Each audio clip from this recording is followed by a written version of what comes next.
Hey guys, welcome to my channel, and today we're going to take a look at another horrible case with you.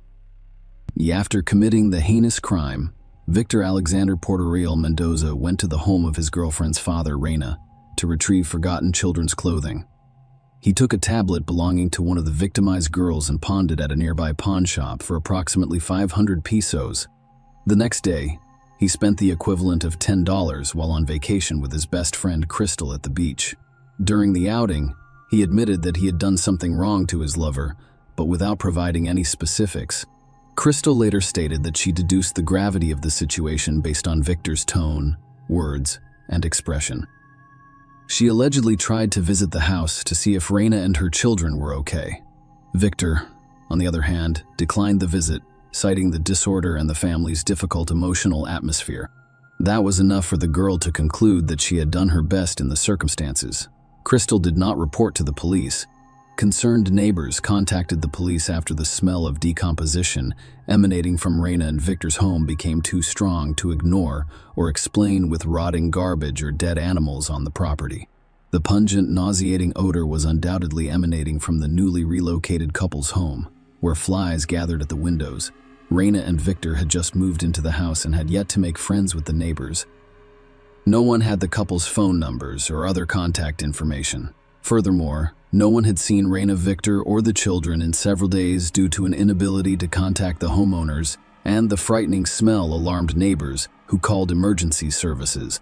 A few hours later, law enforcement officers picked up the door lock and entered the residence. Inside, they were met with a truly terrifying sight. The 4 lifeless bodies of Reina and her daughters were discovered in a room next to their mother, while the son was found hanging from a rung in a closet. It is unclear how the press got to the scene so quickly. But no sooner had the detectives identified and located the man who lived with Reina than a report with shocking details about the family's death aired on one of the major metropolitan television channels. While working in his workshop, Victor Alexander Portorial learned that police had broken into his home and discovered the bodies of 4 victims. When he realized he was about to be detained, he sent a message to the workshop owner. "I ended the life of the person I loved the most. She loved me with all of her soul, and I loved her without any arguments. This is a very sad story." In messages to Miguel Orania and Mariciani, he shared Reina's relatives' contact information and asked them to forward it to the police. He explained that he only trusted Miguel to express his deep regret for what had happened and asked him to convey to the biker club his final wish, to leave as a biker at the funeral, accompanied by a large motorcycle. Victor's last message, after which he stopped responding to Miguel, has made me doubt everyone. Everyone wants to save me, but it won't happen. I am leaving this damned world. I don't care what happens. I am leaving. See you later. Miguel Orania contacted the police, told them everything, and revealed that his friend had reportedly committed suicide. Law enforcement officers located Victor's cell phone and responded to the scene. Victor Alexander Portorial Owl did not harm himself. Furthermore, he didn't even consider it. He didn't feel any remorse or guilt for what happened. The man was aware that he would be apprehended and, in some ways, planned his arrest to ensure his safety. He gathered his essentials in his backpack and headed to a small park near the workshop. For a while, he sat pensively on the sidewalk beside the park. A passerby approached him and asked if he needed assistance. He shakes his head from side to side. He said he was fine, stood up, walked into the park, and lay down on the grass in this position, gazing serenely at the sky and placing his hands behind his head. Victor lay down for nearly an hour. Around 8 a.m., a national police vehicle arrived. He did not move or resist arrest. The arrest lasted less than 5 minutes. Reina Isabel's Encarnacion was born in 1985 in the Dominican Republic. Reina's parents separated a few years after her birth. Her father left the family but continued to support his ex-wife and daughter. Later, Reina's mother met another man, and the girl gained a stepfather who gradually became another father to her. Reina formed a strong bond with her mother's new husband, while maintaining a positive relationship with her biological father. Both men treated her with kindness and concern. Reina grew up to be a curious and energetic child. She loved learning and attending school. Her father's house was nearby, and she saw him frequently. This intelligent and cheerful girl appeared to have a bright future ahead of her. After finishing school, Reina enrolled in university and began her studies in commercial law. At the same time, she applied to the Autonomous University of Santo Domingo with the goal of obtaining a second degree in medicine. But she was denied admission and had to postpone her dream until the following year. When Reina turned 20, she met Daniel Bowden, a man much older than her. Despite their considerable age difference, a romantic spark ignited between them. A few months into their relationship, Reina became pregnant, and they married. This union produced 3 children: Daniela, Aramina, and Angela. Reina had to give up her dream of pursuing a second higher education. At first, Reina and Daniel's marriage appeared ideal. However, as time passed, the age gap began to have an impact on their relationship, resulting in frequent disagreements. Daniel realized that their constant disagreements were detrimental to their children. After 8 years together, the couple decided to part ways. A long legal battle ensued, primarily over child custody. Unable to reach an agreement on their own, family court specialists intervened, deciding to conduct a psychological evaluation to assist the children in determining who they wanted to live with. The experts concluded that the father should be the guardian, based on his age, financial situation, and the opinions of the older children. However, the judge who made the final decision ignored the expert recommendations and awarded custody of the older children to Reina. Angela, Daniel's youngest daughter, was to be raised by one of his sisters. Tragically, this decision deprives the children of both a future and a life. The years that followed demonstrated that the judge should have followed the advice of experts. It turned out that Reina's struggle was about alimony rather than the children. After gaining custody of the older children, she immediately handed them over to her mother, believing this was the best option for everyone. She then filed a new legal dispute over alimony payments. Reina claimed that her ex-husband did not pay her any of the court-ordered money. Daniel countered that he had fulfilled all obligations, but he was unable to provide proof that the payments were made in cash. The legal battle lasted several months and ended in the mother's favor, with Daniel paying additional alimony. Significantly, during the second legal proceeding, Ren's mother testified on behalf of her former son-in-law, Daniel. She believed Daniel was a wonderful and responsible father who deserved better treatment. She emphasized that he and her daughter had spent 8 wonderful years together, with Daniel being a good, responsible husband and father. This is not to say that Reina abandoned her children entirely. She visited them almost every day at their grandmother's house and took them to her home on weekends. The rest of the time she enjoyed life to the fullest, making up for lost youth. Attending one of the parties, she met her new love, Victor Alexander Porterreal. It's unclear what drew the young woman to Victor. He was 2 years younger than Reina. On the one hand, Victor made a strong first impression. A mystically inclined young man with long black hair and glowing white contact lenses, a biker and a metalhead. On the other hand, he was a filthy, unkempt, introverted, and insecure man. These peculiarities did not deter the girl. The couple quickly moved in together after falling in love. Reina's mother accepted Victor. The young man won her over with his affability and numerous stories about difficult life situations he had encountered. He frequently and in detail described his difficult childhood when his mother abandoned him in the care of a strict and harsh father. Unfortunately, manipulating the maternal instinct did not notify the children's grandmother. On the contrary, it made her like the manipulator more. Victor was born in 1987. He did spend his early years with his father. It is unclear if he was cruel to him.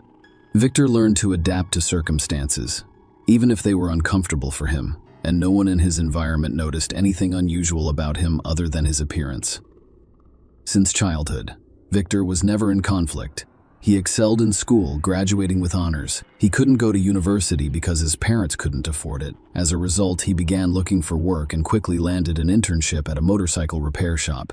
Since then, motorcycles have become his passion. Victor eventually acquired a Harley-Davidson motorcycle and joined the subculture of motorcycle enthusiasts and fans, a quiet, law-abiding citizen who has never received a parking ticket. Victor, however, terrified those around him, always dressed in black, with eye makeup, painted nails, and frequently wearing white contact lenses. Very rarely did his control fail, revealing the lurking monster. Following the incident, a neighbor described how he accidentally saw Victor pottery while catching a neighbor's chicken, slitting its throat, and drinking the hot blood directly from the bird's wound. Reina and Victor took the kids on weekends and occasionally on weekdays. The grandparents were relieved to have a break from their 3 noisy and active grandchildren. They noticed that their daughter's new partner was caring and attentive to the children. Reina never complained to her parents about Victor, and they never appeared to disagree, which pleased her parents greatly. The only blemish on this idyllic scene was a disturbing piece of information they had accidentally discovered. Victor had a 10-year-old daughter, and her biological mother had obtained a restraining order that prevented Victor from approaching her. Reina's parents didn't understand why her mother would do such a thing.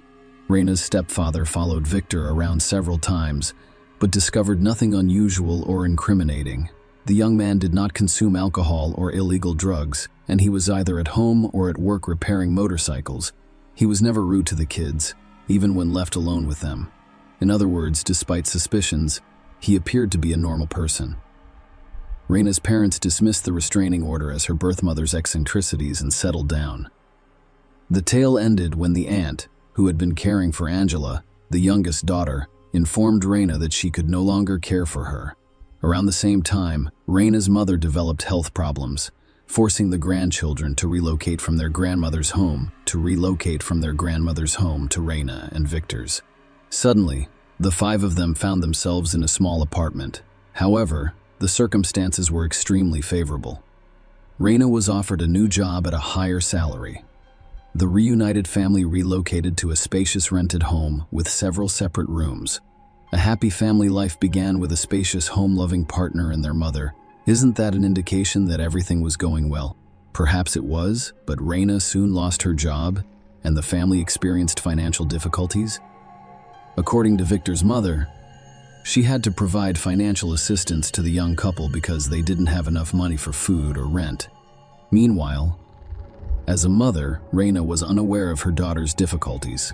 Reina only brought the children to her mother's house on rare occasions, and she asked her grandmother to feed them well, which she gladly did. In addition to the financial issues, the couple began to experience strange and clearly unhealthy symptoms. Reina had never complained to anyone about anything, but their relationship was anything but normal. Victor appeared on the street with short, cropped hair, not long before the terrible events occurred. It turned out that the couple had a serious fight the night before, and Reina had cut off his long black hair in retaliation while he slept. Victor also admitted that Reina threatened to leave him with the children if he did not find a well-paying job within a month. On Saturday, February 3, 2018, Reina went to her mother's house to pick up the children, who had been with their grandmother since Thursday. Reina's mother noticed nothing unusual about her daughter's behavior. On the contrary, she was sociable, and when they were both in a good mood, they had time to talk over a cup of tea while the kids packed their belongings. The following day, early Sunday morning, February 4, the girl and her mother had a brief phone conversation in which they discussed current events and agreed to call back later. Reina never contacted her again. After numerous phone calls and text messages to her daughter and grandchildren, the woman called Victor, who also did not answer. So the silence and ignoring of calls continued for several days.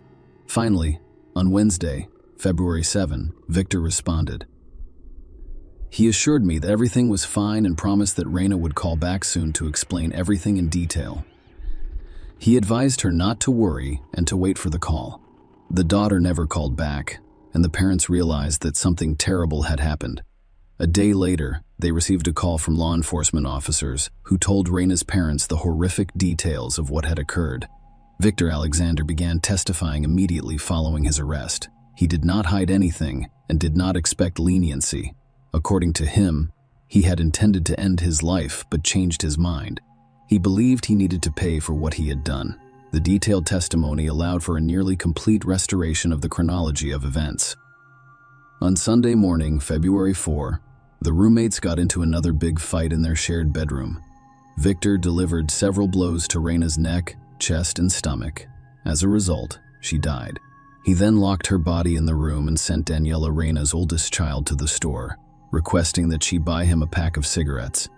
While the girl was gone, Victor went into the children's room and strangled Reina's daughter with a necktie while she was sleeping. When Daniela returned from the store, he treated her exactly as he had treated her sister. He then moved the children's bodies into the bedroom he shared with Reina. At the time, young Armand was quietly playing in the small courtyard behind the house. Victor approached the boy and explained that his older sister had gone to the store and it was too late. So he'd take him to his aunt's house before heading out to find Daniela. Armand obediently followed Victor to his and Johanna Mendoza's house, leaving the boy behind. The man returned to the house, hoping to conceal the consequences of his actions. It appears that it wasn't until he returned to the house that he realized he couldn't hide the truth and that it would eventually be revealed. A few hours later, he returned for the boy and informed his aunt that Daniela had been located and that it was time to return home. Victor killed Armand at home by hanging him from a rung in a closet. The man claimed that he committed this crime because they were all in a difficult financial situation that he was psychologically unable to deal with. Victor's acquaintances confirmed that he had recently complained about financial disagreements among family members. Victor's mother told investigators that her son's financial problems had driven him to despair and compelled him to commit such a terrible crime. The couple was already in a difficult situation, which was exacerbated over the weekend when they did not receive their expected paycheck. Mrs. Johanna Mendoza, the accused's aunt, believes that the situation of my son, who was still a young man, being demanded money by a woman and her children, pushed him over the edge. However, the crime's extreme brutality was inconsistent with the severity of the mental illness. The preliminary autopsy report clarified the situation, revealing that all of the female victims were not only deprived of their lives, but also abused. An investigation by the public prosecutor's office revealed that the victim, Reina Isabel Encarnacion, had repeatedly expressed concerns to the accused on WhatsApp about the inappropriateness of intimate acts towards Angela while she was sleeping. In one of her most recent messages, the woman threatened her cohabitant that she would go to the police. Reina's mother told the police that the detained young man had always treated the three girls with kindness. However, he had a special relationship with Angela. He carried her in his arms, frequently placing her on his lap and hugging and kissing her. He even gave her a special nickname.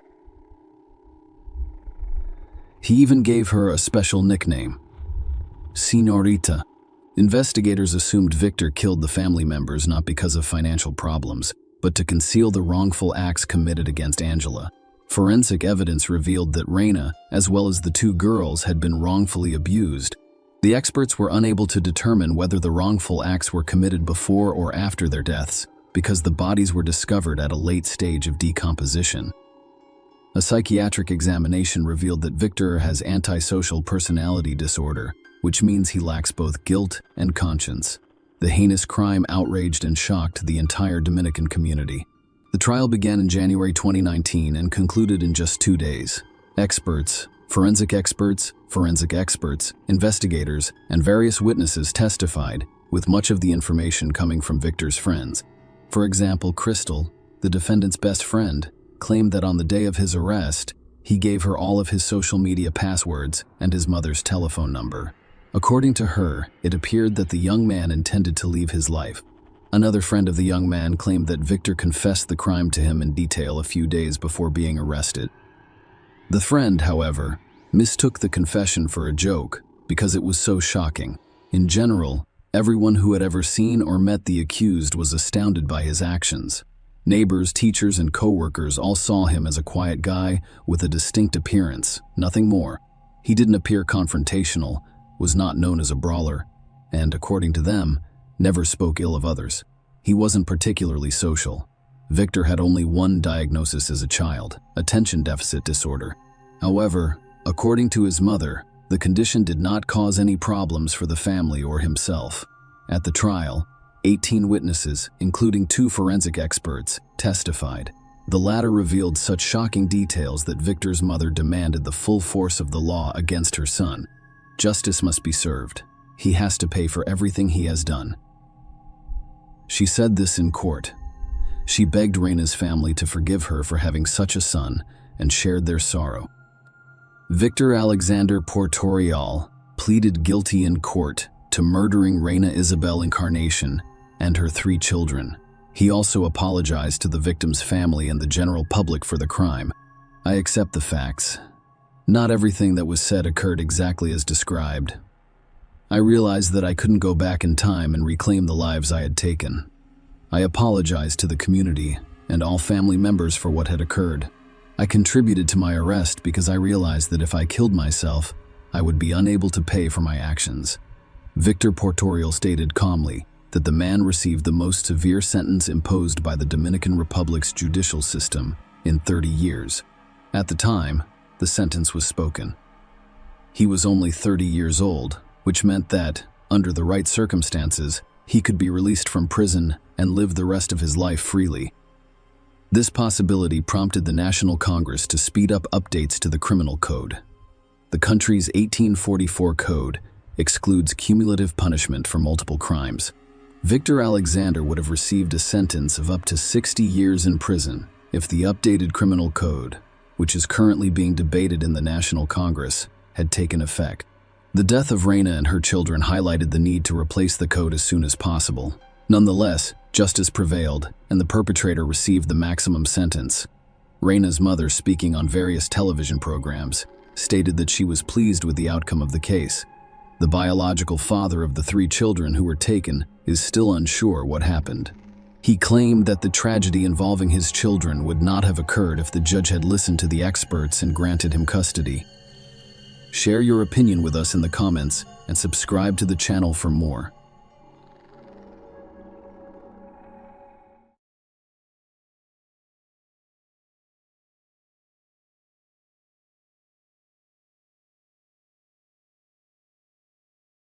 Hey guys, welcome to my channel, and today we're going to take a look at another horrible case with you.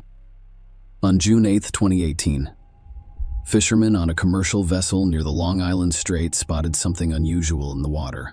A closer look at the deck revealed it to be a man's body. The fishermen immediately reported their discovery to the Coast Guard. Police arrived at the scene and recovered the body of a young man from the shore. They observed unexplained bruises and abrasions on the body. Spencer McPherson, who had been reported missing a few days prior, and his girlfriend, Sophia McKenna, were later identified. Spencer's body was sent to be examined in order to determine the cause of death. The autopsy results showed that drowning was the cause of death.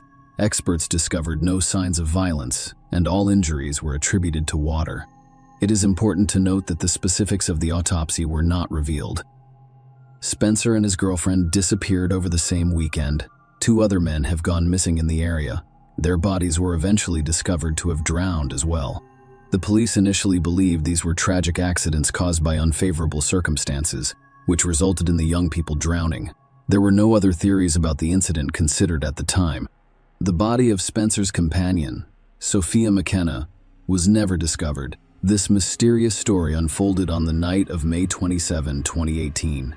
Groton is a small town in Connecticut, northeastern United States. The case remains unsolved, leaving more questions than answers. The story's main characters are 2 young people who decide to go for a walk and visit the lighthouse in New London, which is located on the banks of the Thames River and is regarded as a mystical place by locals. The historic lighthouse, built in 1909, is well known for rumors of strange occurrences associated with the ghost of its first keeper, Ernie. According to legend, his beloved abandoned him, and in despair, he committed suicide by jumping from the lighthouse's rooftop. Since then, both residents and visitors have reported strange occurrences at the lighthouse. Some report unexplained phenomena, such as doors and windows opening spontaneously, while others report bedsheets slipping off beds. Sailors have reported radios turning on for no apparent reason and ships mysteriously unmooring from the shore. As a result, the lighthouse has become the subject of numerous television shows devoted to paranormal phenomena. Although these claims are rumors, the location continues to entice visitors with its mysterious and unusual aura. Spencer and Sophia were among those who had long wanted to visit this mysterious lighthouse and set out on the eve of Memorial Day. However, something went wrong that night. What exactly happened is unknown to family members, and police can only speculate based on the limited information available. On Saturday, Sophia McKenna's friend Austin attempted to contact her but received no response. He didn't think much of it at first, knowing Sophia had a habit of sleeping late. However, after several hours of unsuccessful calls and messages, Austin became concerned. He contacted Sophia's mother, Michelle, to see if Sophia had called her the night before. Michelle hadn't checked her cell phone because her younger daughter had been playing with it all morning. When Michelle finally checked her phone, she discovered 7 missed calls from an unknown number. When she attempted to call back, she reached Spencer's voicemail, a friend of her daughter's, and realized the calls could have been from Sophia. Michelle attempted to contact Sophia, but also received no response. Panic set in, and she and Austin immediately started looking. Austin called all of the local hospitals. Michelle filed a missing persons report, and the police contacted Spencer's family. They discovered that his relatives were also concerned because he did not show up for an important family gathering and did not respond to their attempts to contact him. They went to Spencer's apartment but found no evidence of his presence the previous night. Spencer's father was aware that his son had met with Sophia the evening before, which concerned him and his wife due to Sophia's problems. Spencer's mother mentioned that her son had planned to go fishing with a friend, but she suspected he was lying and intended to meet Sophia that evening. She last spoke to her son at 10 p.m. When he wished her a good night, he realized what had happened. Spencer's family also reported his and his girlfriend's disappearance to the authorities. Around 6:30 p.m., police began searching for the missing youths. At the time, Austin contacted the sheriff, informing him that he knew where Sophia and Spencer had been the previous night. He explained that he knew this because he had let Sophia go there. Austin also mentioned that he came across a video posted by Sophia on Snapchat the night before. Sophia had taken the video with Spencer's mobile phone while they were on a boat heading towards the lighthouse. The footage captured the back of a young man rowing towards the lighthouse. Everything looked good, and they seemed to be having fun. Sophia later posted this video to her Snapchat account. Later, at 2 a.m., a photo of Sophia was posted on Spencer's chat. She was posing playfully against the concrete barrier of the lighthouse in the background, which was marked with a "Do Not Cross" sign. What happened? Just minutes after this photograph is a complete mystery. Spencer's mobile phone made the first call to Michelle Sophia's mother at 206,208, 5 minutes after the photograph was posted at 2:05 a.m. The last call was at 209. Michelle, who was asleep at the time, did not respond to any of the calls. There were no voicemail or text messages left, and the 911 service received no calls from that number that night. The photos and videos posted by the young people confirmed that they were at the lighthouse. As a result, the police immediately dispatched 20 Coast Guard units to the scene. The Coast Guard's firefighters and police conducted searches by air, sea, and land. The police made their first discovery on the university campus: Sophia's car. They discovered her cell phone inside the car. Meanwhile, on the same night, the Coast Guard discovered the t-shirt Spencer was wearing in the video. The police speculated that Spencer may have used it to anchor the boat to the shore. The search continued through the night and the next day. Soon after, a storm broke out, and state officials announced that the search for the young people would be halted until new leads or indications of their possible whereabouts emerged. This decision shocked their family and friends. However, they continued their own search efforts, posting pictures and disseminating information about Spencer and Sophia's disappearance throughout the city. They asked the public to report any available information. Despite the large crowds on the streets at the time of the young people's disappearance, no witnesses came forward. The family's search lasted several days. However, all the questions remained unanswered. What happened? Why was Sophia repeatedly calling her mother? Why didn't she leave a voicemail or contact the police? There were numerous speculations and assumptions. Could they have ingested something illicit? Indeed, they had violated the law by stealing a boat from campus and traveling to the lighthouse without permission. Sophia most likely feared being held accountable and therefore chose not to contact the police. She and Spencer had already run into legal issues a few days before. Spencer had been arrested for driving under the influence, and Sophia was facing charges for aggressive behavior. Perhaps for this reason, she chose to contact her mother rather than the police. However, it is unknown what other circumstances Sophia faced in her life. She may have been panicked and unable to think clearly at the time. People's reactions to such situations can be unpredictable. Meanwhile, detectives attempted to reconstruct the events of the day. May 26, 2018 began as a typical day. It was sunny and warm, and the upcoming weekend promised plenty of entertainment. The city was preparing to celebrate Memorial Day, a national holiday. Sophia had the day off, but Spencer was scheduled to cover a colleague's shift at 7 a.m. to 7 p.m. After that, The young couple planned to meet and participate in the city's festivities. Sophia and Spencer planned to spend the rest of the day together, including a visit to the mysterious lighthouse, which is known for its paranormal phenomena, which they were eager to witness for themselves. The details of what happened after Spencer's shift ended are unknown. It is unclear where they went, or if they met anyone, and there is no indication whether they drank. However, it was determined that Sophia parked her car at the University of Connecticut campus around 2 a.m. and, for some reason, left her cell phone in the vehicle. Perhaps she forgot about it, or it was out of charge, so she chose not to take it. The pair then illegally took a 14-pound sailboat with no master engine and only oars. They pushed it into the water and proceeded towards the lighthouse, navigating the rocky shores. Clearly, it was dangerous given the lack of safety equipment. Most likely, they were not afraid to embark on this journey because Spencer was confident in his aquatic abilities. He had been an excellent swimmer and boat handler since he was a child. That is all the investigators were able to gather about the events of that night. On Monday evening, while scanning the area from a search helicopter, the police discovered a white and blue sailboat stuck in the rocks, covered in dust. The vessel was 12 kilometers west of the lighthouse. According to 30 p.m., this was most likely the same boat that went missing from campus, possibly used by Spencer and Sophia. Although this was not proven conclusively, fingerprints were discovered on the boat, but they were never analyzed or the results made public to determine whether they matched the fingerprints of the young couple. There were also disagreements over the type of vessel used. Initially, it was reported as a kayak, but later information indicated that it was a white sailboat with a red inscription. In their search for clues, investigators thoroughly investigated Sophia McKenna and Spencer Mugford's backgrounds. Sophia McKenna was born on March 7, 1996, in North Stonington, Connecticut, around the time of the incident. She was 21 years old and lived in Groton, Connecticut, USA. She was Michelle's first marriage daughter, and she grew up with her younger sister Grace and older brother Justin. Sophia was very caring towards her siblings, whom she adored.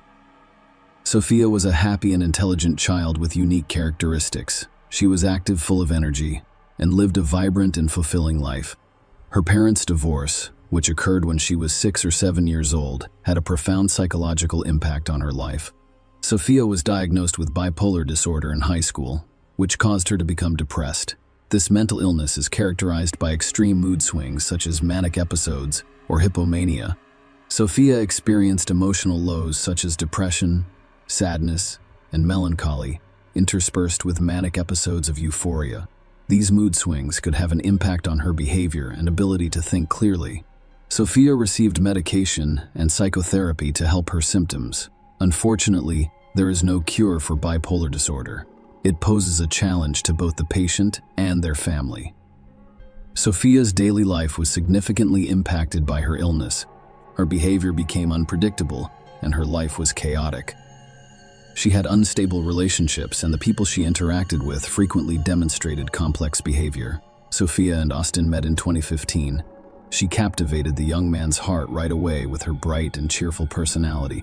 He pursued the attractive Sophia with passion and persistence, and they soon began a 3-year relationship. However, Sophia and her mother both found this relationship unpleasant. Michelle Austin was a problematic young man who was aggressive and used anabolic steroids in sports, making their relationship unstable. The young couple frequently argued and yelled at each other, sometimes to the point of physical confrontation. Because of her mental health problems, Sophia was usually the instigator of these conflicts. Austin's aggressive outbursts caused Sophia to sustain injuries that necessitated hospitalization on several occasions. Sophia discovered Austin's infidelity about a month prior to the incident and decided to end their relationship. They did, however, maintain sporadic contact. Despite her difficulties, Sophia attempted to move forward. She was a very attractive young woman, and she briefly worked as a model for a local company advertising their jeans. This helped her fund her education. She eventually graduated as a massage therapist and found work at the Red Door, an exclusive spa in a luxury hotel.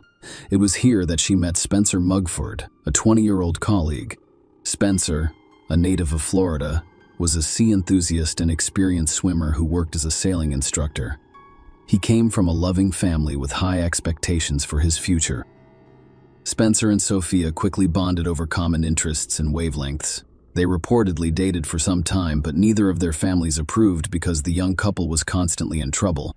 According to Michael, Sophia's mother, she was very concerned about Sophia's well-being, especially since Sophia and Austin continued to meet and consume alcohol on a daily basis. Sophia's relationship with Spencer eventually ended, and they decided to remain friends. The exact reason for this is unclear, but Sophia appears to have returned to her ex-boyfriend Austin. Despite this, Sophia and Spencer continued to spend a lot of time together, both at work and outside of it, including on their final day of searching, when a fisherman discovered Spencer's body. His family published an obituary in the local media. Sophia's family did the same, but they remained hopeful and continued their search. They repeatedly tried to recall the events preceding the disappearance, attempting to determine what the young people did that evening and whether they met anyone on their final day. However, no new information has emerged. Spencer's phone was never found, and the police did not provide cell operator records, so it was unclear whether he made any other calls besides those to Michelle's number. Cameras at the lighthouse and campus were reportedly not operational. As a result, there were no video recordings of what happened that night. It was also revealed that the lighthouse was never checked, despite the fact that authorities should have done so immediately following the couple's disappearance. Sophia McKenna's close relatives set up a Facebook page called Searching for Sophia McKenna in July 2018 to keep the case in the public eye. The page served as a platform for sharing information, brochures, and requests for information from the public. Weeks after the disappearance, an unusual incident occurred. Michelle received a message from Sophia's social media account requesting money while the police were in possession of Sophia's phone. This message raised suspicions about a hacker's involvement. The investigations into Spencer's death and Sophia's disappearance came to a dead end. The police produced no conclusive findings. Unofficially, several theories about the incident circulated. One involved Austin, Sophia's ex-boyfriend, and his potential role in the young couple's disappearance. Some speculated that Austin might have attacked Sophia and his friends assisted him in disposing of Spencer. Their tumultuous relationship, marked by frequent arguments and physical altercations, was a topic of public debate. Michelle, Sophia's mother, witnessed several of their arguments a month before she vanished. Serious issues arose when Sophia discovered Austin's infidelity on May 8, 2018, and ended the relationship in what could have been an act of revenge or a fresh start. Sophia dated another guy and brought him to her apartment. Austin, enraged, rushed to her apartment, where neighbors saw him banging and kicking the door and hurling insults at Sophia.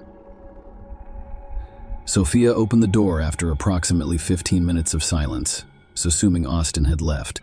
However, Austin was still present, attempting to push Sophia into the apartment. Fortunately, Sophia was able to close the door quickly. Neighbors heard him threaten to cut her throat if she did not open the door. When police and Michelle arrived, Austin was arrested. The next day, May 9, a court order went into effect. Sophia mentioned Austin's previous attacks in her statement and included photos of her injuries. She expressed concern for her safety due to his stalking.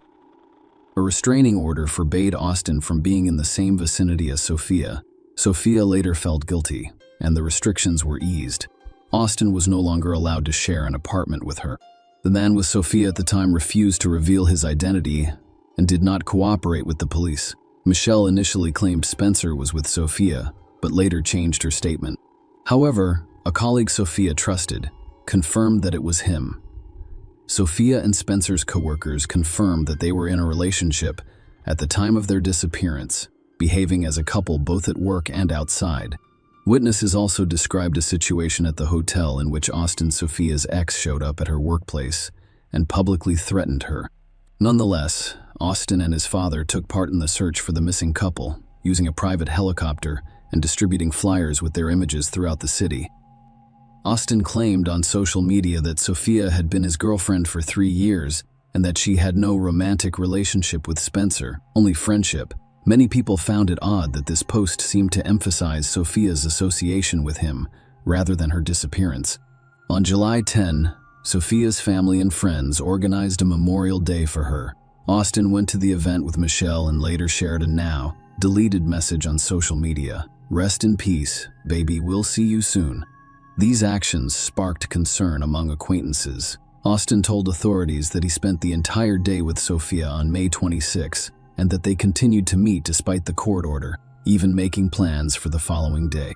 A friend of Austin stated that around 3 a.m., on the night of the incident, Austin texted Sophia, claiming to be at the gym with a friend.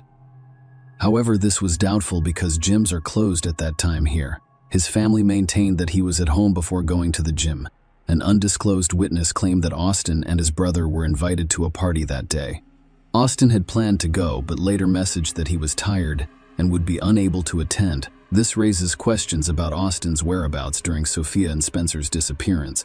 With no clear answers, Austin's acquaintances described him as temperamental, which may have been exacerbated by steroid use. There were rumors that Austin, his brother, and a friend had connections to the Groton police. In addition, a woman from Austin's family allegedly married the police chief, who was investigating Sophia's case and had received complaints about police violence. However, the credibility of these claims made by Austin's friend with a criminal record is doubtful. The following day, a YouTube channel dedicated to Long Island disappearances posted a video about Sophia. Austin deleted all photos of them together from his social media. This action caused confusion, especially since Sophia's fate remained uncertain. One theory is that Austin had found a new girlfriend and wanted to avoid any complications. However, the complete removal of all photos featuring Sophia appeared unusual. Furthermore, when Austin met with investigators just days after Sophia's disappearance, his involvement in the search seemed to wane. He appeared calm and composed, not visibly distressed by the loss of someone close to him. However, this is insufficient evidence to support any accusations against Austin.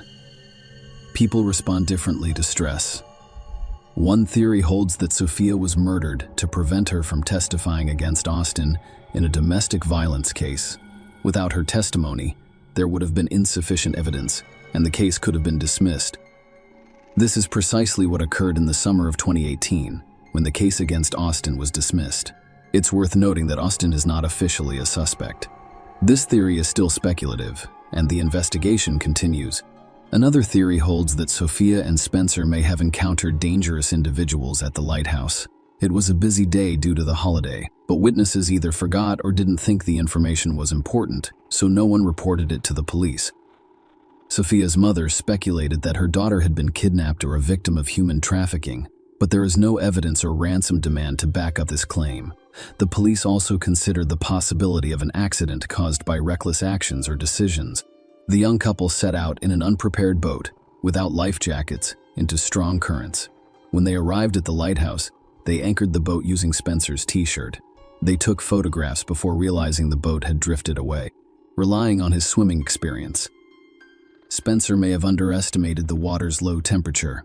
The darkness, which can distort distance perception, may have led him to believe the boat was closer. Physically exhausted from his workday and the swim to the lighthouse, Spencer might have drowned. Sophia tried to call her mother for help after realizing she couldn't see or hear Spencer. In desperation, she may have jumped in to assist Spencer and drowned as well. Sophia is not a strong swimmer, so she is unlikely to jump into such conditions. However, under the influence of alcohol, she may have made an irrational decision. It's also possible that she was walking on the narrow ledge of the lighthouse, trying to find Spencer when she stumbled and fell with her phone, being swept away by the current and drowning. These theories remain relevant, though others exist.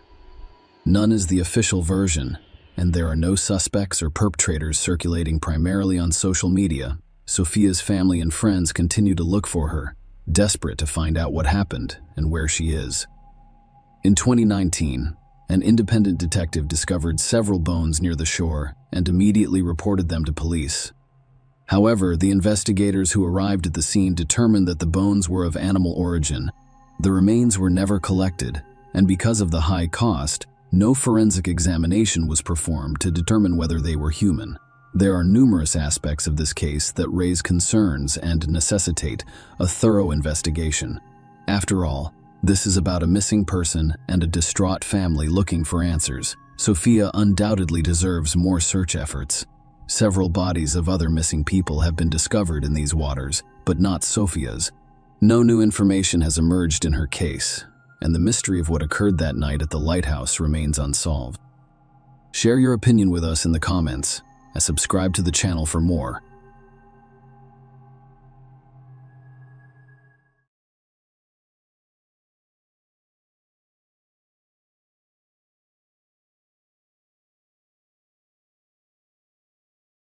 Hey guys, welcome to my channel, and today we're going to take a look at another horrible case with you.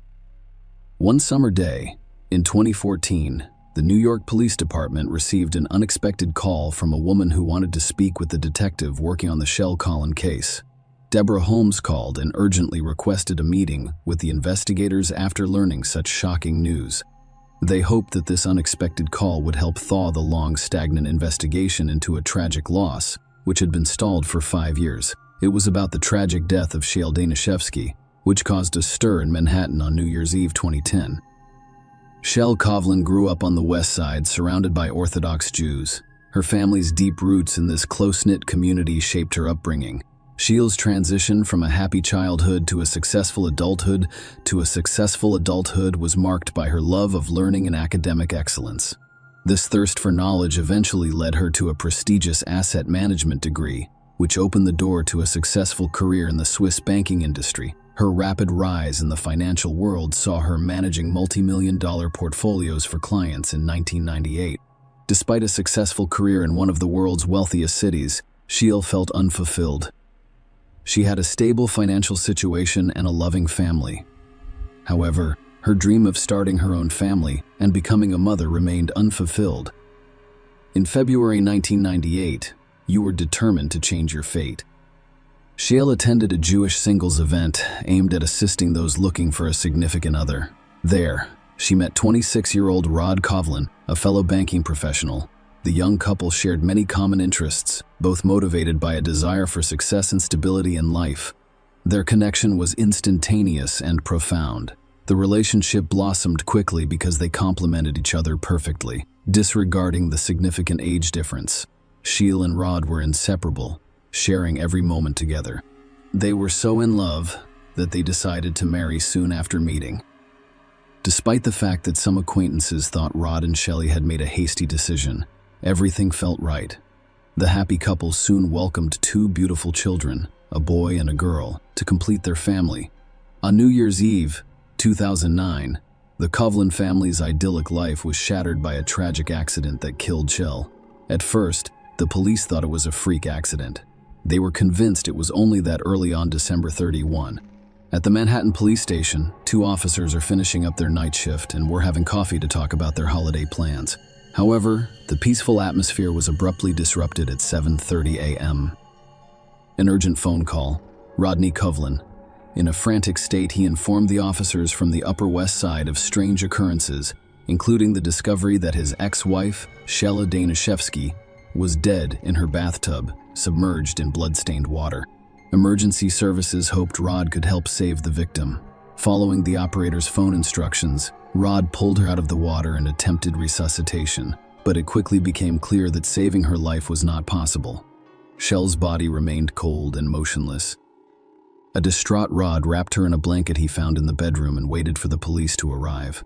Thus, on December 31, 2009, Manhattan witnessed a heartbreaking event in Rod Kovlin's life.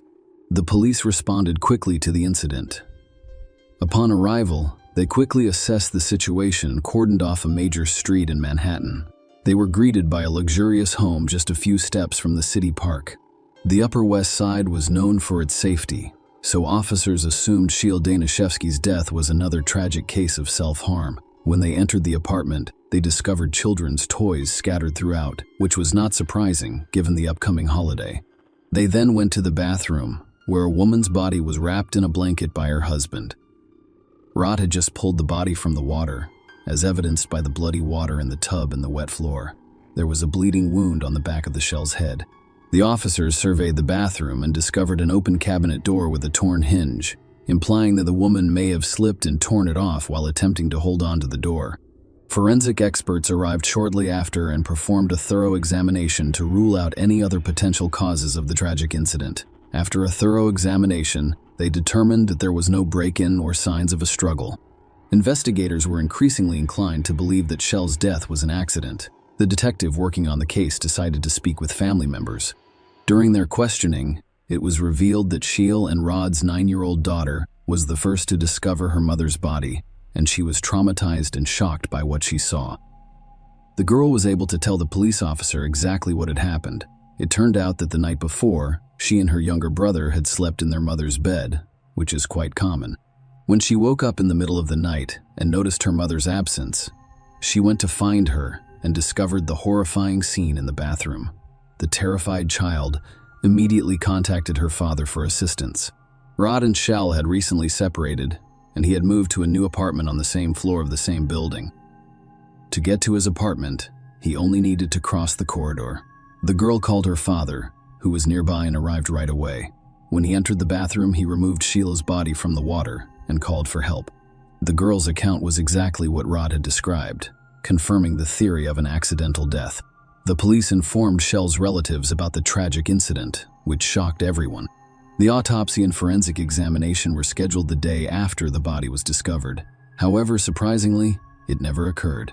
When the medical examiner called the investigators to begin the examination, he was surprised to learn that, despite the necessity, the procedure would not be carried out.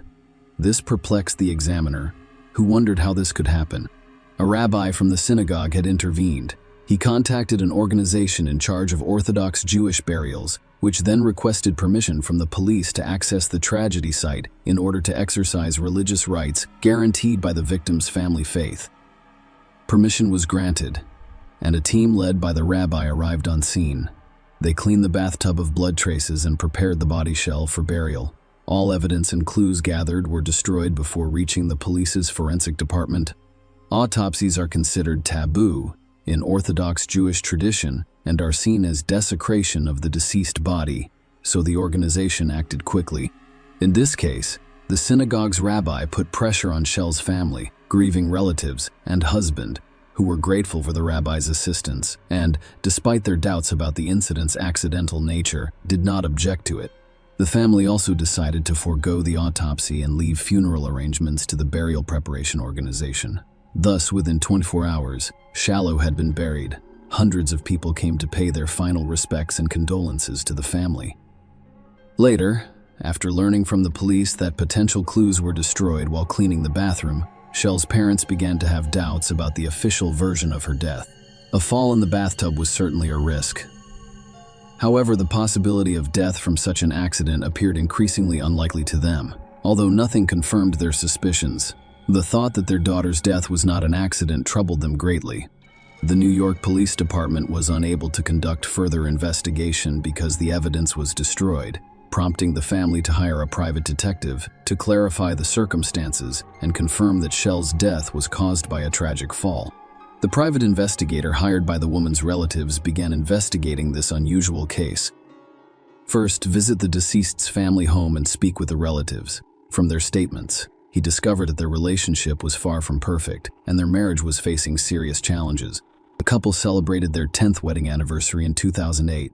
However, their marital bliss quickly crumbled. Rod struggled in his career, frequently changing jobs. It was revealed that he had developed a gambling addiction and had spent a lot of money on it. Shale is concerned about her husband's neglect of the family and excessive use of computer games.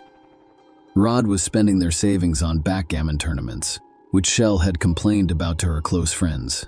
He was dissatisfied with the amount of family money he spent on his numerous trips. Furthermore, she discovered that he had been unfaithful during his numerous trips. It's important to note that Shelley wasn't passive or naive about her husband's behavior.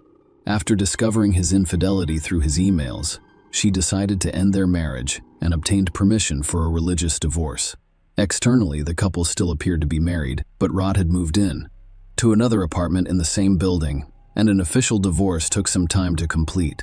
Despite their estrangement and strained relationships, Shelley and Rod attempted to maintain a friendly demeanor, particularly for their children. However, Rod's behavior frequently caused conflicts and disagreements. Shell had recently complained to her close friends about her husband, describing him as aggressive and hot-tempered. She suspected he was monitoring her entry into her apartment when she was not present and checking her emails. She also suspected Rod had installed a camera in the building's corridor to monitor when she returned home. These complexities in their marital life could have prompted further investigation into Shell's death. After gathering all of these details, The private detective proposed the theory that Rod was involved in his wife's death and that he needed to conduct additional investigations to learn the whole truth. The detective's first goal was to determine whether a crime had occurred at the location where the body was discovered. He intended to inspect the Shell apartment but encountered a problem. The door was sealed. He quickly obtained a court order to gain access to the site and arrived at the scene, accompanied by New York police officers. He tried to unlock the door with the key provided in advance, but the stubborn lock resisted for a while. After a few moments, Rod Coughlin emerged from his apartment at the end of the corridor. He claimed to have heard noise and came to see what was going on. When confronted by the police, the detective Rod took the key and effortlessly opened the door. This prompted some questions for the detective. Did Rod hear sounds in the corridor by chance, or was he deliberately keeping an eye on things? Once inside the apartment, the detective was determined to find evidence to back up his murder theory. Shell's relatives say she was home on December 31, but her phone was missing. The detective thoroughly searched every room, but only found the woman's phone charger.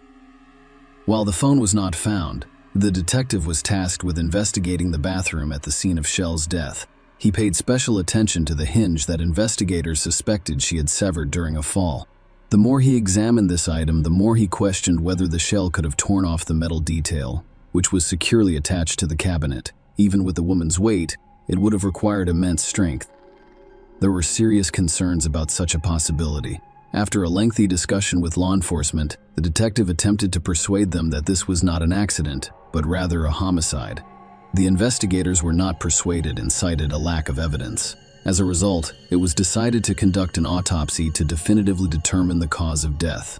The impending exhumation of Shell's body sparked intense thought and debate among her family. More than 2 weeks had passed since her burial, and it was a difficult decision for her family to make. In the Jewish faith, such interventions are viewed negatively, and religious leaders frequently oppose them. The family needed time to make their decision. Despite the prohibitions, they believed it was critical to learn the truth about their daughter's death and consented to the exhumation. However, this step was complicated not only by moral considerations, but also because carrying out the exhumation required a special order from the prosecutor's office, which was difficult to obtain. Despite the family's consent, it took nearly 3 months to obtain the necessary documents. The exhumation and autopsy were performed. The results were startling. The examination revealed that Shell died as a result of asphyxiation caused by violent strangulation, which had broken her neck bones. As a result, the official account of her death changed. Her death could no longer be considered an accident, and the young woman was officially identified as a murder victim. The New York Police Department resumed their investigation into Shell's death after the autopsy results confirmed the detective's suspicions. Investigators began meticulously examining new details such as phone call records and bank statements, all critical information in a murder case. Aside from family members, everyone who interacted with Rod and Shell was questioned, including the nanny, housekeeper, and even the divorce lawyer. The lawyer informed the police about the couple's unusual behavior. Rod claimed at the first divorce hearing in May 2009 that he was unable to pay alimony due to unemployment. The judge jokingly suggested that Rod give up his favorite games, which infuriated him in court and exposed his true nature to everyone. Rod did not stop there. He sought vengeance on Shell, accusing her of living an immoral lifestyle, misusing funds, and even calling her employer with slanderous allegations about drugs and violence against their son. Shelley suffered greatly as a result of these false accusations. An investigation launched in response to these allegations revealed no evidence to back up her husband's claims. The most shocking aspect of this story, however, was when Rod and Shell's son revealed that his father had coached him to say phrases designed to discredit his mother. Rod paid a high price for his despicable actions. At a new divorce hearing on July 7, 2009, he was barred from being alone with his children, a measure that remained in effect even after Shell's death. Rod was denied custody of his children, and a social worker turned them over to Rod's parents, inciting his rage. He most likely believed he would finally accept responsibility for his children. The police also spoke with a woman who had previously cared for Rod's children before being fired by him. She provided the detectives with intriguing information. It turned out that on December 30, Shelley had an expensive keratin hair treatment worth several $100s. After Treatment recommendations included avoiding moisture and heat exposure for several days, which precluded bathing or showering. This begs the question of why Shelley would risk damaging her hair by disregarding these recommendations. Investigators suspected that Shield did not take a bath on the day she died. However, their conclusions lacked direct evidence and were insufficient to charge anyone with murder on their own. Detectives also looked at the building surveillance footage where the couple lived. On the day of the murder, they noticed Rod's unusual behavior. At 4 a.m., he left his apartment dressed as if he was going out. He returned after some time. The night watchman at the building's entrance, who was interrogated, found Rod's early morning departure unusual because he had never left so early before. The watchman remembered Rod asking if he needed anything, to which he said no. However, Rod returned a few minutes later with chocolate bars and offered them to him. The investigators believed Rod's actions were deliberate in order to create an alibi for himself. Rod was now the primary suspect, and the investigators' task was to prove his guilt using any means necessary. Their main question was what possessed Rod to murder his wife during the investigation. Despite 2 divorce hearings, Shelley and Rod remained legally married, which meant that without a will or divorce, the property would automatically go to Rod. It amounted to more than $5 million. Another critical point was that on December 31, 2009, Sheila scheduled an appointment with her lawyer to change her will, intending to exclude her husband. This was undoubtedly a blow to Rod, providing a motivation for the crime. Rod's potential loss of $5 million was undoubtedly a motivating factor. Because he was already a suspect, all of Shell's assets were transferred to a secure account pending further investigation into his involvement in the crime. It was obvious that if Rod had been monitoring his wife, he would have known about her meeting with the lawyer to remove him from the will.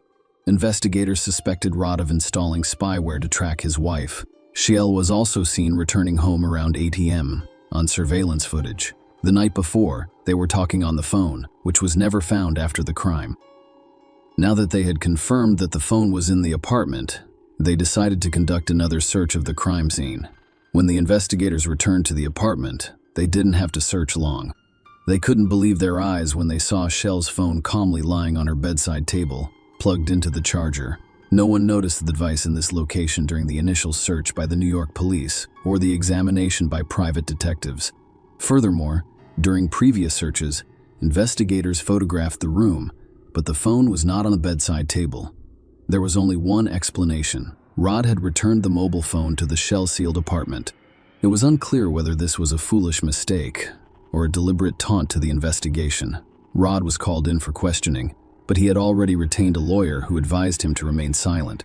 The investigators had to look for more evidence of his involvement. When police examined Rod's phone records, they discovered frequent calls to a number registered in Jacksonville, North Carolina. Deborah Holmes, a married mother of 3, owned the phone number. She was 14 years older than Rod. They met at a backgammon tournament 5 months before Shell's murder and had a passionate affair. The lovers met at backgammon tournaments and later played online together. The investigators saw an opportunity to find a leakhead and called the woman to ask her some questions. To their surprise, Deborah explained that her lawyer had advised her not to speak with them. Faced with another refusal, law enforcement officials decided to inquire about the attorney's name. It turned out to be the same lawyer who represented Rod Coughlin. The police's last hope was to find compromising messages or electronic correspondence between Rod and Deborah. They hoped to find these on Shell's newly discovered phone. Unfortunately, every message has been professionally deleted. Even expert programmers were unable to retrieve the data. Rod had meticulously planned everything, apparently mocking the authorities. Days turned into months and years, and it was clear that Rod Coughlin was avoiding justice. Perhaps the crime he committed was perfect, but the rabbi's cleanup of the bathroom, which removed all traces of blood and other evidence, was crucial. This action destroyed all potential DNA, fingerprints, and fibers, complicating the investigation, which became increasingly drawn out. Rod never admitted to his crime, and a lack of evidence prevented the case from proceeding to trial. 5 years had passed since the investigation into Shell's death began. However, no arrests had been made. After years of fruitless searches for clues and evidence linking Rod Coughlin to his wife's death, the suspect's mistress unexpectedly came forward. Following her phone call, The police invited her to the station, where Deborah Holmes arrived immediately. It turned out that she and Rod had split up a few months before, prompting her to call the police. What she told the investigators over the next 3 days shocked them. Deborah had a lot to reveal. She informed them about Rod's plans for custody of his children. Rod was still a suspect in his wife's death and had no custody rights over the children, so he couldn't access her money. Rod was willing to do anything to seize her. She had left millions and devised a heinous plan. Coughlin intends to persuade his 15-year-old daughter to stage an assault, then accuse his father, Rod's father, of the offense. This would land the grandfather in jail, resulting in him losing custody of his grandchildren. Rod hoped his daughter would accept his plan in exchange for money. Meanwhile, the criminal was regularly withdrawing money from the only account he had access to, which Shelley had set up for their children's education. Rod's parents noticed he was squandering his savings, which should have gone towards his daughter and son's future. They were dissatisfied with his lack of interest in his children's lives, which sparked a disagreement. Rod was so angry with his parents that he seriously considered ending their lives. Rod Coughlin shared his plan with Deborah in 2012. He planned to have his daughter put rat poison in her grandparents' house. Because the girl was a minor, Rod calculated that she would spend far less time in prison than he would. Deborah persuaded her lover to abandon his evil intentions. Following this, Rod had several other ideas. At one point, he considered burning down his parents' house and jamming the doors to keep them inside. He also considered arranging a sham marriage for his daughter with a Mexican man, after which she would be required to give up a portion of her inheritance to her father. When the police heard Deborah's testimony, they couldn't believe the accuracy of the details. She had been gathering evidence and storing it on hard drives all along. She realized she was dealing with a psychopath. She patiently waited for Rod to lose interest in her before handing over these valuable insights to the authorities. The recordings included hundreds, if not thousands, of Rod's conversations with various people. Now law enforcement officers had to carefully listen to these gigabytes of data in search of compelling evidence. Deborah's contributions to this complex investigation were significant. As investigators began analyzing the recordings, they discovered an astonishing fact. During a conversation with a backgammon acquaintance, Rod inadvertently mentioned having keys to Shell's apartment and the ability to enter it at any time. These hard drives proved to be a valuable resource for the police, containing hundreds of case-related materials. Investigators discovered Rod was plotting against his own daughter, intending to blame her for the mother's death. In an email address used by the father to send a forged email, it was claimed that the daughter admitted to lying and that her mother did not simply fall. According to the fabricated story, they had an argument in the evening, and she pushed her mother into the bathroom. Thanks to all of the information gathered, the police finally had enough evidence to charge Rod Coughlin with his wife's death. On November 1, 2015, Rod Coughlin was arrested. Shields' family awaited the trial of their daughter's assailant, but victory was not guaranteed. The charges were circumstantial, and a skilled attorney could raise doubts in the jurors' minds.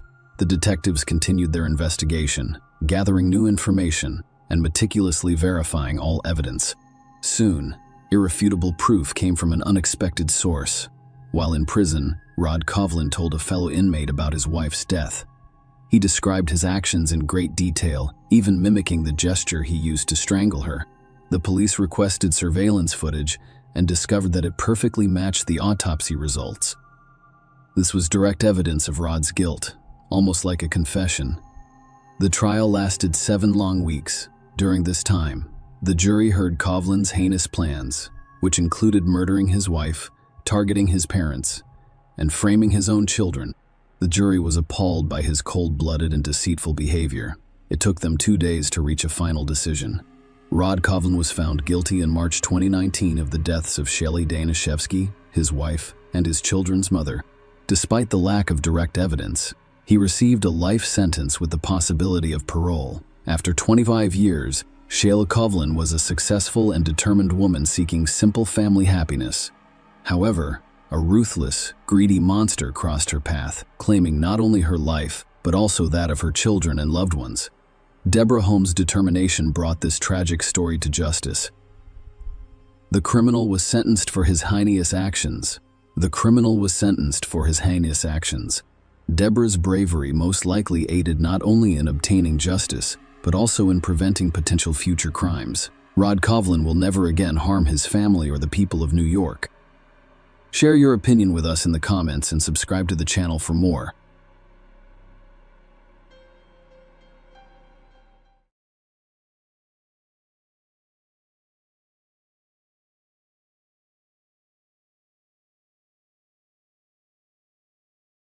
Hey guys, welcome to my channel, and today we're going to take a look at another horrible case with you.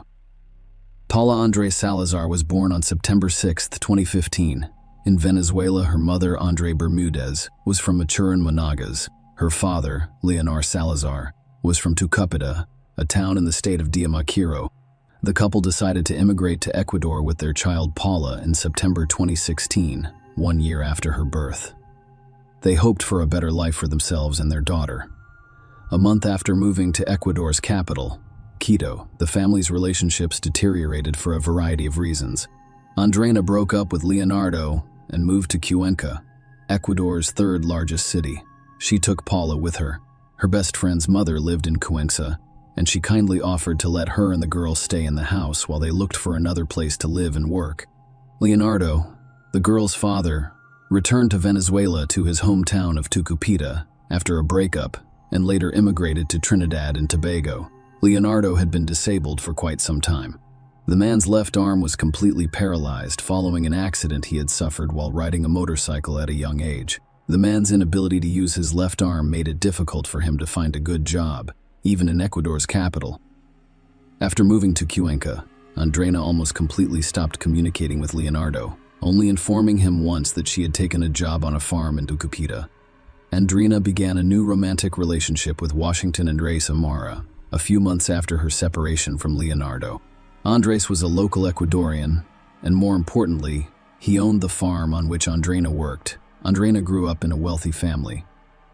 Andreina moved to the area with Paula when she was a year and a half old. Andrés and Andreina welcomed a child on April 7, 2019. With a new baby, the family became happier and more united. However, everything changed when an event occurred on March 27, 2020, which completely altered the lives of everyone involved. At the time, the family was doing well, enjoying each day, and everything was going well on the farm. On one such day, everything appeared to be going well. Andrés took Paula and drove her to the flower plantations. The girl became dizzy and vomited while on the way. Andrés had no choice but to visit a public restroom. As soon as he and the girl entered, Paula vomited again. He decided to leave her alone for a few minutes and return to the car to get a change of clothes, because the girl's clothes were all dirty. When Andrés returned, he discovered Paula lying with her head in the toilet bowl. The men rushed the girl out, attempted first aid, and quickly transported her to the hospital. When the 4-year-old girl was handed over to the doctors, she showed no signs of life. According to the doctor, Paula has died. After the doctors on duty performed an initial examination and assessed the girl's condition, they discovered that Andrés' story was riddled with inconsistencies. For example, the doctors determined at first glance that the girl had bruises on her body and face, which could not be explained by the information her foster father provided. In such cases, medical professionals must notify the police. Indeed, the circumstances indicate that shortly after the police arrived, Andrés was arrested as a suspect in Paul's murder. Although Andrés claimed Paula drowned in the toilet bowl, the autopsy revealed something much darker. First and foremost, the tests revealed that the girl had been dead for approximately 24 hours when she arrived at the hospital, which contradicted the man's version of events. Paula's foster father claims that he administered first aid and cardiopulmonary resuscitation just minutes before transporting her to the hospital. The autopsy revealed that the girl died as a result of several broken ribs, multiple microtraumas, a cracked spine, and sepsis. Paula's death was clearly not an accident, as her small body contained numerous recent and old injuries. Leonardo Salazar, the girl's father, learned of Paul's death on March 33, several days after the events. His mother, who was still in Venezuela, had informed him of his daughter's death over the phone. She learned it from Andreina's friend. It should be noted that after Leonardo left Ecuador, Andreina began a new relationship. She ended all communication with him. That is why, for 3 days, Leonardo was unaware of her tragedy. Until that point, he could only see her in the photos Andreina and his mutual friends had sent him. In addition, Andreina blocked Leonardo from all social media platforms, preventing him from communicating with Paula.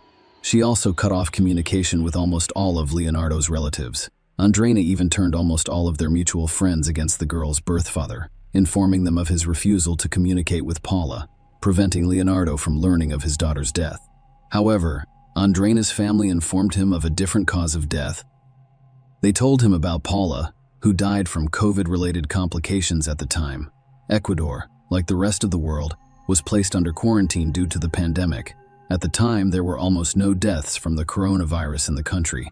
Leonardo was undoubtedly suspicious that his daughter had died from COVID, so he immediately began researching virus-related deaths in Ecuador. These statistics were shared on social media and news sites.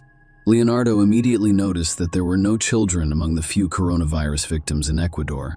Leonardo's relatives assisted him in his investigation, and one of them promptly sent him a newspaper article about the arrest of Andres, who was suspected of killing Paula. Leonardo then started calling Andreina every day, but it wasn't until 10 days later that she decided to call him back herself. During that conversation, Andreina rather coldly informed Leonardo that Paula had died of COVID and that she couldn't give him any more information because her lawyers had forbidden her to do so. Leonardo went on to create a Facebook page dedicated to Paula, as well as an Instagram profile called Justice for Paula, with the help of an acquaintance. The published posts sparked a massive backlash on social media. Their primary goal was to bring those responsible for his daughter's death to justice on the same day that Andreina called Leonardo. She arrived at the morgue to begin preparing for her daughter's funeral, despite the fact that the prosecutor handling the case requested more time to investigate the body. However, the girl's funeral took place on April 10, 2020. Andreina simply refused to allow a second autopsy on the girl because of the information she shared on social media. Andreina's friends and acquaintances contacted Leonardo and informed him of Paula's sad life in the years preceding her death. Leonardo had the majority of the information they possessed, which was based on isolated recordings of conversations, photos, audio recordings, and other similar items. Witnesses claim that since Paula's mother moved in with Andres, the girl has been abused by both her stepfather and her mother. Andrea not only allowed her daughter to be treated this way, but she was also directly involved in the entire situation. Everyone claimed that they only saw Paula happy and cheerful when she was playing alone in front of her stepfather. The girl appeared depressed, shy, and suddenly became very frightening. The little girl once told people that she was aware that her mother and stepfather had beaten her for misbehaving. She even confessed to it as a form of punishment. Andres pushed her, and she hit her head against the wall. Paula described her stepfather as a monster, and she was clearly terrified of him. The little girl had nightmares all the time, and she had insomnia since she was a child. A couple initially preferred that the girl, who was 2 years old at the time of moving into the stepfather's home, fall asleep alone. She frequently cried, but no one paid attention to her. In addition, her mother and stepfather forced her to tuck in by herself. Furthermore, her mother Andreina had taught her how to cook since she was 2 years old. This was absurd. Paula was forced to cook her own breakfast and dinner because her mother preferred to sleep in the mornings and take a break from the baby in the evenings. She just didn't want to take care of her daughter. Not only that, but Andreina was unconcerned about the girl having to deal with baking on her own, despite the dangers at the preschool where mother had placed Paula, a girl who constantly complained of leg and back pain and frequently stated that she could not walk. Her constant complaints, as well as the bruises on her body, compelled the teacher to take her to the medical center. Following an examination, they concluded that the girl was mistreated in her family. Teachers contacted the special police organization to investigate the girl's abuse of her family. Officials took up the case and decided to send the girl somewhere she could be safe while the investigation was ongoing. As a result, on October 16, 2019, Paula was temporarily transferred to her uncle Andreina's brother. A hearing on the case was scheduled for December 4, 2019. Unfortunately, the teacher scheduled to testify did not show up, and for whatever reason they were unable to attend this hearing. As a result, it was decided to hold a retrial on February 27, 2020. However, this time, all of us teachers simply did not show up. The court was forced to dismiss all charges against Bola's parents, and she was eventually returned to her mother. Exactly 1 month later, on March 27, the girl died, and it is unclear why the teachers refused to attend either of the two hearings. It is speculated that Andrina bribed the teachers or simply persuaded them that, while the girl had some issues with her parents, they were not liable for what she said about them. Following Paula's death, Andres was placed in protective custody during the investigation, but he soon appealed the decision. As a result, on June 12, 2020, the judge issued the restraining order and determined that demand could be released to house arrest. However, during the hearing, which was held via video conference, Andres announced that he was withdrawing his appeal. At the time, Leonardo was still running a social media campaign. He also asked his subscribers for financial assistance to travel from Trinidad and Tobago to Ecuador. He intended to file a complaint against Andrina. Andrina had not yet been charged and was free, according to Paula's mother, but it was too late. Fortunately, Leonardo was able to obtain adequate financial assistance as well as free legal advice from two Ecuadorian lawyers, Oswaldo and Alejandro, who generously offered him their support and assistance in the lawsuit. Leonardo had to cross the border between Trinidad and Venezuela, risking his life by floating on a raft and then crossing the entire border from Nacharing to San Cristobal. He had to book private transfers because the pandemic had canceled all services, and he couldn't take his usual route to Ecuador due to the pandemic. Venezuela's maritime and land borders were closed, leaving only a few regular flights to 4 or 5 countries in the months that followed. Once Leonardo arrived in the state of Táchira, he had to cross the border into Colombia over treacherous terrain. He then took a bus to Hipaluxo and continued through the hills and plains until he arrived at the Rumichaca Bridge, which connects Colombia and Ecuador.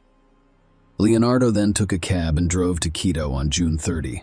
He met with a lawyer as soon as he arrived, and the deceased girl's father filed a complaint against the ex-girlfriend, who was also named as a suspect in Paula's murder. On July 6, 2020, Envious was found to be addicted, and the woman appeared in court, where it was determined that she should not be held in custody, that a house arrest would suffice, and that she must report to justice twice per week. As a result, Andres and Andrina were each charged with murder. In November 2020, the maximum punishment under Ecuador's penal code was approximately 13 years in prison. The first hearing in the case was held at the time, and a specific date for the start of the trial had yet to be announced. During the hearing, Leonardo's attorney expressed concern about Andrina's possible escape, citing her previous attempt to commit suicide with bills. They also applied for Andrina to delay it with an electronic monitoring bracelet. The judge granted the lawyer's request and reduced the number of days the suspect had to appear in court to once per week rather than twice. However, a few days later, Andrina insisted on reconsidering the decision to wear an electronic bracelet. On November 16, an additional hearing was held to reconsider these decisions. Undoubtedly, all of these details slowed the trial, but the judge was able to set a date, which was set for December. The trial of Andres and Andrina did not receive extensive media coverage.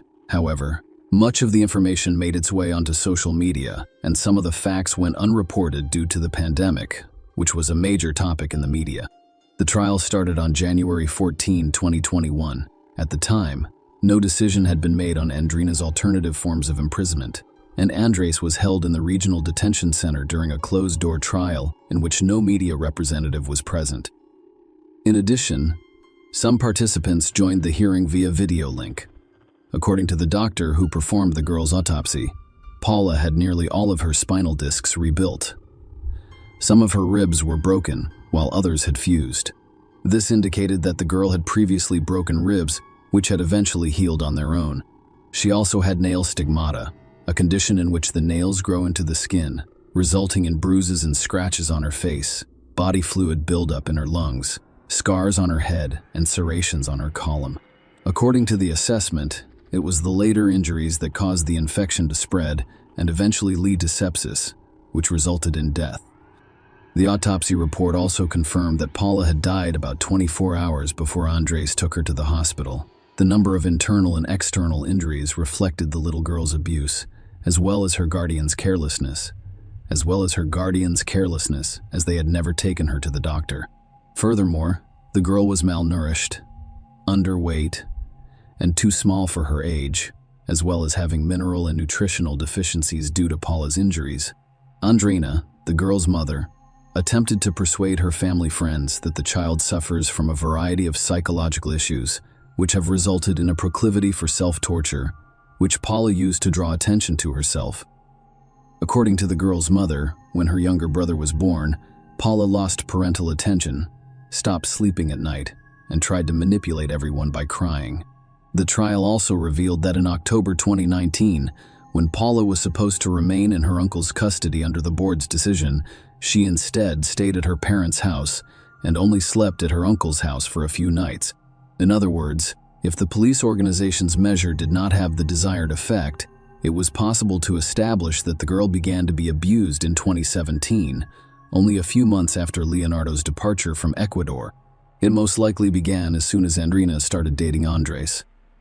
More than 40 accusing party witnesses testified at the trial, confirming that Paula was subjected to abuse for at least 3 years of her short life. Andreina stated at the final hearing before the verdict was handed down that she accepted full responsibility for the child's abuse. The woman claimed she had beaten Paula with a belt and, on occasion, her fists. Through this statement, a girl's mother attempted to shift blame away from her husband. She stated unequivocally that he was innocent, had nothing to do with it, and had never mistreated Paula. Andreina also admitted that she chastised her daughter for causing problems with her new husband. Breaking up with her new husband meant returning to the streets and losing the financial stability she could only find with him. Her daughter's well-being came last. After learning about Paula's life situation, the judges were concerned about the couple's newborn son, but unlike Paula, this child was never abused. It must be established that Andres has chosen to exercise his right to remain silent and has never made a statement about the incident since being arrested. By February 3, 2020, Paula's trial had concluded, and the couple had been sentenced. Both defendants were convicted of murdering the girl, and the maximum sentence for this crime is 13 years. Leonardo's original attorneys and the accusing party demanded the maximum punishment for the perpetrators, but the chief judge decided to consider an aggravating factor, namely that Paula was only 4 years old, implying that she could not defend herself against her attackers as a result of a judge sentenced Andreina and Andres to 17 years and 4 months in prison. According to Ecuadorian law, convicts have 3 days to appeal their verdict. So, despite Andreina's 17-year and 4-month prison sentence, the couple was expected to file an appeal right away. She is still on house arrest while Nuss is in jail. The woman did, in fact, take advantage of her right to appeal, so the higher court must now confirm her prison sentence. In the meantime, the woman continues to follow the original measures. This is not the case for Andres, who was arrested while visiting the hospital with a dead girl. Undoubtedly, the fact that Andreina is still at large is causing public outrage and anger, particularly the anger of Leonardo, who is concerned that the woman will take advantage of the situation to avoid justice. If you were shocked by this story, please remember to subscribe to the channel. There are other equally shocking stories. From our end, we express our condolences to Paula's father and wish him the time he needs to recover from his terrible grief and obtain justice for Paula. Share your opinion with us in the comments and subscribe to the channel for more.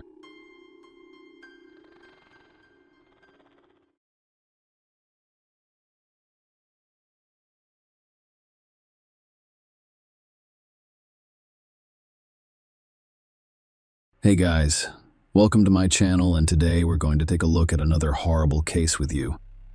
In February 2018, the quiet town of Deltona, located in eastern Florida off the Atlantic coast, was shaken by the brutal murder of a young man named Patrick de la Cerda.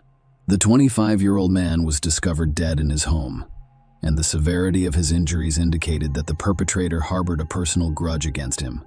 The Patrick de la Cerda case is an example of a near-perfect, elaborate and planned crime that may have gone unsolved. Although the murderer was identified almost immediately, there was no direct evidence to prove his guilt. As later claimed, investigator Chad Weaver, who investigated the case, knew from the start that it would be a true detective worthy of a screen adaptation. What happened? Who is Patrick de la Cerda?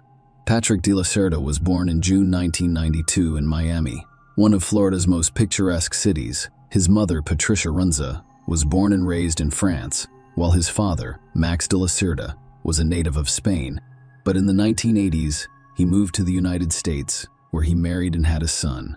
The de la Cerda family was extremely friendly and cheerful. Patrick grew up in an environment of love, caring, and mutual respect. He was a very nice, intelligent, and sociable guy who did well in school, could easily become the soul of any company, and had a lot of friends. Furthermore, the boy was very close to his parents from childhood, and they spared no effort or money to ensure that their son received a good education and grew up to be a worthy man. The family patriarch had spent his entire life working in the construction industry and was a highly skilled professional. The family was not wealthy, but they were well off by city standards. After graduating from high school, Patrick decided to pursue a career in construction to continue his father's legacy. When the young man was in university, his parents decided to divorce after nearly 25 years of marriage. It should be noted that they parted in a quiet and peaceful manner, with no scandals, property division, or other issues. The mother relocated to the quiet town of Deltona in the state's east and remarried shortly thereafter. The adult son decided to stay in Miami with his father, where they both work and are well known in the construction industry. Despite the divorce of the parents, all family members remained close and friendly to one another. They were constantly in contact with one another, calling and communicating on a regular basis, and we were always available to assist when needed. Patrick paid regular visits to his mother in Deltona, where he told her about everything going on in his life, including his joys and experiences meeting the girl of his dreams. Due to his French and Spanish heritage, Patrick had a bright appearance and enjoyed great success with fair sex from a young age, but it had always been an example of the family in which he grew up, so he did not seek frivolous and fleeting affairs. He dreamed of a bright mutual feeling and his own strong family. De la Cerda met the girl of his dreams by chance on the internet, on one of the popular sites where lonely hearts find each other. He registered and created an account at the suggestion of a friend, but he didn't fully believe that he could meet his soulmate there. One June evening in 2017, he was browsing the site's girl profiles without much enthusiasm when his attention was drawn to a photo of a searing brunette with an unusually bright appearance. She had big, bottomless eyes and a lovely smile. Patrick was completely enchanted and decided to write to the stunning stranger. She responded to his message, and they began to communicate more comfortably. The girl's name was Jessica Devnani. She was born in 1988 in Orlando, Florida, which is located in the state's central region. After graduating from high school, she enrolled in one of the local universities to study banking, and after graduation, she worked at a bank branch in her hometown of Orlando. Jessica was also immediately drawn to the handsome young man. They exchanged phone numbers after a few days of active correspondence on the website. For the next few weeks, they called each other every evening and talked for hours about anything. The couple quickly established mutual sympathy and trust, so the young people decided to meet in person. Because they lived in different parts of the state, they chose a location about halfway between them for the meeting. Already on the first date, Patrick realized Jessica was the girl he had been looking for, and now refuses to let go. She liked him right away, and Jessica was perplexed by the age difference because she was 4 years older than Patrick. On the way home, Patrick called his mother and told her that he had met the girl of his dreams, whom he wanted to marry and start a family. Patricia recognized the joy and excitement in her son's voice and knew he was serious. She was happy for him. This long-distance relationship lasted several months and posed a significant problem because the couple could only see each other on weekends and in neutral locations. Usually, they rented a hotel room in a cozy, secluded location and simply enjoyed each other's company. However, everyone flew home on Sunday night because they had work the next morning. Marriage proposal. To be closer to his sweetheart, Patrick relocated to Deltona, where his mother lived, in December 2017. He purchased a house in a quiet neighborhood and began repairing it, preparing a cozy nest for his chosen one's move. Jessica couldn't leave work right away, so they planned a housewarming party for early spring next year. On New Year's Eve, when the couple met, the young man decided to surprise his girlfriend. He set up fireworks in the backyard of the house, and, as Jessica watched the fireworks, she got down on one knee and held out a box with a ring, asking her the most important question: will she become his lawful wife? Jessica was overjoyed and, unsurprisingly, agreed with him. Patrick admitted that he had been looking for an engagement ring for a long time, but had not found the right one in any of the jewelry stores. He believes that none of them are attractive or refined enough for such an occasion. He chose the best of what was available in order to make a proposal before the new year, but then ordered another from the jewelry workshop, an exclusive ring designed by the young man himself. Something had happened to Patrick. 2 months have passed since the engagement. Preparations for the wedding and upcoming housewarming were underway.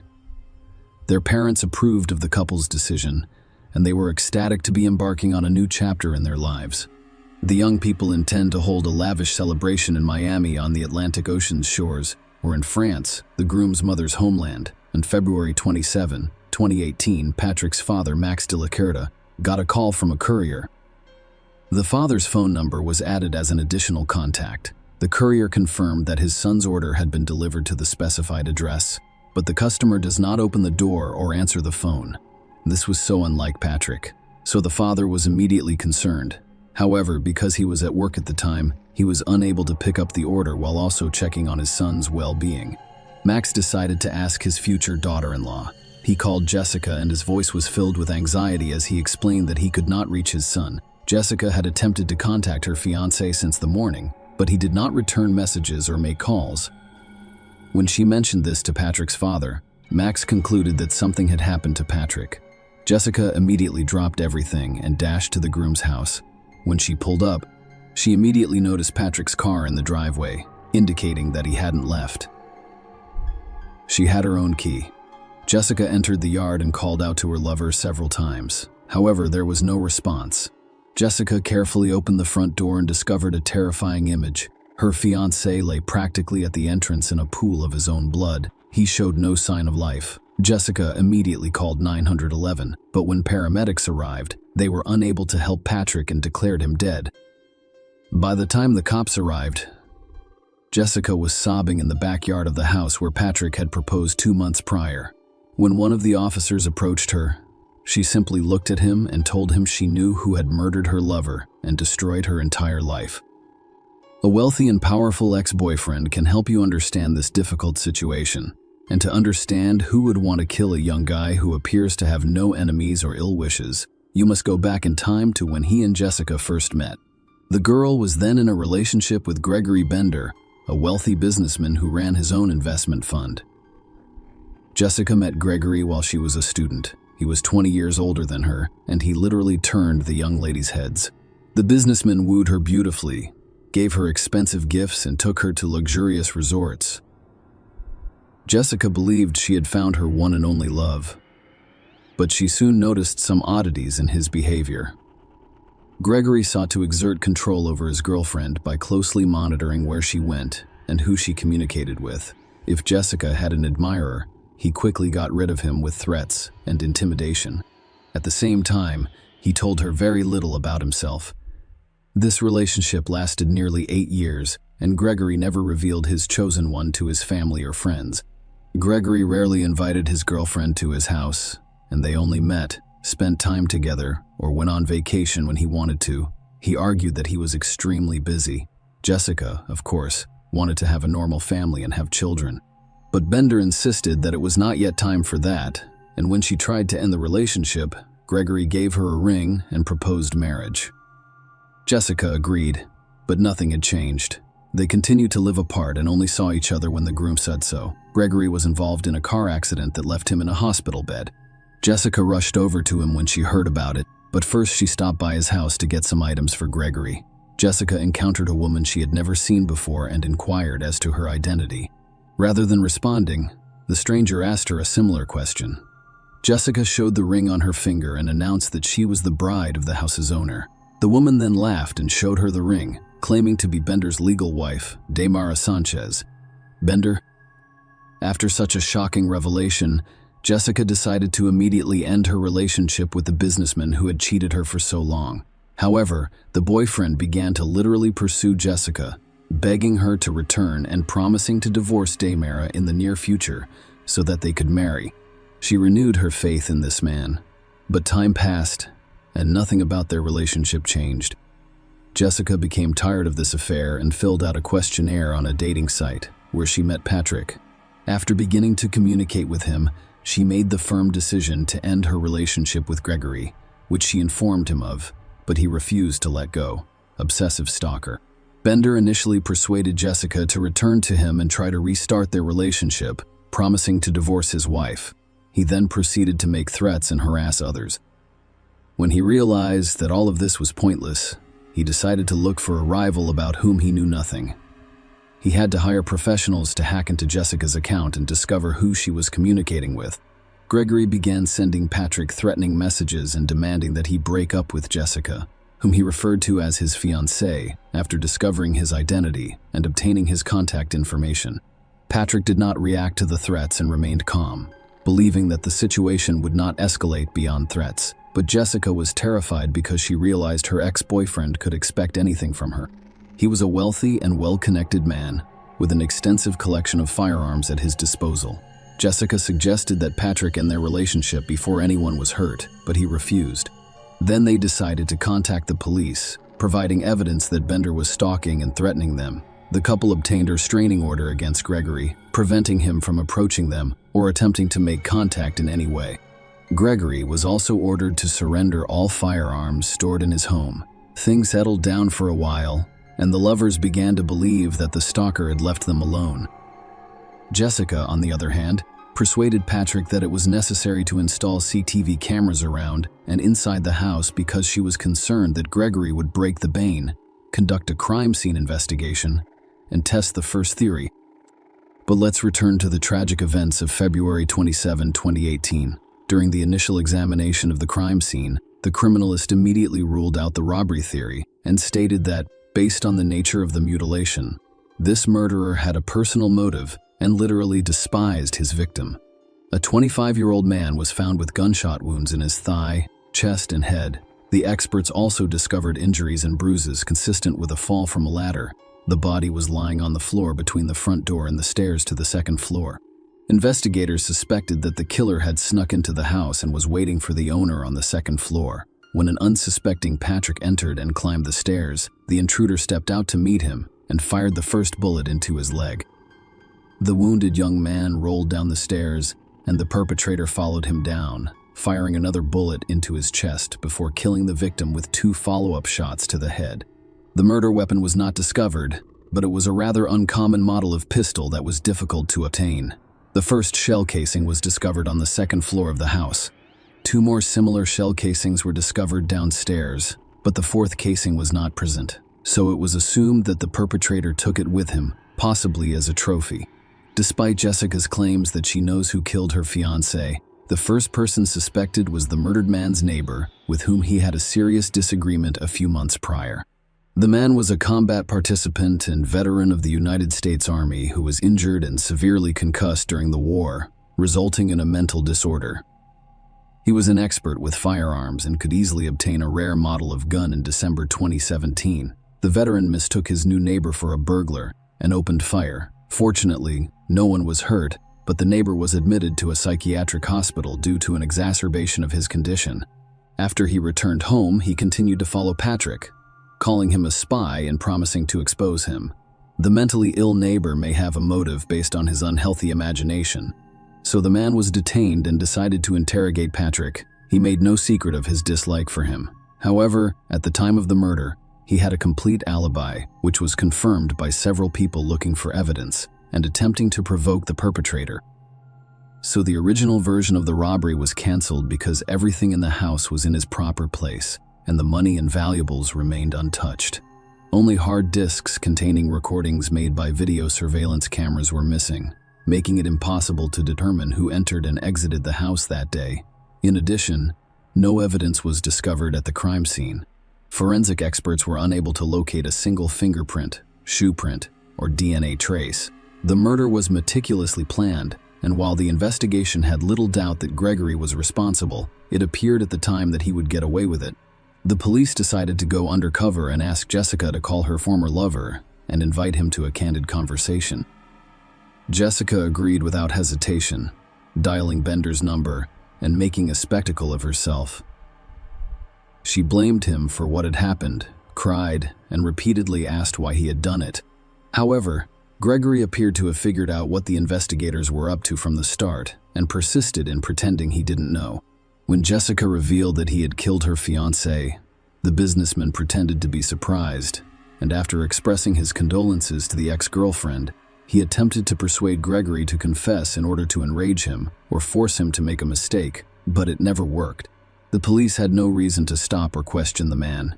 He could only be called to testify, but he followed the restraining order and appeared to have let his ex-girlfriend go long ago. The killer's notes. While the investigation was treading water looking for leads, the police received a call from Daymara Sanchez Bender, who claimed to have important information about the Patrick de la Cerda case. The woman was immediately invited to the station for an interview, during which she stated that shortly before the crime, she noticed a strange notebook on her husband's desk in his office. Looking into it, I discovered a detailed plan of some stranger's house, along with a strange algorithm of actions. She had not paid attention to it at the time. However, when Daymara saw a news report about a young man's brutal murder and the story showed the plan of his house, she immediately remembered the sketches of her unfaithful husband, with whom she was on the verge of divorce, and decided to tell the investigators that this information gave the police enough reason to search the alleged perpetrator's home. The mysterious notebook about which the businessman's wife spoke was found in the office, but the pages containing the house plan and other records had been removed. However, they were quickly discovered in the office. But, in a trash can that Gregory had apparently failed or forgotten to empty, he simply ripped out the pages, crumpled them up, and tossed them away. Apparently, he was confident that his house would not be searched because the sheets of paper contained no evidence against him. In addition to the layout of the house, there was a detailed plan of the crime itself, indicating that the criminal had planned extensively and thoroughly, working out every detail. It was specifically mentioned that the phone should be turned off, gloves should be worn, and shoe soles should be lubricated with a special compound to avoid leaving traces on the floor. The records revealed that Gregory followed his victim, knew when Patrick returned home, and was aware of the presence of surveillance cameras in the house and yard. In addition, Gregory disposed of the crime weapon, dirty clothes, shoes, and gloves. He was only disappointed because his own records had not been destroyed in time, and by his wife's curiosity. In addition, a fourth missing shell casing was discovered on the table in a cigar box that the gunman was supposed to have taken as a trophy. Forensics determined that it was the same shell casing from the crime scene. The trial and defense attorneys attempted to shift the blame onto Jessica, but the evidence was sufficient to arrest Gregory and begin the trial. The main issue was that all of the evidence found could be considered circumstantial, because the criminal weapon was never found. There was no evidence that the accused had ever visited the victim's home, and there were no witnesses. Bender's trial didn't start until May 21, more than 3 years after the atrocity. During this time, he hired the best lawyers who had enough time to fully prepare for the case. The businessman was upbeat and appeared to believe he'd get away with it. Jessica was a key witness. She detailed her long-term relationship with Gregory, including how she discovered he was married and attempted to end it, as well as the harassment and threats he made against her and Patrick. She provided saved screenshots of correspondence and phone records. In response, Bender's attorneys attempted to shift all of the blame to Jessica. The defense claimed that Jessica provoked Gregory with her behavior by registering on a dating site and beginning a new relationship while still in a relationship with Gregory, which hurt his pride and ego. Jessica was also accused of mercantilism, with some claiming that she enjoyed receiving expensive gifts from wealthy suitors. In the main evidence sheets containing records of the murder plot, the lawyers described it as a fantasy of a wounded man seeking vengeance on his rival. At the same time, the defense claimed that the defendant's involvement in the crime was limited to plans and fantasies, so no traces of him were discovered. Furthermore, the lawyers claimed that the search of their client's home was illegal and violated, so the second evidence was a shell casing that he could simply plant in the process. The crime weapon was also not discovered, and Jessica identified the model of the gun from a picture, claiming that she had previously seen it in her boyfriend's collection, but she could be mistaken because she was not well versed in weapons, according to her ex-wife's testimony and final verdict. At one of the sessions, the defendant's now ex-wife, Daymara Sanchez, was called as a witness. The man who had previously appeared indifferent suddenly became animated and confessed his love for her. The ex-wife was moved by this confession and appears to have changed her mind about testifying against Gregory. She erred in her testimony, citing forgetfulness, and finally stated that she had lived with the man for many years and doubted his ability to commit murder. Despite defense attorneys' attempts to challenge the legality of the defendant's home search, his ex-wife's unexpected statement, and a lack of direct evidence, the jury found Gregory Bender guilty of first-degree murder after hours of deliberation. He received a life sentence and will never be eligible for parole. As the judge read the sentence, the defendant stared at Jessica, seemingly without blinking. He was literally glaring at her, making her feel sick and nearly causing a panic attack. She sat next to her late fiancé's mother and, at one point, started sobbing and choking. Despite numerous attempts by Bender and his well-paid lawyers to appeal the verdict and have the case reviewed, all of their appeals were denied. Not least among these factors was the case's widespread societal resonance, because a wealthy millionaire businessman murdered a simple working man in cold blood and attempted to evade justice. Patrick de la Cerda's story received widespread media coverage. Gregory Bender is still behind bars at the moment. Jessica Devnani says she feels safe and will continue to live for Patrick and honor his memory. She wears the ring that he gave her as a gift. In addition, Patrick never gave her the exclusive piece of jewelry he promised. Jessica has a close relationship with her deceased fiancé's parents, who treat her like their own daughter. Share your opinion with us in the comments and subscribe to the channel for more.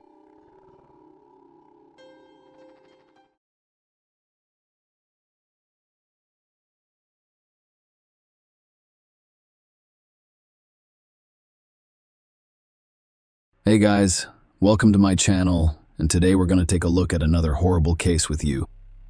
Brianna Warlin, a young woman, was awakened abruptly by an unexpected phone call at 1:45 on December 18, 2013. In the morning, she picked up the phone and found her best friend Heather on the other end, sobbing. Heather shared a recent conversation she had with her ex-lover, Sydney. Sydney had called her, revealing that he had split from his wife, expressing regret for their own breakup and urging Heather to start over. Brianna inquired as to why Heather had answered his phone call. The number turned out to be unknown, prompting Heather to pick it up.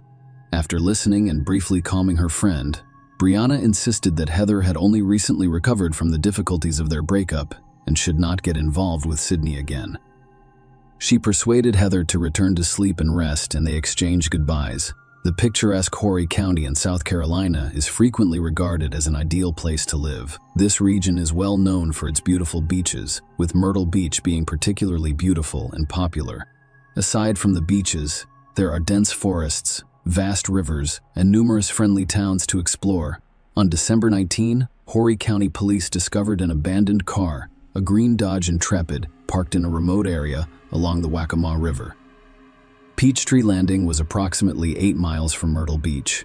This location served as a dock for small boats and was at the end of a long, little-known road that was rarely traveled by cars. The police checked the car's registration in their system and discovered that it was registered to Terry Elvis. Officers were dispatched to his home. They knocked on his door and told him about the found car. Terry was at home, watching TV on his living room sofa. It turned out that the car belonged to his daughter Heather.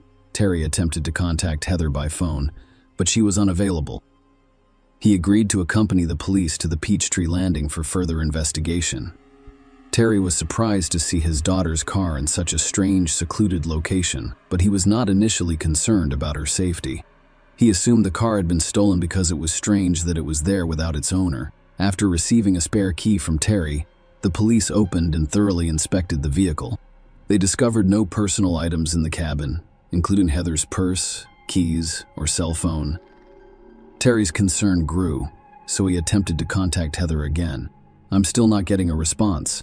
He called the restaurant where she works. Heather had not shown up for work, according to the manager, and she was not scheduled until the following day. Terry informed the police of his concerns, stating that such behavior was completely out of character for his daughter and that something had gone wrong. At the time, the car and the riverbank where it was discovered were not considered crime scenes because there was no evidence of a struggle, broken glass, or blood. Nonetheless, authorities decided to conduct a missing persons investigation.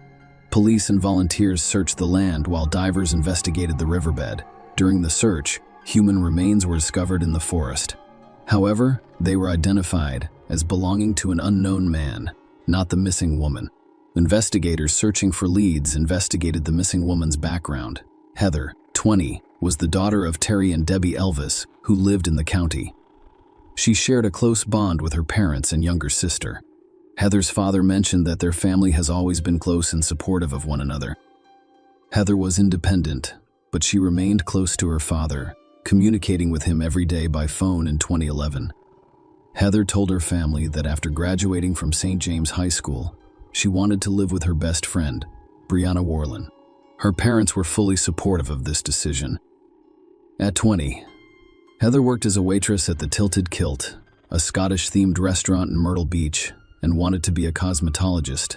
Heather's younger sister Morgan revealed that her interests included makeup and working in front of the camera, and she was known for her creativity and ambition. Heather was also well known in her town for her kindness, carefree attitude, and positive outlook. Her friend Brianna observed that when people remember and talk about her, they smile because she always had a positive attitude. Heather was described by another friend as sociable, free-spirited, and enthusiastic about life. She was always determined to live life to the fullest. Heather had spent the previous year in Myrtle Beach with her best friend Brianna. She was doing well in her studies, and everything seemed perfect. However, everything changed when Heather had a chance encounter at the Tilted Kilt, which set her on the path to tragedy. Heather was working the day shift at a busy restaurant one warm June afternoon, while chatting with customers, taking orders, and transporting trays to the kitchen. She ran into Sidney Moore, a 37-year-old father of 3 and handyman. Sidney owned a small kitchen appliance repair business in Myrtle Beach and had received an order from the restaurant that day. They struck up a conversation, and Heather was instantly drawn to the man. Their interactions increased after that day. They discovered that they had many of the same interests and hobbies. Heather even hinted at her feelings on Twitter, saying she was drawn to older men. By the end of July, Heather had begun sending intimate messages to Sidney, who was renovating her restaurant. She also told her friends and co-workers about Sidney, revealing that he was the same person she'd mentioned on Twitter. Sidney liked Heather's attention and began visiting the restaurant on a regular basis. They frequently entertained in the kitchen while Sidney worked on appliance repair. By July, their relationship had most likely progressed from innocent flirting to something more serious, as evidenced by Heather's 2 tweets sent within a minute of each other. In one tweet, she mentioned that she had done something, while in the other, she stated that she was too deep to stop. Heather's co-workers were aware of her feelings for 37-year-old Sidney, and they began gossiping about their relationship. One co-worker later admitted that everyone was aware of their relationship and disapproved because Sidney was married. Furthermore, they frequently addressed Heather by different names, and once decided to play a joke on her. 2 colleagues called the restaurant and pretended to be Tammy Sidney's wife. In August, the rumors were finally confirmed. Sidney began to appear more frequently at the restaurant. She was constantly bringing Heather coffee and sweets, sitting in the dining area, and waiting for her at the back door after her shift so they could leave together. The couple frequently discussed their relationship with friends, and Sidney even told acquaintances about his plans to hire Heather as a full-time nanny when he and his wife relocated to Florida. Heather also told her friends about Sidney's plans, and they all thought it was strange. The lovers were constantly on the phone and frequently drove to remote and secluded locations in their cars for intimate calls. Heather knew this was a toxic relationship. Sidney repeatedly told her that he was tired, dissatisfied with his wife, and wanted to leave. However, it appears that these were empty promises. Heather's friends warned her that Sidney was only using her. By mid-September, Heather appeared to be aware of her situation. On September 21, she tweeted that an angel and a demon fell in love, but it did not end well. Perhaps that was the day she attempted to end her strange relationship with Sidney. The turning point came when Tammy Sidney, 34, discovered her husband's secret affair after 34 years of marriage. She called Heather and started humiliating her on the phone. Heather's roommate, Brianna, witnessed the conversation and later told investigators that Heather had tolerated the insults for a long time. Tammy once claimed that Sidney was only using Heather for his fantasies, and she even had Sidney tell her this over the phone. Sidney echoed his wife's words, telling Heather that she is unimportant to him and an easy target. Naturally, this upset the girl. Sidney and Tammy made her feel terrible and almost completely destroyed her identity. Prosecutor Chris Helms later determined that Tammy held a commanding position in the Moreer household, dictating where and when Sydney should work and controlling all of his activities. Helms also stated that Tammy was enraged by the betrayal and could not forgive Sydney and Heather, so she decided to ruin the young woman's life. After the truth was revealed, Tammy began handcuffing Sydney and tying him to the bed at night, preventing him from leaving while she slept. She also changed the password on his phone and forced him to get a tattoo of her name on his stomach. Sydney agreed to everything in the hopes of preserving his marriage and family. Brianna Tammy claims that her attacks went beyond phone calls and turned into systematic acts of hatred. Tammy began making repeated phone calls to Heather's workplace, demanding that she be fired. She continued to call Heather from Sydney's phone and send pictures and videos of the two of them together, including intimate moments. Heather wrote Sydney a letter begging him to stop Tammy's harassment, which was causing problems at her job. She was saddened and upset by how the man she loved treated her. Heather tried everything she could to get her life back on track, including starting to attend church with her best friend in early November. Tammy sent Heather new threatening messages, demanding that she provide her address. Tammy warned Heather that if she did not comply, she would find her and impose severe consequences. Tammy also stated that she had been monitoring Sydney since January 2012 and that Heather could no longer influence him. Heather was completely exhausted, both physically and emotionally, and couldn't understand why Tammy wouldn't let her go, especially since her relationship with Sydney had ended and she wanted to forget everything. Heather told her friend that Tammy appeared to be obsessed with her. Things finally settled down by the end of November. More than 2 weeks after Tammy's threatening messages arrived, Sydney and Tammy left for a 3-day trip to California with their 3 children in their new Ford Phone 150 SUV. With more family out of town, Heather was finally able to relax and enjoy the moment, free of Tammy's threats. Heather also experienced a happy event in her life when she was able to land her dream job as a makeup artist at a beauty salon. She was supposed to start work before Christmas. Heather was overjoyed and eagerly shared the news with her friends and family. However, fears began to emerge in her life, which could only worsen her problems with Tammy. Heather and her co-workers at Tilted Kilt noticed in early November that she had gained weight unexpectedly and quickly. Heather became concerned that she might be pregnant with Sydney's baby. Angered and terrified, she decided to take a pregnancy test at the restaurant. Heather's manager, Jessica Cook, later told police that she was desperate about the situation and feared Tammy would do something terrible to her. However, the test turned out to be incorrect. Heather had no idea if she was pregnant with Sydney's child at the time. Heather's best friend also stated that when Heather took a pregnancy test at work in early November, she had not been intimate with anyone other than Sydney. Despite her concerns about a possible pregnancy in the winter of 2013, Heather remained optimistic. She decided it was time to move forward and make a new start. She hoped for a new, happier, and healthier relationship and agreed to go on a first date with Steve Gerald, a man she had met briefly but was genuinely interested in. Heather and Steve met on December 17 at around 10 p.m. and decided to drive around Myrtle Beach to see the Christmas lights. They eventually stopped at a nearby parking lot, where Steve taught Heather how to drive his manual transmission car. Excited, Heather sent her father a picture of herself behind the wheel of the car with the caption, "I just learned to drive like a true professional." Steve later stated that they had scheduled a second date and he dropped her off at her Carolina Forest apartment. Detectives struggled to find specific clues or leads around 1:15 a.m., so they decided to create a timeline of events preceding Heather's disappearance on December 17 and 18. The prime suspect was Steve Gerald, with whom Heather had spent the evening before her disappearance. However, after questioning, no evidence of his involvement was discovered and suspicions were dismissed. Heather's family and friends were surprised to learn that, while they were working hard to find the girl, they were also reaching out to the general public and offering a reward for information about her whereabouts. Tammy Moore, at the same time, became active on social media and continued to insult Heather. On December 20, Brianna and her restaurant colleagues told police about Sydney and Heather's affair, causing outrage and drawing the attention of investigators leading the investigation. Detectives summoned Sydney for questioning. Sydney was evasive and reserved throughout the interrogation, claiming that he was not near the Peachtree Landing on the night of December 17-18. He also claimed that he had no contact with Heather and was traveling with his wife Tammy at the time. Detectives suspected he was lying but needed proof. That's when investigators looked into Heather's call history and phone records, and they discovered the first clues. By reconstructing Heather's movements on the day she vanished, they attempted to establish Sydney's connection to these events.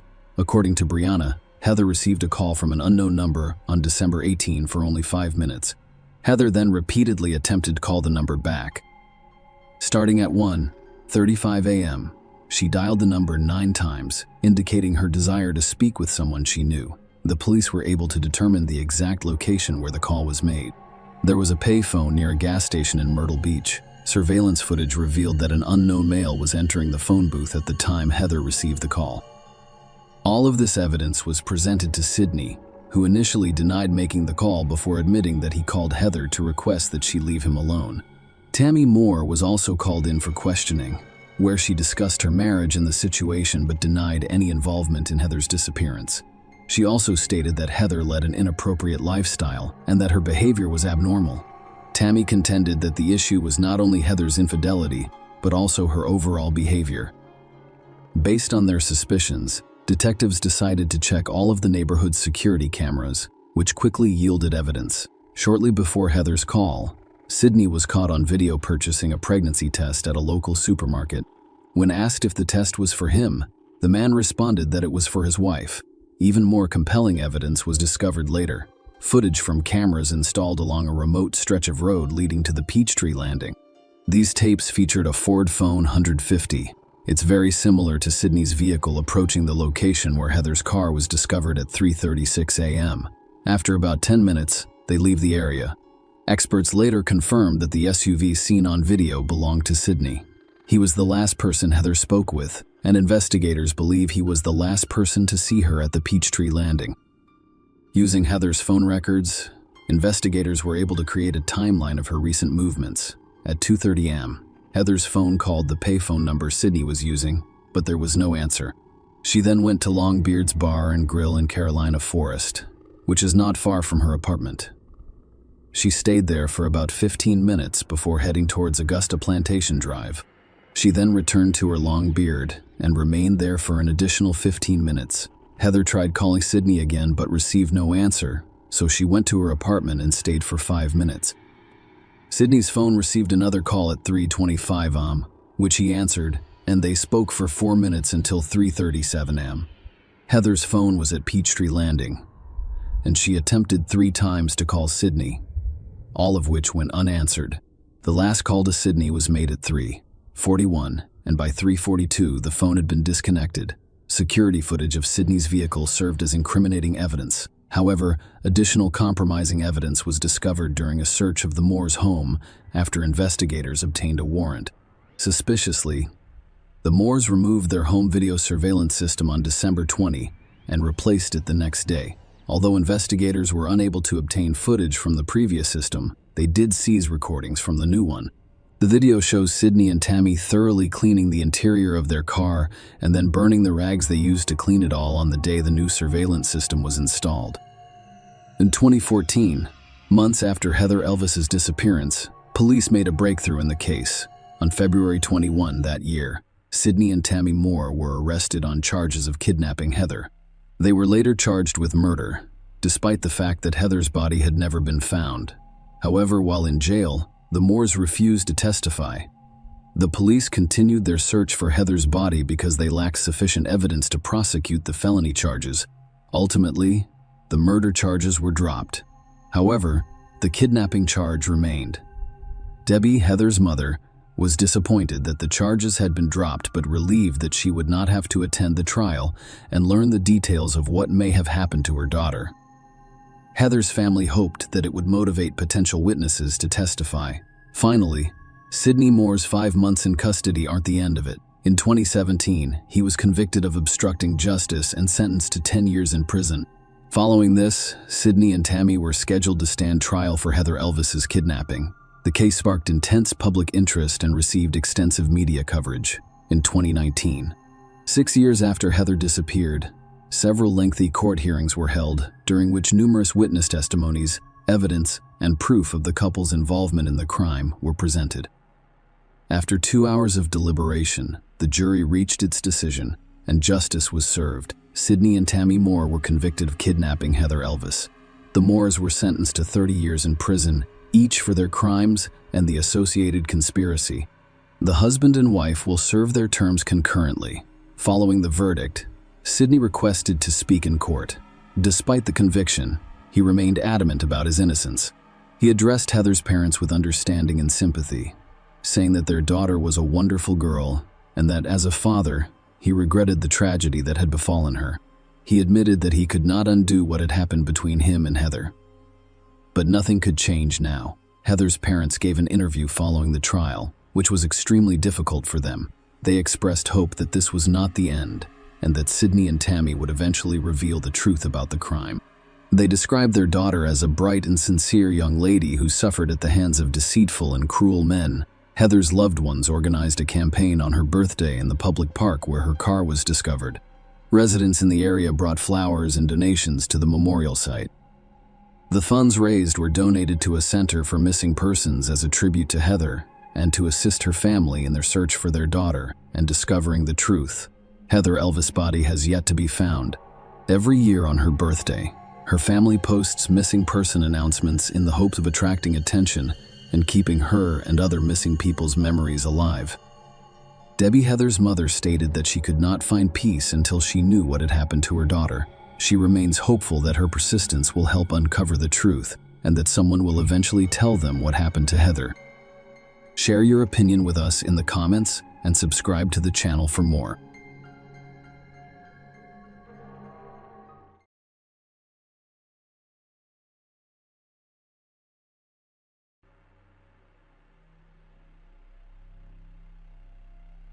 Hey guys, welcome to my channel, and today we're going to take a look at another horrible case with you. In this video, we will talk about a story that happened in 2019. Jassy Correa planned to celebrate her 23rd birthday at one of Boston's entertainment venues.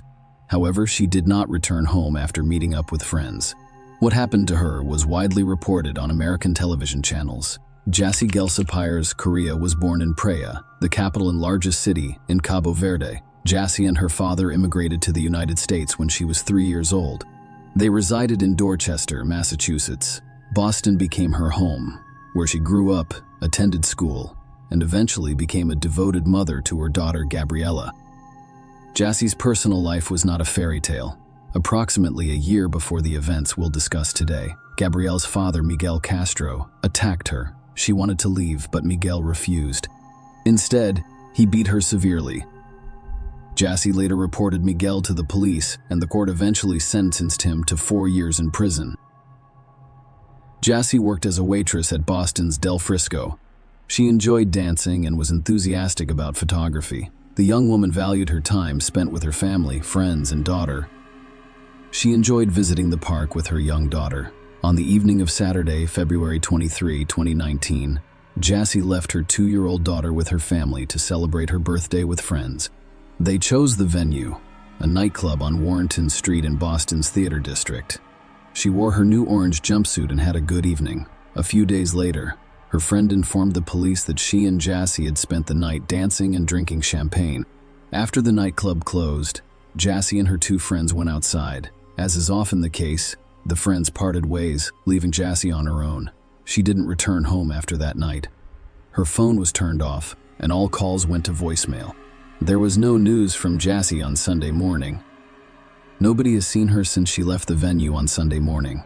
On Tuesday, February 26, her father, Joaquin Correa, went to the police station with a friend of Jassy to report that his 23-year-old daughter had gone missing.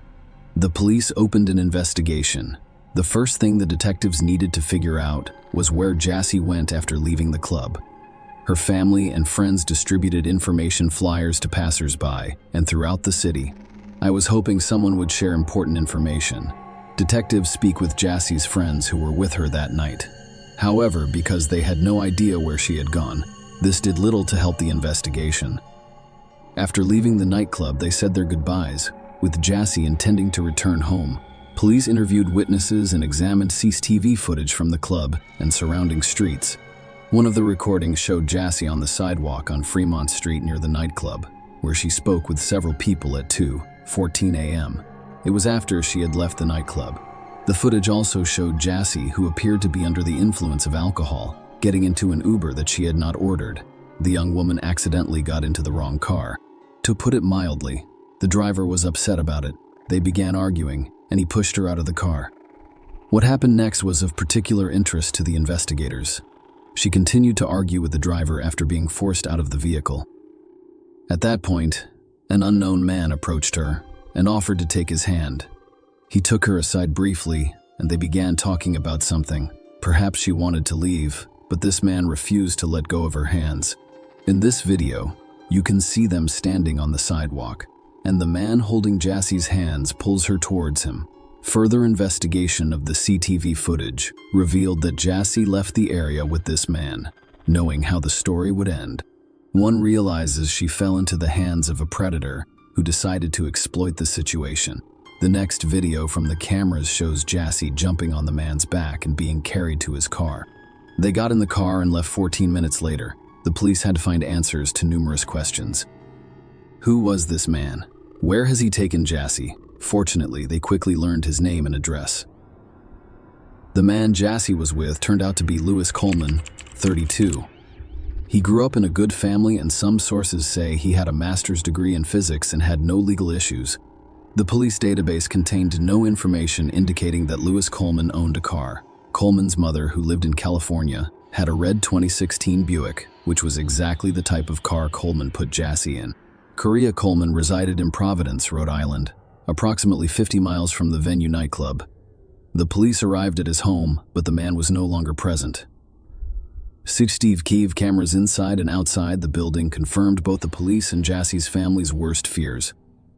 Coleman's drive from the venue club to his apartment in Providence took about an hour, so he must have stopped somewhere because he returned to his apartment at 4:15 a.m. on Sunday. He got Jassie into his car about 2 hours later. Coleman emailed his colleagues the next day, informing them that he would be away for a few more days. Hello, everyone. I just wanted to let you know that I am still out sick. I will be back in a few days, Coleman wrote. According to what he wrote, he needed time to hide the evidence of the crime. That's what he tried to do over the next 2 days. We'll now look at more cat TV footage to see what happened to Jassie after she left with Coleman. For ethical reasons, the police never released the first recording, which showed Coleman going to his apartment with Jassie. The following is how FBI Special Agent Thomas Zukaskas described what he witnessed on the recording.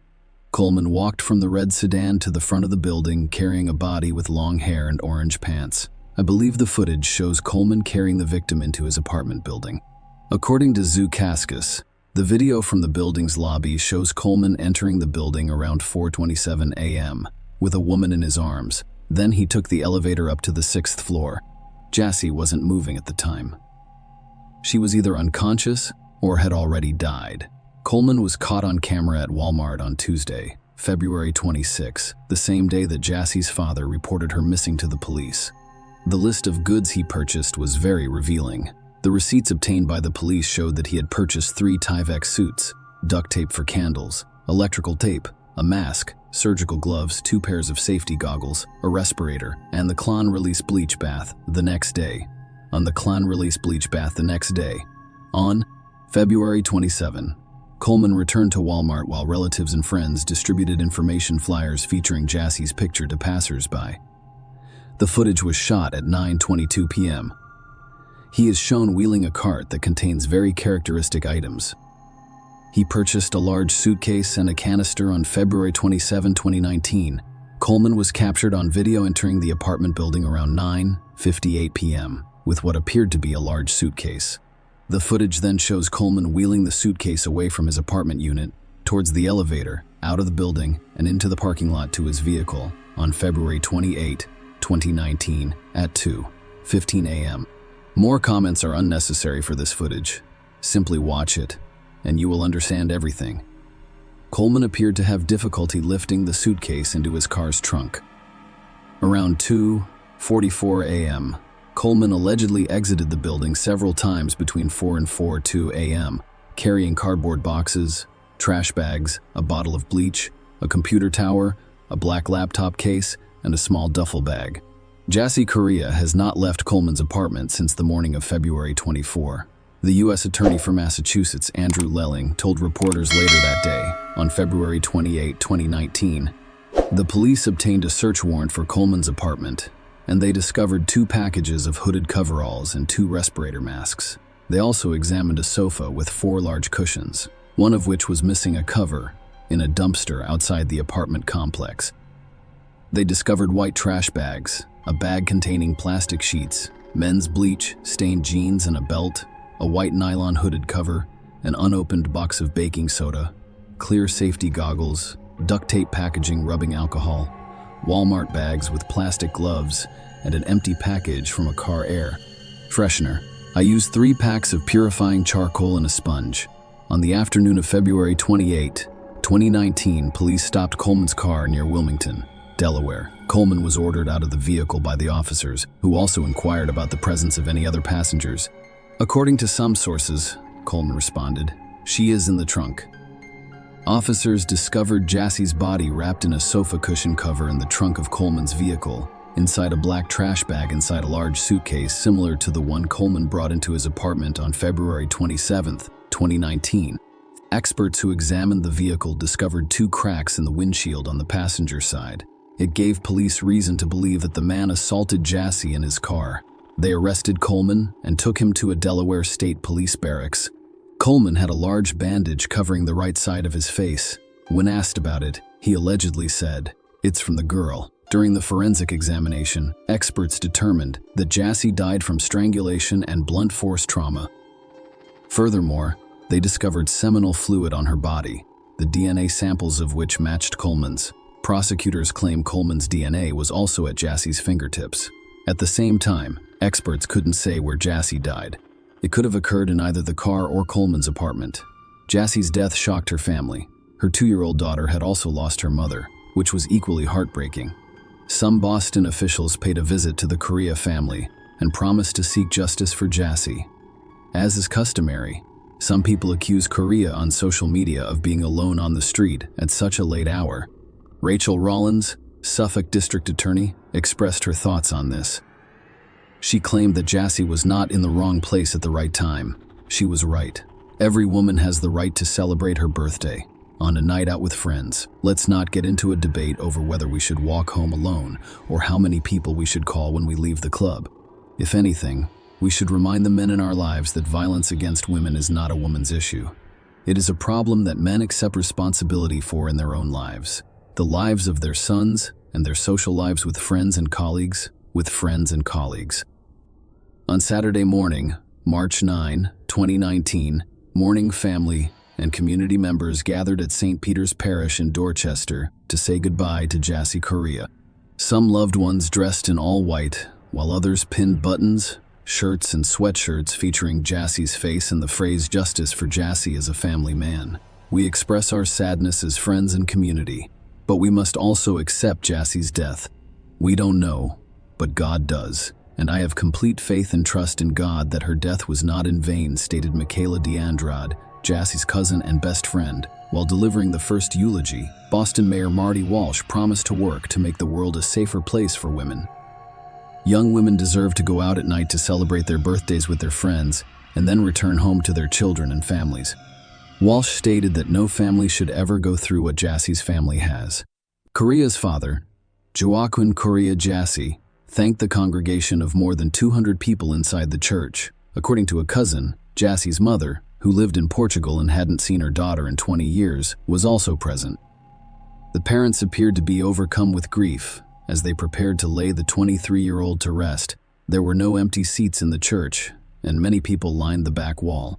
Joaquin Correa thanked the city for its support, as well as all of the various law enforcement agencies and departments that spared no effort or resources in carrying out their noble and risky mission in the 3 states involved. "My dear Jassie, rest in paradise," he said. "Rest in peace, my beloved child." Lewis Coleman was charged with kidnapping, which led to his death. The charge of kidnapping resulting in death carries the death penalty or a life sentence. But in November 2019, prosecutors announced that Coleman would not face capital punishment.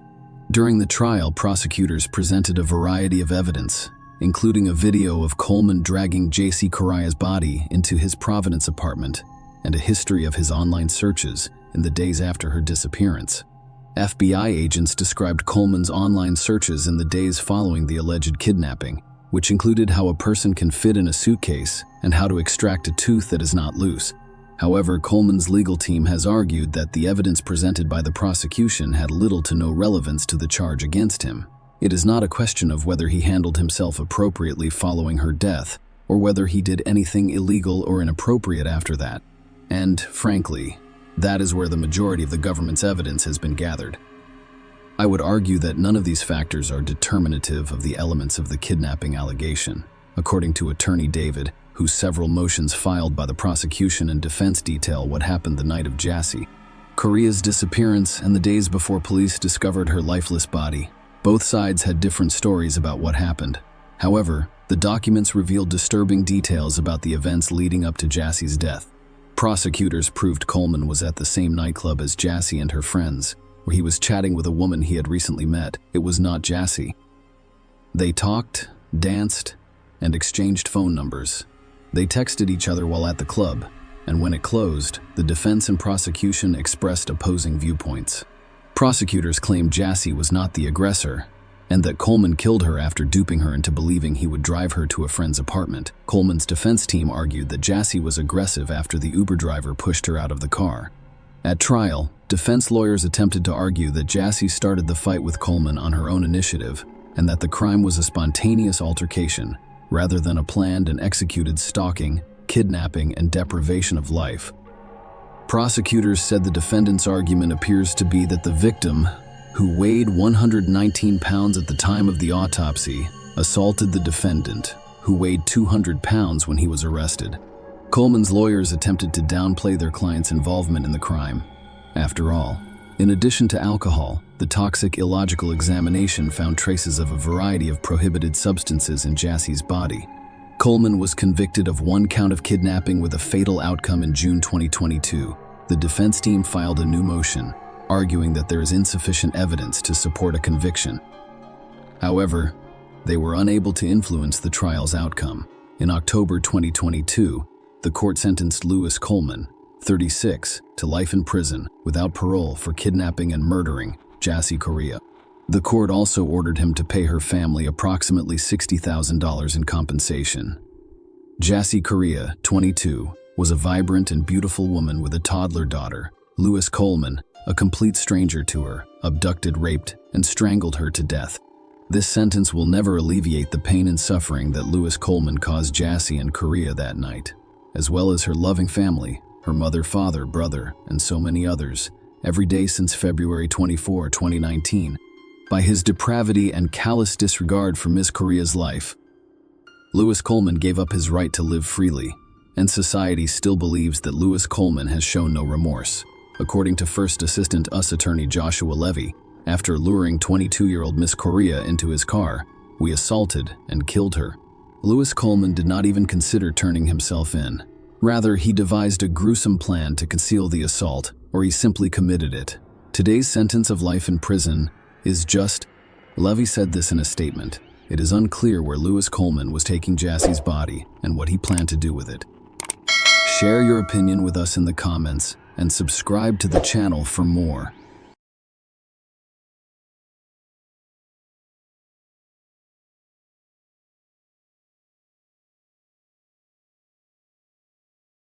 Hey guys, welcome to my channel, and today we're going to take a look at another horrible case with you.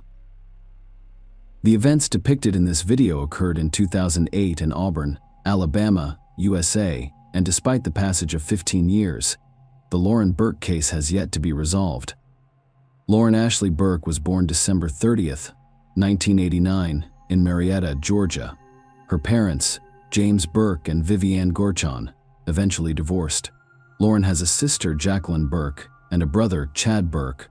Lauren attended Auburn University to study graphic design after graduating from high school. She was a Delta Gamma sorority member, lacrosse player, and all-around campus community participant.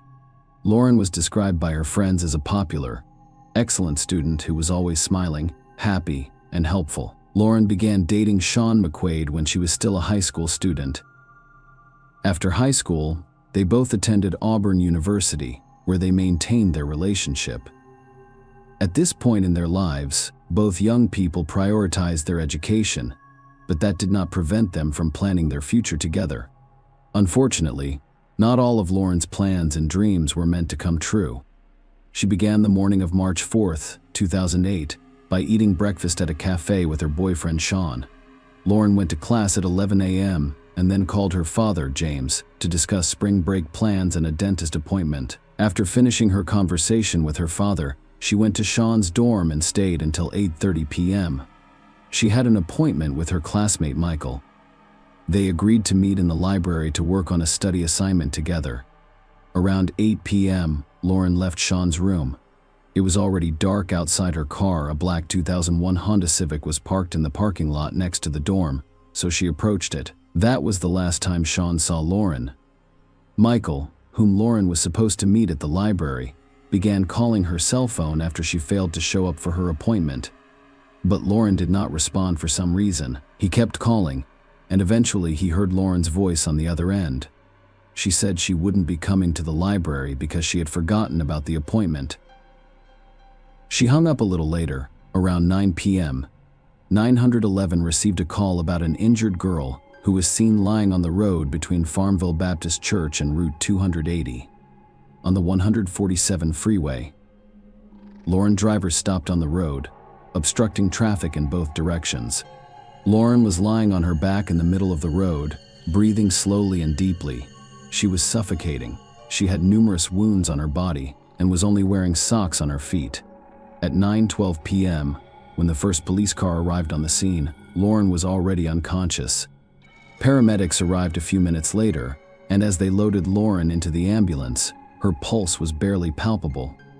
Lauren was transported to East Alabama Medical Center at 9:35 p.m., where doctors began their efforts to save her life.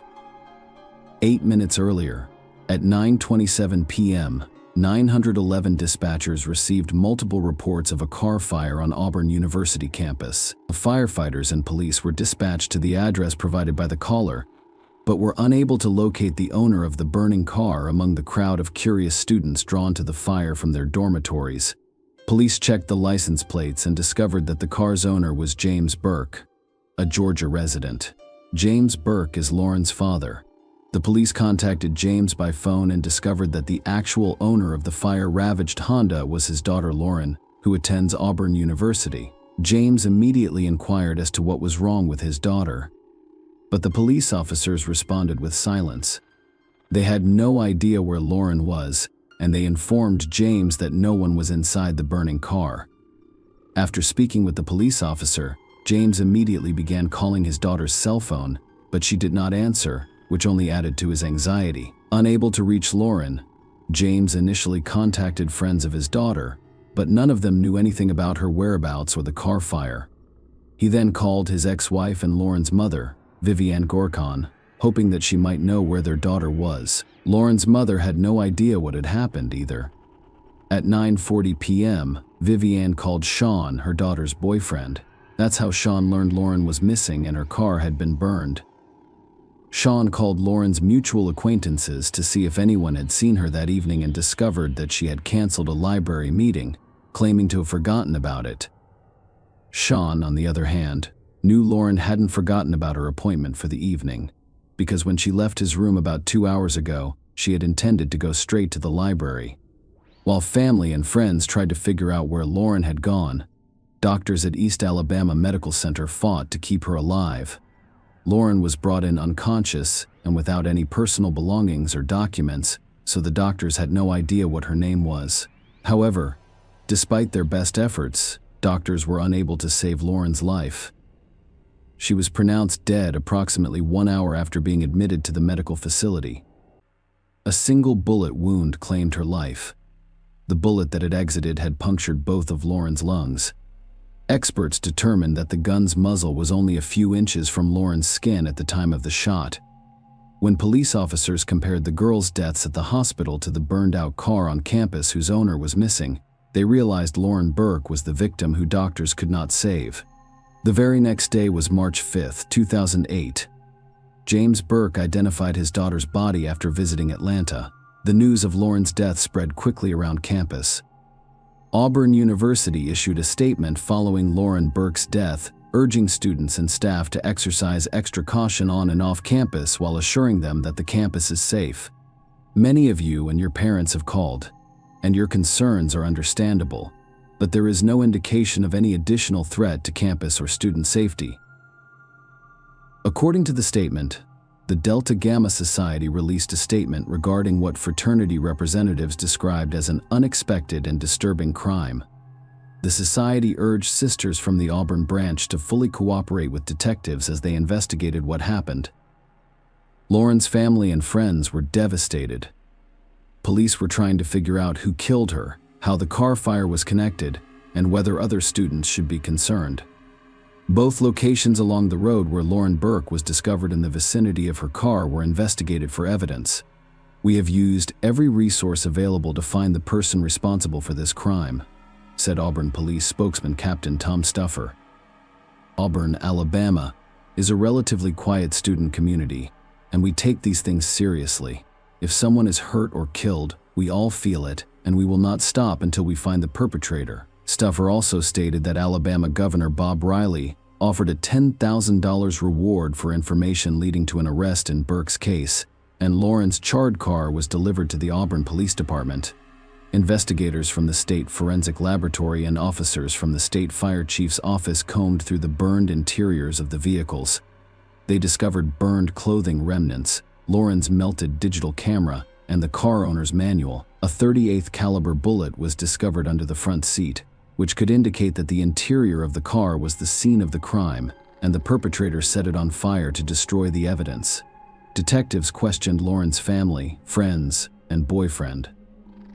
None of them could identify a single person who wanted to harm Lauren and was capable of doing so. Knowing Lauren was in a dorm at Sean's before her death, investigators searched his room but found no evidence linking Sean to the crime. After speaking with Michael, whom Lauren was supposed to meet in the library, detectives discovered that when Lauren answered his phone, he heard a noise similar to a moving car. At the same time, it was revealed that someone had used Lauren's bank card several times shortly after she was discovered lying in the road. Most likely, the person who had Lauren's bank card was involved in her incident, so the police began looking for them. However, events quickly took an unexpected turn. Less than 3 days after Lauren's death at 9:55 a.m., on March 7, 2008, in the parking lot of the Walmart supermarket in Newnan, Georgia, about 75 miles from Auburn, an African-American man attacked a 72-year-old woman as she was getting into her car. The attacker hit her on the head, threatened her, and ordered her to sit in the passenger seat. He got into the driver's seat and attempted to drive away from the parking lot. However, an eyewitness to the attack was following him while talking on the phone. The perpetrator returned to the Walmart parking lot after the bystander threatened to call the police. He came to a halt and exited the stolen vehicle, running over to a nearby silver Chrysler. Sebring entered and fled the scene quickly. A few hours later, officers pursued the fleeing Chrysler at high speeds towards Columbus, West Georgia. The driver did not take any action to stop endangering other road users. During that time, Chase police noticed the driver of the Chrysler throwing an object out the window. One of the chase crews came to a halt and searched for the object. Police officers discovered a .38 caliber revolver on the side of the road. Meanwhile, the chase continued, but at one point the perpetrator's vehicle broke down, spewing smoke from beneath the hood. The driver came to an abrupt stop in the road and opened the door. Next, a police officer pursuing a motorcycle collided with the open door. Following the collision, the officer flew over the motorcycle's handlebars and fell to the pavement, fortunately without serious injury. The perpetrator stopped on a road that led through a forest, and he fled into the woods. He was unable to escape. However, the police quickly apprehended him and placed handcuffs around his wrists. Courtney Lockhart was born October 20th, 1984.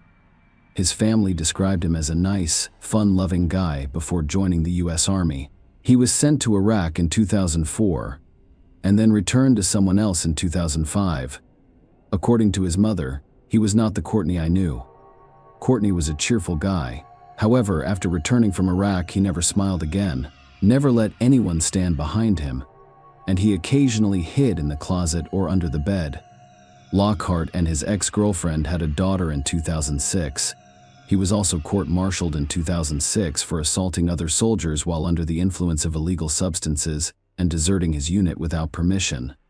He served 7 months in detention before being dishonorably discharged from the Army in December 2006. As 2008 approached, Lockhart was said to have gotten increasingly out of control. He barely showered, stopped visiting his daughter, and was heavily addicted to illegal substances. Again in February 2008. He committed a series of burglaries, and with the exception of a convenience store robbery, his methods were consistently the same. He would approach the victim from behind as she was getting into her car in the parking lot, threaten her with a gun, demand her purse, and attempt to take control of the vehicle. One such crime resulted in Lauren Burke's death. Lockhart's spree of assaults ended on March 7, 2008, when he attacked a 72-year-old woman and failed to flee a police pursuit. Courtney Lockhart, 23, was arrested and taken to the police station, where he confessed to kidnapping and murdering Lauren Burke. The interrogation was videotaped and used as key evidence at trial. Lauren's personal belongings, including her iPod and bank cards, were discovered in his car. He gave a detailed account of what happened the day he kidnapped Lauren. On Tuesday, March 4, 2008, Lockhart awoke in his silver Chrysler Sebring. He'd spent the previous night in his car near East Alabama Medical Center. He needed money, so he began driving around Auburn, searching for another victim. It is worth noting that he only attacked women, not men. He arrived at Auburn University's campus and parked next to the student dorms. He spent several hours sitting in his car, observing the students. Around 8 p.m., he noticed some girls approach the car parked next to him and casually open the door. It was Lauren. Without having to think too long, Lockhart grabbed his revolver and approached Lauren from behind, poking her with the gun's muzzle. He asked her how much money she had on her. When he did not receive an answer, he pushed Lauren into the car's front passenger seat and took the wheel. According to Lockhart, Lauren said nothing but screamed in terror. When she finally calmed down, she took $200 from her purse and handed it to him, begging him to leave. Instead of leaving, he ordered Lauren to remove her clothes at gunpoint after receiving threats against her. Lauren complied, stripping down to a pair of socks. Lockhart claimed there was only one reason he made Lauren undress. He reasoned that if she had no clothes on, she would not want to leave. Lockhart then began driving through Auburn's streets, one hand on the wheel and the other holding Lauren at gunpoint. She attempted to stop him from committing the crime, and when he said his life was over, Lauren promised to help him find work. Her phone eventually started ringing. Lockhart instructed her to respond and make something up so that no one would suspect anything. It was a call from Michael, the person Lauren was supposed to meet at the library. When she answered, she said she had forgotten about the meeting and hung up immediately. Lockhart stated that they continued to drive through the city's streets, and Lauren refused to give up on convincing him to let her go. She promised to help him overcome his difficulties. Lauren opened the car door and jumped out as they drove down Highway 147. At that point, Lockhart claimed he accidentally fired a shot. We now know that the fired bullet pierced both of Lauren's lungs. In addition, she was injured in the fall. She managed to wave at passing drivers before her strength failed and she passed out. Lockhart told investigators that he parked outside the church and watched as his cars came to a stop next to Lauren, who was lying on the pavement. Realizing that the police were on their way, he fled, intending to destroy the evidence he had left in the car. He drove to a gas station and purchased a can of gas, which he paid for with Lauren's card. He doused the interior of the car with the gasoline he purchased before driving to the campus and abducting Lauren because his Chrysler was parked there. According to Lockhart, as he drove, the gasoline fumes made him dizzy, so he rolled down the windows to let air in from the street. You might be wondering why he didn't go to campus first and douse Lauren's car with gasoline. Why did he drive on a powder keg when a short circuit or spark could have caused the car to burn along with him? Perhaps it had to do with Lockhart's mental issues or low IQ. But we'll talk about that later. When Courtney arrived on campus, she stole $46, an iPod, and Lauren's bank cards from her car. Before setting fire to the car and driving away in his Chrysler, he stopped at a gas station and paid with Lauren's money. He returned to campus to see if the car had completely burned down. Investigators began to question whether Lockhart's entire testimony was true. They speculated that Lockhart had forced Lauren to undress, not to prevent her from fleeing, as he claimed, but for another reason. But he couldn't get what he wanted because Lauren unexpectedly jumped out of the moving car. Furthermore, the investigators questioned Lockhart's claim that he shot Lauren by accident given Courtney's military background and knowledge of firearms. This seemed unlikely. It seemed more logical that Lauren realized Lockhart was not going to let her go and decided that her only way out was to jump. She opened the door, and as she jumped out, Lockhart shot her. Ballistics testing confirmed that the bullet found in Lauren's car came from the gun Lockhart threw out the window while fleeing a police chase. In addition, experts conducted tests to rule out the possibility of an accidental discharge. The trigger had to be pulled hard enough to fire the shot.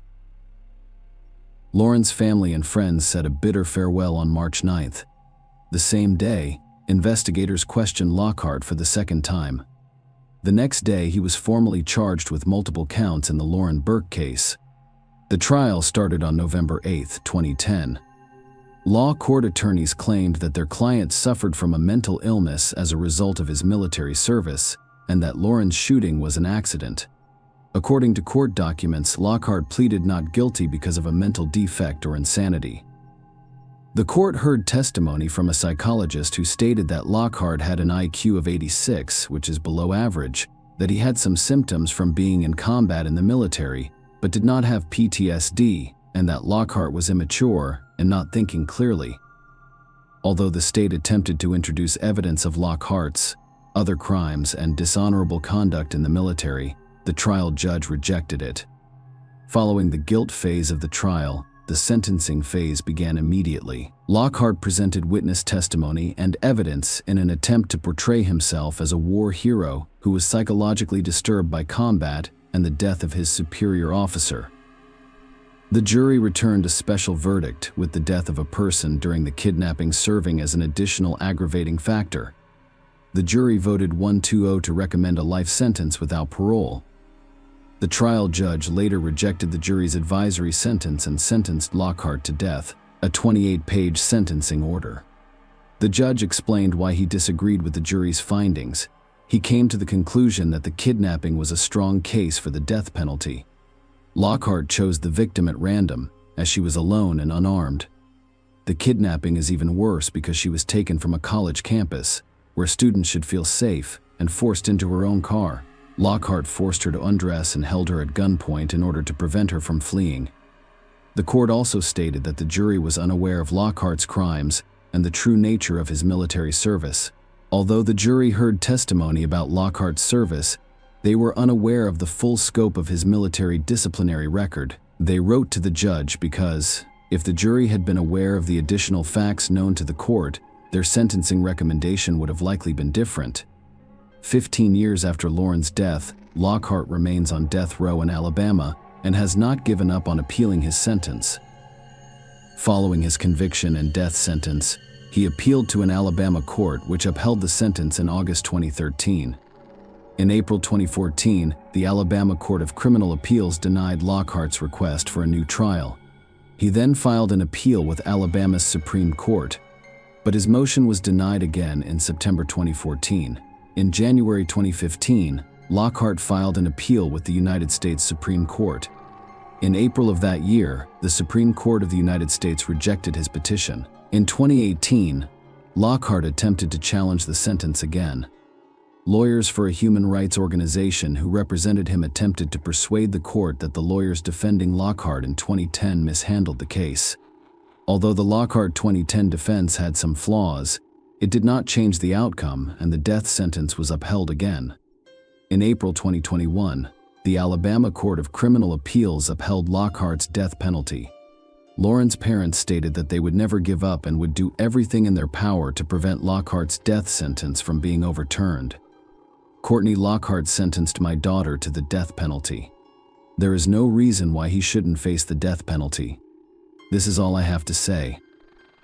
Burke's father, James, stated that he did not give her a second chance, and he should not receive one either. Lauren's mother, Vivian, spoke. As of today, Courtney Lockhart is still on death row in Alabama. Share your opinion with us in the comments, and subscribe to the channel for more.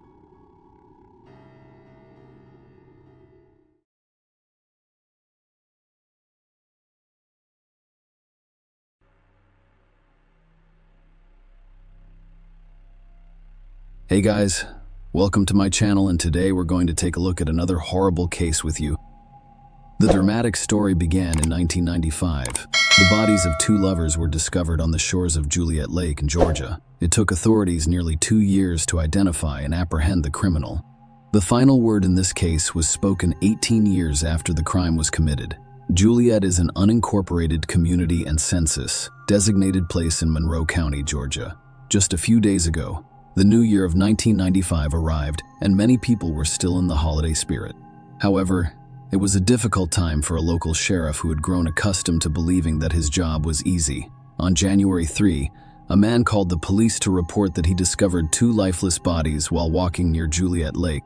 The sheriff and his deputy went to the crime scene. You can get a sense of Juliet's size by looking at the sheriff's office. Nothing more serious than a fight or theft has occurred here. That's why the sheriff and his deputy were astounded by what they witnessed. There was a white Honda on the lake's shore, with the man's body inside, and it wasn't far away. The body of a young woman lay on the ground. You didn't have to be an expert to recognize that both of them died from gunshot wounds. There were personal belongings of the victims inside the car, including their documents, which revealed that the male body in the driver's seat was 22-year-old Grant Patrick Hendrickson. Michelle Lee Cartagena, 19, was the second victim in this violent crime. The state police were notified of the incident. Soon, officers from the Major Crimes Unit arrived at the lake, along with forensic experts. The first thing detectives noticed, which could have been a motive for the crime, was Michelle's partially exposed body with her skirt pulled up. Based on the location of bullet holes on the car's body, detectives assumed that the criminal opened fire on the couple while they were inside. Grant was hit with 3 bullets. Unfortunately, he had no hope of survival. Michelle was shot twice and was presumably conscious when the criminal pulled her out of the car. The position of her body, with her legs spread wide open, indicated that the criminal may have wanted to take advantage of her helplessness, but did not, as life had left her. Forensic experts discovered dark mucus on the insides of her thighs, which turned out to be saliva containing chewing tobacco particles. The saliva samples were sent to the laboratory for analysis. During the investigation of the crime scene, the police discovered significant evidence, specifically bullet cases of 2 different calibers, 13 .220 caliber casings and 4 9mm casings. If 2 types of weapons were used in the crime, it is possible that there were 2 criminals. When Grant and Michelle's families learned what had happened, they were both shocked. They had no idea who or why would want to do this to their children. Grant, like Michelle, was his parents' only child. Michelle Lee Cartagena was born May 2, 1975, in Monterey, California. She was a member of the school marching orchestra band, the top singles tennis player, the softball team captain, and a member of the National Honor Society. Michelle spent her free time volunteering with the Red Cross Society and the Animal Welfare Association, as well as visiting the elderly. Her father described her as a gifted and talented woman full of love and life, who aspired to be a doctor so that she could help others and contribute to society. Grant Patrick Hendrickson was born September 20, 1972, in Macon, Georgia.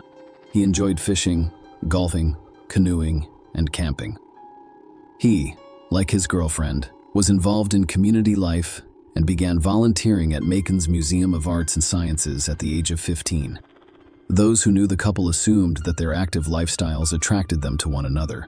Who could have committed such a cold-blooded crime? Residents of Monroe County were concerned for their safety because the man who had dealt with a young couple by the lake was still free and could strike again. Michelle did attend Mercer University. Grant was in his 5th year while Michelle was in her 2nd year. They'd been dating for a little more than a year and had already planned their future together. "We are about to have a wedding," Detectives had to figure out who ruined their plans when their relatives couldn't name anyone who would wish them harm. The investigators traveled to Mercer University in Macon. I was talking to Grant and Michelle's classmates. The officers hoped to learn something useful for their investigation. Michelle and Grant were both in good standing at the university, had no conflicts with anyone, and were generally described as pleasant, caring individuals. The detectives suspected that the crime had been committed by a man who had feelings for Michelle but was rejected, but this theory was not confirmed and was pushed to the sidelines. As a result, visiting Mercer University provided the police with no information that could have assisted them in locating the criminal. Detectives discovered that Grant and Michelle visited a restaurant on January 2 while reconstructing the chronology of events leading up to their deaths. Following a meal, they went to the cinema. After the film, they went to a vacation camp at Juliet Lake. This camp was open 24 hours a day and featured a boat launch, parking lot, small dock, and picnic tables. The public could use these places for free, so there was no personnel or security. On the night of the crime, there were other people in various parts of the lake. Some of them claimed they heard loud popping noises, but because it was January 2, they mistook the sound for firecrackers. Someone also stated that he saw a 1980s Hendrickson leaving the parking lot at high speeds. Meanwhile, experts extracted DNA from saliva found on Michelle's thigh. However, at the time, the DNA database was in its infancy. The U.S. Congress passed the DNA Identification Act in 1994, allowing the FBI to create a national DNA database of convicted criminals, as well as separate databases containing information about missing people and forensic samples collected from crime scenes. That is why there was nothing to compare the DNA sample extracted from Michelle's saliva to. It could only have yielded a match if directly compared to the criminal's DNA. The survey of employees at the restaurant and cinema that Grant and Michelle visited before their deaths yielded no results either. There were no conflicts or unusual circumstances at either location. The authorities speculated that Grant and Michelle could have been unintentional victims or had crossed paths not long before they died. The detectives saw no other explanations. The young couple studied diligently. We are not associated with any shady individuals and do not use illegal substances. And the fact that the criminal did not take any money or other valuables from the car indicates that the crime was motivated by something other than greed. The state forensic lab determined that the weapons used in the crime were most likely an AR-15 rifle and a 9mm Ruger pistol. The police interviewed over 100 people, and a few dozen potential suspects were ruled out after voluntarily providing DNA samples for comparison. As a result, the investigation has come to a halt more than a year and a half after the crime in the fall of 1996. Agent Randy Upton of the Georgia Bureau of Investigation took over the case. After thoroughly studying the case, he decided to take a different approach and began looking for the criminal himself, as his predecessors had. But for his weapon, which he used in the attack on Grant and Michelle, Agent Upton went to Macon's largest gun store and requested a list of people who had purchased an AR-15 rifle between 1985 and 1985. Now the agent had a list of 108 names. He began calling people on the list, telling them that they would be extremely helpful to the investigation if they allowed their weapon to be examined and provided a DNA sample for analysis. Most people readily agreed to cooperate. Following the appropriate tests, the list of potential suspects began to shrink. On November 27, 1996, Upton called Andrew Allen Cook, 22, who was also on the list, in conversation with Andrew. Agent Upton explained the purpose of his call and requested permission to examine Cook's rifle. Andrew replied that it was impossible because he sold it in April 1994, 8 months before Grant and Michelle died. However, according to gun store records, Andrew Cook was unable to sell his rifle in April 1994 because he had purchased it in August of that year. Agent Upton realized his interlocutor was lying. When Upton asked Cook to provide his DNA sample, he said he needed to speak with his father, an FBI agent, first. And then he hung up. Upton immediately realized that Andrew Cook could be the person he was looking for. It was discovered that 5 months after Grant and Michelle's deaths in May 1995, a Cook pawned his rifle at one of the gun stores. The police also discovered that in December 1993, a Cook's acquaintance purchased a Ruger pistol on his behalf because he was too young to do so himself. He sold the pistol to one of his friends in July 1995, just after pawning the rifle. To summarize what has been said, he got rid of both his rifle and pistol 6 months after the deaths of Grant and Michelle Andrew Cook, which was far from a coincidence. The more the police learned about Cook, the more they were confident that they were on the right track. As it turned out, shortly after Grant and Michelle's deaths, he not only disposed of his weapons, but also his car, a 1987 Hendrickson. This vehicle fits the description of a car found near the crime scene. Cook worked in a diaper factory, which Agent Upton decided to visit. Andrew was not at work, but the agent spoke with a friend and colleague. According to court documents, a colleague reported that they recently discussed the worst thing they had ever done, and Andrew stated that he shot someone with a rifle. The colleague didn't believe the story but wanted to know why he did it. The cook responded that he wanted to see if he could get away with it. The colleague also stated that Andrew chewed tobacco frequently. Another friend testified that in late November 1996, the cook told him he needed to leave town because it was getting too hot. Agent Upton began looking for Andrew Cook, who had not lived in his parents' home in several years. Randy Upton contacted his father on December 4, 1996, and set up a meeting. John Cook was indeed an FBI agent with 29 years of experience. During the meeting, Agent Upton explained to John that he is investigating the crime committed at Juliet Lake, which is why he wishes to speak with his son Andrew, but cannot locate him. John became aware of Grant and Michelle's case through the media. He himself did not take part in the investigation. He told Upton that he does not consider his son a suspect, but he promised to find him and speak with him. Later that day, John was able to reach Andrew on the phone. He informed his son that the detective in charge of the Juliet Lake case was looking for him and inquired whether he knew anything about it. His son's response turned his entire life upside down. Andrew told Daddy, "I can't tell you. You're one of them. You are a cop." When John Cook asked the next question, he prayed that his son would say no. "Were you the shooter?" he asked. After a brief pause, Andrew replied yes. He told his father that one night, while fishing at Juliet Lake, the couple drove there, and he got into an argument with the driver. According to him, Grant threatened him with a pistol. He became enraged, took his rifle, and did something that could not be undone. John Cook asked his son to contact the authorities, but Andrew replied that he would just disappear. John was stunned by his son's story. It was extremely difficult for him, but he remained professional. The next day, John went to the Monroe County Sheriff's Office and informed them about his son's confession. At the time, no one knew Andrew had been arrested in the neighboring county that morning for shooting deer and turkey outside of the hunting season. He introduced himself under an assumed name, but it became clear when Agent Upton learned that Andrew Cook had been arrested. He traveled to Jones County to speak with him. Upton was unaware of this the day before. Andrew confessed everything to his father. After arriving at the Jones County Sheriff's Office, Upton introduced himself and asked Andrew Cook to answer a few questions. He replied, "2 years have passed, and you still have nothing. I once owned a Honda. I once owned a rifle, and I used to have a Ruger, but now you're trying to set me up." He then stated that if they called his father and found him a lawyer, he would confess everything. Andrew was delivered to Monroe County. The sheriff allowed John Cook to speak with Andrew one-on-one. When John hugged his son, both of them cried. John expressed his disbelief that Andrew had told him the truth, to which Andrew responded that he was not fishing that night and that when he arrived at the lake, the victim's car was already there. Grant and Michelle didn't notice how he approached the car with his rifle and opened fire.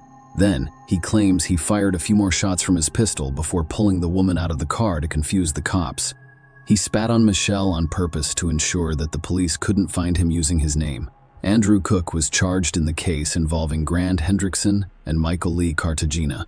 In addition to Andrew's confession, police have identified the current owners of the rifle and pistol he used during the crime. A forensic ballistic examination revealed that Michelle and Grant were killed with the same firearms. Andrew's DNA was also tested, and it matched the sample extracted from Michelle's saliva. The trial started in 1998.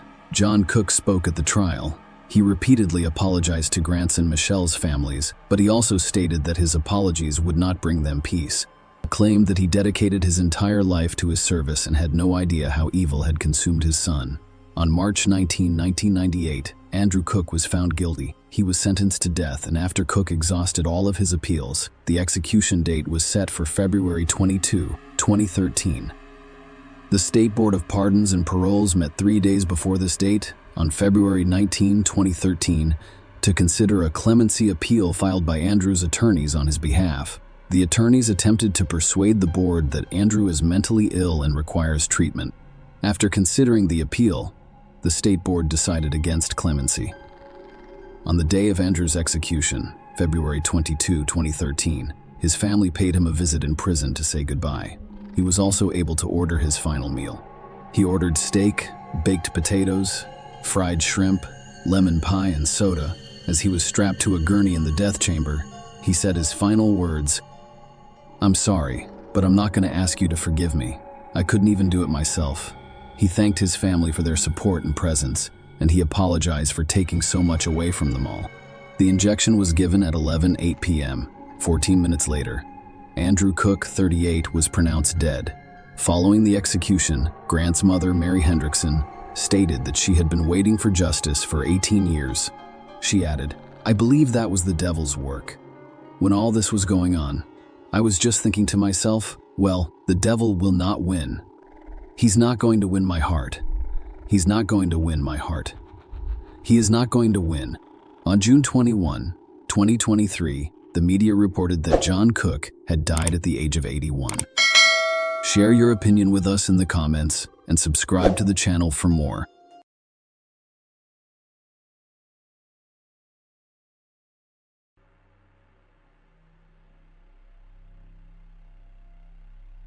Hey guys, welcome to my channel, and today we're going to take a look at another horrible case with you. A quiet American town was shaken by a terrible event. A young girl disappeared without a trace from her own home, leaving her belongings, phone, and car. Over time, the investigation of this case began to resemble a typical detective series, with one difference: it all happened in real life. A small town is plunged into an atmosphere of fear and mistrust because of the disappearance of the girl. It could have involved any of the inhabitants. But only 12 years later, the whole world learns the eerie truth. Tara Grinstead was born in 1974 in Hawkinsville, USA. During her high school years, she actively participated in beauty contests, winning prizes. The girl from an early age set a goal to get a quality education, so the money earned in competitions she put aside to pay for her education. After college, Tara earned a master's degree in education and landed the job she had long dreamed of. She became a high school history teacher in Osceola, Georgia. This tiny town was a typical low-rise America. Its population did not exceed 4,000 people, most of whom knew each other well. Life was quiet and measured, and none of the locals could think that any serious crime could occur in Osceola. Tara Grinstead had worked at the local school for several years, and during that time she had developed a great relationship with both staff and students. She was a kind and outgoing person who was always supportive and helpful. In October 2005, this help came in handy for Tara's students, who were preparing to participate in a local beauty pageant. Given the fact that their teacher had won prizes at similar events many times, the girls were thrilled to have her support. On Saturday, October 22nd, Tara helped the students with the final touches before the pageant. Afterwards, she went to a picnic with her high school friends and didn't return home until 11 p.m., having parked her car outside under a carport. Since then, Tara had stopped making contact. Her mother, who lived in another city, was the most worried. Her daughter always picked up the phone or called back, but this time there was no answer. On Monday, October 24th, her anxiety reached its peak and Tara did not show up for work. Such behavior was highly unusual for her. The girl took her job seriously and would certainly have warned her bosses that she needed time off. Concerned acquaintances of Tara called the police chief, Billy Hancock, and asked him to see if she was all right. At 10 a.m. that morning, he went to her address. The policeman thought the woman's phone was just dead and that she was either sick or had overslept. When he arrived at her house, he found Tara's car in its usual spot. Her doors were unlocked, but that didn't surprise Billy. In a town this small, the residents had no worries about their cars being stolen. Then he noticed an envelope on a dashboard containing $100 in cash. It was already strange. How could someone as responsible as Tara leave money in a prominent place? Billy knocked on the door, but no one opened it for him. After that, he decided to look around the house. At first glance, everything seemed perfectly ordinary, no signs of a struggle or break-in, but in Sarah's bedroom, the detective found a real mess, quite uncharacteristic for a woman. Her belongings were on the floor, including the clothes. She had last been seen on her cell phone charging on the nightstand. It looked as if Tara had left the house briefly, but she was nowhere to be found on the ground outside the house. The police found the first piece of evidence that suggested a possible crime. There was a latex glove lying around that someone might have used to conceal her fingerprints. The detectives did not consider the possibility that the glove might have belonged to Tara. Hardly anyone used such gloves in the home since then. Since then, the Georgia Bureau of Investigation, the equivalents of the FBI only at the level of one state, got involved in the case. The main version of the investigation was kidnapping, and there was very little evidence besides the glove. The detectives found only two questionable things. Tara's torn chain was lying on the bedroom floor, and her alarm clock was not in its usual place. But all this did not help detectives solve the mystery of her disappearance for the small town. This Monday was truly a terrible day. Tara's house was cordoned off, and the school had a meeting. Sarah's co-workers and students tried their best to help in the search by forming a group of volunteers. They printed out a stack of flyers with a woman's picture and informed them about her disappearance, and within hours the flyers were posted all over the city. Volunteers stayed home that day until 1 a.m. Agents from the Bureau of Investigation interviewed Tara's neighbors and investigated the neighborhood in which she lived. The search involved sniffer dogs that had been brought in the hope of picking up the missing person's trail. Investigators still hoped that Tara had simply left on foot and the dogs would find her easily. In the meantime, the latex glove was given to experts whose goal was to collect as much data as possible. They managed to get a DNA sample, but no matches could be found in the FBI database. All that was known was that the sample belonged to a man, Tara, as if she had evaporated from her own home. Then investigators began to dig into Tara's personal life and past. It often happens that when a woman disappears, someone from her inner circle is to blame. After studying the man with whom Tara was in a relationship, detectives were unable to identify any suspects. She dated Marcus Harper, a former policeman and military officer, for the longest time. The couple broke up at Sarah's initiative about a year before she disappeared. The reason was that the woman wanted to build a family, and Marcus was not ready for that. After the breakup, they maintained an amicable relationship, calling and texting each other. Detectives later uncovered one interesting detail. Marcus had come to USA 3 weeks before Tara disappeared, but he had not told her. Upon learning of Marcus's arrival from mutual acquaintances, the woman became very upset. She repeatedly called him, trying to find out why he had not informed her of his arrival. Soon, Tara's condition turned into a real hysteria. Her relatives were very worried and even wondered if Tara was going to do something reckless. However, the girl soon came to her senses and the police did not consider Marcus a suspect. The couple had been together for a long time, but their relationship ended, and the detectives could not find a motive for the crime. An interesting twist soon awaited them. Please learn that Tara had been threatened by her former student on March 30th of 2005. 7 months before the girl disappeared, he came to her house and behaved extremely aggressively. When Tyra refused to let him and the guy started banging on the door, and the neighbors had to call the police, it turned out that the young man had been in love with the teacher since high school. According to her acquaintances, the former student was emotionally unstable and behaved strangely, and even frighteningly. Tara tried to help him deal with his problems for a while, but his mental state only worsened after that incident. When the young man tried to break into her house, the woman filed a report against him. She seriously feared he might hurt her after Tara went missing. The police tracked the young man down. He worked in a neighboring town about 150 kilometers from Asilla. The boy provided detectives with an alibi for the night's disappearance. It was impossible to establish his involvement in the case. A business card of a certain police officer was also found in the woman's house. It turned out that Tara had been dating him for some time, but at the time of her disappearance, he was already living in another city. The policeman also provided an alibi for the nights of Tara's disappearance. This effectively ended the list of possible suspects. With no leads in hand, the police decided to organize a search for the girl 2 weeks after her disappearance. Such a belated decision seemed strange after all.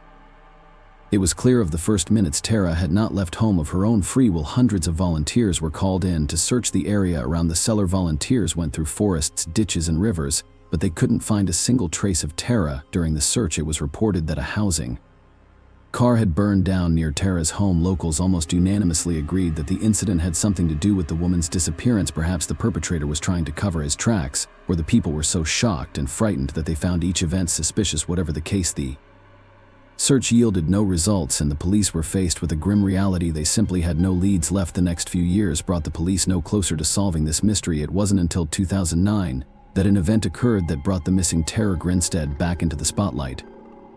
A user created a YouTube channel and posted an extremely creepy video. A man was sitting in the frame, his face plastered over, and his voice altered in the video. He claimed to be involved in the disappearance of 16 girls, naming them by name. Among them was Tara Grinstead. The unidentified man added that he had hidden the bodies securely and would give clues about the burial site in new videos. Police immediately checked the video and found that all 16 names did indeed belong to the missing women. The FBI was able to track down the author of the video fairly quickly.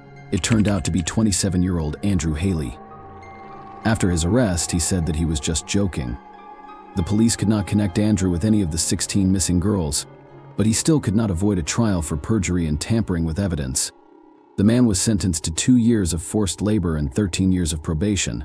Momentary hopes of solving this cold case faded, and once again, the police were left without a single lead. In December 2010, Tara Grinstead was officially declared dead because there was simply nothing to work with. As the years passed, the townspeople remembered Tara Grinstead's disappearance perfectly, but less and less discussed. Ark of Tara remained only behind closed doors. The topic hardly ever came up in everyday life. The town had changed forever. Fear of mistrust permeated the locals for years to come. It wasn't until 2016 that something happened that got people talking openly about terror again.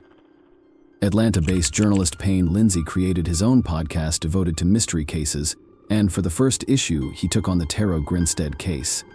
The man and his colleague traveled to Wasilla, where they met private investigator Maurice Godwin. Together, they began working on the case literally from scratch. They had no access to police records, so the only available source of information were the people of the town. At first, they were only able to talk to friends and relatives of Tara outsiders. They avoided talking about the mission girl in every way, but it didn't last long. Lindsay's enthusiasm managed to revive interest in the case, and soon the people of Wasilla were discussing it again. Lindsay and Godwin worked through every possible lead. They considered 3 possible suspects: Tara's ex-boyfriends and the students who tried to break into her house. Along the way, talked to anyone who might have any useful information. They were so passionate about the case that on several occasions they thought a clue was literally 1 step away. One day, Payne received a call in which an unknown person suggested they look for remains on Tara's property. The police did so, and at some point they managed to find the bones. True experts quickly determined that the bones belonged to an animal. Despite the excitement and a new wave of interest in the case, no serious progress was made, or rather, they failed to solve the case directly during the creation of the podcast. But it was this amateur investigation that was decisive in the long-awaited Numo, and the Numo came completely unexpectedly in early 2017. Brooke Sheridan came to the police. Her story shocked the detectives, who no longer believed that the truth would ever come out. Brooke told investigators that her ex-boyfriend named Bo Dukes once confessed to her. He had helped his friend dispose of Tara Grinstead's body. Upon learning of this, the girl repeatedly begged the guy to confess to everything, but he remained silent. After listening to Brooke's story, the police did not rush things. Who knows, maybe this woman just wanted fame and attention, especially when a successful podcast got everyone talking about the case again. The detectives decided to play it safe. They asked Brock to wear a wire and go to Bow to beat out a confession, and it worked. The man didn't deny his involvement, and the police had probable cause to arrest him. To their surprise, O immediately cooperated with the investigation and laid all his cards on the table. Later, detectives would say that he was just tired of living with his burden on his soul. Late that night, he got a call from his friend and former classmate Ryan Duke. He asked to borrow a truck to help him with something, then added a broken door to Tara Grinstead's house to steal some money. But something didn't go according to plan, and I killed her. At this point, he decided to break into someone's house to steal money, and his choice was Tara's house. He was under the influence of illegal substances at the time.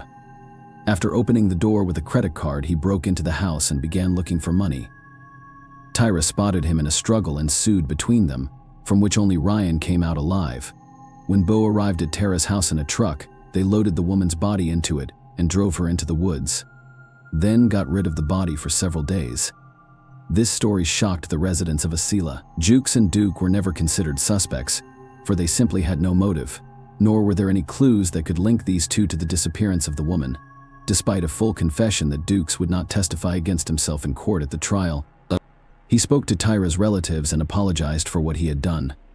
Bo spent a long time in the military, was a veteran, and had many decorations, but the court ruled 25 years in prison for helping cover up a crime. Tara Grinstead's murder trial by Ryan Duke was shut down for April 1, 2019, but the Georgia Supreme Court postponed the trial. On March 28, 2019, after Duke's attorney said they were unconstitutionally denied funding for experts to testify on Duke's behalf, the trial began on May 9, 2022. Ryan Duke pleaded not guilty to murder and charged Bo Dukes with murder. On May 20, 2022, a jury found Ryan Duke not guilty of murder, aggravated assaults and burglary, and guilty of concealment of death at trial. Duke testified that his confessions to the murder were false, telling the jury that he had done it under the influence of drugs and in fear of the real killer, his friend with a similar last name. Dukes, he said both Dukes woke him up in the mobile home where they lived together in 2005 and told him he had killed Tara Grinstead, then showed Dukes their teacher's purse and wallet, although her body was never found. Investigators matched Grinstead's DNA to bone fragments and found that the location where Ryan Duke testified to investigators that he and Bo Dukes had burned her on May 23, 2022, was Shedden Spidey of the ruined County Superior Court. Ryan Duke was sentenced to 10 years in prison for concealing the body. The sentence imposed by the judge was the maximum penalty.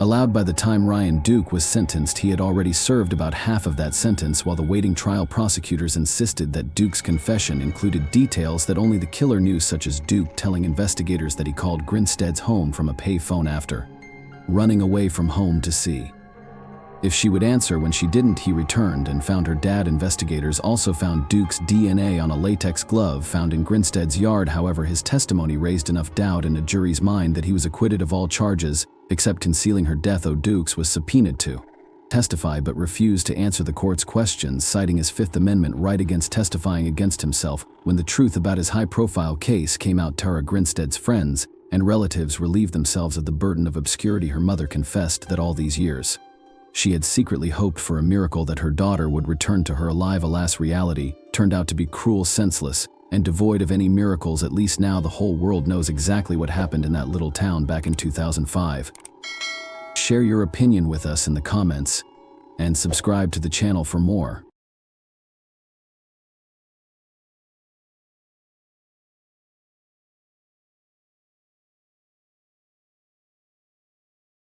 Hey guys, welcome to my channel, and today we're going to take a look at another horrible case with you. Today we will look at a case that occurred in Minnesota. In 2013, Kira Steger, 30, worked as a store clerk at a mall-based clothing store. She was enthusiastic about her job and never missed a shift. So, on February 23, 2013, she did not show up for work. Her coworkers became worried. They attempted to contact Kira, but she did not return their calls or text messages, and the police were quickly informed that she was missing. Kira K. Steger was born on November 19, 1982 in Des Plaines, Illinois. She was Marcy and Jay's daughter. Steger described her as a lively, dedicated, and affectionate daughter. Kira worked for two Mall of America stores, Wet Seal, and, most recently, Delia's. Kira considered her co-workers to be more than just friends. They were like family. Kira had a unique talent for identifying people's strengths that they themselves did not notice. She envisioned and hoped for a bright and peaceful future. Unfortunately, all of her dreams came to an abrupt end when Kira mysteriously vanished. On Thursday, February 21, 2013, Kira worked a shift. Her co-workers reported that she had been feeling well and planned to go to a nice restaurant with her husband after the store closed. Kira and Jeffrey Trevino met 3 years ago and immediately struck up a romantic relationship, which eventually led to a wedding. Overall, Kira and Jeffrey appear to be a happy and stable married couple. There may have been occasional disagreements between them, but everything was kept within their immediate circle. At least 2 days later, on Saturday, February 23rd, no relatives, friends, or co-workers knew about them. When Kira failed to show up for work, her co-workers were concerned because such behavior was unusual for her.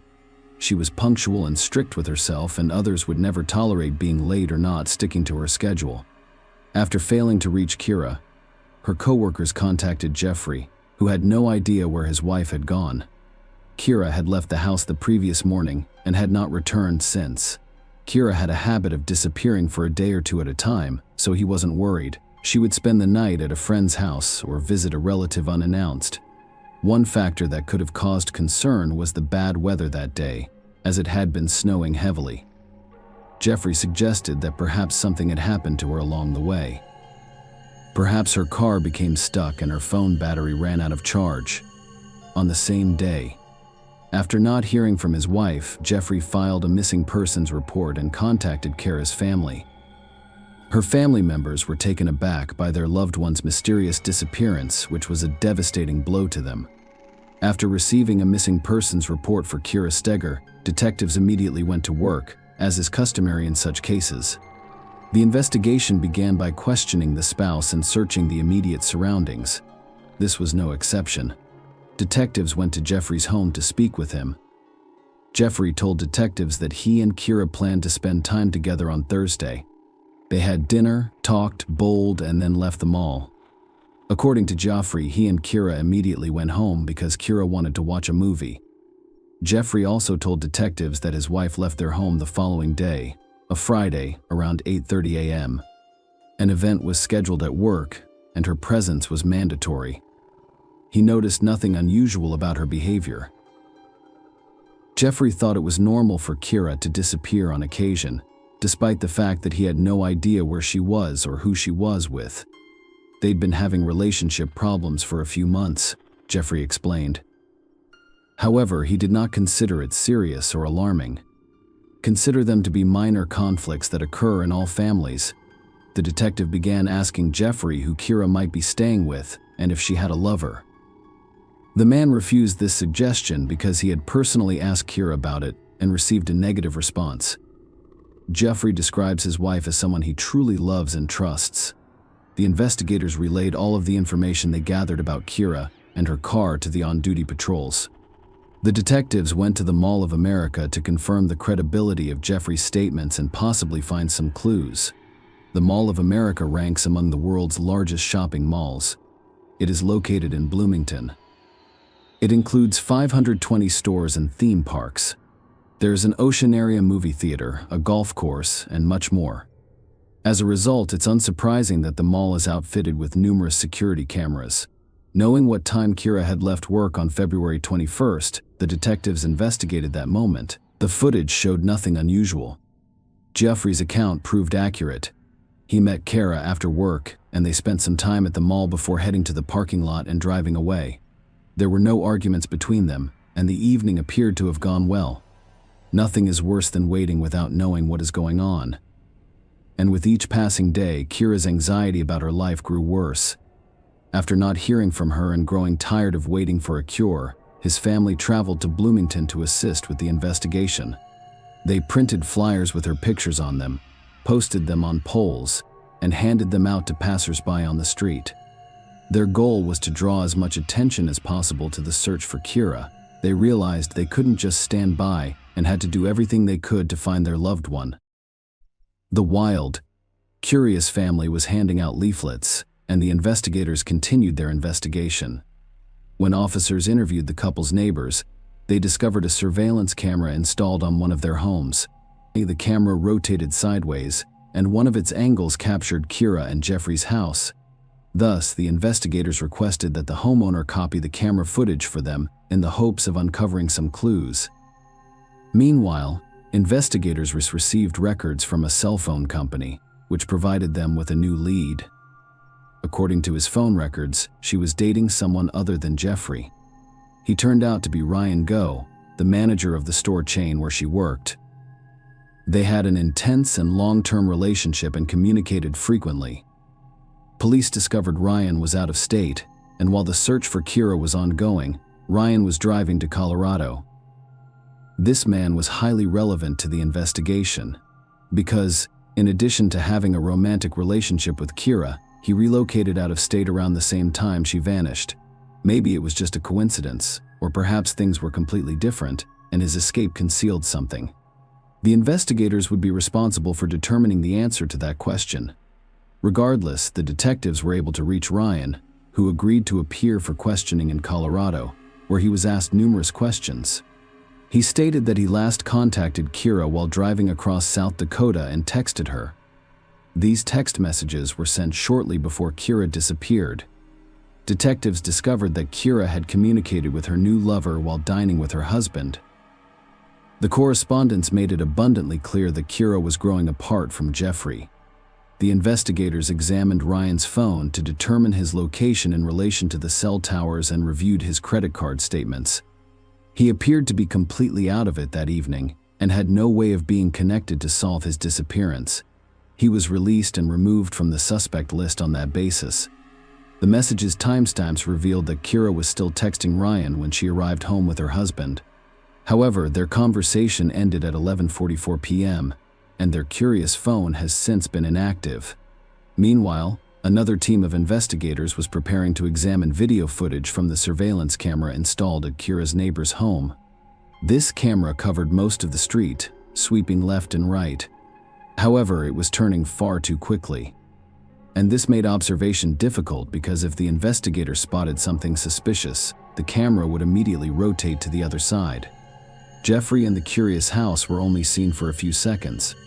As the camera shifted to the right, Jeffrey explained that after dinner and bowling, he and Kira returned home, watched a movie, and went to bed.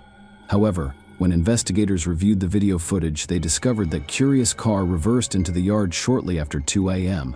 Because of the poor quality of the footage and the camera's constant movement from side to side, it was difficult to tell exactly what was happening on screen at the time, but the car soon drove away from their house. Jeffrey attributed the night drive to Kira's request that he pump gas in her car before her commute tomorrow, so he headed to the gas station.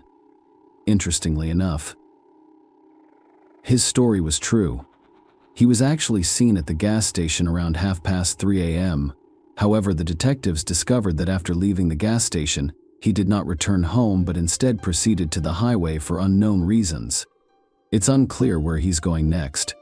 The neighbor's camera did not record him returning home, but this could have been a coincidence because it rotated constantly. Thus, it is theoretically possible that Jeffrey returned home later in the day, when the camera was facing the opposite direction. When investigators examined the footage further, they discovered that the curious Chevrolet drove away at 9:21 a.m., but there was no way to tell who was behind the wheel. On Saturday, February 23rd, police received a missing person report, and the police department received a call on Monday, February 25th. Two multi-story parking lots near the shopping center where Kira worked are available for reporting the discovery of a suspicious vehicle. Security guards noticed that a specific car had been parked there for several days and requested a tow truck. The tow truck driver examined the car before picking it up and discovered suspicious-looking red smudges on the trunk lid. He then called the police. It turned out to be a white Chevrolet. There wasn't much blood, just a few minor stains, but it was present. That was an extremely bad sign. Kira's purse, which was recovered from her abandoned car, contained divorce court forms that appeared to have been downloaded from the internet. In addition, the investigators noticed a small, dark item lying in the snow behind the car. When they got closer, they noticed a rolled-up trunk mat with dark stains on the reverse side. DNA testing revealed that it was Curious Digger's blood. With regret, the investigators realized Kira was most likely no longer alive. Her family and friends were devastated by this horrific discovery. Their last hope of seeing Kira again was dashed. But this sparked a slew of questions in their minds. How did she die? Did she suffer? Who could have resented her enough to take her life? The absence of care in his body exacerbated the situation, as it was much more difficult to bear the grief that had befallen them without it. The detective's top priority was now to identify the person who had abandoned the vehicle in the parking lot. The car left the house at 9:21 a.m. About 20 minutes later, the mall's cameras caught it. There were no cameras in the lot where the car was found, but there was a camera pointed at the path leading to the car. The camera was near Kira's car. After reviewing the camera footage, the detectives noticed that a few minutes later, the white Chevrolet drove into the parking lot. The footage showed a man with a hood covering his head. It was fairly cold, and the man's hoodie didn't seem unusual, but the detectives wanted to know where he was going. The hooded man was seen crossing the street and walking to a taxi stand, where he spoke briefly with one of the drivers before getting into the car and driving away. Based on the time the hooded man interacted with the driver, the police were able to determine which company owned the cabs parked in the shopping center's parking lot. The police were able to easily identify the license plate number of that particular vehicle. All of the cabs were outfitted with GPS tracking devices, revealing that the hooded man finished his trip a block away from Kira and Jeffrey's house and then exited the vehicle after paying cash as it left the neighborhood. The cab was caught in the lens of the same camera that had captured some of Kira and Jeffrey's home footage. After 2 minutes, a hooded man entered the scene. The low resolution of the video made it difficult to see his face. But what stood out was the white logo on his hoodie. As the investigators continued to watch the footage, they noticed the hooded man walk into the house where Kira and Jeffrey lived. Kira had gone missing, making it almost certain that the hooded man was Jeffrey. After obtaining a search warrant, law enforcement officers proceeded to the house. At first glance, it appeared to be an ordinary, unremarkable house, but this was only the first impression. Under closer examination, the criminalists discovered dark red stains in the spouse's bedrooms. There were a few stains on the wall beside the bed, and approximately 100 on the mattress. It was clear that the bedroom had recently been rearranged and cleaned. When the forensics team sprayed luminol, the floor carpet practically glowed. It had many bloodstains that could not be seen with the naked eye. Those stains originated in the bedroom and spread to the other side of the house. Forensics confirmed that the blood was unusual, which convinced investigators that she was no longer alive. Aside from searching the inside of the house, police examined Jeffrey's car. Despite the fact that there was no blood in the car and no evidence of a struggle, they were able to discover something interesting. Jeffrey's car contained a gas station receipt from an hour and 40 minutes before Kira's car was left in the mall parking lot. The receipt indicates that the purchase was made with Jeffrey's card. Detectives went to the gas station to review the security footage. The video shows Jeffrey filling up his car, then going inside and withdrawing money from an ATM. This footage provided a glimpse of Jeffrey's face and revealed that he wore a logo on his jacket in the chest area that resembled the logo on the man seen earlier. Jeffrey Trevino, 39, was arrested based on this recording and other evidence discovered in the house. He was brought to the station for questioning and became the primary suspect. Directly from the interrogation room, Jeffrey contacted his attorney, who advised him to exercise his right to remain silent. The police had enough evidence to charge him, but the body provided the most compelling evidence of his guilt. Nobody had any doubts that Kira had died. In late March, as the snowdrift began to clear, the police, Kira, his family, and some volunteers searched for her for months. Volunteers discovered a strange bag by the roadside at Keller Lake, a few miles from Trevino's home, and contacted the police. The bag held a bloodied pillow, a shirt, and a bra. The forensics team linked the discovery to Kira because her DNA was found on the items. The lake was still encrusted with ice, which hampered the search, but divers continued to survey it. They still found no remains in it. The area surrounding the lake was searched several times with search dogs trained to locate bodies, but this, too, proved fruitless. 2.5 months after Kira's disappearance, on May 8, 2013, the St. Paul Police Department received a disturbing call.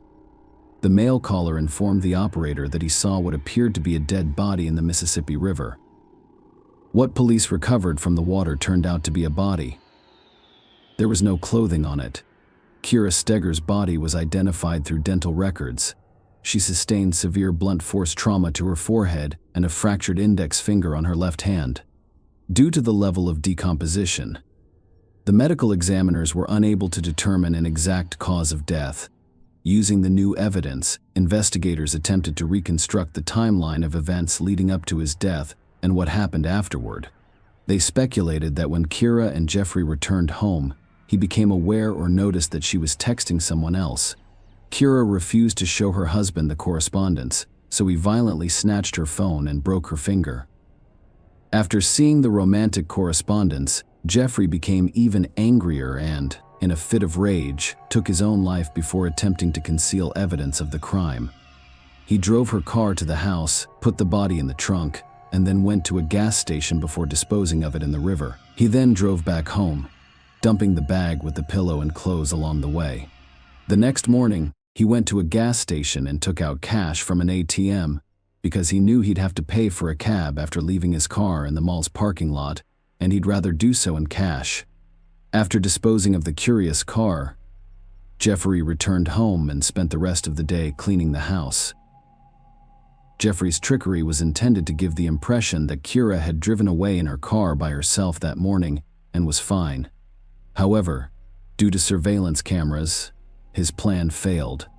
In October 2013, a jury convicted 39-year-old Jeffrey Trevino, agreeing with the defense that his actions were not premeditated and that the crime was the result of a heated and unexpected argument after discovering his wife's infidelity. Before the judge announced the sentence, curious family members made statements.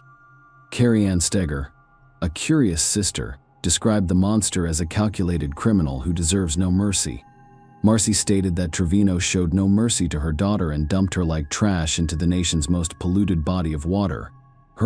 She said. But her father Jay insisted that no punishment would ever compensate for the pain Trevino had caused their family. No amount of time spent with Mr. Trevino will suffice. Never enough, he said. In November 2013, Jeffrey Trevino received a 27-and-a-half-year prison sentence. He will be eligible for parole in 2031. Share your opinion with us in the comments and subscribe to the channel for more.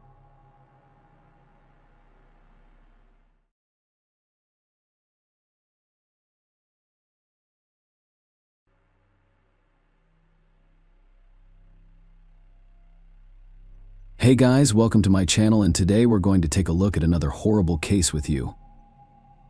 This story follows a woman whose life is riddled with lies from beginning to end.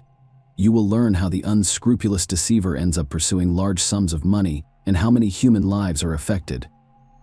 Michelle grew up in Hurst, a suburb of Dallas, Texas. She had a younger sister, Laura, and her mother left home in search of a better life. So the father was responsible for his children's upbringing.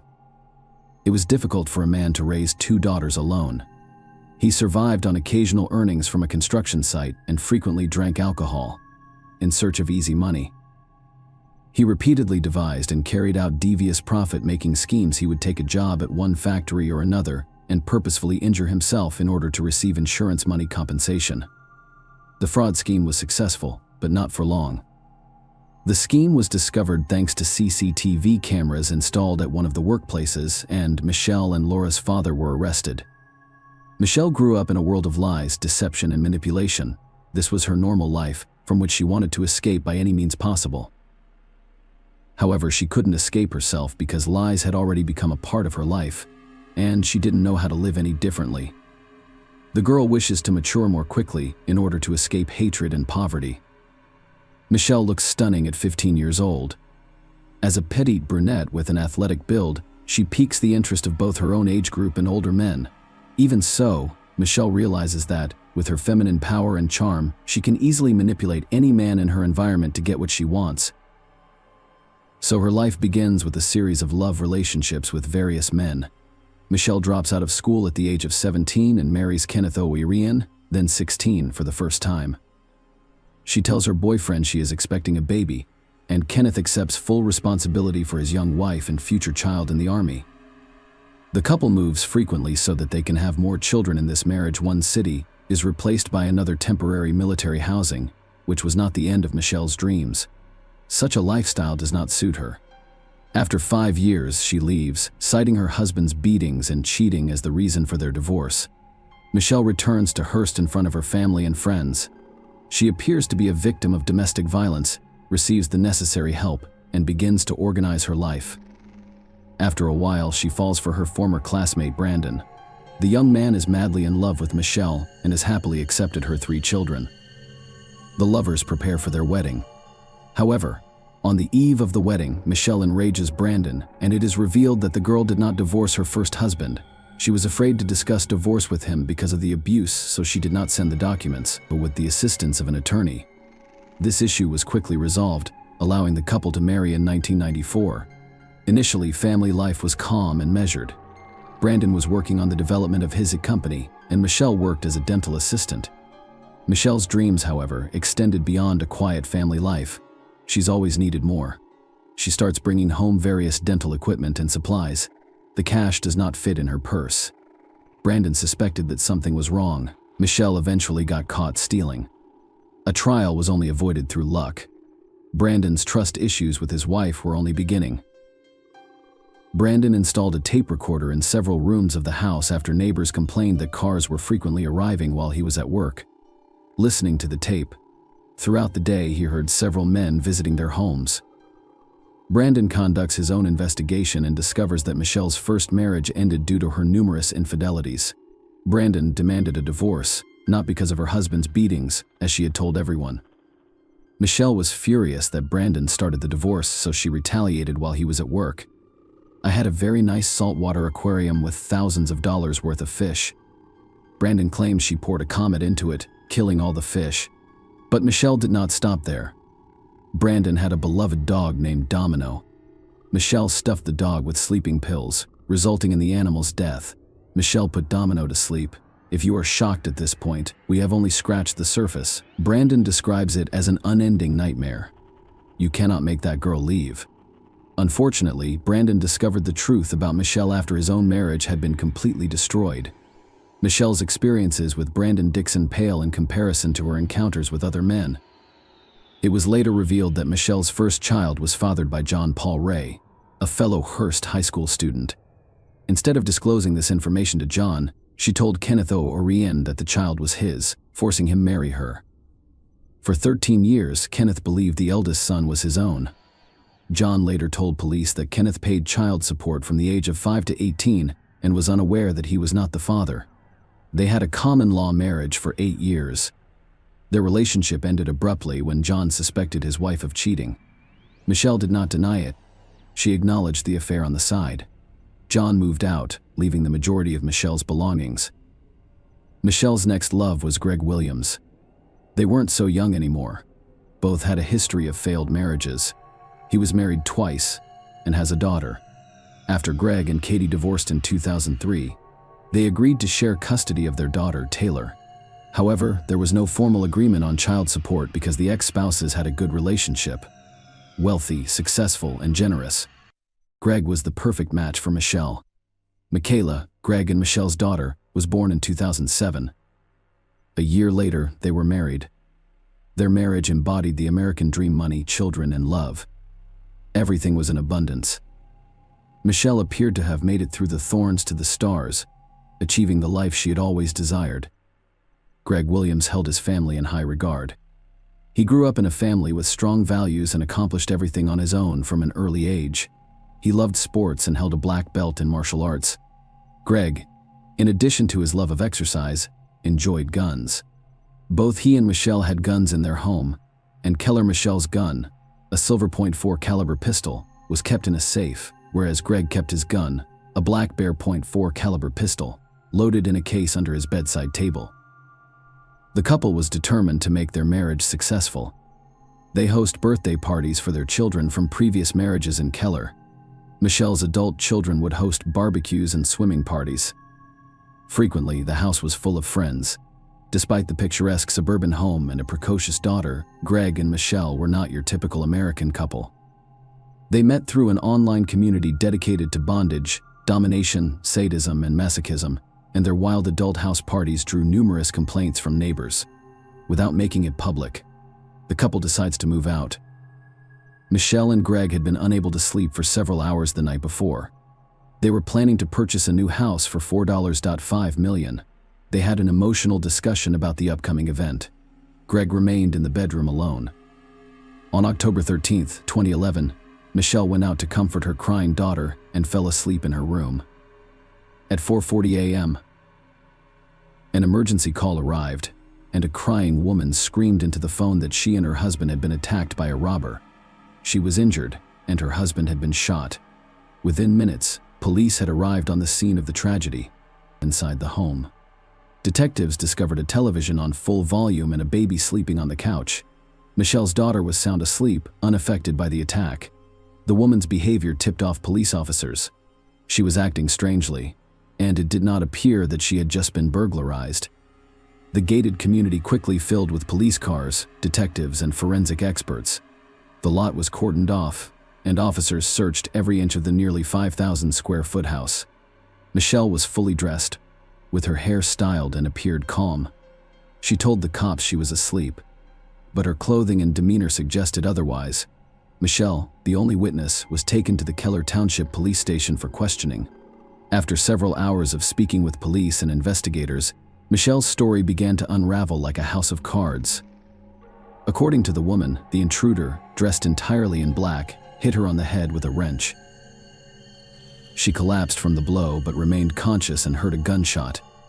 The stranger then escaped through the back door of the house. Michelle Williams' account did not match what the police saw on the scene. Greg Williams was shot in the head while he lay in bed. A .45 caliber handgun, likely used by the intruder, was discovered near the back door, alongside a wrench. No fingerprints were found on either weapon. Neither was found to have signs of forced entry. The family's valuables and money remained unharmed, and CCTV footage from a neighbor's camera revealed that only one car had entered the gated community in the hours preceding the crime. Police confirmed that the vehicle belonged to a newspaper deliveryman. Michelle invented a version of the attack to throw off the investigation. She hit herself with a wrench and decorated their large house to resemble the scene of the attack. However, detectives conducted their due diligence and discovered a number of discrepancies. Michelle Williams was fully dressed, with stylized hair and fresh makeup on her face. It created the impression that she was waiting for someone. The gun used in the crime was discovered in the house, with no fingerprints. The final detail proving Michelle's lie was the $20,000 in cash that was not stolen during the robbery. Michelle couldn't figure out why a successful businessman and devoted father would commit suicide. However, she was able to explain her behavior. Michelle claimed she didn't want to tell their young daughter the painful truth about her father's suicide. She admitted to police that she wiped down the gun and washed Greg's hands to conceal fingerprints before staging a home invasion and calling for help. As bizarre as that explanation was, it became clear to the police why no evidence was discovered in the home. Michelle admitted to wiping the crime scene with bleach and hitting herself in the face with a wrench to paint a more realistic picture of the assault. Keller police initially questioned the credibility of Michelle's testimony, but no physical evidence linking her to the crime was presented. Michelle was arrested for perjury and released around 5 p.m. Michelle went to her sister Laura's house on the evening of her husband's murder and made no mention of Greg's name. Michelle cried from time to time, but it did not appear sincere.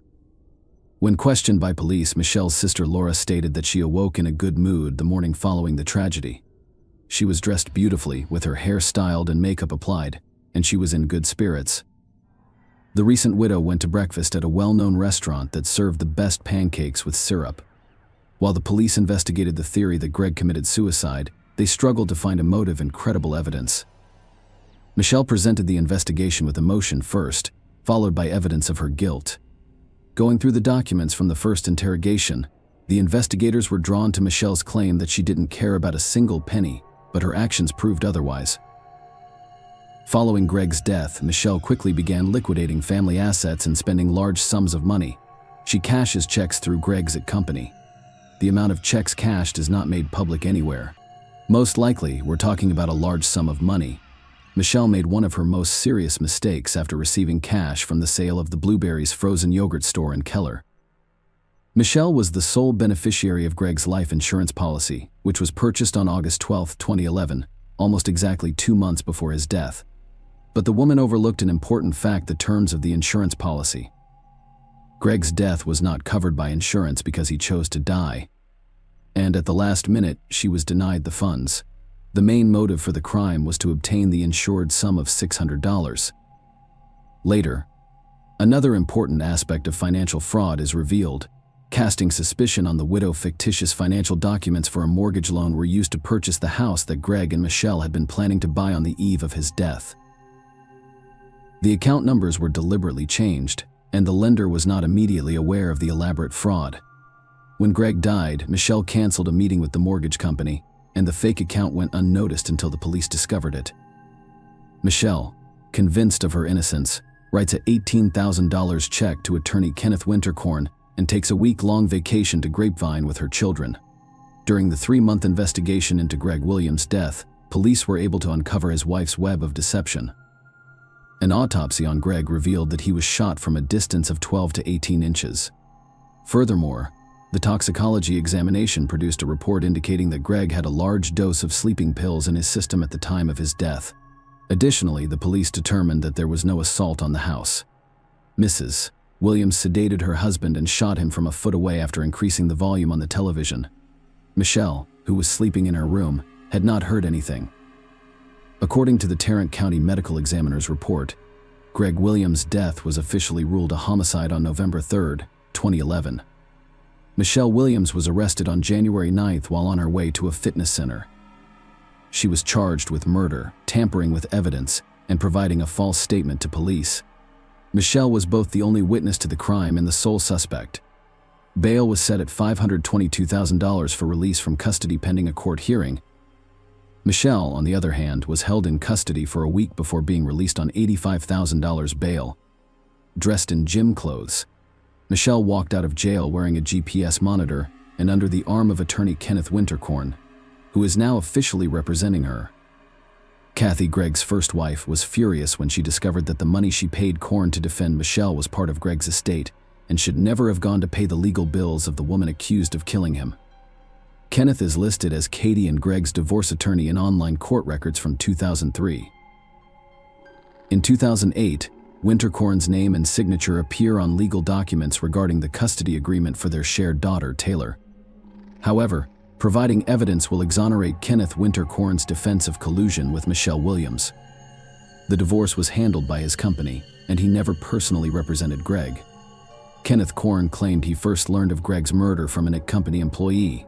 It was shocking when Korn revealed that Michelle later sought his assistance. After her plan to profit from Greg's death is foiled, Michelle Williams changes her name to Shelley and appears as a fitness guru, hoping to start a new life. On Facebook, Shelley publicly announced her relationship with Gian Wallace, a friend of her oldest son who is nearly 15 years younger than her. Shelley and Jean established a fitness club in Bedford and promoted it extensively online. Michelle, armed with an ankle bracelet and a GPS tracker, spent the next few months enjoying her new boyfriend, fitness classes, and court hearings. She frequently appeared in court dressed for a night on the town, in miniskirts, knee-length boots, and deep-cut blouses.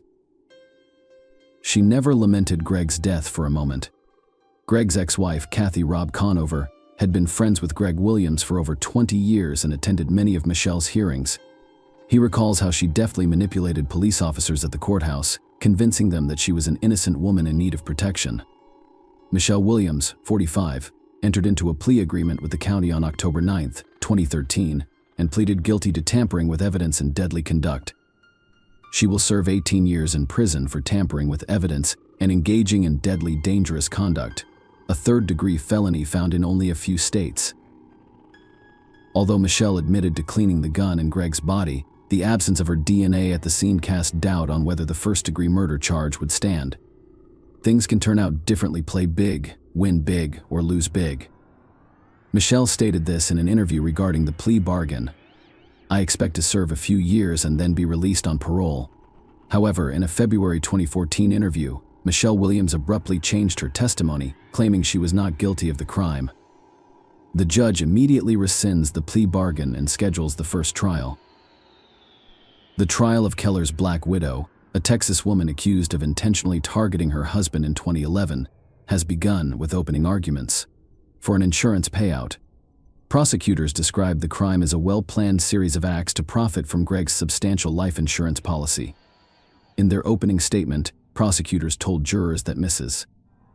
Williams shot her husband in the head after first drugging him with sleeping pills in order to collect on his life insurance. The motivation was money. Money and greed have stood the test of time. Assistant District Attorney Jack Strickland stated in court that, while Michelle admitted to cleaning the gun in Greg's body, The absence of her DNA at the scene cast doubt on whether the first-degree murder charge would be upheld in response to an interview request. Michelle's attorney has issued a statement on her behalf. Attorney Kenneth Winterkorn described the difficulties in the case caused by the immaculately clean crime scene. The prosecution struggled to prove a premeditated crime, ignoring the fact that there was no DNA from the suspect in repeated searches where cleaning products were discovered. However, it stands to reason that Michelle's fingerprints were on them because the products were in the house where she lived and cleaned. If the jury finds that Michelle tampered with evidence of Greg's death, making it appear as if the man died of natural causes, and then cleaned up the car I'm seeing by hiding evidence and then lying about it, she will receive a life sentence. However, if Michelle is sentenced as scheduled on April 21st, no jury will have the opportunity to hear the entire story and determine the appropriate punishment. Careful questioning of the Williams couple's friends and acquaintances revealed information about the unfavorable environment that had existed in their family for a long time. According to the studied correspondence, social networks, and messengers, the couple quarreled frequently over finances. During the trial, prosecutors claimed that in the hours leading up to his violent death, Greg Williams argued with his wife about their finances and even slapped her for spending a large sum of money set aside as a down payment on a home. However, Michelle Williams' defense argued that Greg Williams committed suicide and that the successful businessman needed his wife alive, not dead. According to defense attorney Clay Graham, Greg Williams was frequently depressed and used sedatives and steroids. On the eve of the crime, he was allegedly severely depressed as a result of the death of his grandmother and best friend, who had ironically committed suicide. Defense counsel told the court that when Michelle Williams discovered her husband dead from a self-inflicted gunshot wound, she panicked and began to cover up the tragedy without realizing it. She had one goal in mind: to protect her 4-year-old daughter from psychological trauma by keeping the truth from her. At one hearing, the defendant, dressed in an off-white blouse and black vest, exhibited little emotion for the majority of the trial but did not forget to wipe away tears during a presentation of photographs depicting the body of murdered Greg Williams. The court also heard testimony from Michelle Williams and his adult son, Andrew O'Harian, who stated that his mother, Michelle Williams, asked him to assist in framing Greg Williams' ex-wife Kathy in order to blame her for Greg's death, using unreconciled differences over custody of their daughter Taylor. But that plan failed from the start. After all, the former spouses never disagreed on custody of their daughter, and proving otherwise would have been extremely difficult. He was asked how he responded to his mother's unusual request. Andrew O'Harian, 26, was shocked by the proposal and assumed she was having a mental breakdown. Michelle confronted her sons during the trial after they testified against her. Michelle was later found guilty of felony tampering with physical evidence. According to the show, she lied about being pregnant with twins in order to delay her sentencing. However, this version was not confirmed, and the verdict was announced. Michelle's acting abilities and natural charm, which she tried to demonstrate at each hearing, did not save her from a harsh sentence sandwiched between a scenario in which she was portrayed as a cold-blooded criminal and another in which she was portrayed as a deranged wife and mother acting on impulse. Michelle selected the latter. He did it. She explained that she was wrapping her arms around her head. Michelle even congratulated the detective for solving the case. "I wouldn't have made it through the day." She said, "You had won." Even before the police admitted to doubting Michelle's account, few believed Greg had died. He had too much to live for. And he was well aware of the anguish and grief that untimely death causes. Kathy Williams believes Michelle's relationship with Gian Wallace began while Greg was still alive and could be the elusive motive for this crime. If Greg had discovered she was sleeping with her little boyfriend, he would have dumped her, and she would have received nothing.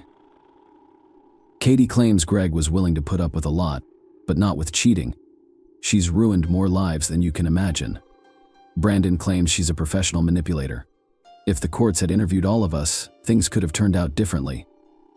Michelle was sentenced to 60 years in prison. The judge also determined that she would have to serve at least 30 years before being eligible for parole. Michelle is currently incarcerated at Mountain View Prison in Gatesville, Texas.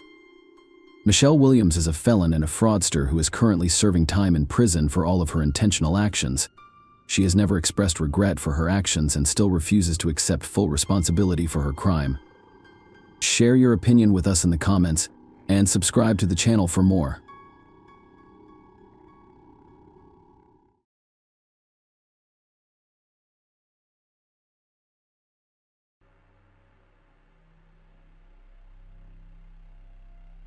Hey guys, welcome to my channel, and today we're going to take a look at another horrible case with you. In this video, we will discuss a story that occurred in England in 2011. Emily Longley, 17, was full of hope and saw a bright future ahead of her. But, unfortunately, all of her plans failed. This case drew a lot of attention, not only because of the death of a young woman, but also because of how things turned out after she died. Emily Longley was born in England in 1994 to Mark and Caroline Longley. Hannah, Emily's younger sister, was born 2 years later. The girls had been close since childhood. They had a loving and caring family. When Emily was 9 and Hannah was 7, the family relocated to New Zealand. Auckland was their new home. Emily fell into the wrong crowd after emigrating to New Zealand. Her middle-class parents sent her back to the UK to begin a new life with her grandparents. Emily flew to England in 2010 to attend Brockenhurst College. She wanted to study business and become a model in England. She lived at her grandparents' house in Bournemouth. Bournemouth, located to the west of the Pool, is a town in the county of Dorset and a popular resort on the English Channel coastline. Emily moved to England while her sister, Hannah, was still in school, and her parents, Mark and Caroline, divorced but remained friendly. Emily was a stunning young woman who attracted a lot of attention. She met Elliot Turner, a 20-year-old, and he left an impression on her. Their communication eventually developed into a romantic relationship. Emily returned to New Zealand in April 2011 to see her family after a 6-month absence. Her father met her at the airport, and she ran up to him, hugging him tightly and telling him how much she missed him. Emily had a very close relationship with her father, who adored her and missed her infectious smile, laughter, and dirty jokes. The following day, the entire family visited Emily's favorite pizzeria.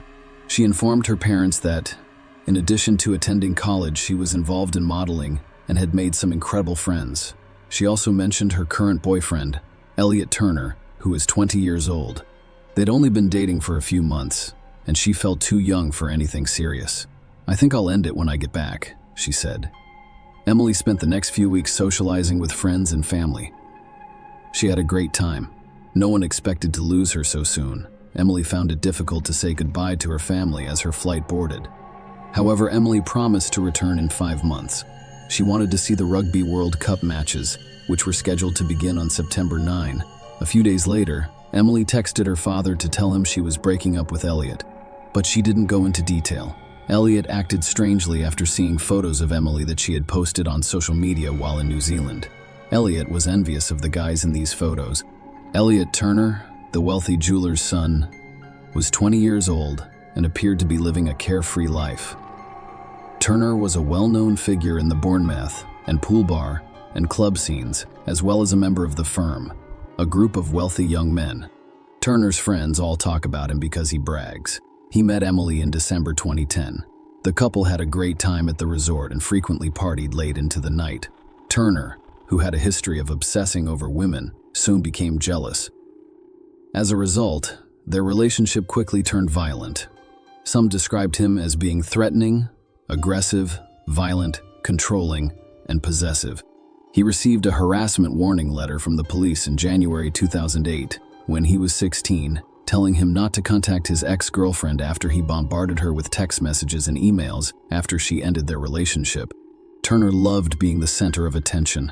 He did not have to work for a living. His parents provided him with everything he needed. Elliot everything he needed others, including his parents. His life revolved around parties, women, alcohol, and illegal substances. He saw himself as a man who could do whatever he wanted. Elliot carried a hammer in case anyone attempted to contradict him. Turner's friends believed he fancied himself a gangster and aspired to be the person everyone went to for help. He could come to the bar and buy drinks for everyone. Elliot brags about driving a new Mini Whopper, which was a gift from his grandmother.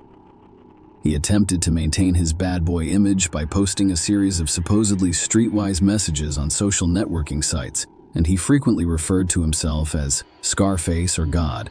He did not lack female attention, but when he met Emily, he became deeply attached to her. She praised his image as a successful person, which he had worked hard to develop. As their relationship progressed, Turner began to exhibit more controlling behavior. He even threatened to kill Emily, an emotional plea to Turner. Emily wrote him a note a few months before she died saying, "I love you too. Do not say you will kill me." 3. Stop talking about your ex-girlfriends. Stop being so aggressive and become more cool, because that is far more attractive, and you scare me because you are so intimidating. When Turner began to reveal his true face and his controlling behavior began to exceed all reasonable limits, Emily realized he was not the person she wanted to be with. However, people like Turner do not understand rejection. Emily spent the evening of May 6, 2011, with friends at one of the entertainment venues. Surveillance cameras captured how she arrived at a nightclub with her friends. That evening, Turner read Emily's Facebook messages and discovered she was dating another man. It annoyed him. He entered the club and started arguing with Emily. The entire story ended with a girl throwing her drink in his face. Turner verbally abused and threatened her with violence. He did not like Emily's outfit. He felt it was too revealing. He dismissed Emily's breakup with him. The man was not going to let her leave. Elliot spoiled her evening, so she chose to leave. However, her ex-boyfriend followed her. His friends overheard him say, "I'll kill her. I'll go to prison for it and still be a millionaire.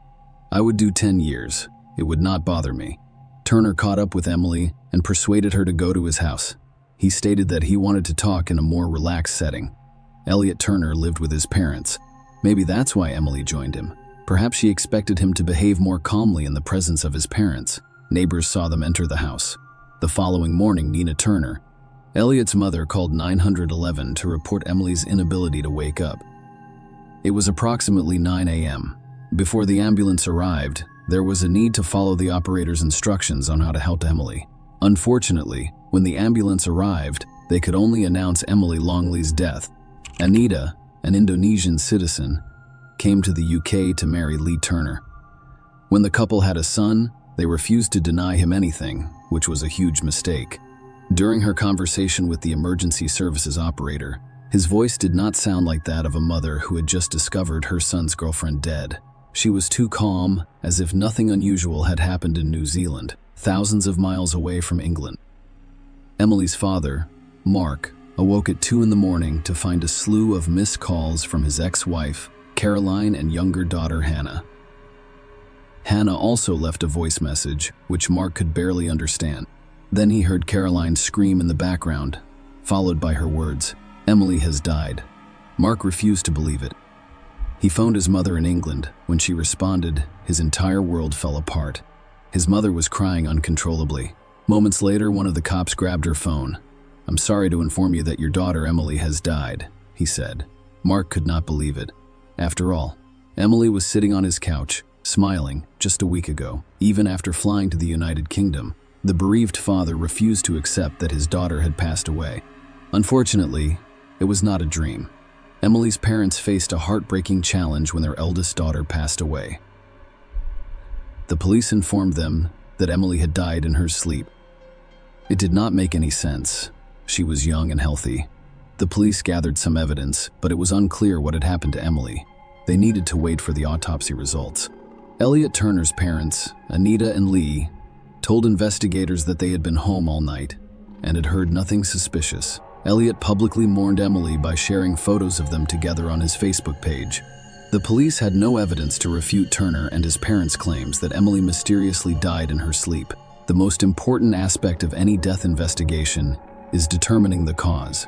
When investigators discover the cause of the victim's death, they have a better understanding of the situation and how to proceed with the investigation. While awaiting the autopsy results, the investigators discovered that Emily had posted something strange on her Facebook page just a few days before her death. "I have a stalker." She added that someone had just called me, and I was like, "Who is this?" And they said, "You don't know me, but I know everything about you." And I was like, "How did you get my number?" And he said, "I'll tell you when I see you," and he kept inviting me out. So I hung up and they haven't stopped calling. Emily posted on Thursday, May 5. Simultaneously, the police discovered that Emily had a fight with Elliot Turner in front of other nightclub patrons before dying. Investigators discovered that Turner tried to control Emily's every move, that he was aware of her meeting with another man, and, most importantly, that Elliot threatened to kill her several times.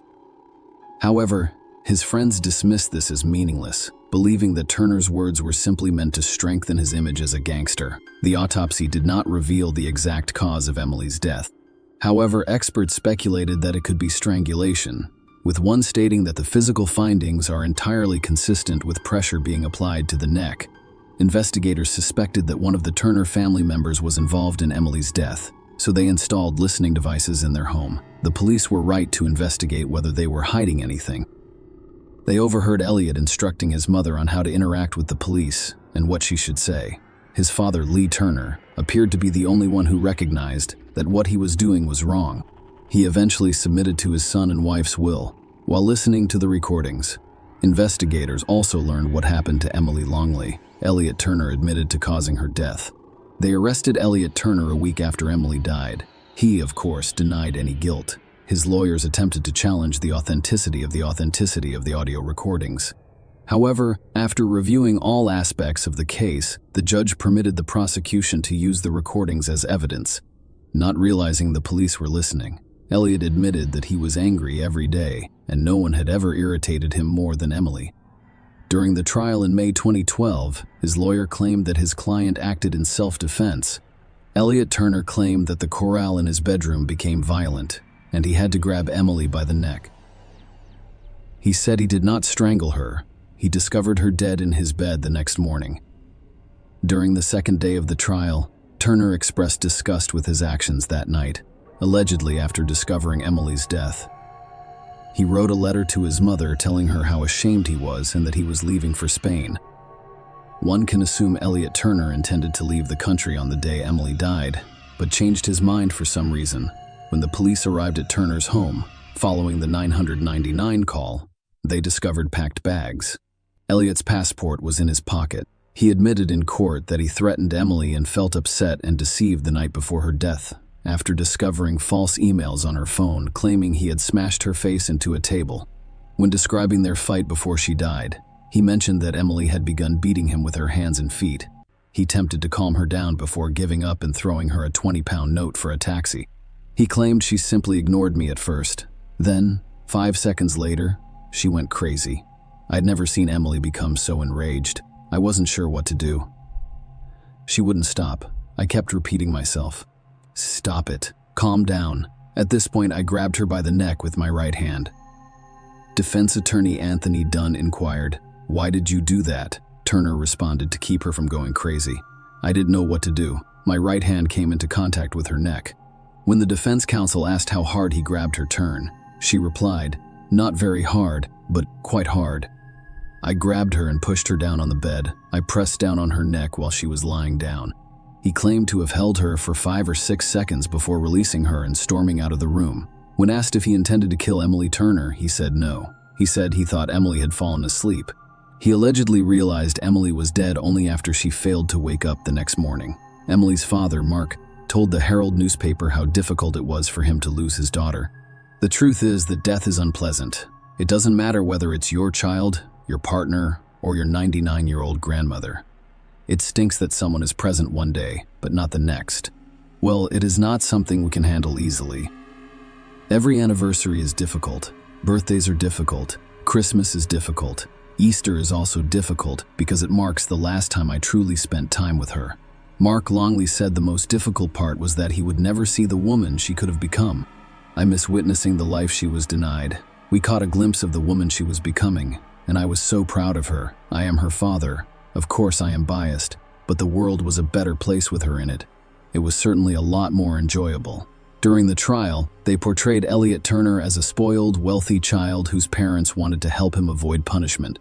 The court heard that he was given full control of the family's home in Bournemouth's affluent Queen's Park neighborhood, where he would host parties for his middle-class friends. His father, Lee, described him as wild. He was given his own living space in the converted garage of his parents' home, allowing him to come and go without disturbing them. He strangled Emily on his bed in his minibar-equipped room. The police searched the computers seized from Turner and discovered the following search queries: death by strangulation and how to avoid punishment for a crime. The primary motivation for the crime was jealousy. The court heard testimony from Luke Ashford, who spent the night with Emily. As previously stated, Elliot Turner learned about it. even when in custody. Turner boasted that the jury would believe his twisted story that Emily had attacked him and that he had acted in self-defense by strangling her out of jealousy. In letters written from his prison cell to his friends, he announced that he would soon drive a new Range Rover and relocate to Spain. He intends to sell the rights to his story and live a fashionable lifestyle. However, when the jury found him guilty, he quickly lost his illusions. On May 22, 2012, the court sentenced Elliot Turner to life in prison with a minimum of 16 years. Announcing the verdict, Mrs. Justice Dobbs described Turner as a man who exuded arrogance. She described Emily as a lovely, kind, and fun-loving girl who made everyone around her happy. You have suddenly and needlessly extinguished that light. You didn't love her. She was only a trophy. The relationship, if you can call it that, was entirely about you. It was about control, which you exercised through aggression and threats. You can set aside thoughts of champagne, Bentleys, and girls and focus on why you are serving a life sentence. Mrs. Justice Dobbs also sentenced Turner to 9 months concurrent imprisonment for perverting the course of justice. But Elliot Turner was not the only one on trial. Turner's parents, Nita and Lee, whom he used for cash to fund his extravagant partying, adored their son so much that they attempted to conceal his crime. Lee destroyed Turner's confession letter, and Anita removed the jacket from the bedroom where the letter was allegedly found. His mother even put off calling an ambulance so that her son could cover his tracks and the family could come up with a convincing story for the police. When asked why she did not call an ambulance, Anita Turner said she did not believe Emily had died. Under cross-examination, they asked if she believed Emily had ruined her son's life. After a 6-second pause, she replied, "No."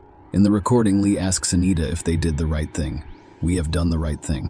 Anita responded. Both Nina Turner, 51, and Lee Turner, 54, were found guilty of perverting the course of justice and sentenced to 27 months in prison. Mrs. Justice Linda Dobbs stated that the two of you chose to fight the case with little remorse. Mr. Turner, you claimed you were unaware of the letter's contents when you destroyed it. The fact that it was burning in your conscience is clear from your anguished tone of voice on the recording. They were released in 2013, having served half of their sentence, and they continue to live in the house where Emily Longley died. Emily's father, Mark, burst into tears as he discussed the verdicts following the trial. Supported by former wife Caroline and daughter Hannah, he stated, "What we have heard over the last 5 weeks has shocked and disgusted us. That a man so evil as Turner could treat a gentle and loving girl like Emily so violently is beyond belief. We are so proud of her for traveling halfway around the world to improve her life. This is the life Turner chose to end." Mark stated that there was a lot of discussion about Turner's boasting, and that no one took his threats seriously until it was too late. He went on to say that even his mother didn't believe him when he texted her that he was going to break Emily's neck. If someone had taken his threats seriously, Emily might still be with us today. I hope Turner suffers every day in prison for what he did. In October 2020, according to the press, Elliot Turner's cellmates beat him in prison. It happened after he hung pictures of Emily in his cell and boasted about receiving letters from female fans. Some of his cellmates attacked him after he announced that he would return to his life of champagne, Bentleys, and birds in 5 years. Turner will be eligible to apply for early release from prison. One can only hope that common sense will prevail and that the parole board will make the correct decision regarding a person who has still shown no remorse for his actions. Share your opinion with us in the comments and subscribe to the channel for more.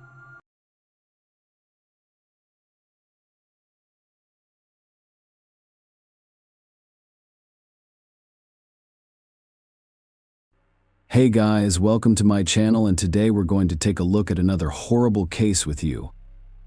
After Hannah Potts, 23, went missing, the FBI launched an investigation. The case received a lot of media attention, and the revelations about the mysterious disappearance shocked many people. Hannah's family had no idea who would ultimately be charged. Hannah and her large family lived in Gibson County, Indiana, a southwestern American state. Many of the residents, including the Potts family, were farmers. They had their own small farm, which Hannah's parents considered a good and safe place to work, live, and raise their children. It was indeed a safe environment. But, as you know, things can change. The summer of 2020 marked a watershed moment for the Potts family, forever altering their lives. Hannah couldn't sleep on the nights of July 23rd and 24. She told her mother that she was going to walk around the farm, look at the animals, and possibly take some photos. She then grabbed her phone and camera, exited the house, and headed to the barn. Hannah's family discovered she was not at home in the morning, and a post on her Facebook page shocked everyone. She posted a video clip based on the image that was recorded in the dark, because the image is a black screen throughout the video, and she was saying, "Mom, are you there? Hello. Mom, if you can hear me, please say something. I really need to hear your voice. Something happened. I was out taking photos of animals, and this guy appeared out of nowhere. He's the same guy I saw in the maroon car yesterday morning. He grabbed me and pushed me inside the truck. Oh God. Where will he take me? Mom, please consider Hannah's point of view. He's black, about Jerry's height. On the jury I work with, his voice is deep, and the way he referred to me as baby girl sent shivers down my spine. I do not like it. Please, Mom, if you're there, could you say something to me? I'm in a room with a little light. There are 4 walls. I don't think they know I have the phone, so I'll have to tell the cops everything you're going to show them in the videos, so maybe they'll find me. I do not know where he is. Where did he say this? What exactly did he say? He mentioned something about Ohio. God, I love you, Mom. Tell Dad that I love him too. Please take care of Gigi for me. Please. If I do not make it back. I love you. I really love you. Hannah's parents immediately contacted the police, recognizing the gravity of the situation and the fact that even minutes can change everything. The FBI became involved in the case. The video quickly gained traction on social media. Hannah's kidnapping was covered by all of the country's major television stations on the same day.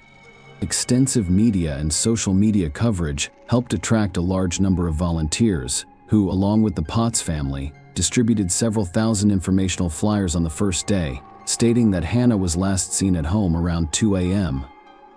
She wore a gray shirt and sports pants. It was also stated that the person who abducted her was driving a maroon vehicle. The police appealed to anyone with information to come forward. Hannah's family used every available resource to find her. One of these resources was social media, which allowed information about the kidnapping to spread rapidly. Hannah had a twin sister named Lauren, and she posted a request for help with a broken heart. I never imagined I would be posting something like this. I need help. Please share this post with your Facebook friends. Share this photo. Please help us. My twin sister Hannah posted a video this morning describing how she was kidnapped. If you have seen or heard from her, please contact Princeton, Indiana, police or my family. Hannah, I miss you. Please come home.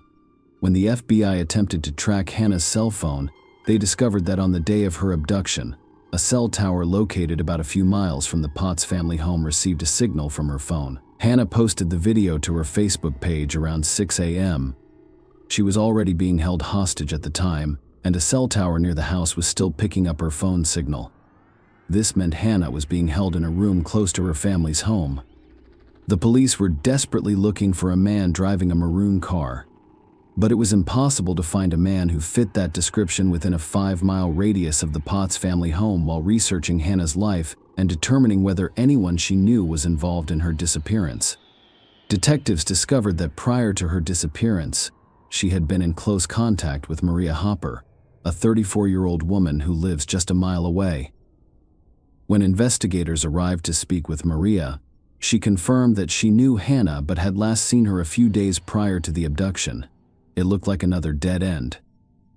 However, when police obtained a report from a cell phone carrier and gained access to Hannah's social media page, where she posted her heartbreaking plea, it became clear that Maria Hopper lied when she claimed to have seen Hannah a few days before the abduction. Hannah disappeared in the early hours of July 24th. 2 days later, on the morning of July 26th, several police officers arrived at Maria's house, and she once again told them she had no idea where Hannah was. Maria's boyfriend, 45-year-old Joshua Thomas, was also present, and he told police that he knew nothing about Hannah. Officers asked Maria for permission to look around the house. The woman reluctantly gave her consent, but immediately stated that Hannah was not in her home. Except for the stairs in the kitchen that lead to the basement, the police found nothing suspicious. Maria stated that there were only unnecessary items in the basement. However, law enforcement officials decided to inspect the basement firsthand. Among the dusty items in the basement, the police discovered a sheet of plywood that was unlike anything else. There was no dust on it, and it appeared that this sheet of plywood had not been in the basement as long as the other items. The plywood appears to be blocking the passage to another area of the basement. As one of the officers began to move it away, Maria Hopper made a significant announcement. But first, we need to return to Hannah's recording. When the video was shared on social media, people immediately noticed Hannah's strange and illogical behavior. She recorded a 6-minute video. Many people questioned why she was wasting time recording the video instead of calling 911. Why didn't the kidnapper search her or take her phone? What was she going to photograph at the farm at 2 a.m.? While recording the message, Hannah initially claimed she was kidnapped by a man, but after a few minutes, she is heard saying it appears there were multiple kidnappers. She then used social media, so she had internet access at the location where she was being held and could have pinpointed her exact location. For some reason, she didn't. Of course, the authorities were aware of all of these strange occurrences. However, because everyone behaves differently under stress, the investigation was underway, and Hannah's disappearance was presumed to be a kidnapping until proven otherwise. The truth was revealed when the police obtained Hannah and Maria Hopper's correspondence. When the officer asked to see what was behind a sheet of plywood in Maria's basement, she revealed that Hannah was hiding there. The police officer pushed the plywood aside and directed her to approach him. When Hannah entered the light, the officer noticed that she had fully functional handcuffs on her right wrist and shackles on her ankles. The young woman immediately admitted to police officers that she had not been kidnapped and was sitting in the basement of her own free will. Hannah had planned her own kidnapping, with Maria Hopper and Joshua Thomas assisting her. This was clear from their social media interactions. The tone, content, and context of the messages read like a fantasy fiction story. The police filled out the arrest records. All three were brought to the police station for further investigation. Of course, everyone wanted to know why she did it. Hannah informed the investigators that she was writing a book and had decided to stage her own kidnapping as inspiration and to learn how kidnapped victims feel. Maria and Joshua were characters in her story who helped her keep everything organized. They hid her in their basement, brought her food and drinks, and, per Hannah's instructions, destroyed her cell phone so the police couldn't find it. Hannah's heartbreaking video on Facebook was pre-recorded, and she said she rehearsed for about a week before recording it. No one in her family knew what she was up to. After the truth was revealed, the Potts family apologized to everyone who assisted with the search. And to everyone who was concerned for Hannah, her sister, Brittany, issued a public apology on her social media page. It particularly included these words: "As word spreads that Hannah has been found, I need to make a public statement about it. I neither publicly disowned nor wish to have any future contact with my sister. She's dead to me. I hope she is prosecuted to the full extent of the law. My family is deeply embarrassed and hurt by her actions, and the fact that she attempted to blame this on someone of color. I hope no black man driving a maroon car was targeted because of her blatant lie. She has caused a great deal of grief for my family and others. Shame on you, Hannah. You made my 6-year-old son cry, believing that something bad had happened to you. My 6-year-old baby loved you so much. I hope you are prosecuted to the full extent. I have no words. I just feel like I owe an apology to the public. I am very angry and embarrassed." While in the basement of her friend's house, Hannah kept a personal journal in which she revealed that she was aware that her social media posts would go viral. Hannah Potts was charged with making false reports of a kidnapping. Miss Potts' actions are criminal in nature. She had many people in her family and community concerned about her personal health and safety. Gibson County Prosecutor Michael Cochran stated in a news release that by providing a false description of the alleged abductor, she risked involving innocent people. Finally, the number of hours spent by multiple law enforcement agencies during this period of limited resources cannot be recovered. This callous disregard for others simply cannot be tolerated. His statement concluded that Maria Hopper and Joshua Thomas were charged with perjury and concealing information during a police interview. Hopper admitted to taking pots from her home and lying about harboring her. Thomas also admitted to knowing about the kidnapping hoax and the presence of pots in the house. All three were released on bail and remained at large pending trial. Hannah Potts pleaded guilty in September 2020 to knowingly filing a false kidnapping report. She was sentenced to 1 year's probation and 120 hours of community service. Joshua Thomas and Maria Hopper also received probationary sentences. Many people who are familiar with this story believe Hannah was not only looking for inspiration, devising a plan for her own abduction, but also wanted to create a stir around her person, laying the groundwork for successful book sales. Share your opinion with us in the comments and subscribe to the channel for more.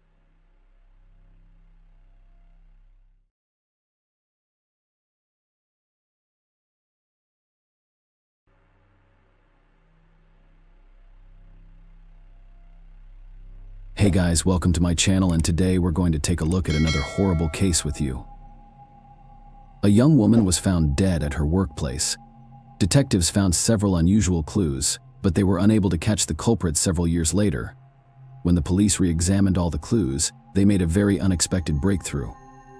Harry Nelson was born on December 13, 1980, in the small American town of Laverne, Minnesota. She had loving parents, a younger sister, and many friends. Carrie was kind and empathetic and always tried to help her loved ones. After graduating from the local high school, she enrolled in college in the neighboring state of North Dakota. She wanted to become a doctor so that she could help others. While in college, she met a young man named Mike Callan, and they became engaged. After a while, Carrie tried to balance her college studies with part-time work at the National Blue Mound State Park located near her hometown. Her duties included selling park tickets and escorting guests who came to relax at the camping site to go hiking or see the bison.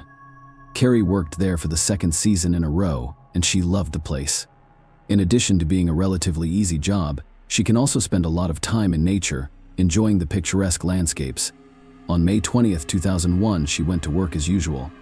Besides, only one young woman named Rebecca, who was doing an internship at the park, was working there. In addition to her main duties, Carrie had to train and introduce her to the work process.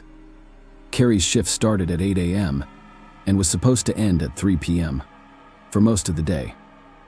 She was with Rebecca, explaining the work nuances, around 12:45. Rebecca went to the office building located at the other end of the park, and Carrie stayed in a small room at the entrance. Rebecca returned around 2:30 p.m. She entered the building through the back door and immediately saw a horrific scene.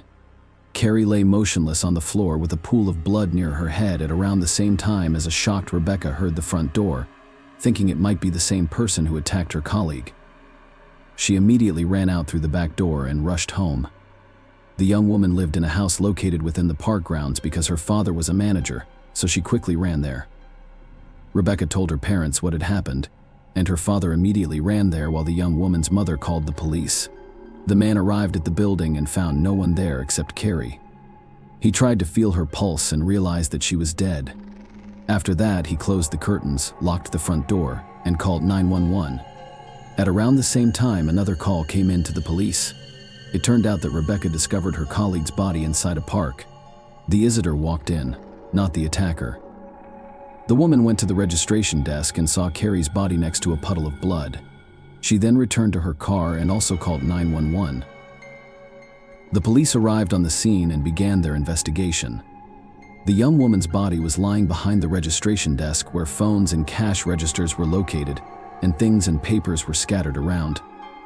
One of the phone receivers was off the hook, the plastic pen of Carrie's chair was broken, and its pieces were on the floor. Based on this, the police assumed that a struggle had taken place between the victim and the attacker.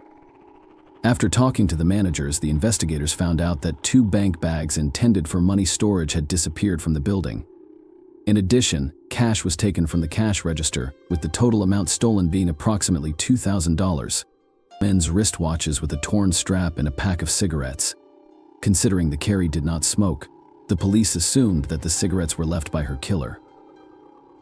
They assumed that the young woman tore them off the perpetrator's wrist during the struggle. Large particles of orange-colored stone were also found on the floor. The manager told investigators that these particles likely came from the decorative stone with the park's name, which was located on the registration desk. The police searched all the rooms and could not find the perpetrator. Considering the blood spatters were visible on the walls and ceiling of the room, they immediately assumed that this stone was the murder weapon. At the same time, their colleagues blocked the road leading to the park entrance and began questioning all visitors. The couple who stopped at the campground reported that around 2:30 p.m. a white car with a brown vinyl top drove past them at high speed. Unfortunately, they did not remember the model or license plate number of the vehicle. The investigation was complicated by the fact that there were no surveillance cameras in the park since crimes were very rare. The available evidence included a wristwatch, a pack of cigarettes, and the vague testimony of witnesses. Medical experts examined the victim's body and concluded that the cause of death was blowing the head with a heavy object. They suggested that the perpetrator may have used a large decorative stone, but this version could only be confirmed after its discovery. According to the investigators, the attack on Carr occurred between 2 p.m. and 2 p.m. They found a love letter that Carrie had written to her fiancé at her workplace. In the letter, Carrie expressed her eagerness for their wedding and described her desire to have 2 children. She put the date and time of 2 p.m. that day on the letter. Another interesting fact was that the men's watch found next to the victim's body stopped at 2 p.m. Perhaps they stopped working just after Carrie had taken them off for the attacker's wrist. Police cordoned off the park and began searching for additional clues. 5 days later, they found the decorative stone in a nearby stream. Apparently, the killer took it with him and threw it into the stream from a bridge while driving over it. Medical experts compared the relief of the stone with Carrie's head injuries and confirmed that it was the murder weapon. However, the water had washed away all fingerprints and DNA traces that the perpetrator may have left. No other clues were found, and the police began searching for a possible suspect. They first looked closely at Carrie's fiancé, but he had a reliable alibi. At the time of the murder, he was attending a funeral about 110 kilometers away from the park around 3 p.m. that day. He tried to call Carrie at her work phone, but at that time he had no idea that his fiancée was dead. Detectives interviewed park employees and received an interesting lead.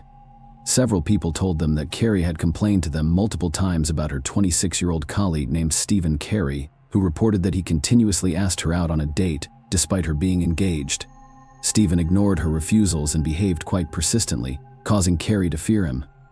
Additionally, the man used heavy narcotics and sold them to park visitors.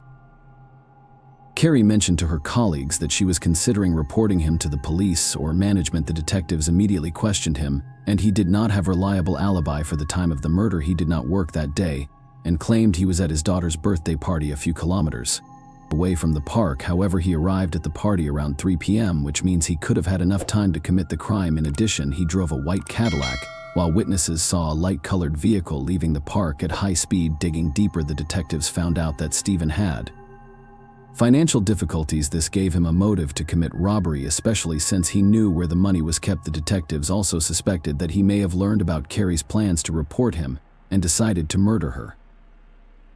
They seized his car and took a DNA sample from him. Meanwhile, the forensic team finished collecting fingerprints and DNA samples from the crime scene, including DNA from a man's wristwatch. In total, 135 different fingerprints were found at the scene, excluding all park employees, leaving 38 unknown prints. As for the wristwatch, 3 different DNA samples were found on it. The problem was that these samples were not enough to create a full profile, since DNA analysis technology was not yet advanced enough in 2001. As a result, experts had to work with partial profiles. They tried to add them to databases, but the results were inconclusive. The system showed them 19 possible matches, and during the investigation, the police confirmed that none of these people were related to the murder. However, the experts were able to directly compare the obtained samples with other DNA. They determined that one of the samples belonged to Carrie and the other 2 did not match any of the park employees, including Stephen. Detectives did not rush to rule him out as he had a motive and opportunity to commit the crime, but there was no evidence against him. No other leads were found, and the caves remained unsolved for months. A year after the murder, a prisoner serving time in the local jail came forward to the police. He told them that his cellmate Anthony Powers had boasted to him about being responsible for Carrie's murder. Detectives investigated and found that Powers had an extensive criminal history, mostly for bank robberies, which had landed him in jail multiple times. Interestingly, Powers had escaped from prison shortly before Carey's murder and was caught after the fact. His fingerprints and DNA did not match those found at the crime scene. Moreover, the witness's description of the murder did not match reality. The detectives concluded that both prisoners were attempting to deceive them for a reward of $50,000 for information, leading to the solving of the case. Since Powers was already serving a life sentence, additional charges did not scare him. Additionally, in the event of a guilty verdict, he could have avoided being transferred to a federal prison and remained in the state correctional facility, which he preferred. The case remained unsolved for several years. Detectives regularly reviewed the case, hoping to find new evidence, but their efforts were fruitless. They even put up a photo of Carey in their office to remind themselves of the case every day. In 2007, the case was reopened. By that time, DNA analysis technology had significantly advanced, and experts re-examined the wristwatch. This time, they were able to identify 3 precise DNA profiles, one belonging to Carey, the second to an unknown man, and the third to an unknown woman. Both of these samples were run through the state database, but no matches were found. The detectives, it was remembered an interesting detail that a special sticker was found on the pack of cigarettes discovered next to the victim's body. In those days, each state had a label for tobacco products, so the police knew for sure that the pack was purchased in South Dakota. The detectives then sent the DNA samples to their colleagues in that state, and here they had a long-awaited breakthrough when they ran these profiles with the South Dakota database. One of them showed a complete match. The man turned out to be 35-year-old Randy Leroy Swaney. This name had never appeared in police reports in Carey's case, so it was a surprise for the investigators. Randy turned out to be a serial robber, and at that time he was serving a 30-month sentence in a South Dakota prison. At the time of the murder, he was out on parole. The police also discovered that he had a light-colored Oldsmobile Delta at that time, which matched the witness's description. The investigators checked his fingerprints, and they matched several prints found at the murder scene. Despite all this, the detectives wanted to gather as much evidence as possible before charging him. Randy had only 1 month left to serve in prison, so the police decided to act as quickly as possible. They spoke to his wife, not mentioning what her husband was suspected of. The woman was already used to Randy regularly coming to the attention of the police for robberies and thefts, so she was not surprised by their visit. The detective showed her photos of a watch, and the woman immediately confirmed that they belonged to her husband. She also said that she sometimes wore them, and the investigators immediately realized that the last DNA sample from the watch belonged to her.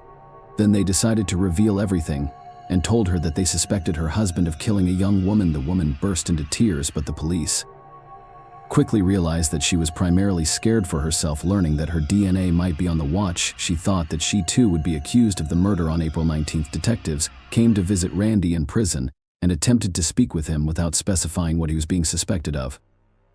However, Randy refused to talk without a lawyer present. After the unsuccessful interrogation, Randy called his wife, as all prison calls are recorded. The police were able to listen, and the woman was angry and asked what did he do. She revealed the detectives were investigating him for a murder that occurred in Blue Mound State Park, and was more worried about her DNA being found on a watch. At times, she began to cry and scream that she didn't want to go to jail for a crime she had nothing to do with. Randy, on the other hand, she repeated that he knew nothing about it. The woman actively cooperated with the police, providing her DNA samples and allowing them to search their home. She also gave them several photos of Randy, one of which showed him sitting behind the wheel of a white car similar to the one witnesses saw in another photo. The man's watch was visible and was fastened to the fourth clasp, just like the watch found at the crime scene. Additionally, his wife confirmed that Randy smoked the same brand of cigarettes that were found near the body. All of this was enough to take the case to trial. Randy was charged on May 8, 2007, one day before his release. He was immediately transferred to a prison in Minnesota, and the prosecution began preparing for the trial according to their version of events. Randy initially chose the Park building as an easy target for robbery. There were no cameras or guards, but there was cash. When he entered Carey, he may have been in another room, seeing that nobody was there. Randy began stealing money from the cash register, but the young woman returned and caught him in the act. A struggle ensued, and the man may have used threats to make her open the safe. Afterward, he took a decade of stone and struck her more than 5 times because he feared leaving a witness alive. Even his relatives, including his wife, testified against him in court. They all said that Randy regularly committed thefts, used banned substances, and had serious gambling problems, which constantly put him in debt. His former cellmate told how Randy mentioned leaving his watch at the crime scene. Another cellmate claimed that after the police came to interrogate Randy in jail, he said, "This time they got me. I'm looking at life."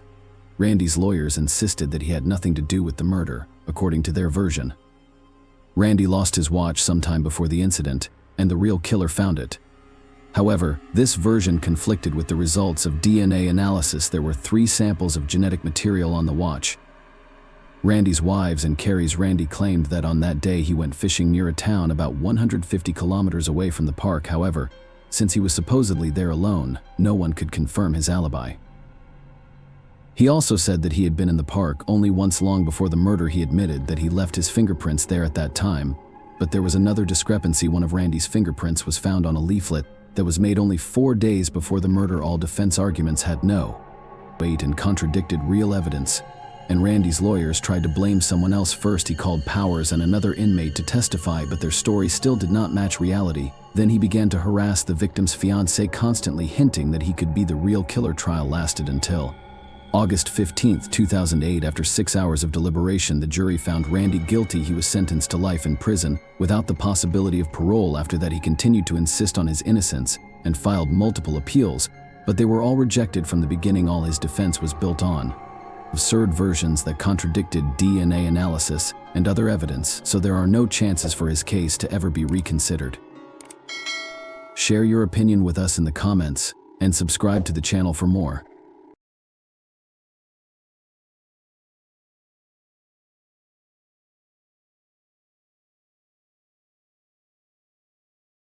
Hey guys, welcome to my channel, and today we're going to take a look at another horrible case with you. Rachel O'Reilly's case is one of Ireland's most violent crimes. When a person goes missing or dies in mysterious circumstances, the other half is usually one of the primary suspects. Unfortunately, in approximately 80 of cases, suspicions are valid. There is rarely a clear motive in such crimes, and the crime itself is often classified as domestic, as if it were ordinary. Rachel O'Reilly's high-profile case in the early 2000s stunned Ireland with its unprecedented cruelty and cold-bloodedness. A young woman and mother of 2 young children was brutally murdered in her own home, and police officers who arrived on the scene admitted that they had never seen such a horrific crime scene before, but they were determined to solve the mystery and put all the pieces of the puzzle together.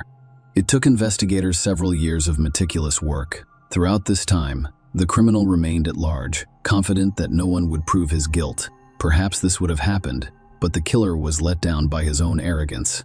Let's start the story from the beginning. Who was Rachel O'Reilly? Rachel O'Reilly. Rachel O'Reilly, real name Callie, was born in 1974 on the northern outskirts of County Dublin, Ireland. His biological parents were not aware. Rose and Jim Calloway, her spouses, adopted her when she was very young. She grew up alongside the couple's other 4 adopted children. Rose and Jim, their own heirs, were unable to have children, so all of their parental love was directed toward foster children. Rachel was an active and purposeful child since she was very young. She excelled in school, participated in sports, assisted her parents with household chores, and never caused a problem. The girl grew up to be very sociable, open, and kind. She got along well with everyone and avoided conflicts. Rachel was an avid softball player as a teenager, competing in a variety of competitions and setting several local records. She also had a close relationship with her foster mother, to whom she confided all her secrets and communicated constantly, even after she married and had her own children. After graduating from high school, the girl enrolled at one of the local universities, intending to pursue a degree in marketing. At the same time, she secured a position as a salesperson in a city department store. In her spare time, she continued to participate in sports, most notably for the local Joe O'Reilly team. In fact, public sources contain very little information about Joe O'Reilly's early life. He was notorious for his inhumanity and extreme cruelty to his own wife and the mother of his 2 children. However, the type of person he was as a young man is rarely discussed or remembered. Joe is also known to be a County Dublin native, having been born there in 1972. In a simple family, he was the second common child and was raised alongside his older sister. The O'Reillys' children were not spoiled, and their parents taught them that in life, they should achieve everything on their own through hard work and effort. The boy was tall, athletic, and enjoyed playing softball. After graduating from high school, he decided to pursue a career in advertising through correspondence studies. He got a job as a manager at a department store, the same one where Rachel worked a few months later. Joe was 19 years old when they first met, and Rachel was barely 17. The young man noticed the new employee right away and took the initiative to be the first to meet her miniature smiling blonde, dizzy the guy's head, but only to go on a date with him. For whatever reason, she flatly refused. Joe began to woo Rachel with compliments and small surprises such as flowers or chocolates at her workplace at the start of the day, but Rachel remained cold to him. Desperate attempts to capture the attention of the young saleswoman with interest were observed by almost the entire department store staff, and it even became the subject of jokes. However, Joe refused to give up. He read Rachel's favorite book to give them something in common to talk about, but things didn't really take off until Joe discovered Rachel was a serious softball player. That is when he met her at the stadium, walked onto the field during practice, and joined the game. Riley was long and familiar with softball, so he demonstrated all of his abilities and led the team to victory. This time, the young man impressed Rachel, and she agreed to go on a date with him. Their relationship progressed rapidly, and Joe, by all means and available means, demonstrates that he is prepared for the beloved to literally roll mountains. He unexpectedly organized a trip to Paris, the most romantic city in the world, and proposed to her on top of the Eiffel Tower. Of course, Rachel couldn't resist and agreed with him. The naive girl then believed she had met a real prince from a magical fairy tale, with whom she would spend her life happily. A few years later, the couple married, and they eventually had 2 sons in common. The couple relocated to the tranquil and picturesque Scottish province of Scotland, where they bought their own spacious, cozy home. It was an ideal place to raise their children. Rachel quit her job after the birth of their eldest son to focus on caring for her husband and child. 2 years later, the couple welcomed a second son, and the young mother was completely absorbed by the heirs. Joe, the family's main beneficiary, was hired by an advertising agency as an outdoor advertising specialist. Those who knew the head of the family described him as a confident, purposeful, and charming man. At work, he demonstrated responsibility, qualification, punctuality, and attention to detail. He was always the first to arrive at the office, and he would stay late if necessary. Joe also continued to participate in sports, frequently visiting the gym before the start of the workday, and his wife's home contained several exercise machines and a set of dumbbells. As the boys grew older and started kindergarten, Rachel became a distributor for one of the popular cosmetics companies and also sold household goods to supplement their income. Such work enabled her to communicate more with her neighbors, who described her as an excellent mother and a kind and open person. Joe's chances of returning home dwindled over time. In reality, he only came to sleep, shower, and change clothes. With this behavior, he wrote off his entire employment at work, as well as the upcoming promotion that he had been looking forward to. His wife did her best to support him, but they grew apart over time, and family relations deteriorated significantly. In the summer of 2004, an anonymous person sent a letter to Child Protective Services alleging that Rachel is a bad mother who mistreats her 2- and 4-year-old sons. In this regard, a special commission visited the couple's home and responded to the disturbing report, but nothing suspicious was discovered, and all relatives and neighbors described Mrs. Riley as a loving and caring mother, casting doubt on her reputation. What has happened to Rachel O'Reilly?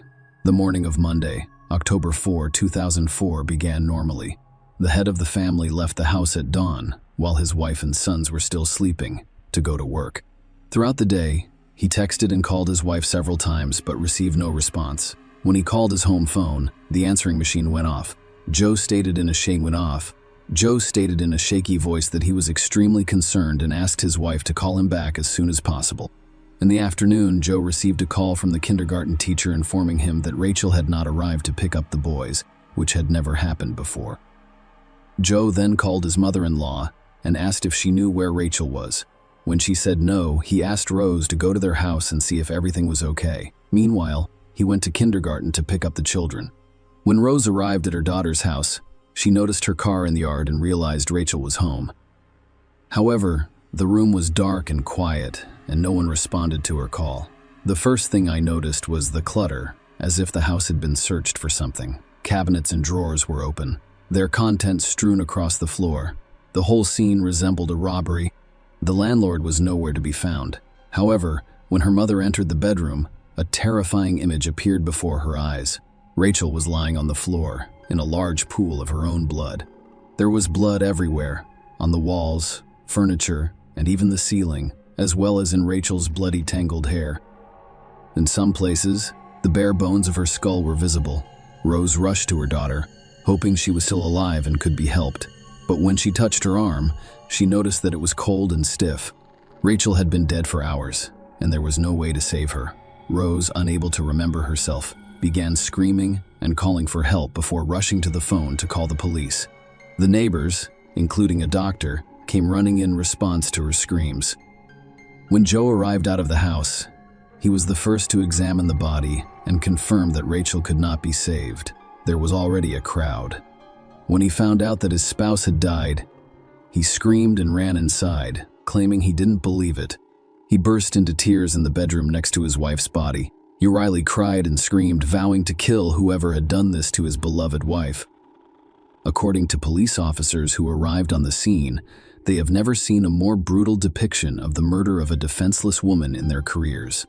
Clearly, the weapon of the crime was a heavy blunt object with which Rachel was beaten with incredible ferocity.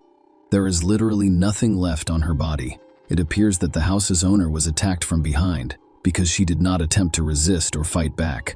The overall picture resembled a robbery. But professional instinct told the investigators that such a beating would only occur if there were personal reasons or an acute dislike. But who would want to touch a petite young woman and mother of two? The detectives began by interviewing the deceased's family members and neighbors. They all confidently stated that Rachel had no enemies or ill wishes and was on good terms with everyone.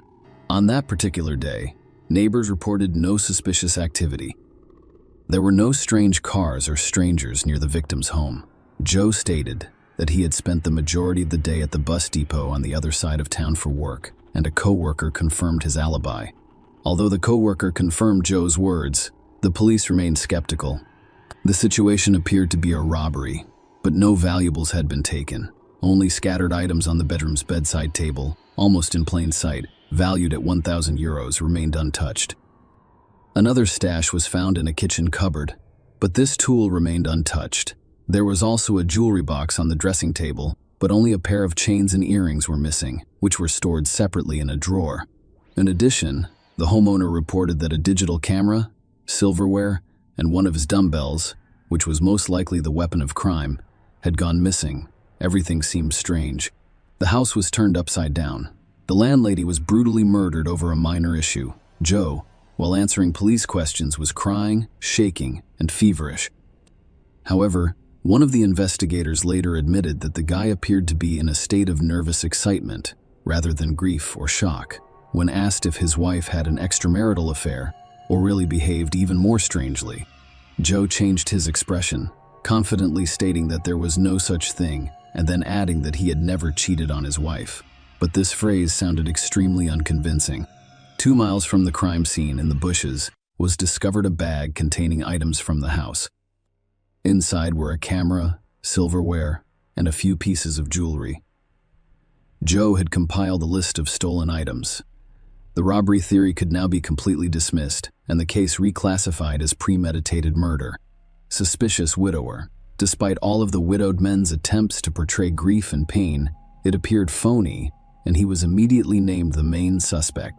Joe had nothing to present yet, but the detectives needed to thoroughly investigate his alibi in order to study the crime scene and learn about his relationship with his wife. Joe stated that he stopped by the gym before work, as he did on a regular basis, and surveillance cameras in the parking lot and inside the gym confirmed this. He then drove to the office before going to a bus station in a remote part of the city to monitor the placement of advertisements on vehicles. His words were confirmed by a colleague he allegedly spoke with at the time. The investigators then went to Joe's workplace and seized his computer for inspection.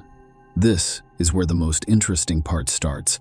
Because the email contained strange correspondence that Joe had partially deleted, specialists were able to recover the deleted messages, and the police were finally confident that they were on the right track. Joe mostly corresponded with his friend and his sister, to both of whom he constantly complained about his wife. He wrote about Rachel in an insulting and profane tone. He wrote that his wife had not appealed to him as a woman for a long time and had generally disgusted him. Moreover, the computer discovered another curious correspondence between Joe and one of his colleagues, a woman named Nikki Pelly. Their communication made it clear that these two were much more than friends, and both should be questioned. Who is Nikki Pelly? Nikki also worked for an advertising company, and she and Joe had numerous work-related interactions. The woman was 10 years older than Joe, but that did not prevent them from having an affair. It was impossible to say exactly when their workplace romance began. Joe spent his evenings and nights at home, and his wife lied about his work commitments. But this wasn't the strangest thing about the discovered correspondence. It turned out that Joe had promised Nikki in his messages that they would soon be together, she and their sons referring to as children from Rachel.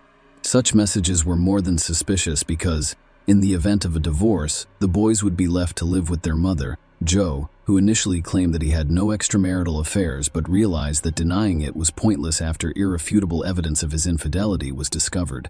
Then he admitted that he had been secretly dating Nikki for a while, but they had apparently broken up. For more than a week, the O'Reilly house was cordoned off as a crime scene, with no one permitted to enter because the police needed to enter because the police needed to examine and document everything.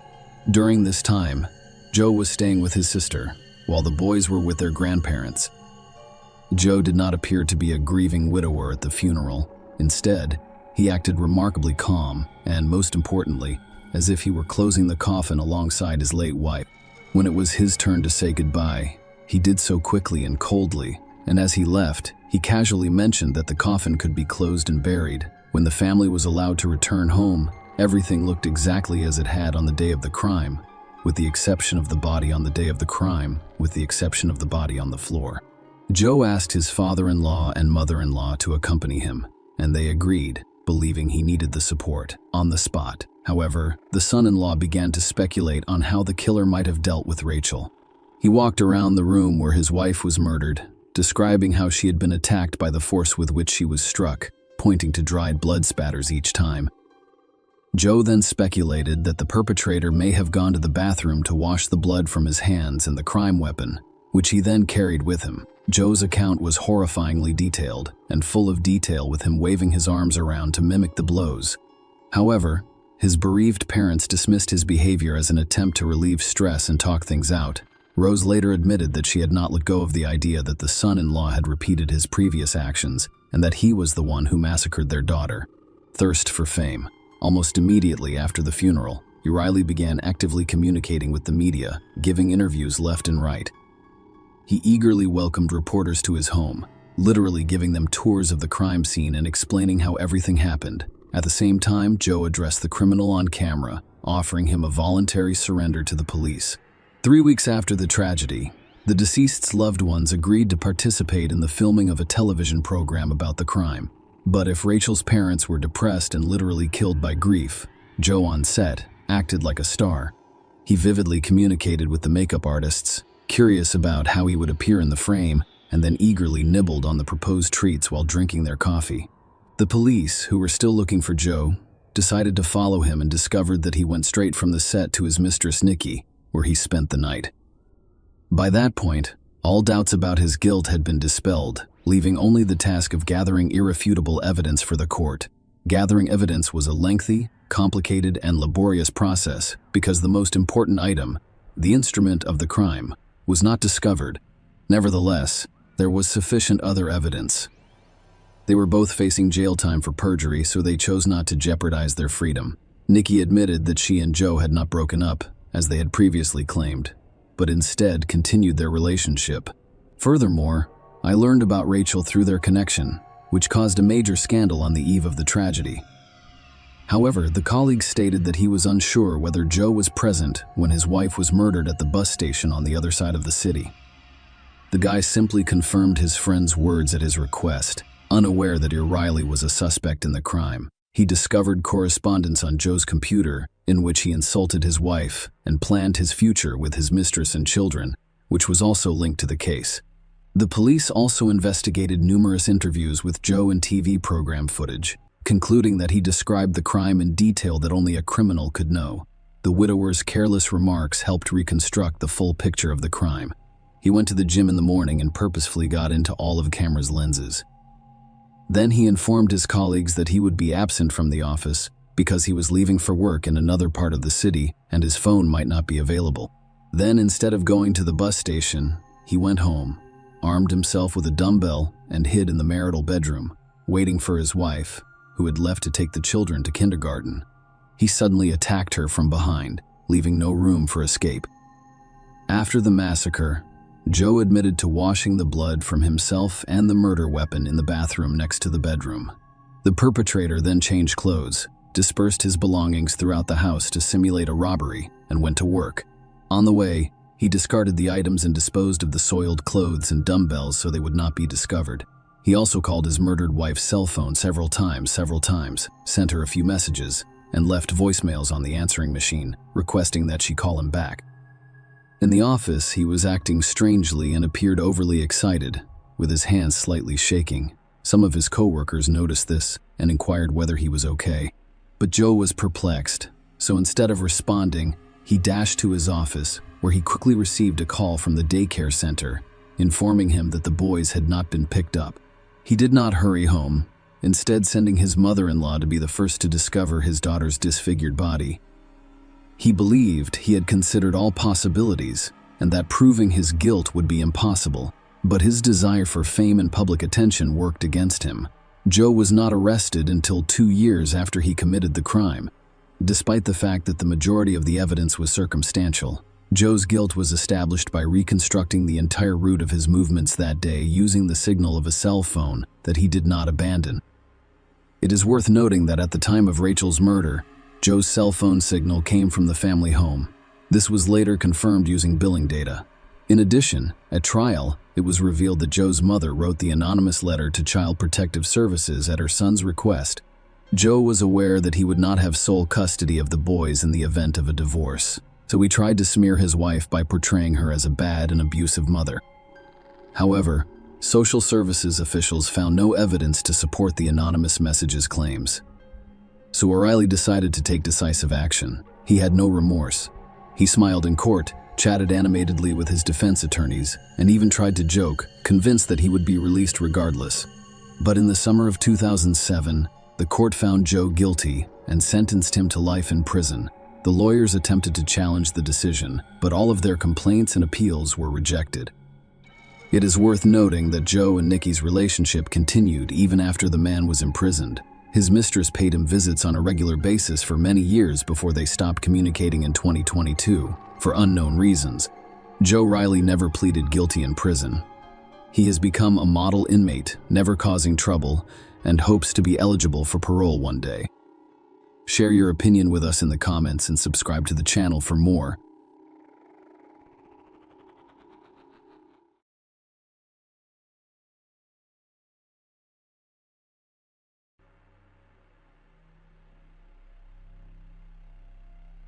Hey guys, welcome to my channel, and today we're going to take a look at another horrible case with you. The events discussed in this video occurred in Kansas in 2007, and it has been 16 years since then. This high-profile case has yet to conclude. On January 5, 2007, 19-year-old Jody Sanderholm, who lived with her parents in Arkansas City, attended a dance rehearsal at her college. On that day, Jody did not return home and stopped answering the phone. Such behavior was unusual for her, so her parents became concerned and filed a missing persons report with the authorities. Jody Leanne Sanderholm was born on September 26, 1987, in Arkansas City, to Brian and Cindy Sandra Sanderholm. She was her parents' third child. She had a brother, Jason, and a sister, Jennifer. Jody enjoyed dancing since a young age. And while it played an important role in Jody's life, she did not abandon her studies. She was among 4 valedictorians in her graduating class. Jody was a member of the National Honor Society in high school, a Kansas State scholar, a Kansas Board of Regents scholar, and received the Outstanding Physics Student of the Year award from David Steinmetz. She was on the Arc City High School dance team for 4 years. She served as captain for 2 of those 4 years. Jody taught for Arc City Dance and the Universal Dance Association. After high school, she attended Cali College to study pre-pharmacy. She was a member of Cal Poly's Cali Tiger dance team. In 2007, Arkansas City had a population of approximately 12,000. Jody's parents, like most locals, believed it was a good and relatively safe place to live and raise children. However, as the details of Jody's disappearance became public, many people realized that safety was an illusion and that the man was the most dangerous beast. On the morning of January 5, 2007, Jody drove her Dodge Stratus to college for a dance rehearsal that was supposed to end at 10:45. After the rehearsal, she planned to return home. Cindy called her daughter's cell phone several times, but she did not answer, which was extremely unusual. Jody was always in touch with her family. Even if she missed a call, she would call back shortly. Cindy had bad feelings about this. She decided to leave work and go home to see if Jody was okay. When she arrived, she noticed her daughter's car was not parked in front of the house. Cindy's anxiety was heightened by the fact that she expected Jody to have returned from rehearsal by this point. When Cindy entered the house and looked around, she realized Jody had not returned home. Her dance uniform, which she had placed in the washing machine when she returned from rehearsal, was not present, nor was it in the hamper with her dirty clothes. The shower stall was dry. Although Jody always showered after dance class, it was soon clear that she had lost contact with her father and older sister, Jennifer. She had an appointment at noon, but she didn't show up. Cindy and Brian began calling their daughter's friends, hoping to find out where she was. But when the morning rehearsal was over and Jody left college, none of her friends saw her. That evening, the college dance team was scheduled to perform at a basketball game with a routine choreographed by Jody. She would not have missed it voluntarily, but she did not show up either. At approximately 6 p.m., they still can't learn anything and aren't waiting for their daughter to come home. Cindy and Brian contacted the police to report her missing. Officers from the sheriff's office immediately created flyers depicting and describing Jody, began to inquire about her last known location, and issued an ab on the vehicle she was traveling in. Cindy and Brian told the police that Jody had a boyfriend she had been dating since high school. His name was Colby Wilson. When contacted by phone, he said he had been at his brother's house in Texas for several days. His stay in another state was confirmed, so the police quickly ruled him out as a potential suspect. The following day, January 6, was extremely eventful. Jody's best friend, Lori Leglighter, with whom she had been friends and danced since high school, gave the police crucial information. They both enrolled at Cali College and went on to study dance. Lori reported that she left her job at Sirloin Stockade in Arkansas City around 10 p.m. on Tuesday, January 2. I noticed a light blue card. As she drove past the restaurant several times on her way home, she noticed a car in her rearview mirror. I suspected something strange was going on. Lori explained to the detectives that she decided to see if the car behind her was actually following her. So she began turning onto 2 different streets. The driver of the car behind her was doing the exact same thing, and it terrified Lori. She drove to the local police station and parked next to it, hoping the stalker would leave her alone. She didn't see him after she stopped, so she drove home again. However, she had to return to the parking lot near the police station after seeing the car chasing her again. Lori sat in her car for a while before heading home. She informed the detectives that she did not go to the station because she believed it was someone else's stupid prank. But that was not all. On Friday, January 5, Tiger at the dance line was rehearsing at college. Lori and Jody arrived around the same time, and Park, as usual, was close by. Lori saw the light blue car again. In addition, she recognized the driver. Justin Thurber, 23, is a local resident. Lori didn't know him personally, but she'd seen him several times with his older brother and friends. Lori and Jody both left practice at the same time, and we agreed to meet later, but Jody never showed up.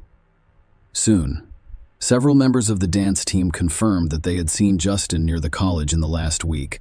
He was always sitting in his car in the parking lot, just watching. Within the first 24 hours of Jody's disappearance, police searched the city but were unable to locate her car. Arkansas City is surrounded by fields and woodlands. They brought in a fixed-wing aircraft to search the area from above. The car was more difficult to conceal than a person due to its size. The police hoped to see Jody's car from the air. It was determined that the last time her cell phone signal was received, it came from a cell tower near the Cali Wildlife Area. This is a vast wooded area on the Arkansas River. At this point in the investigation, only one person, Eugene Thurber, had been identified by Lori Legg, LIDAR, and other members of the dance group as a possible suspect in Jody Sanderholm's disappearance. It is worth noting that, despite his young age, Thurber was well known to the police. 3 years earlier, in 2004, he was charged with illegal possession of prohibited substances. He eventually received a suspended sentence and was released, but 3 months later he was arrested for theft and probation violation.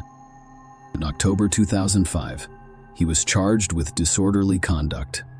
3 months later, he was arrested for petty theft and discovered to be in possession of a controlled substance on December 31, 2006, just 6 days before Jody went missing. Thurber was arrested again for theft.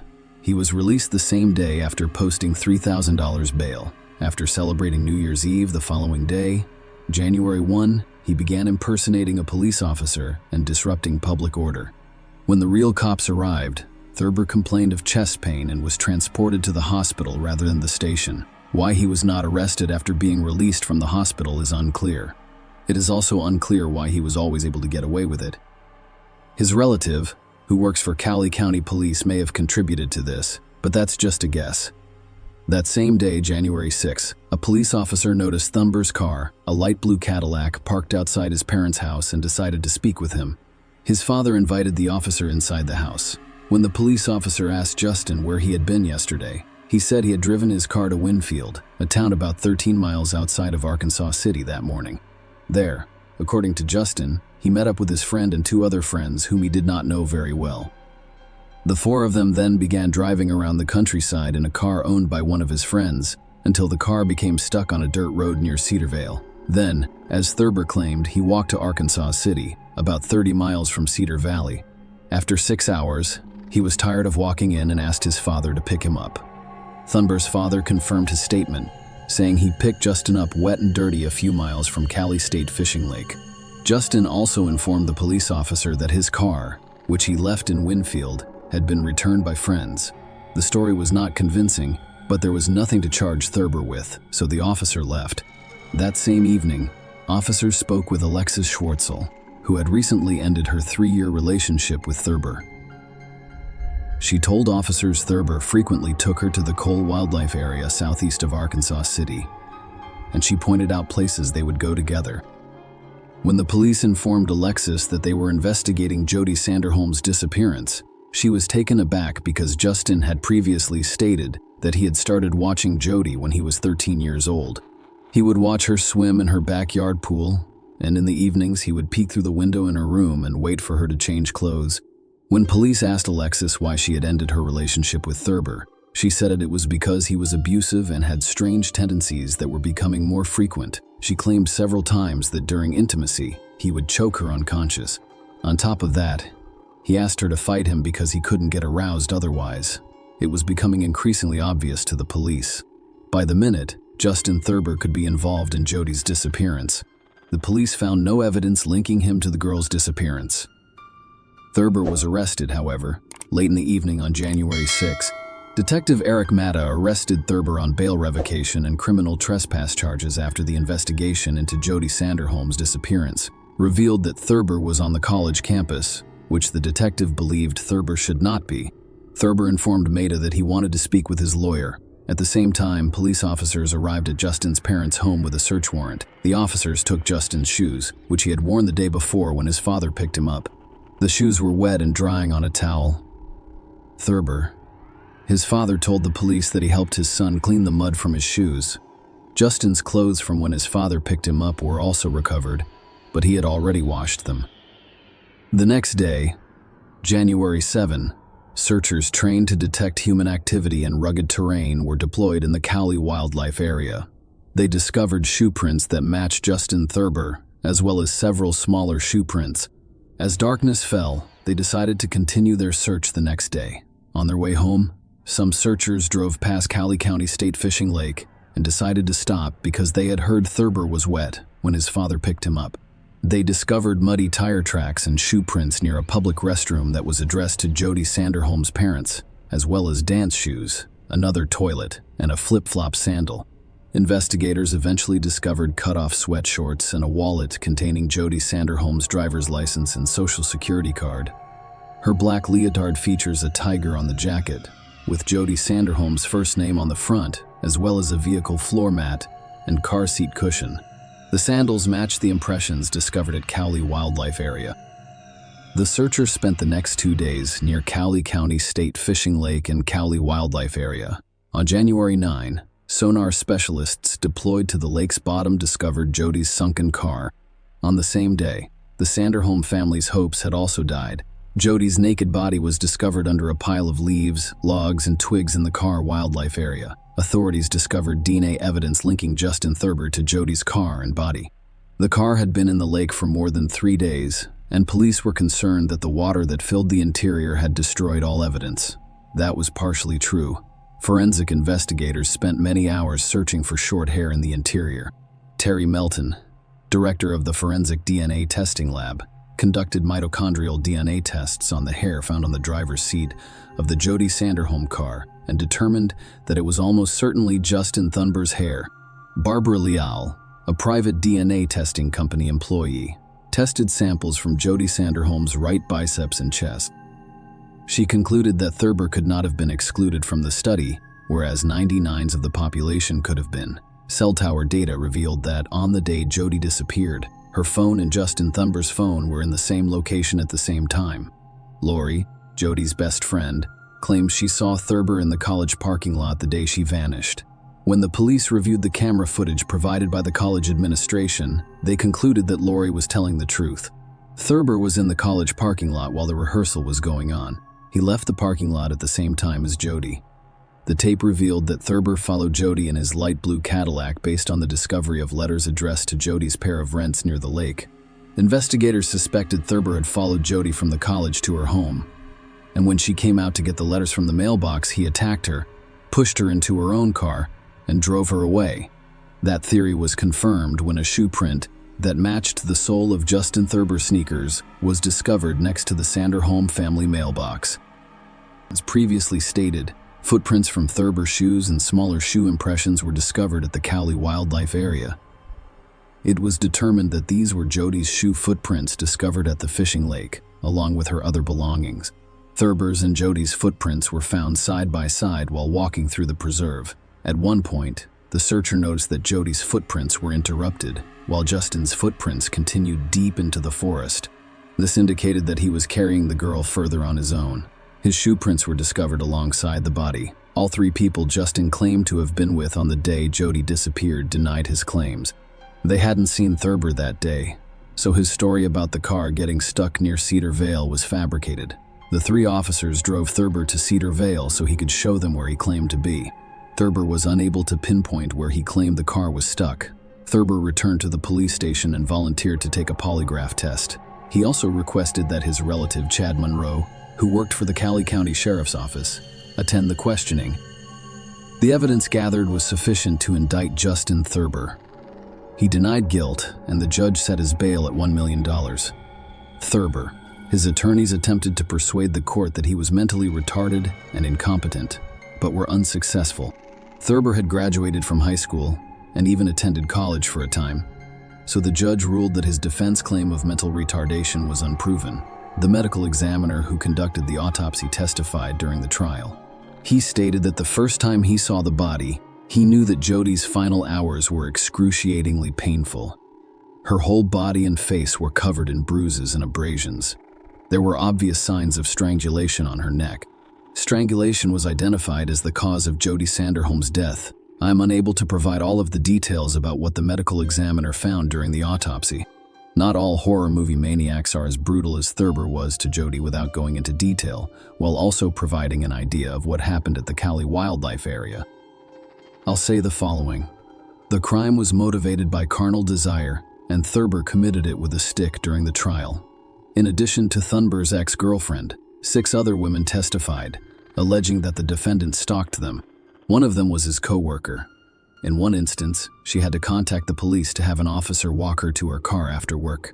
It was already dark, and she was afraid to enter the parking lot because she saw Justin waiting for her. Earlier, he had left a rose and a note under her car's windshield wiper, stating that he liked her and wanted to know her better. Several witnesses stated that they saw Jody Sanderholm's car on January 5, 2007. Corey Morris, a friend of Jody's, noticed her sitting in the passenger seat as their cars passed each other in Arkansas shortly after noon. Morris reported that the man driving Jody's car appeared to be a large man. She called Jody's cell phone but got no answer. Other women reported seeing a vehicle resembling Jody Sanderholm's while driving on a dirt road south of Arkansas City at 3 p.m. One of them claimed the driver was Thurber and identified him in court. On February 17, 2009, the jury returned a unanimous verdict, finding Thurber guilty on all counts and recommending that he be sentenced to death. Thurber attempted to negotiate a plea bargain after determining the sentence the judge would impose. Justin's lawyer informed the prosecutor that if he was not sentenced to death, he would plead guilty. Jody's family was against such a deal. The presiding judge considered the jury's decision and sentenced Thurber to death by lethal injection in March 2009. In 2008, the state of Kansas passed the Jody Act, which expanded police authority over suspects and expanded the list of actions that can be considered stalking. Justin Thurber has continued to pursue an appeal of the court's decision since his sentencing. His attorneys are attempting to establish Thurber's mental retardation. The Kansas Supreme Court postponed Thurber's death sentence in 2018, citing a U.S. Supreme Court ruling that executing defendants, even those with mild developmental disabilities, is unconstitutional. The Sanderholm family stated that a competency hearing was held during the original trial, and Thurber was found to be fully competent at the time. Cindy Sanderholm, Jody's mother, sat in court 11 years after her daughter died. She stated that Thurber had written letters to other girls while in prison, which should demonstrate his competence. That is sick. It's simply sick. It's simply sick. It's simply sick. It demonstrates that he is capable of communicating with others and writing letters. He knows what he's doing. I'm sure Jody pleaded for her life, but he denied it to her. She did not get a second option. She didn't get a second chance, she explained. In August 2021, the Kansas Supreme Court issued an opinion announcing that a state law passed in 2020 allows Thurber, who is appealing a death sentence, to request that an attorney be appointed by the Cali County District Court to assist with post-conviction DNA testing. Thus, 16 years after Jody Sanderholm's death, the final word in this case has yet to be spoken. It is also worth noting that no one has been executed since Kansas reinstated the death penalty in 1994. The last execution in Kansas was in 1965. Since then, 9 other people, in addition to Thurber, have been sentenced to death, but no execution has occurred. We have not executed anyone within that time frame. There is no timetable for future executions, according to Adam Pfannenstiel, the Kansas Department of Corrections communications spokesperson. I find it shocking that Kansas reinstated the death penalty more than 20 years ago. Jennifer Aldridge said there is no plan yet. Jody's older sister. I assume this would have been discussed 20 years ago when it was reinstated. As a result, even if a 30-year death sentence is upheld, it is highly unlikely to be carried out. Justin Thurber, 39, is still incarcerated at the Maximum Security El Dorado Correctional Facility in Butler County, Kansas. According to a Kansas Legislative Post-Audit Committee report published in 2014, each inmate serving time and administrative segregation at El Dorado costs nearly $49,000 per year. Furthermore, taxpayers pay nearly 4 times the cost to prosecute a case where the death penalty is sought, which is $395,000 per case, compared to $100,000 per case when the death penalty is not sought.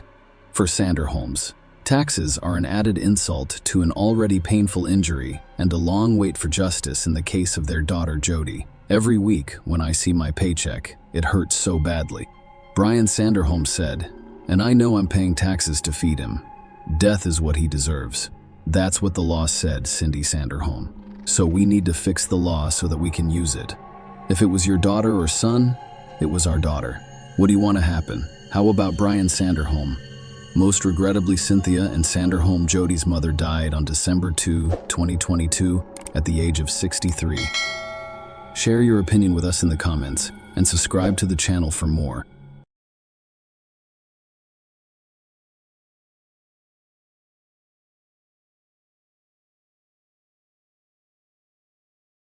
Hey guys, welcome to my channel, and today we're going to take a look at another horrible case with you. Envy and insatiable greed are powerful and dark emotions that frequently drive people to commit crimes. When combined with unbridled lust and an obsessive need to control others, these emotions can form a horrifying, lethal intent. It's a terrifying concept, made even more sinister when these emotions fester secretly within a family unit. This story takes place in a Sydney suburb and revolves around the Lyne family, a seemingly harmonious and large household. Their story evolved into one of the most notorious and bloody crimes in Australian history. The investigation's complexity and duration are noteworthy, as the perpetrator group was confident in avoiding justice. His meticulously crafted and brutally executed plan was nearly perfect. However, a minor, overlooked detail eventually provided the police with the necessary breakthrough. Let's start at the beginning of this story, exploring how a combination of greed, envy for others' success, and corrupt passion can drive someone insane, transforming them into a monstrous figure who didn't even spare children in their rampage. The Lyne family story depicts love, ambition, and a tragic ending. Min Lin and Yoon Lin. Lin's love story started in the late 1980s, during their college years at an Australian university. Both were native Chinese. They had each emigrated to further their education. Lily, through an exchange program, and Min, who was 2 years her senior, stayed in the country for a professional internship. After completing his bachelor's degree, their paths crossed in a university corridor, resulting in what they later described as love at first sight. They shared common roots and dreams, and while they felt like outsiders in a foreign land, their desire to start a new life in Australia brought them together.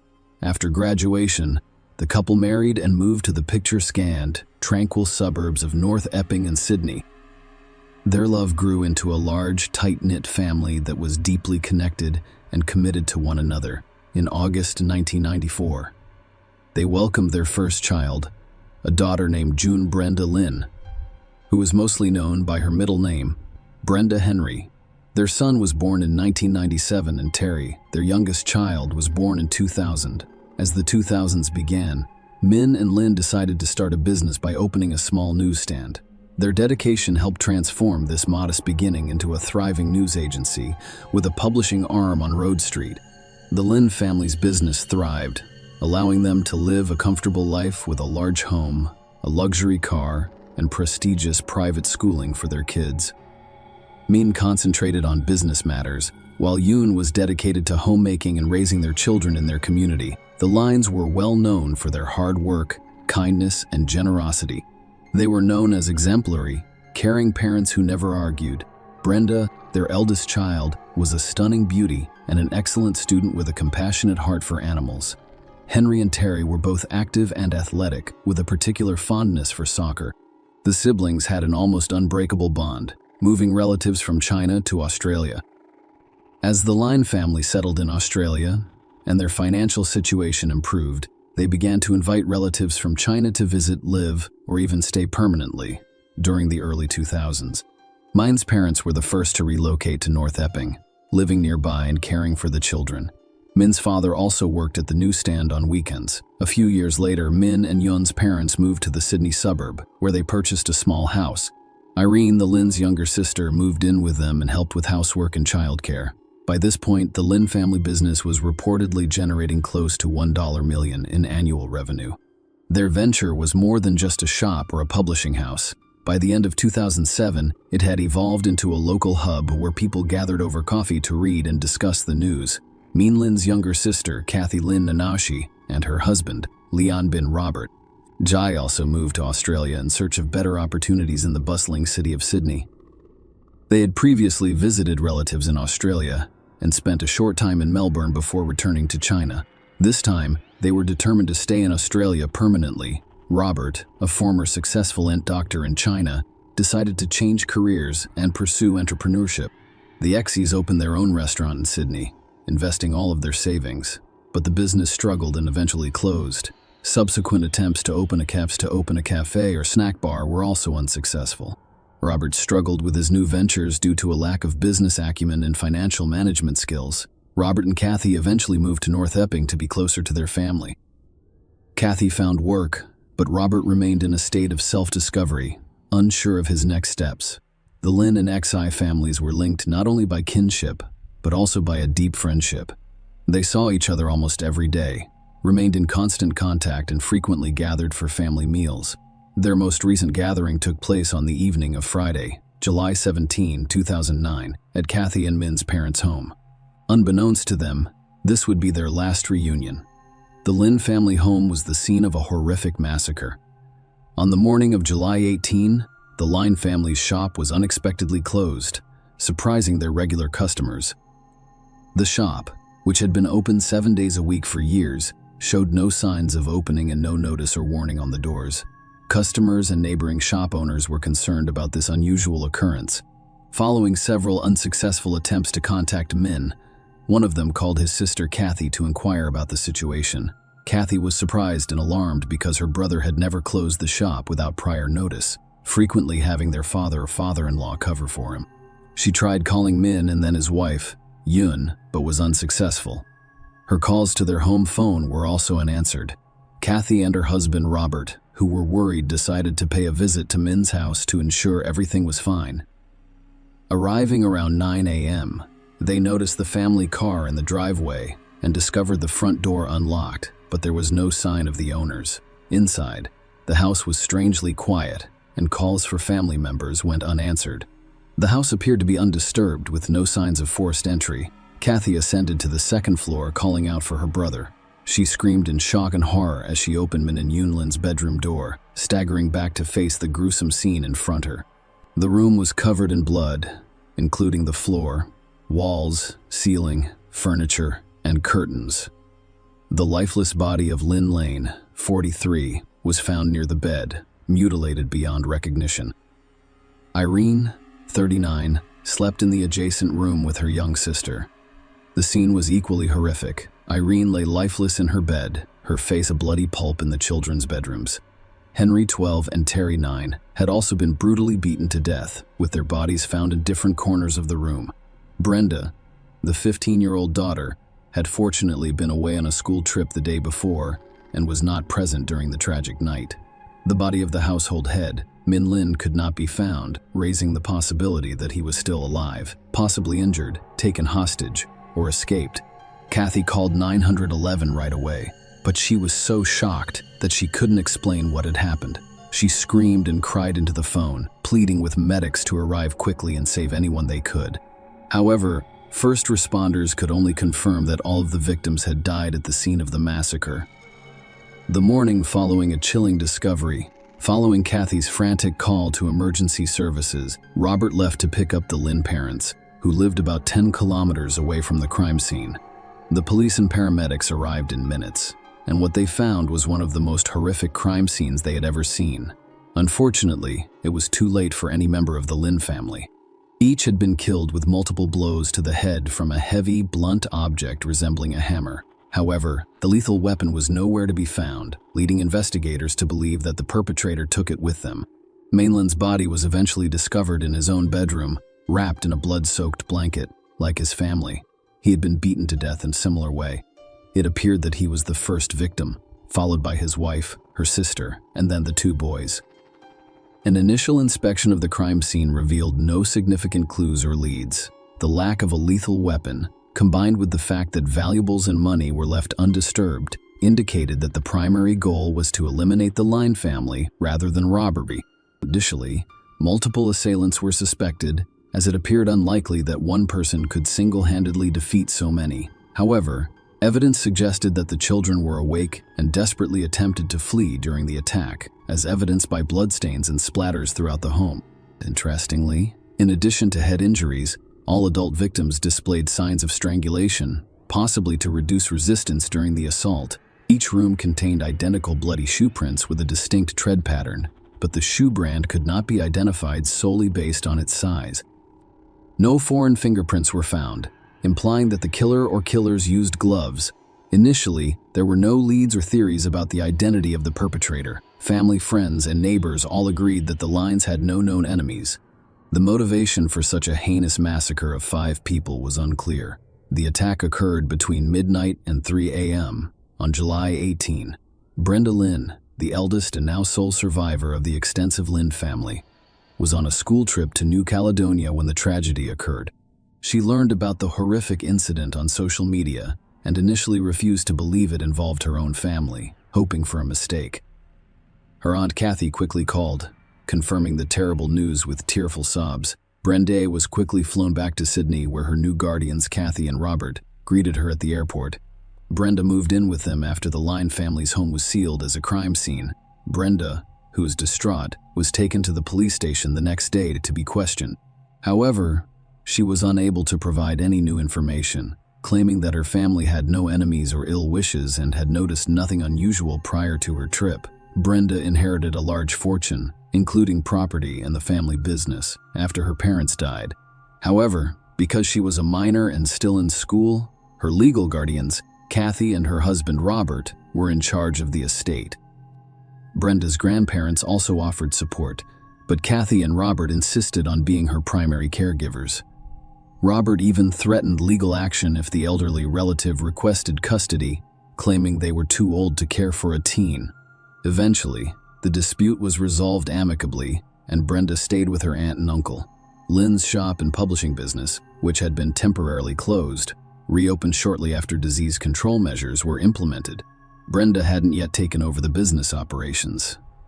Robert began actively reviewing the family's bank accounts, savings, real estate, and other assets, as well as conducting investigations and developing theories. Experts examined the crime scene multiple times, meticulously documenting every detail. Despite their efforts, no solid leads emerged. They concluded that the killer acted alone and entered the house quietly, implying that either the door was unlocked or the perpetrator had a key. Tiller wore size 9.5 shoes with a distinctive ornate tread pattern. The lethal weapon, believed to be a hammer, was never discovered in or near the house because the killer used gloves. No fingerprints or foreign DNA were left behind. Only traces from the 5 victims were discovered. A strange and significant detail was that bloodstains were found on the doorknobs of each bedroom where the perpetrators occurred, indicating that the killer's bloodied gloves had touched them. However, there were no bloodstains on Brenda's doorknob, indicating that the killer was aware she was not present. As one of Australia's most high-profile cases, the tragic incident received extensive media coverage. With no substantial evidence or suspects, a variety of unlikely theories emerged. Rumors spread about Lynn's alleged vast fortune, resulting in their demise. There were theories about a botched robbery and the involvement of local Chinese mafia clans.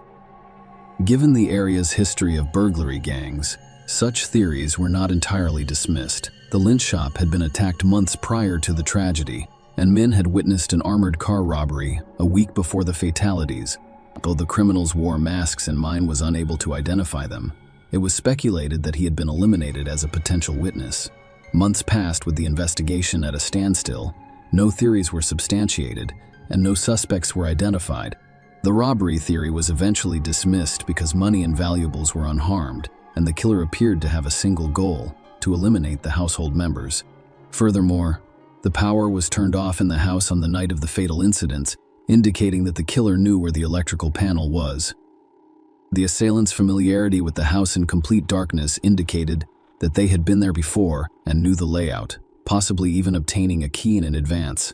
While reviewing the perplexing case, an investigator listened to Kathy's emergency call for the 100th time, looking for any overlooked clues. Surprisingly, a significant hint was discovered in the recording.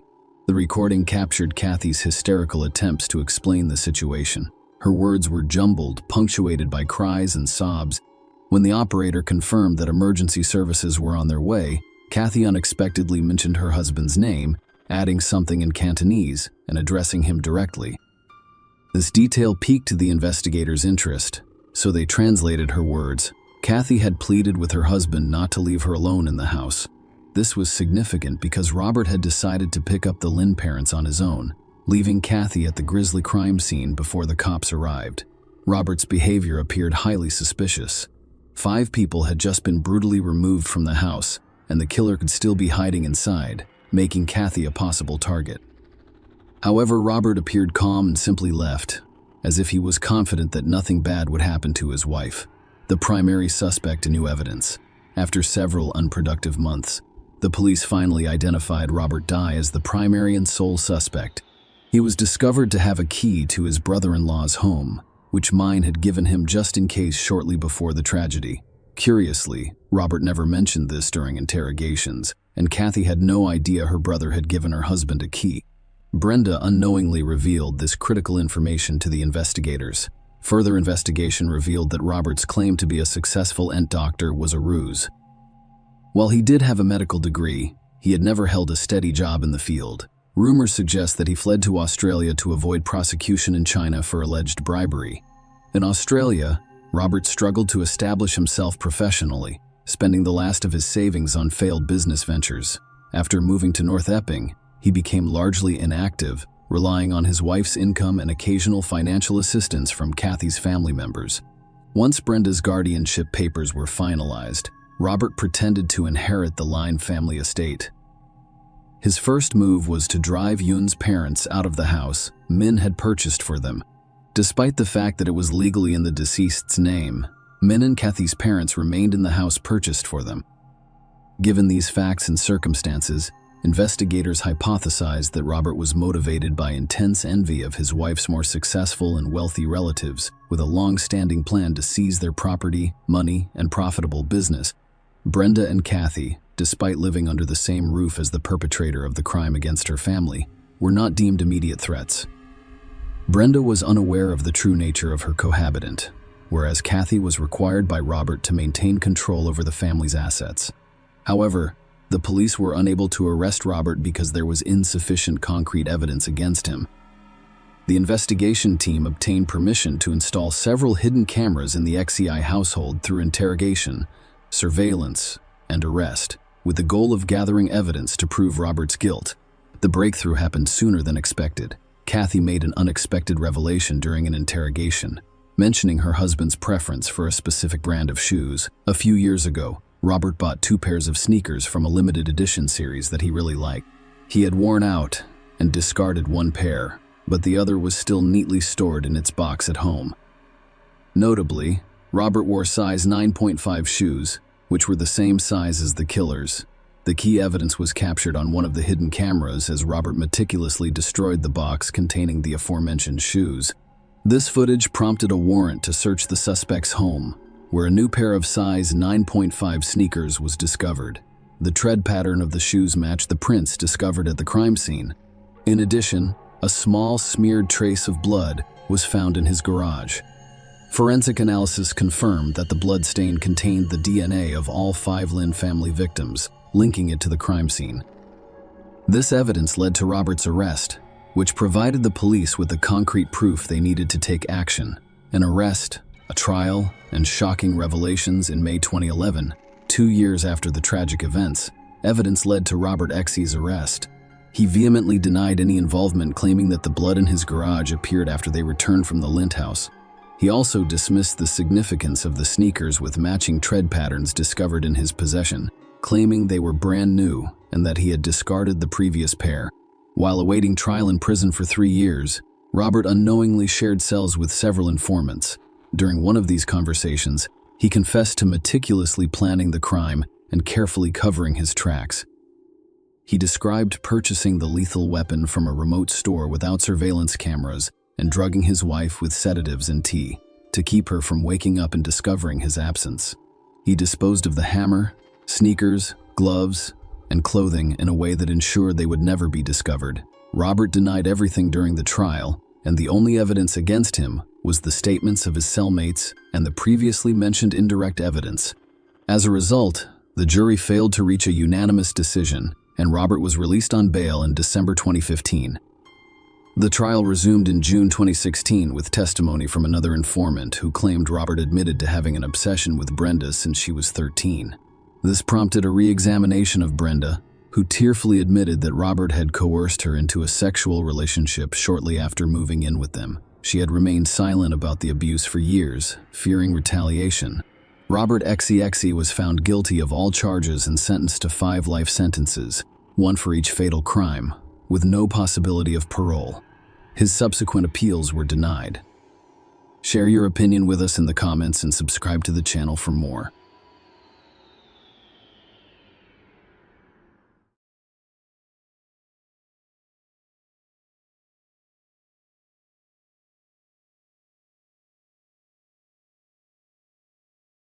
Hey guys, welcome to my channel, and today we're going to take a look at another horrible case with you. When Michelle Whitaker, 32, went missing in August 2002, her family alerted the police. She was last seen at a truck stop in South Carolina. Michelle's family endured 6 years of futile searching and praying for her return. Every day they wondered if Michelle was still alive or had passed away. Everyone dreaded the worst-case scenario, and the clues the police discovered years later only confirmed those fears. Michelle Laurel Whitaker was born August 16, 1969. As one of her parents' 5 children, she had a close relationship with her entire family. Michelle, according to her mother, Laura Andrews, was a very happy child until they relocated from Illinois to Gastonia, North Carolina. When Michelle reached adolescence, she and her mother began to have frequent disagreements because, in her opinion, her mother was overly strict. Michelle married after graduating from high school, but it lasted less than a year. She was too young and inexperienced to deal with the issues her partner was causing. Michelle's long and difficult ordeal began with her husband's abusive treatment. Those close to her believe that this period in her life was the source of her later problems. She couldn't handle the situation at the time and went down the wrong path. Following her divorce, her family moved to Spartanburg, South Carolina. By the age of 30, Michelle was struggling with alcoholism and had been through 3 failed marriages. She was working part-time as a waitress and barely getting by. Michelle met David one evening after work in 1999, and he offered her a ride home. Michelle agreed, but then regretted it. Instead of driving her home, David took Michelle to an isolated location where he assaulted her and forced her to be intimate with him. He was arrested a year later and pleaded guilty to assault and battery. He received an 8-year prison sentence. Michelle was arrested shortly before her disappearance for driving under the influence of alcohol. Michelle's parents decided it was time for drastic action. They contacted the local police and requested that Michelle be detained until a place in a rehabilitation facility could be secured for her. Despite their heartache, her parents believed that such extreme measures were the only way to handle the situation. Michelle was very upset by this act. Since then, the mother-daughter relationship has deteriorated significantly. Michelle was wrongfully released from jail without receiving the court-ordered treatment for her abuse of illegal substances and alcohol. The date was August 5, 2002. Michelle had an argument with her mother and stormed out of the house in a bad mood. 3 days later, the man Michelle was staying with contacted Laura Andrews and informed her that he couldn't find her daughter after they had an argument. Laura found out about Michelle's disappearance when she called a friend who worked at the local police station and asked for help finding her daughter. The police were well aware of Michelle's lifestyle. Laura was advised to wait a little longer and told that Michelle would undoubtedly arrive on her own. 2 more weeks passed, but Michelle never returned home. On August 21, 2002, an official missing person report was filed. As local authorities began investigating Michelle Whitaker's disappearance, they quickly discovered the last place she had been seen. It turned out to be a truck stop. They obtained this information from a local resident named Doug. He happened to meet Michelle on the street the day before she went missing. Doug was riding his motorcycle in the evening and stopped outside a bar where Michelle was sitting. He approached her and struck up a conversation. Michelle informed him that she had a fight with her boyfriend and that he had thrown her out of the house. Later that evening, after visiting one bar, they went to another, where Doug claims they played a few games of billiards before riding his motorcycle for a while and returning to his house when dawn broke. Thus, it was revealed that Michelle Whitaker had been visiting local bars prior to her disappearance, and Doug was the last person to see her alive. This made him the primary suspect. His testimony also revealed Michelle's alleged plans to visit Myrtle Beach, a resort city on South Carolina's Atlantic coast. She figured she could make good money by working in local bars and restaurants. Doug stated that he dropped her off at a truck stop and left her there. He gave her a t-shirt because she was short on clothes. In addition, he gave her money for coffee and newspapers. After wishing her good luck, he drove away. In an attempt to expose Doug, the police tested him with a lie detector, but he passed. Detectives also tested the man with whom Michelle had been staying prior to her disappearance, but no evidence of his involvement in the disappearance was discovered. The police began to consider the possibility that Michelle had indeed traveled to Myrtle Beach, which is approximately 250 miles from Spartanburg. Michelle remained silent for several weeks. Her family and friends were becoming increasingly anxious. Despite Michelle's anger and resentment toward her parents, they did not believe she could have abandoned her family and gone into hiding. Michelle's prolonged absence made the local sheriff question her intentions. After all, when people travel for a long time, they usually bring some personal items with them, whereas Michelle left with almost nothing.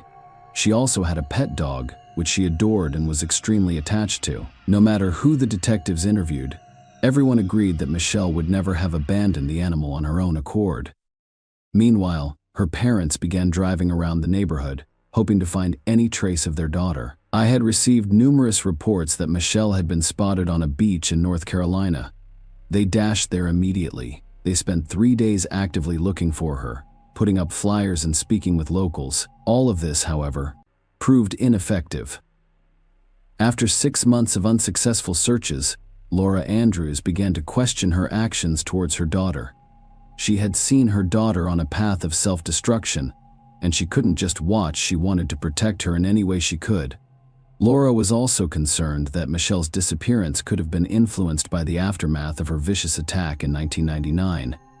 She could not forgive herself for the words she told her daughter after she survived the attack. Although it was a heinous act on the part of a man, the mother believed Michelle was to blame because she had chosen this path and had injured herself as a result. Her words were another blow to Michelle's self-esteem. The sheriff's office assumed Michelle had reasons for fleeing because of her reputation. The detectives reasoned that she would be apprehended sooner or later. However, a year had passed and the search had yet to produce any results.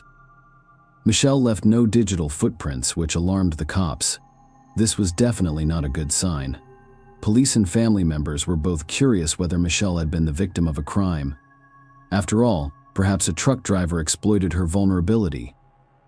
However, even that theory was never proven. 2 more years passed, and the police station received no tip-off messages for quite some time.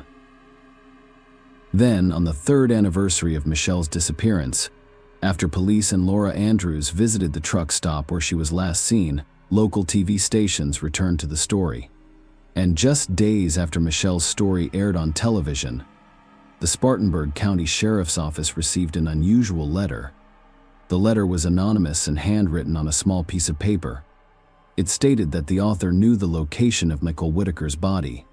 The letter was accompanied by a small homemade map indicating the precise location of the body. The letter was written in a competent and proper manner, lending it credibility.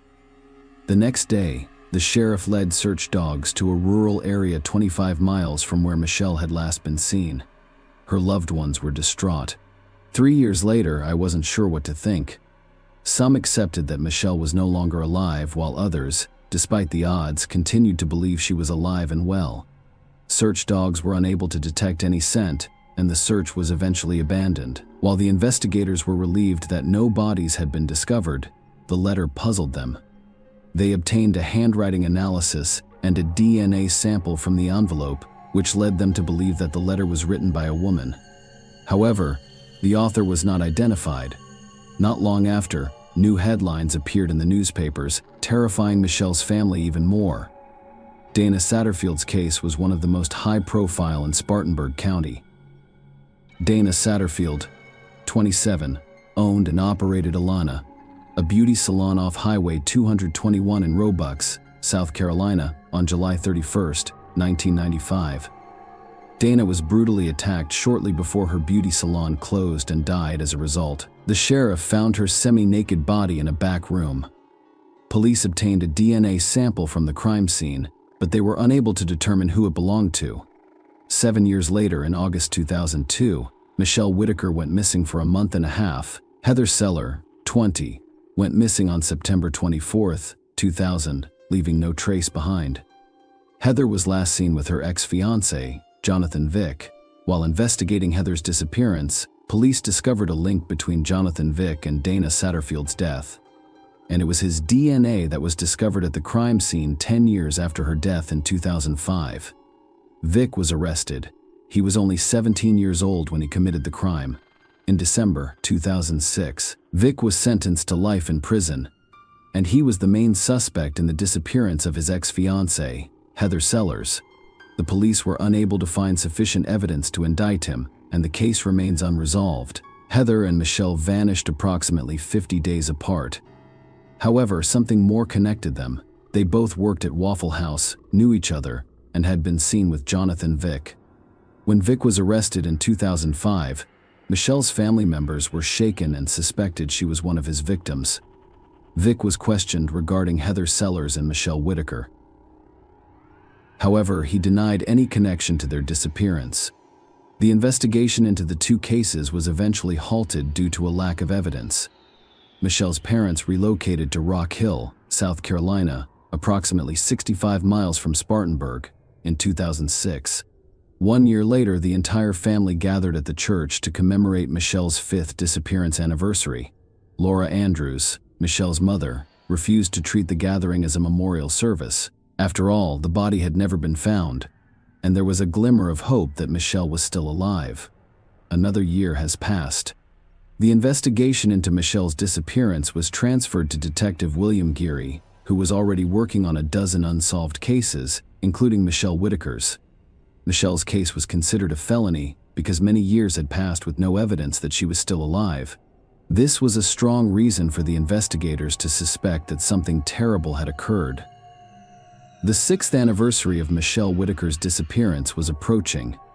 On August 4, 2008, Detective Geary received a call from a woman informing him that she knew Michelle's location and that she was still alive. She stated that Michelle is currently residing in the state of Oregon. The woman saw Michelle's file on an episode of Forensic Files, as well as Laura's website. She recognized Michelle as a woman who was living with her friends. After 6 years of fruitless searching for Michelle Whitaker, the investigators were understandably hesitant upon receiving such a message. Detective William Geary, eager for proof, asked the woman to send him a picture of Michelle. Geary showed the picture to Detective Wood, who had previously worked on the case. He immediately recognized her.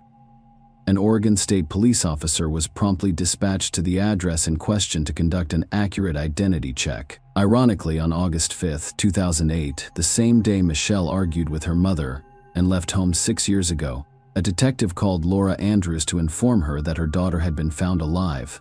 Laura struggled to comprehend what she had heard. It wasn't until she put the phone down that a slew of questions arose in her mind. Where is she? How is she? Where has she been the whole time? Despite the good news, a family reunion was not possible at that time. Michelle's privacy was respected by the police, who could not tell her parents where she was. She should have called home herself. The detectives had no choice but to try to persuade Michelle to speak with her relatives, even if only to calm them down. Michelle called her mother the next evening. After 2 more weeks at the Atlanta airport, Michelle and her family finally met for the first time in a very long time. Michelle admitted that she was tired of living the way she used to, following her fight with her mom. She determined that her family would be better off without her. Originally, when Doug dropped her off at the truck stop, she had intended to go to Myrtle Beach and find a job there. But she had hitched a ride and wound up in Las Vegas, then California, and eventually Oregon. Michelle apologized to her family and the police, who spent energy and resources looking for her for all 6 years she had been living under her real name and didn't think anyone was searching for her. Share your opinion with us in the comments, and subscribe to the channel for more.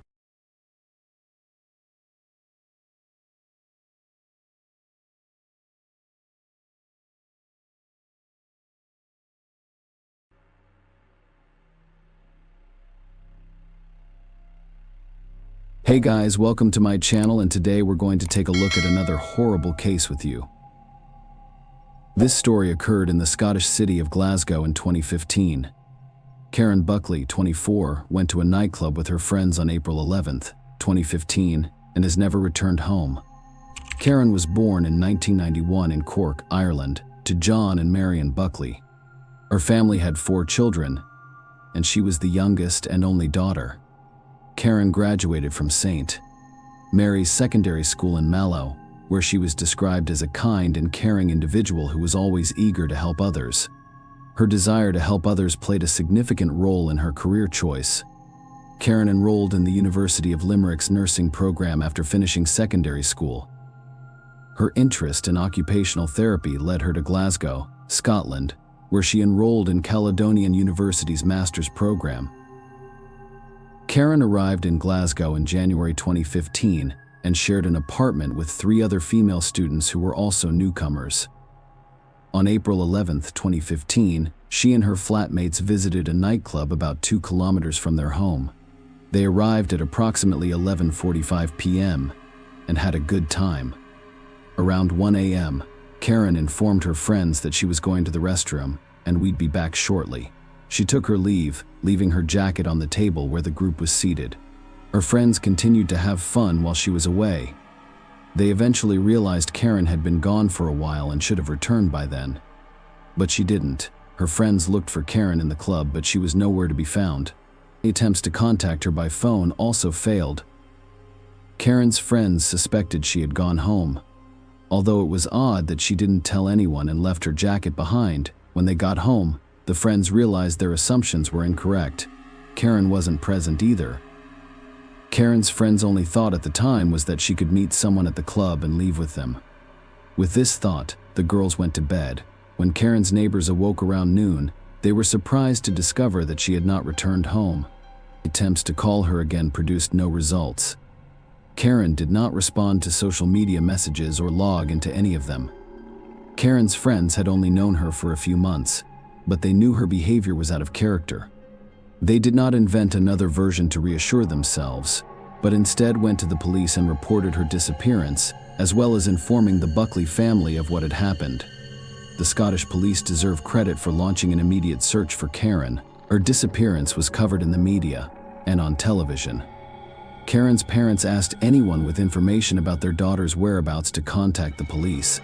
Meanwhile, detectives obtained footage from cameras at the club where Karen was last seen. While reviewing them, police discovered that she had communicated with an unknown man 36 hours after her disappearance on April 13th. The man's identity was established, and he was brought in for questioning. Alexander Pacteau was 21 years old. He admitted that he did meet Karen that night and that they had returned to his apartment on Dorchester Avenue, which was about 3 kilometers from the club. He also revealed that they had been intimate with one another. Karen left around 4 a.m., despite his offer to stay until the morning. Alexander also stated that during their intimacy, Karen hit her head on the corner of the bed, causing a wound and leaving marks on the sheets. The police had a mixed reaction to this information. On the one hand, Pacteau appeared to want to be candid. On the other hand, he appeared to be anticipating the events and attempting to explain what the police might discover if they searched his apartment. On the same day, April 13th, a man called the police to say he had found a woman's purse. Upon investigation, it turned out that he had discovered it in the park near Alexander Pacteau's home, and it was Karen's purse. It held her phone and documents. This discovery gave those versions of events more credibility. Something may have happened to Karen after she left his apartment. Meanwhile, the search for Karen remained active. Hundreds of police officers searched parks, forests, bodies of water, and abandoned buildings for any clues that could aid the investigation. At this point, Alexander Pacteau was the only suspect in the eyes of the police. He was the last person to see Karen. Investigators did not reveal any details about their suspect and kept his name a secret. However, 2 days after Karen's disappearance, police searched his apartment and the surrounding area. Journalists learned about it. Reporters from one of the newspapers speak with other residents of the building. Alexander Pacteau's name has since become public knowledge. This is important, but we will return to it later. So the police obtained a search warrant for Pacteau's apartment. The first thing they noticed when they walked in was the strong bleach odor. They also noticed that his mattress did not fit the size of the bed. Small, dark red spots were discovered on the bed, and in the bathroom samples were sent for testing. The apartment also contained a toolbox and an abundance of cleaning supplies. A police dog was trained to look for body signals near Pacteau's car, while awaiting a search warrant for the vehicle. Detectives discovered that Alexander Pacteau had taken his car to a salon for cleaning the day before, but the service was reportedly of poor quality. During the search, the same small, dark red spots were discovered on the interior of the passenger door, and samples were sent to the laboratory. Karen's death became increasingly likely with each new discovery, but the search for her continued. As previously stated, journalists were able to obtain the suspect's name, and the following day, a photograph of Alexander Pacteau appeared on the front page of one of the newspapers. Surprisingly, this step by the press proved beneficial to the investigation. A man who saw Pacteau's photo in the newspaper contacted the police and provided some interesting information. He explained that he had previously worked with Alexander and was aware that he rents a warehouse on a farm outside Glasgow. The farm's address is approximately 9 kilometers from Pacteau's apartment. Any leads were valuable, and the information gathered was investigated. The farm's owner confirmed that Pacteau rents a storage space from him for £10 per week. This is the location in the storage area. Inside, they discovered a 200-liter drum containing Karen's body, which had been dissolved in caustic soda. Caustic soda is an extremely reactive alkaline substance that can dissolve organic compounds. They also discovered a bonfire containing remnants of a mattress that Pacteau had attempted to burn. On the same day, April 15th, he was arrested as a suspect in Karen Barkley's case, despite the fact that he was aware of the substantial evidence against him. Pacteau confessed to being the one who killed Karen. However, he claimed that he did it in self-defense, citing the evidence discovered by the police and the suspect's testimony. An approximate timeline of events was created for the days Pacteau murdered Karen and attempted to cover his tracks. Karen left the club around 1 a.m.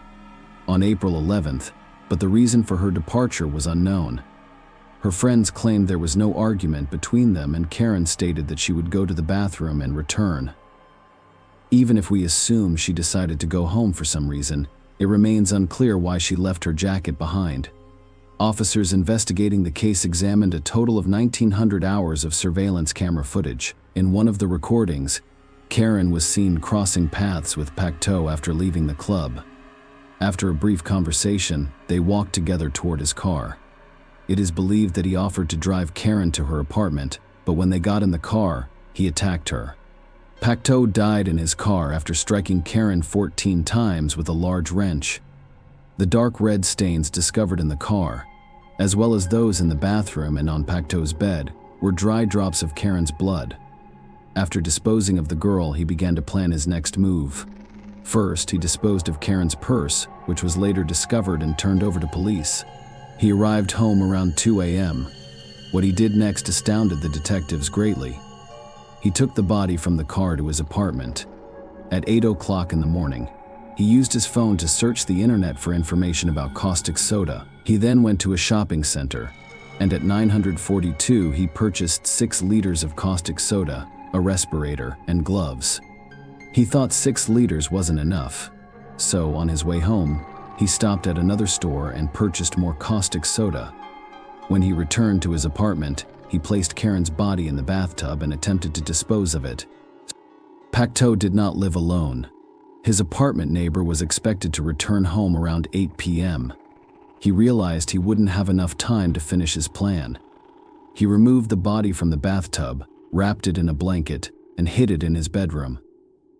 The next day is April 13th. He threw a wrench into the Clyde River, and divers discovered it.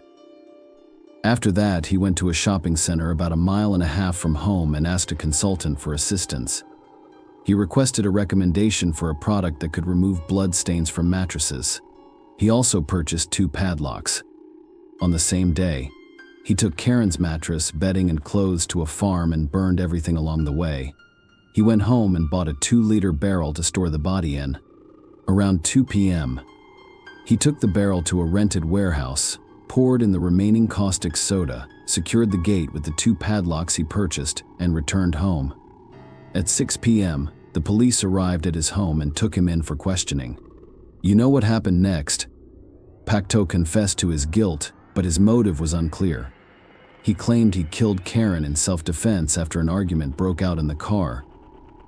However, investigators did not believe this version, which appeared to be an attempt to justify his actions. Police assumed Pacto was attempting to cover up another crime by killing Karen and then disposing of her body. However, due to the extent of decomposition, experts were unable to determine whether Karen had been subjected to violence before her death. Alexander Pacto was found guilty in September 2015 and sentenced to life in prison, with the possibility of parole after 23 years. He apologized to the Buckley family via his lawyer, claiming remorse. Pacto told his defense attorney that he was too intoxicated on the night of the incident to remember anything while he was taking care of himself. It's worth noting that if he hadn't pleaded guilty, he would have been eligible for parole after 25 years, not 23. Share your opinion with us in the comments, and subscribe to the channel for more.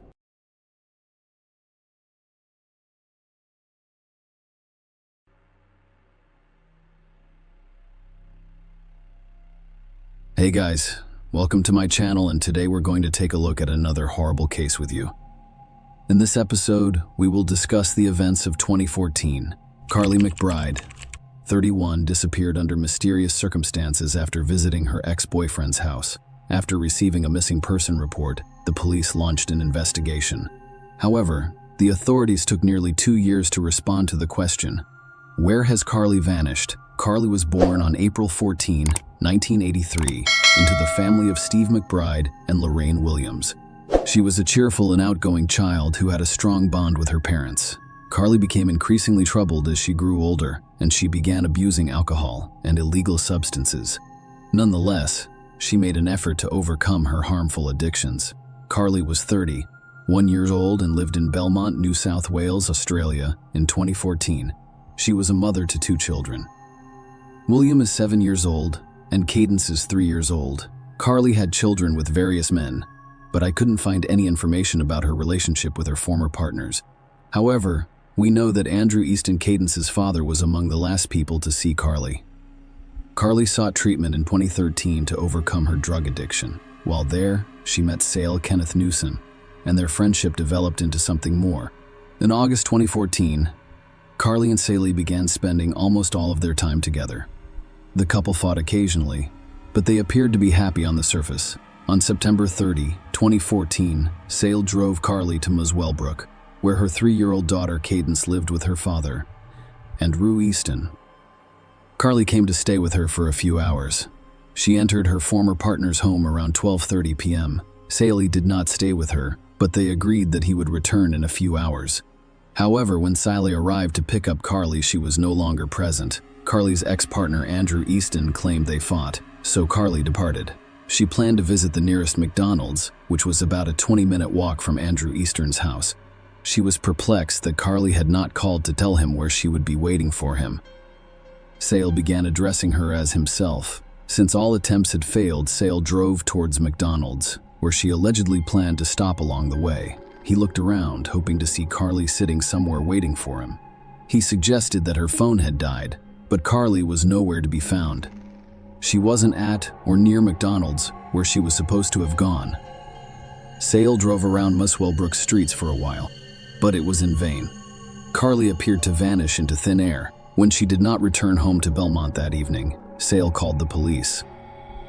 The detectives questioned him about what had happened. It would be precisely the same thing each time. I would drop her off, and she would exit and head to the front door. She'd hold her daughter in her arms, turn around, and wave me away. Newson said she would call and text me twice during each visit to let me know she was fine. But on that particular day, I dropped her off around 12:30 p.m., and everything changed, and I did not hear from her again. Not a thing. I texted her. I called her, but the phone simply rang. Newson said he arrived at the house around 4:30 p.m. As usual, I went to pick up Carly, only to be told by her ex that she had left after an argument earlier that afternoon and was walking about a mile away to a McDonald's. Undoubtedly, the following question arose. Did Carly leave her ex-partner's home, or was Andrew Easton concealing something? His story suggested that he was the last person to see her. However, no other witnesses could confirm that Carly had actually left his house. Police interviewed neighbors and people who lived along Carly's route to McDonald's. The fact that no one saw her has fueled suspicions about her former partner. Unfortunately, no surveillance cameras near Andrew Easton's home could confirm or deny his claim that Carly left around 2 p.m. After reviewing the recordings from McDonald's surveillance cameras, the investigators discovered no evidence that she was ever present. Police investigated the fields behind a nearby residential area for clues. However, the chief investigator in this case stated that nothing particularly remarkable had been discovered and that the investigation would continue. They urged anyone with information about Carly McBride's disappearance to contact the police department. She was last seen in blue jeans, sandals, and a yellow t-shirt, carrying a tan handbag. After obtaining a search warrant, police investigated the house where Carly was last seen. A group of police officers went there, hoping to find evidence that would shed light on what had happened to the mother of 2 children. However, after searching Andrew Easton's house, the police discovered no new clues. Nothing indicated that a crime had been committed in that house. However, investigators discovered something suspicious. They discovered Carly's Facebook account was deleted a few hours after she vanished, prior to the official report of her disappearance. The mysterious deletion of her social media account sparked many questions, including whether the account deletion and Carly's disappearance were linked. Was she the one who deleted her account? Or did somebody else do it? Why was the account deleted? Perhaps the Facebook messages contain information about what happened, which is why the account was deleted. To learn the answers to these questions, the detectives turned to the U.S. Department of Justice, hoping that they could help restore Carly's account and determine who deleted it. Facebook's data analysis takes place at its headquarters in Menlo Park, California. However, Sergeant Wright stated that McBride's Facebook friends could assist the New South Wales police. We're wondering if anyone had contact with Carly via Facebook or other social media in the days leading up to her disappearance. If anyone notices anything unusual, please come forward and let us know. He made this statement in light of the timing of the Facebook page's closure, and in the context of the disappearance, we believe it is highly suspicious. However, it may contain important information about what happened to Carly. Carly's parents couldn't believe their daughter had just fled to begin a new life. Kylie Smith, a close friend and flatmate, said nothing unusual occurred while she spoke with Carly on the phone and traveled to Muswellbrook. She was very down to earth. I would describe her as a free spirit. She was easygoing and just enjoyed life. Miss Smith claimed she was always there for her friends. If you were having a bad day, she knew and would contact you. She also made a plea. Every day, we wake up with no idea what has happened. I don't know where she is. She stated that you must have a conscience to come forward with some news. Please give us something. The police thoroughly searched the area where Carly was prior to her disappearance. The search involved dogs, police divers searching the Hunter River and its surroundings, and aerial and trail bike patrols. And yet none of this helped to find any traces of Carly McBride months ago, and the investigation yielded no results. Carly did not leave any digital footprints. She never turned on her phone after her disappearance. Her social media accounts were inactive, and she did not use any bank cards. Investigators began to believe Carly was no longer alive. Carly's parents asked for help finding their daughter 9 months after she went missing. They were joined by Detective Timothy Seymour, who could help by requesting any information relevant to the investigation. Lorraine Williams, Miss McBride's mother, cried during the public appeal and begged for assistance in finding her beloved daughter. Anything, no matter how small. Please come forward and assist us, she advised. Steve and Lorraine stated that their family faced difficulties following Carly's disappearance. We are doing our best.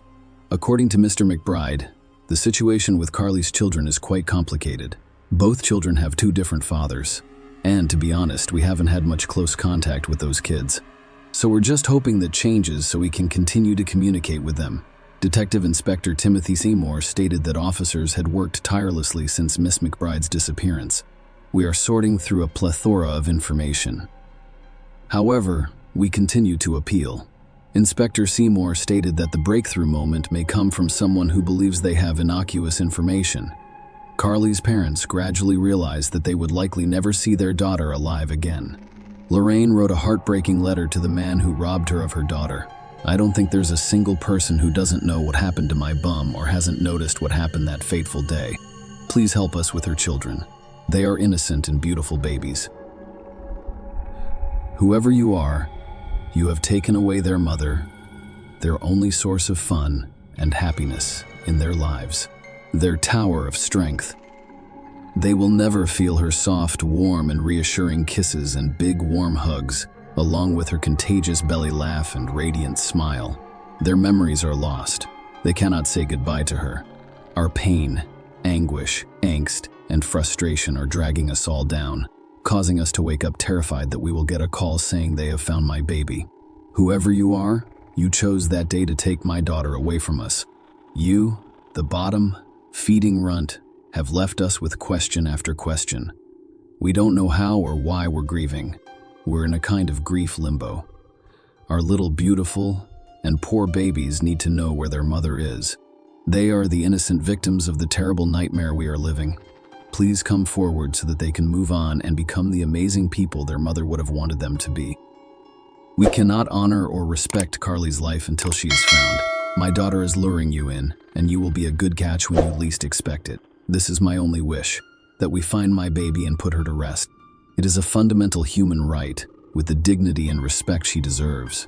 Then her babies, with their beautiful but broken hearts and heads, can begin to heal, and they may be able to live a life free of anguish, pain, and anxiety.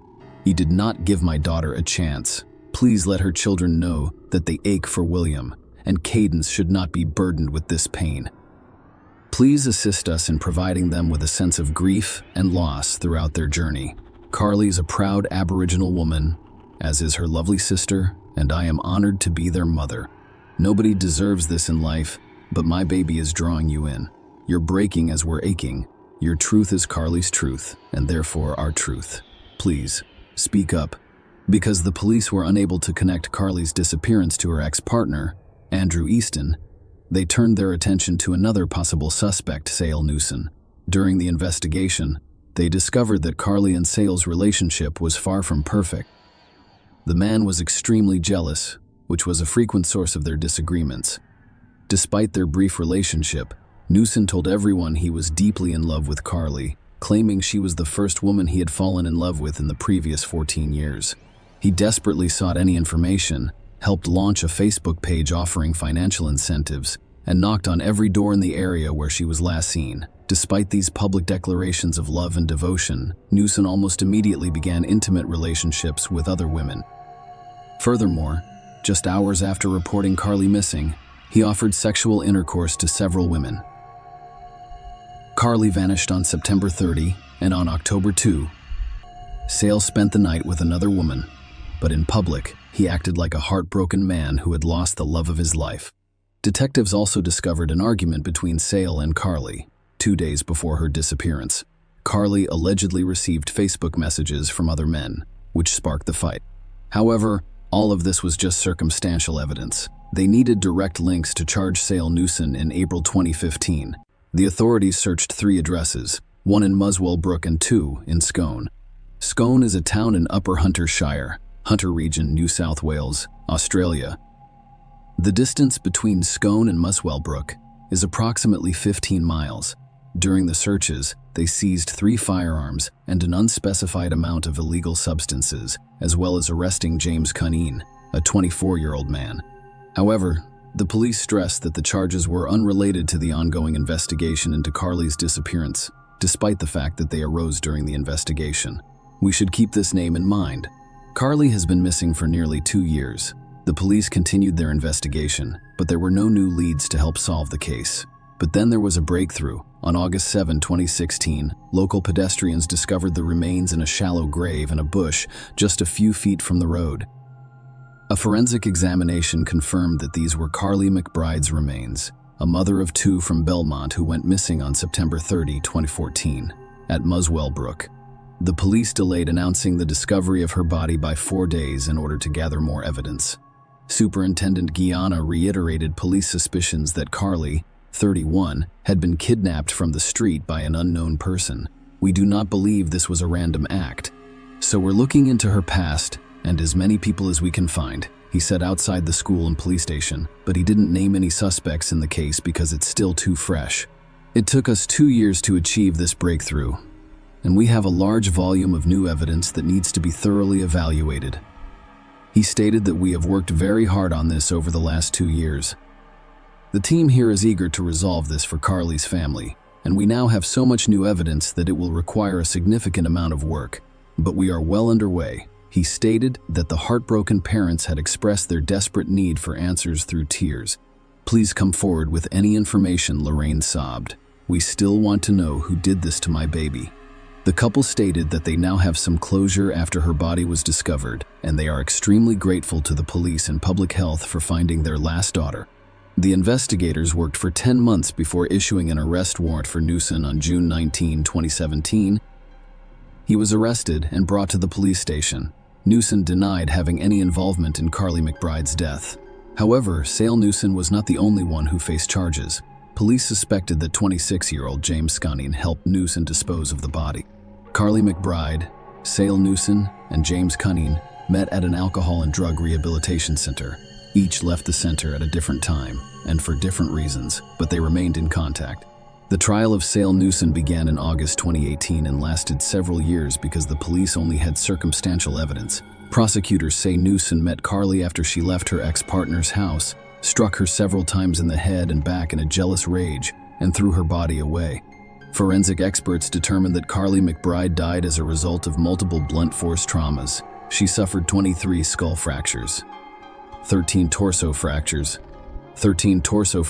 including spinal and rib fractures. According to the judge, Carly McBride died as a result of blunt force injuries from Newson. Judge Arrace also mentioned that Newson told police during an interview that he was a skilled mixed martial arts fighter. His primary sport was that of boxing. "I had 20 fights and 20 victories.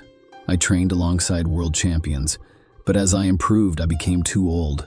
He informed the police that the deceased died as a result of severe brain trauma caused by a high level of force applied to his head. The judge stated, "I am satisfied that the offender caused death through the use of fists, feet, or both, or the use of objects." While looking for a Newson's house, the police discovered the map and a shoebox beneath the bed. This map featured a circle drawn around the towns of Muswell Brook and Scone. Carly's remains were discovered exactly within this radius. That map also had the numbers 1, 2, and 3 written on it in locations outside Muswell Brook with Senior Constable Mohini, indicating that the first 2 numbers represented the location of point-to-point, 2-point cameras.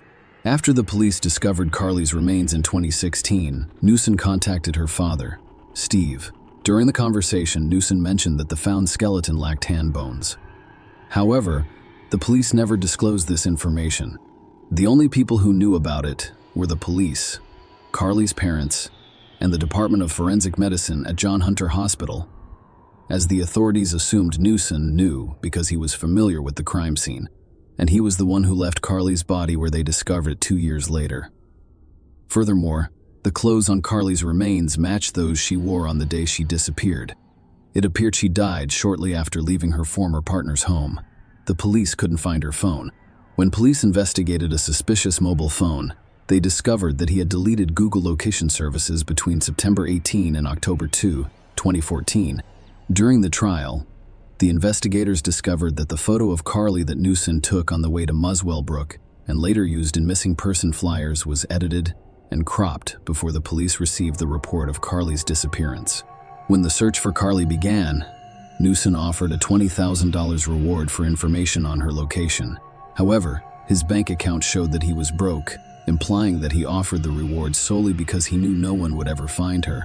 Thus, he would not be required to pay. Newson jumped right into the police investigation, attempting to deflect suspicion onto others and gathering information about where police and other emergency services would be searching.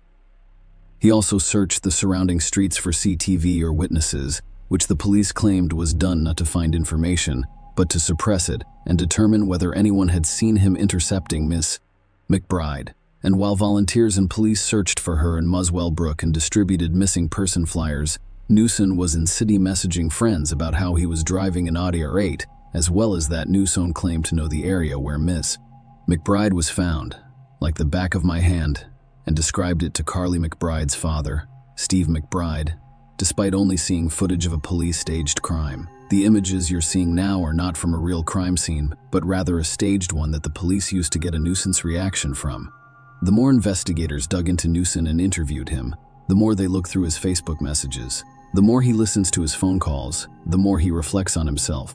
After reviewing his internet search history, investigators discovered that he was looking for instructions on how to delete Facebook account. His account remained active, but Carly's account was deleted soon after. Although all of the evidence was circumstantial, the prosecutor stated that there were puzzle pieces that, when assembled, revealed a picture. These pieces eventually came together to form an irrefutable case, ruling out any other possible explanations for Carly McBride's disappearance and the discovery of her body approximately 82 feet from the side of the road. The judge concluded that the brutal and unplanned attack on Carly was motivated by Newson's jealousy. When he picked up Carly from Muswell Brook, he discovered she had spent approximately 90 minutes with her ex-partner rather than spending time with her daughter as planned. Carly's daughter was not home at that time, and being alone with her ex-partner for an hour and a half allegedly resulted in Noose attacking Carly in a jealous rage. Lorraine Williams, Ms. Zenz, McBride's mother, told a sentencing hearing that she had lived in a state of grief and anxiety for 2 years while waiting for her happy, gorgeous, and outgoing daughter to return home to her 2 young children. Instead, the next time she saw Carly, she was in the morgue. She described the worst day of her life with tears. Carly should be present, living her life with her children. Her sister, her father, and me, Ms. Williams, stated that after today, she will never hear, speak, or see the man who killed her beautiful daughter again. He no longer has the power to harm me, and I refuse to think about him anymore. Ms. Williams said she will miss Carly every second of her life, nearly 7 years after he reported her missing. Newson, 43, was found guilty in December 2021. He was sentenced to 27 years in prison, with parole eligibility in 2038. Following the sentencing, Newson turned to the judge and reiterated his innocence. "I understand that the verdict is final," he said, "Your Honor, I am innocent. From the day I reported Carly missing until today, I've cooperated with the police, the courts, the jails, and everything, and I've been convicted of a crime I didn't commit. Someone out there committed this crime, and it was not me. It was not me. And now I have a difficult task ahead of me in trying to clear my name through the courts." James Cunningham, who assisted Newson in disposing of Carly McBride's body, denied any guilt. However, in July 2022, a jury convicted him.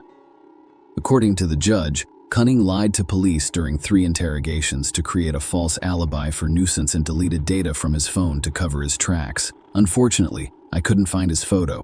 However, it is known that when Cunning was charged in the Carly McBride case, he was already in prison for possessing illegal weapons and prohibited substances. In November 2020, the 31-year-old Cunning showed almost no reaction when he was sentenced to 7.5 years in prison with a 4-year parole period. Following the trial, Carly's parents stated that, while justice had been served, no matter the outcome, nothing would ever return their daughter. Share your opinion with us in the comments and subscribe to the channel for more.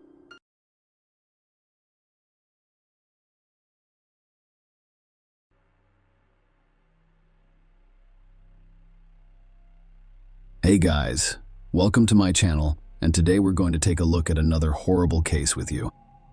Life in an orphanage is not ideal. You do not have your own corner, you do not have your own time, and if you can't fight back, you'll be beaten up by those who've been around for a while. Amanda and Anna Marie McClure are a little luckier than the rest. When there are 2 of you, the chances of fighting back rise. Aside from these juvenile aggressors targeting loners, the sisters were content to be alone and did not attempt to make friends. They hoped their stay in this hell wouldn't last long. Their mother would soon learn that their father had been imprisoned, so the girls were placed in an orphanage and taken away as soon as possible. It's impossible not to learn that their father, Larry McClure, was imprisoned. It was widely covered on television and in newspapers for a long time. Time has passed. Days progressed into weeks. As the weeks turned into months, we realized we could forget about returning home. One day, the sisters rescued Meredith, a newcomer, from being bullied. The girl lived with her drug-addicted mother, who was extremely thin, terrified, and flinched at the slightest rustle. She arrived at the shelter after her mother died of an overdose. Meredith was also afraid to call the emergency services, so she stayed with her body for a few days. When a friend came to visit her mother one day, she called emergency services from a payphone to avoid getting involved. Meredith became friends with the McClure sisters, and the three of them started having more fun and feeling safer. Amanda and Anne-Marie had never told anyone why they were here. Meredith had asked about it once, but Anne-Marie dismissed it and blurted out something about a police officer's father who had attempted to apprehend a dangerous criminal but was killed on the job. Amanda listened to the story with wide eyes, but her sister gave her a look that told her not to get involved. Meredith, enthralled by their father's posthumous deed, told the other students at the orphanage about the sisters' fate, and the sisters became instant celebrities. They were respected. They were envied because the majority of those present had parents who died from illegal drugs or went to prison. Eventually, all of the children wanted to be friends with the sisters, and their isolated existence came to an end. Unfortunately, this beautiful life, albeit in an orphanage, came to an abrupt end. It is unclear where the information that Anne-Marie and Amanda's father is not a deceased police officer originated. On the contrary, a living criminal was imprisoned for sexually violent acts against a young girl, and the sisters' fate was transformed into hell. However, after a while they were fortunate. Fortunately, two different families decided to adopt the girls nearly simultaneously, giving them the opportunity to begin a new life. However, the connection between them had already broken and been lost. There is no information about the sisters' life or foster homes. Amanda and Anna-Marie could have remained in this story as the rapist's only children, but their adult lives led to the most high-profile case in Virginia. Amanda is married to John McGuire, who is 38 years old. They met when she was 29 years old. Amanda's adoptive parents began to worry that she would be a loner for the rest of her life. Her psyche suffered as a result of her lack of biological family, as well as her mother's betrayal. The foster parents breathed a sigh of relief when Amanda revealed to them that she had a young man with whom she planned to marry. It was John's second wedding, and he already had 2 sons from his first marriage. And Marie had never been able to establish a family. One could feel happy for Amanda. She could have a strong, loving family. John was a very positive person. What could be said against it? Even with his ex-wife, they maintained a warm and friendly relationship. After a while, the sisters' father, Larry McClure, was released on parole and settled in the same Virginia in a mobile home. He made no small efforts to locate his daughters. He first went to Amanda's foster parents, Glenn and Alex. Larry went straight to their house, said hello, introduced himself, expressed his desire to see his daughter, and requested her contact information, address and phone number. Outwardly, he appeared very bad, even frightening. There are deep wrinkles all over his face. Huge bags were under his eyes. Furthermore, he appeared to be inebriated. No, he didn't smell of alcohol or stagger from side to side on shaky legs. However, his overall behavior was inadequate. Glenn declined Larry's request, but promised that they would inform Amanda that her biological father was looking for her. Larry was shocked when he heard the phrase biological father, but he thanked him and left. Glenn had actually kept his word. He informed Amanda that her father was free and looking for her. Amanda was haunted by a demon who denied everything and advised her to damn her father, and an angel who advised her to give her father, despite his criminal record, another chance, though it was unclear who she should listen to. Amanda first called her father. He expressed his pleasure at hearing from her and inquired about her well-being. She told him she was doing well in her marriage and was happy. Larry was pleased for his daughter and invited her to a joint dinner with her husband. Amanda had no idea if she'd live to see her father, but he seemed to know exactly what to push. Come on. Forget old grudges. All these years, I've had one thought. To see you and Anne-Marie. Anna, unlike you, I believe you missed me. You have already seen her, Amanda wondered. Of course I did. We went on a nature trip with her and had a great time, just like a real family, father and daughter. It was as if those years of separation never occurred. She also asked many questions about you. If Amanda didn't know how to deal with her father, she wanted to see her sister, who had been separated from her in the orphanage nearly 2 decades ago. And she agreed. The case file contains no description of their first meeting, but 2 facts are known. Larry lied about Anne-Marie. At the time, she lived in North Carolina, which is 186 miles from Virginia. Larry had never seen or spoken with her. Matt, like his father and daughter. Larry's meetings resulted in Amanda and John becoming addicted to illegal substances he brewed in his camper. Larry literally used his daughter and son-in-law before meeting the father. The couple's financial situation was stable, but Larry took money from them for the production of illegal substances. When Amanda and John lost their jobs as a result of their addictions, Larry persuaded John to register because drug addicts received $180 in state assistance, which was insufficient to purchase substances and ingredients. This is when Anne-Marie appears in the story. Larry treats her the same way. He gets her addicted to drugs and extorts money from her. Amanda and John have reached an impasse. They have no jobs due to massive debts. They have lost their home, and the only way to stay afloat is to move into Larry's camper. At this point, John's parents still didn't know. He called his parents. His mother was seriously ill at the time, and John told them he and Amanda were going on a trip together. That was the last time John's parents heard him alive. In fact, no trip was scheduled. Amanda and John moved in with Larry and formed a small group of people who used illegal drugs and drank alcohol. The whole tragedy happened on Valentine's Day.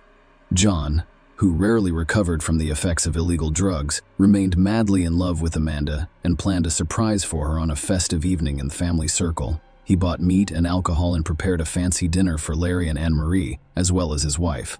Under the prolonged influence of drugs, a terrible madness struck the family. Amanda and Larry grew much closer than father and daughter. Unfortunately, John didn't see it coming. Yes, you all had correct thoughts. The father and daughter considered themselves a couple. As a result, John has become redundant. Throughout the meal, John spoke very warmly to Amanda. Larry was extremely nervous about it, and the tension increased. Larry eventually interrupted his son-in-law's speech, asking him if he could be completely honest with his wife. The man agreed. Larry then proposed a game in which John's legs were tied, and he was asked to honestly answer all of the questions about his previous life.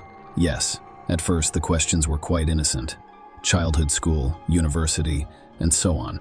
However, Larry, under the influence of drugs, began accusing John of being an undercover FBI agent. When John denied it, they began beating him up. It came to an end when John, begging for mercy and hiding behind his children, attempted to untie his legs and was smashed over the head with a bottle of wine. Yes, it was the same wine he had purchased for the family dinner. Larry, Amanda, and Anne-Marie tortured John for 2 days while simultaneously using illegal substances. When they had had enough, Amanda pulled a black bag over her husband's head, squeezed it around his neck, causing him to stop breathing. John was buried in the backyard, and the crazy family celebrated Larry and Amanda's, father and daughter, engagement with a new batch of psychotropic substances and alcohol. On the 3rd day, their minds went haywire. They began to see John's ghost police sirens, and the ground where they buried him appeared to be on Earth, as if John had managed to escape and report everything to the police. It sounds insane, but the crazy father and daughters decided to back up. They dug up John's body and examined his pulse and pupil responses to the flashlight light. Even though the body was already in the decomposition stage, they didn't think that was enough. To keep John from resurfacing and fleeing, they used a wood axe to cut his body into pieces and drove an aspen stake through each one. The remains were buried in various locations and covered with lime to hasten the decomposition process. Larry and Amanda got married 3 weeks later. Larry changed his name so no one would realize they were related. The new family decided to begin a new life. To accomplish this, they relocated to Kentucky and agreed to quit using illegal substances once and for all. To avoid suspicion, they hid in their rented house. They even hung a U.S. flag over the door, as their neighbors did. By this point, John's ex-wife and parents were concerned about his lack of communication. In 2019, John's mother filed a police report regarding his disappearance. Larry failed to notify the police of his move from one state to another, and that violated the terms of his probation, so he was returned to jail. Larry's psyche eventually failed while he was in prison. It's difficult to expect anything positive when you've been using illegal substances for a long time, mixing them with alcohol, and then suddenly find yourself in a situation where you can't get them. Withdrawal syndrome works. Increased nervousness and blurred lines between reality and fantasy. It is pretty obvious if you marry your own daughter. Larry was fairly certain that the parole violation was just an excuse to dig up the backyard and discover John's remains. He needed to contact Amanda or Anna Marie immediately and tell them to have his daughters dig up the body parts and rebury them somewhere far away from home. All prisoner calls are always monitored. As a result, the information had to be conveyed discreetly. Larry even planned a speech and thought about everything in detail. However, he was denied calls. Finally, he couldn't take it any longer and called the police officer on duty, telling him he had something to confess. Larry reasoned that if he confessed to the murder before being charged, he could avoid at least the death penalty. And if he blamed his daughters, that would be even better. The cop didn't believe Larry at first. What murder? What body parts were buried in the backyard? What was this crazy idea? Why would a junkie dig his own grave? However, by law, the man's word must be verified. Initially, the check preferred to be organized only formally. Yes, there was a statement. Yes, the location was checked. No, nothing was discovered. However, it was discovered that John was truly missing, and a police detachment was dispatched in case Larry's residence was a source of concern. On the ground, they discovered traces of the lime that Larry had mentioned. The criminal's words were then confirmed in their entirety. The McClure sisters were arrested immediately. Amanda and Anna Marie were shocked and couldn't believe that their father, someone else, and their husband had confessed to such a brutal murder.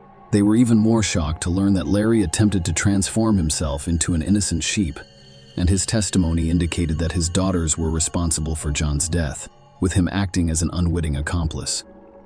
Then each member of the family began to save their own skin and persuade the police that it was only him in this terrible story, an accident. It was especially difficult for John's family in this situation. In fact, there was no body, just remains. These remains had to be recovered from the criminals, transported to his parents, and buried in a closed coffin. It has been stated numerous times that John was a very nice man. Despite these difficulties, his parents were able to bury him. Some of his friends assisted with finances, transportation, and funeral arrangements. On February 15, John was buried at a Lutheran church on October 25, 2019. The day after Valentine's Day, someone in the McClure family posted a Facebook post on John's behalf, stating that he was leaving on a trip where he would be unable to communicate for an extended period of time, and asking his friends not to be concerned about his long absence. This indicated that the insane family knew they were going to kill the poor guy soon, so they misled everyone so the family wouldn't raise the alarm. Larry and Amanda were sentenced to 6 months in prison for the marriage of their daughter and father, despite the fact that they committed such a heinous crime during the trial. As a result, marriage is criminalized in the state. Larry was given the opportunity to speak as the trial began. For the majority of my life, I have felt remorseful for my own children. Yes, when they were very young, I committed a serious crime that sent them to an orphanage. Their birth mother abandoned them, and I was the only one who felt sad for my children. I am extremely grateful to those who adopted my children. I will not hide. I even went to church and prayed for their adoptive parents after I got out. I desperately wanted to make up for the years I had missed. That is probably why I behaved the way I did. I mean, I could have walked away from the crime if I had persuaded a man not to commit it. But, truthfully, I didn't. Mr. Judge and jury, you will most likely not understand me, and I understand their point of view, but they were not in my shoes. John was a fine young man. I feel bad for him. If I could, I would make things right. However, no one can raise the dead. And I could not say no to Amanda, my favorite and youngest daughter. But she wasn't concerned about John. All she wanted was to be able to withdraw government funds from John's account. Have you ever been willing to kill someone for $180? No. Then, if you don't understand me as a father, you should understand her personality. She is a monster, not a person. Me, Amanda, and Marie. We are excessively addicted to illegal drugs. So we deserve to be punished. I'd like to address the jury. Whatever sentence you choose is for me. I'm honest about my health and estimate that I won't live more than 10 years. I am deeply sorry for this situation. I also apologize to all of John's loved ones. Again, he was a fantastic guy. The trial lasted a long time because the defendants kept changing their minds about whether or not to kill John. Amanda, who couldn't stand such a long trial, even made a deal with the investigators, promising to be charged with involuntary manslaughter. Larry's next trial speech was very different. When it all began, the four of us purchased the ingredients for illegal substances and returned to my trailer, where I began making them. Amanda approached me and said she wanted to get back at John. The truth is that John, under the influence of drugs, raped Anna Marie, and she became pregnant. And, as for me, I had to earn my daughter's trust after so many years apart. I couldn't refuse. I blame myself for that. Every day, I think about hanging myself, but why should it be my fault if the crime is theirs? After Larry's speech, John's family took the floor. His mother sobbed so hard that she was unable to speak. Even if I can't forgive the McClure family, I'll never forget what happened. I also know that I wish I could live to see one of them die before I do. Then John's children spoke up, literally cursing the killers and vowing never to forgive them. The judge issued the final verdict, sentencing Larry McClure to life in prison without the possibility of parole. When Amanda's punishment was announced, her adoptive parents expressed regret that they had told their daughter that she was wanted by her father. They had always raised her with the freedom to make her own decisions, but they had no idea that this freedom would have such an impact on her future. Amanda, for her part, stated during the verdict announcement that it was all the fault of her father, who was unable to overcome his jealousy. Amanda's poor parents asked the judge to consider that if it hadn't been for her father's negative influence, their adopted daughter would never have committed such a heinous crime. However, prosecutors saw the murder as a conspiracy to keep Amanda and Larry together. The first hearing was dedicated to Amanda, who was sentenced to 40 years in prison, but the judge noted that she would most likely only serve 20 years. When the sentence was read to Anne Marie, she tried her hardest to prove that she was opposed to John's murder, but her father and sister forced her to finish. Marie was a witness at Larry and Amanda's wedding because she was afraid for her future life, and she was sentenced to 40 years in prison. Share your opinion with us in the comments and subscribe to the channel for more.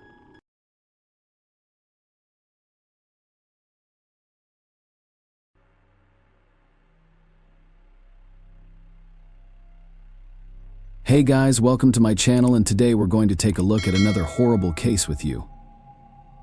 A woman spending time with her family on a normal Saturday morning heard the doorbell ring and went to answer it.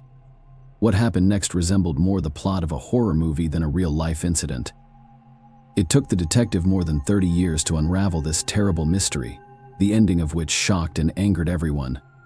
Marlene Warren was born on April 15, 1950, in Michigan, USA. She grew up without a father, and since her teenage years, she has dreamed of having a large and close-knit family. Very soon, that dream came true. The girl married a man named John, and they had 2 sons, but just a few years later, an unexpected tragedy struck the family. Marlene's husband died suddenly of an illness, and the woman was left alone with 2 small children. Since then, she has spent most of her time at work trying to provide for her sons alone. Although she struggled with this, she sacrificed everything for her children. 6 years after her husband's death, she met a man named Michael Warren, and they soon married. The man was a used car salesman, and after their marriage, he opened his own business in that area. By that time, Marlene was already making good money, but instead of spending all her money, she tried to save it. The woman invested in Michael's company and also helped him in the management.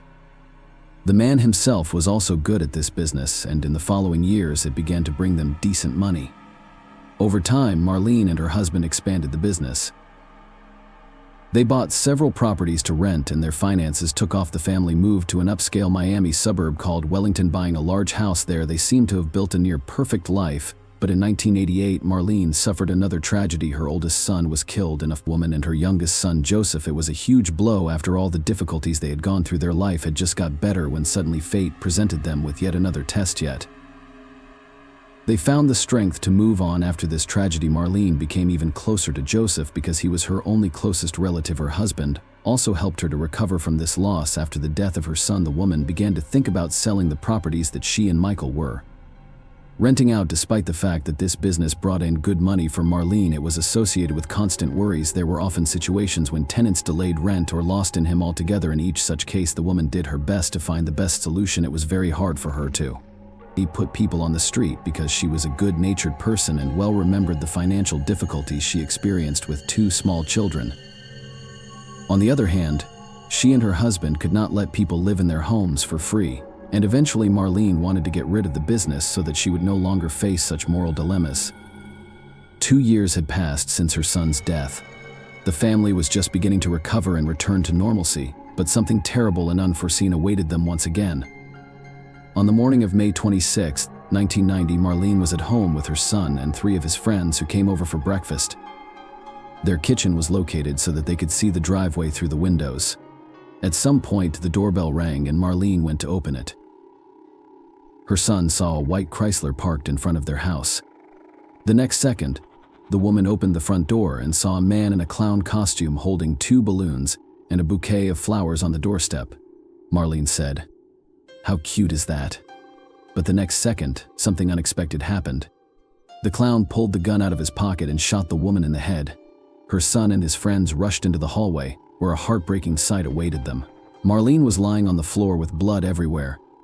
The man in the clown suit looked at them for a few seconds, then got back into his car and drove away. My son called an ambulance, after which he decided to chase after his attacker. At the time, his leg was in a cast after an injury, and the guy couldn't drive. He told his 2 friends to stay with his mother. He asked his friend to drive and drove with her in the direction the attacker had gone, but by that time, the clown was out of sight, and they never managed to find him. Marlene was taken to the hospital in an unconscious state, and the detectives began their investigation. The first thing they did was talk to everyone in the house. The woman's son said that he could not see any signs of his attacker. He was wearing a suit and makeup. He was wearing gloves on his hands and a wig on his head. The only thing the son remembered was that the perpetrator had very dark eyes. His friends added that the clown was quite tall, and his shoes stood out strongly against the costume. They looked like work shoes. A neighbor who was walking his dog near Marlene's house also saw the clown, but he was unable to share any significant sightings with police. Investigators put out a search for a white Chrysler and began searching for other evidence, of course. Marlene's husband Michael was the first to be suspected that morning. He had just left for the racing stadium in Miami, and at the time of the attack on his wife, he was not at home. From the first hours of the investigation, the police had several good reasons to think about his involvement. First, they found out that Marlene and her relatives really liked clowns. There were a lot of pictures and figures depicting these characters in their house. This suggested that the attacker knew this fact and chose such an outfit for a reason. Second, just 2 hours after the incident, the police received an anonymous tip from a woman who called the investigators and said they should look into Michael Warren. A woman named Sheila Keen. Sheila, who was 26, worked with Michael at his car rental company. Digging deeper, the detectives learned of rumors that there was a secret affair between them. Their relationship had been speculated about by some colleagues, so they immediately shared this information with the investigators. Here, the police discovered another possible motive. If Michael was in a relationship with another woman and wanted to break up with Marlene, he had one problem. Most of the real estate and business that the family owned were written down to his wife. In that case, Michael would lose an impressive part of his fortune in a divorce. The police immediately checked the man's whereabouts at the time of the attack, and it turned out that Michael was in a car but 110 kilometers away from the house and had 2 friends with him. Investigators concluded he would not have been physically capable of committing the crime upon learning of the attempt on his wife's life. Michael rushed to the hospital and has not left her room since. Officers spoke with Sheila, and she stated that there was no romantic relationship between them and she had nothing to do with the crime. The woman added that she was at work at the time.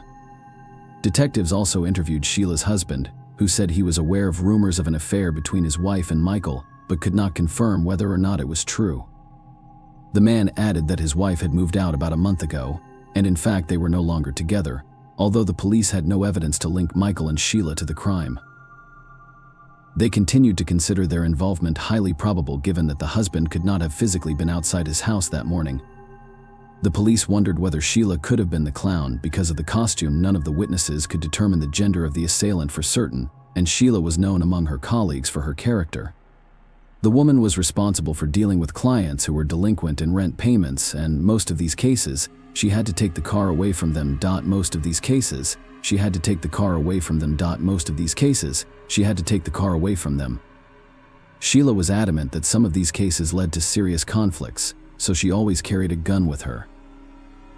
After doctors removed the bullet from Arlene's head, experts determined that it had been fired from a .38 caliber handgun, remarkably the same caliber as Sheila's. The cops went to her again to examine the weapon, but the woman said the gun had been stolen or lost months before the incident, and the detectives were again left with nothing. The cops continued to dig deeper and learned that after Sheila moved out of her husband's house, she had moved into a rental apartment, and investigators also heard rumors that Michael was paying for the place. Here, a new interesting discovery awaited the police officers. All the while, their colleagues were trying to establish where the perpetrator took the clown costume, balloons, and flowers. At first glance, it seemed a very difficult task, but the detectives were lucky.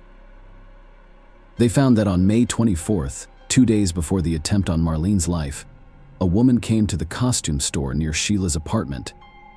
The employee said that at the time the store was closed and they were about to leave, but the woman persistently knocked on the door until someone opened it for her. She stated that she urgently needed a clown costume, a wig, face makeup, and a red nose. The clerks tried to explain to her that this store was already closed and asked her to come back tomorrow, but the woman was adamant, so the staff still sold her the items. There were no surveillance cameras in the store, so the police officers had to rely on verbal descriptions of the woman's appearance. The salespeople told them that she was tall and thin with dark hair.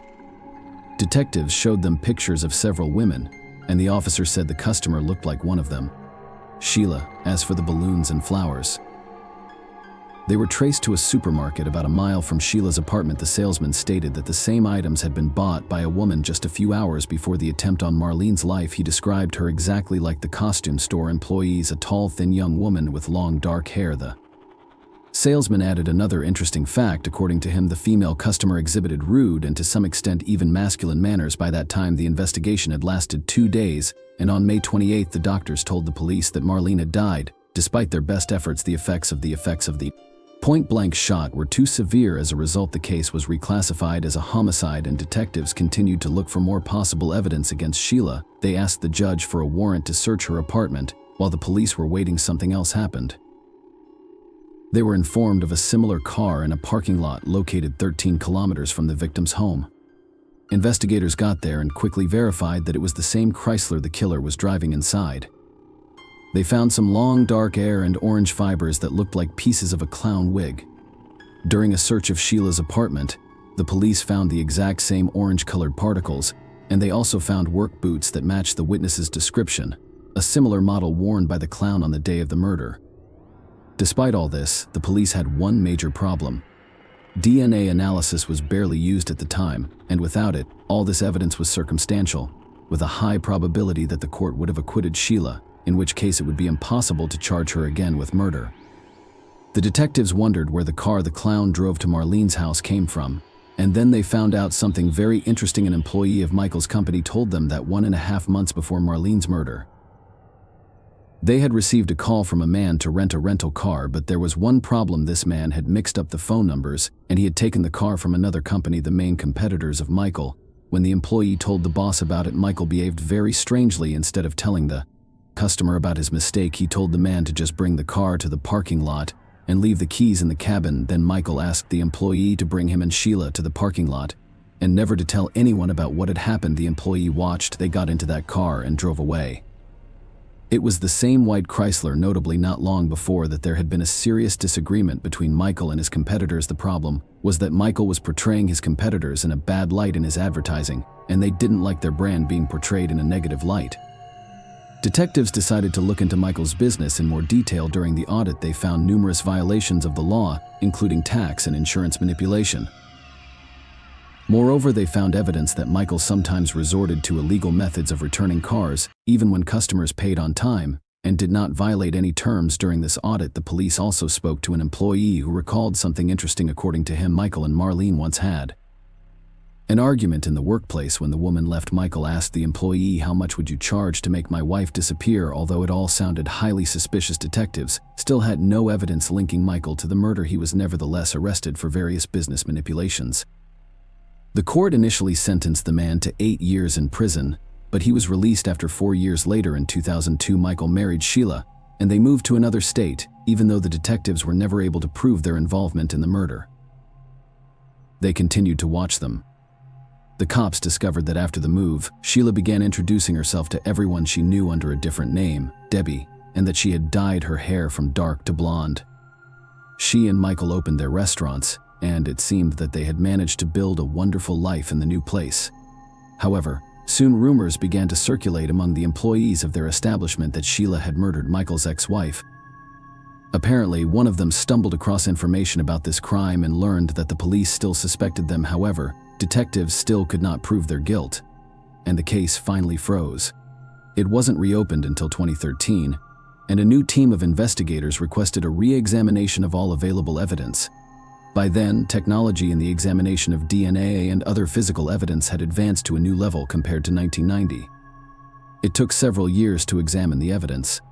First, experts compared the orange flecks found in Sheila's apartment, the car, and the murder scene, and analysis showed they were identical, but the biggest clue was waiting ahead. Experts took a DNA sample from several hairs found in the white Chrysler and compared them to Sheila's DNA. They were a perfect match. Detectives thus obtained incontrovertible evidence that Sheila was in the very car in which the clown drove up to Marlene's house, enough to take the case to court, and the woman was arrested in 2017. At the time, Sheila was 54 and still denied guilt. She was denied the right to bail and awaited trial in a cell. As for Michael, he insisted that he had nothing to do with Marlene's murder and believed that Sheila had nothing to do with it.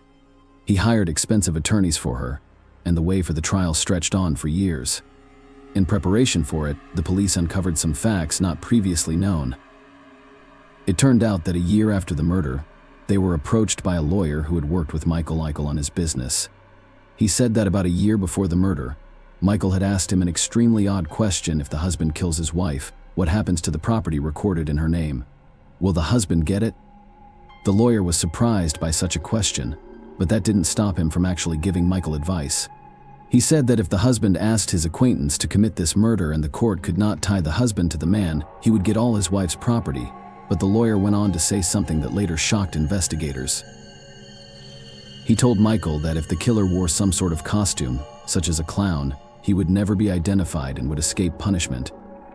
Another shocking confession came from a man whose father worked for Michael at the time of the murder. He confessed that his now deceased father had helped to run illegal schemes at extra cost, such as swiping mileage meters to sell cars at a higher price. But on the day of the murder, Michael asked him to do something far more terrible. He told the man to get rid of the gun and of the car. Apparently, the current question was the one in which the killer moved after he abandoned the Chrysler in the parking lot, and the employee complied with these requests before he died. He told all this to his son and added another important detail. The man said that the second car was hidden in the river canal. As soon as the police received this information from his son, they combed the canal and indeed found the car there. Unfortunately, no evidence of it survived, but the very fact that it was there confirmed that the witness was telling the truth. The beginning of Sheila's trial was repeatedly postponed until finally a final date was set for May 12, 2023. But on April 25th, something unexpected happened. The woman pleaded guilty in exchange for not receiving the death penalty, which she would face if she were to lose her murder trial. Her attorneys explained the situation as follows: Sheila is innocent of the murder, but she fears for her life, which is why she took responsibility for someone else's crime. However, there is a much more logical explanation under the terms of the deal. She pleaded guilty to murder in the second degree, which implies a sentence of 12 years in prison, which is exactly the sentence she received. But furthermore interesting, the court deducted from that term the time the woman spent behind bars since her arrest, about 5.5 years. But that is not all. The judge reduced the remaining term due to the good behavior of Sheila. As a result, the woman was to spend between 16 and 24 months in prison. Her attorneys assured her that they could secure her release after the minimum bar of that time expired. So Sheila was found guilty of murdering a woman in cold blood in front of her son, and received a frankly ludicrous sentence for it.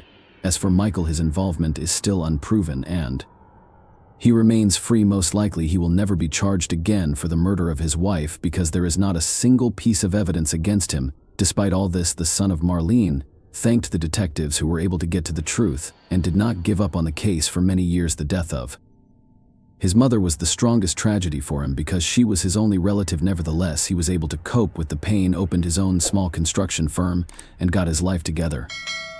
Share your opinion with us in the comments and subscribe to the channel for more.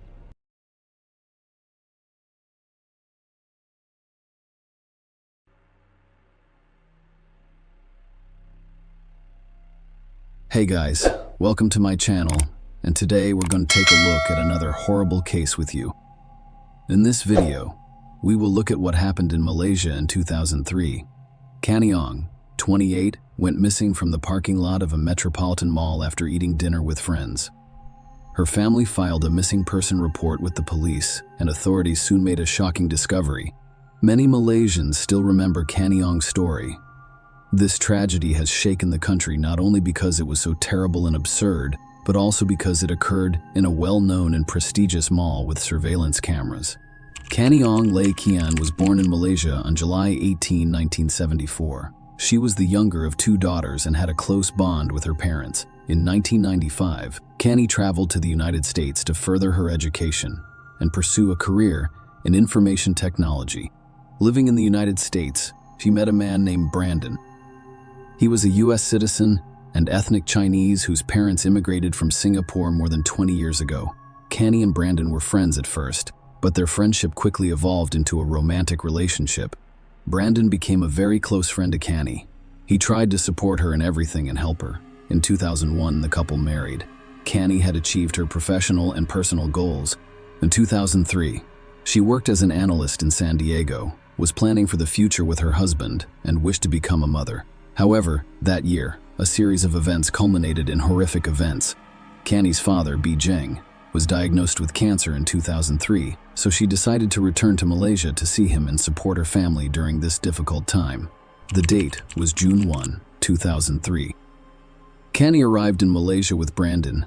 Brandon returned to the United States in a few days, while Canny remained in Kuala Lumpur and spent the majority of her time caring for her father, who was receiving treatment at one of the capital's clinics. Every day, she spoke with Brandon on the phone for hours. They discussed everything, including their two cats, and she chastised him for overfeeding them. It almost sounded like they were discussing their children. His father had his kidney removed, but fortunately his health was improving. He was recovering. That is why, on June 14, 2003, Canny planned to return to the United States. The day before her flight, she invited her mother Pearlie, sister Elsie, and close friends to a farewell dinner at a restaurant in one of the popular malls. That evening, June 13, 2003, Canny and her mother arrived at the designated location later than others. I couldn't find a parking spot on the street in front of the mall. Canny had to drive through the underground parking lot, which was not free, but Canny's mother was concerned about something other than the fee. However, the parking lot was not well lit. They left the car and went up to the second floor, where the restaurant was located. Canny was delighted to see her childhood friends. She hadn't seen some of them in a long time, and they had plenty to talk about. In a few hours, she started to notice that she looked tired. She asked her mother if she wanted to go home. Pearlie responded that she had a very busy day and did not mind leaving, assuring her friends that she would return soon. Canny rose from the table with her mother and sister, Elsie. The three of them went to the machine to pay for parking. The payment terminal was on the first floor of the mall, and as I mentioned, the parking was underground. Standing in line for the terminal, Canny realized she had left a parking ticket in her car. She instructed her sister and mother to remain in line and went down to get the ticket. The terminal queue was gone, but Canny hadn't returned in 10 minutes, so her sister started calling her. The first call went unanswered, and the second was directed to voicemail. Something was obviously wrong. Elsie and Pearlie arrived in the parking lot. Surprised, they discovered that Canny's car was no longer there. They circled the parking lot several times. After that, they were certain that Canny had vanished with the car. Pearlie was certain that something had happened to her daughter because Canny wouldn't drive off without saying anything. The parking lot was poorly lit, but surveillance cameras could provide some answers. The mall security initially refused to show the footage to Canny's relatives, but eventually gave in after her mother begged for assistance. Around midnight, Pearlie and Elsie sat in front of a monitor, watching the footage that shocked and confirmed their worst suspicions. The footage showed Canny's car exiting the underground parking lot at high speed and breaking the barrier, while someone else drove it. The video quality was not satisfactory. However, it was clear that the person in the driver's seat was most likely a man, and Canny was sitting next to him in the passenger seat, her body tucked against the door, trying to keep as far away from the driver as possible. Pearlie went to the police station right away after seeing the footage and filed a report of her daughter's disappearance and kidnapping. The police launched an investigation, and Canny's family and friends drove all over Kuala Lumpur, hoping to find her car, a purple Proton Tiara. Meanwhile, Brandon, Canny's husband, began to realize something was wrong. He called the wife several times but was unable to reach her. He called her mother, and she told him what had happened. Canny's disappearance shocked Brandon. Pearlie overheard him crying over the phone. Only at dawn did Canny's friends and relatives return home. Unfortunately, their search was unsuccessful. The police were spreading information about the disappearance and conducting their own search, which did not provide any hope. The footage from the mall parking lot where Canny was kidnapped did not help identify the man driving the car. It's been more than 72 hours since his loved ones last saw her. The authorities knew that if Canny Ong had been kidnapped, it was not for ransom, because if money had been the motive, the kidnapper would have come forward long ago and demanded ransom. And this situation did not look good, as evidenced by a sinister discovery made by the police the same day. Canny's car was left on a city street. The front right tire was in such bad shape that it was safe to assume the car had been driven with a flat tire for quite some time, and as a result, it was literally ripped apart. In the back of the car, on the passenger seat, there was a big red stain. Forensic experts collected scrapings from the back seat, fingerprints from the steering wheel, and other car parts. There was plenty of evidence in the car. I'll talk more about it later. Canny's family and friends have not given up hope, and we hope she returns home safely. Unfortunately, the next day, after the car was discovered, all their hopes were dashed. On June 17, a road worker detected a strong, foul odor emanating from a manhole near a highway. When he lifted the lid, he discovered a body that someone was attempting to burn with 2 car tires and sticks. A team of leading forensic experts from the Royal Malaysian Police arrived on the scene immediately and discovered car tires filled with concrete that had previously been used as road sign stands lying on top of the body. Whoever hit it was trying to make it difficult to identify. The family's worst fears were confirmed after the body was discovered, but it was stated incorrectly that she will not believe her daughter is dead until she receives confirmation. Until they do, we will continue to hope she is found alive. She said the family was going to the morgue. However, the doctor stated that they could not confirm whether Canny Ong's family members had DNA samples taken for comparative analysis. The results of expertise fulfilled Canny's parents' worst nightmare. The body discovered is undoubtedly that of their daughter. According to some sources, even before the DNA test results could help family members identify the jewelry on the body, Pearlie, a loving mother, believed and hoped that her daughter would live to the end. It's difficult to imagine the emotional torture she had to endure.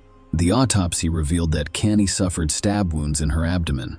A medical forensics expert also discovered signs of strangulation. A cloth was tied around Canny's neck in several knots. In addition, semen was discovered inside her body, which served as a source of DNA. A few days after the body was discovered, an event occurred that raised numerous questions about the work of law enforcement agencies.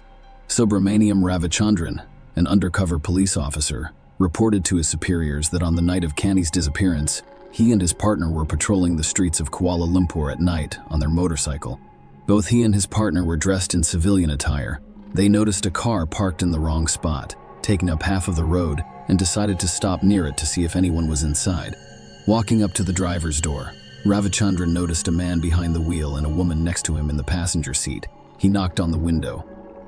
And when the man behind the wheel lowered it a third of the way down, he showed him his police ID and asked what he was doing there, to which the driver replied that he was simply sitting there and chatting with his girlfriend and was not doing anything illegal.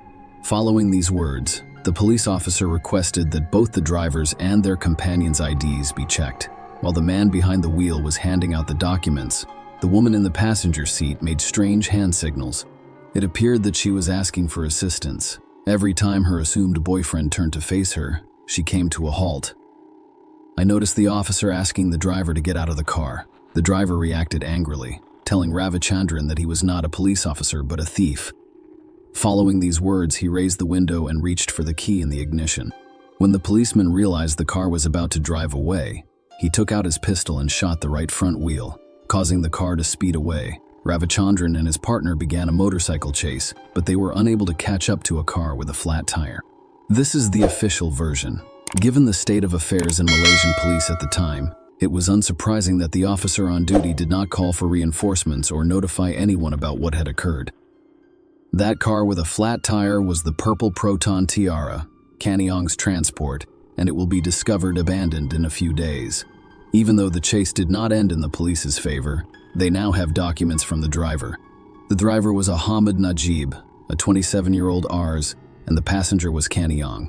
And if the officer in that situation had behaved differently, perhaps Kani would still be alive. Unfortunately, Ravichandran informed his higher-ups about the situation only after Kani's body was discovered. The officer's possession of documents on the suspect was most likely the only positive outcome of that night.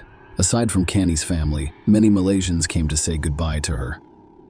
Brandon was devastated by the death of his beloved wife. Meanwhile, police began searching for Ahmad Najib. As it turned out, he never lived at the address listed on his documents.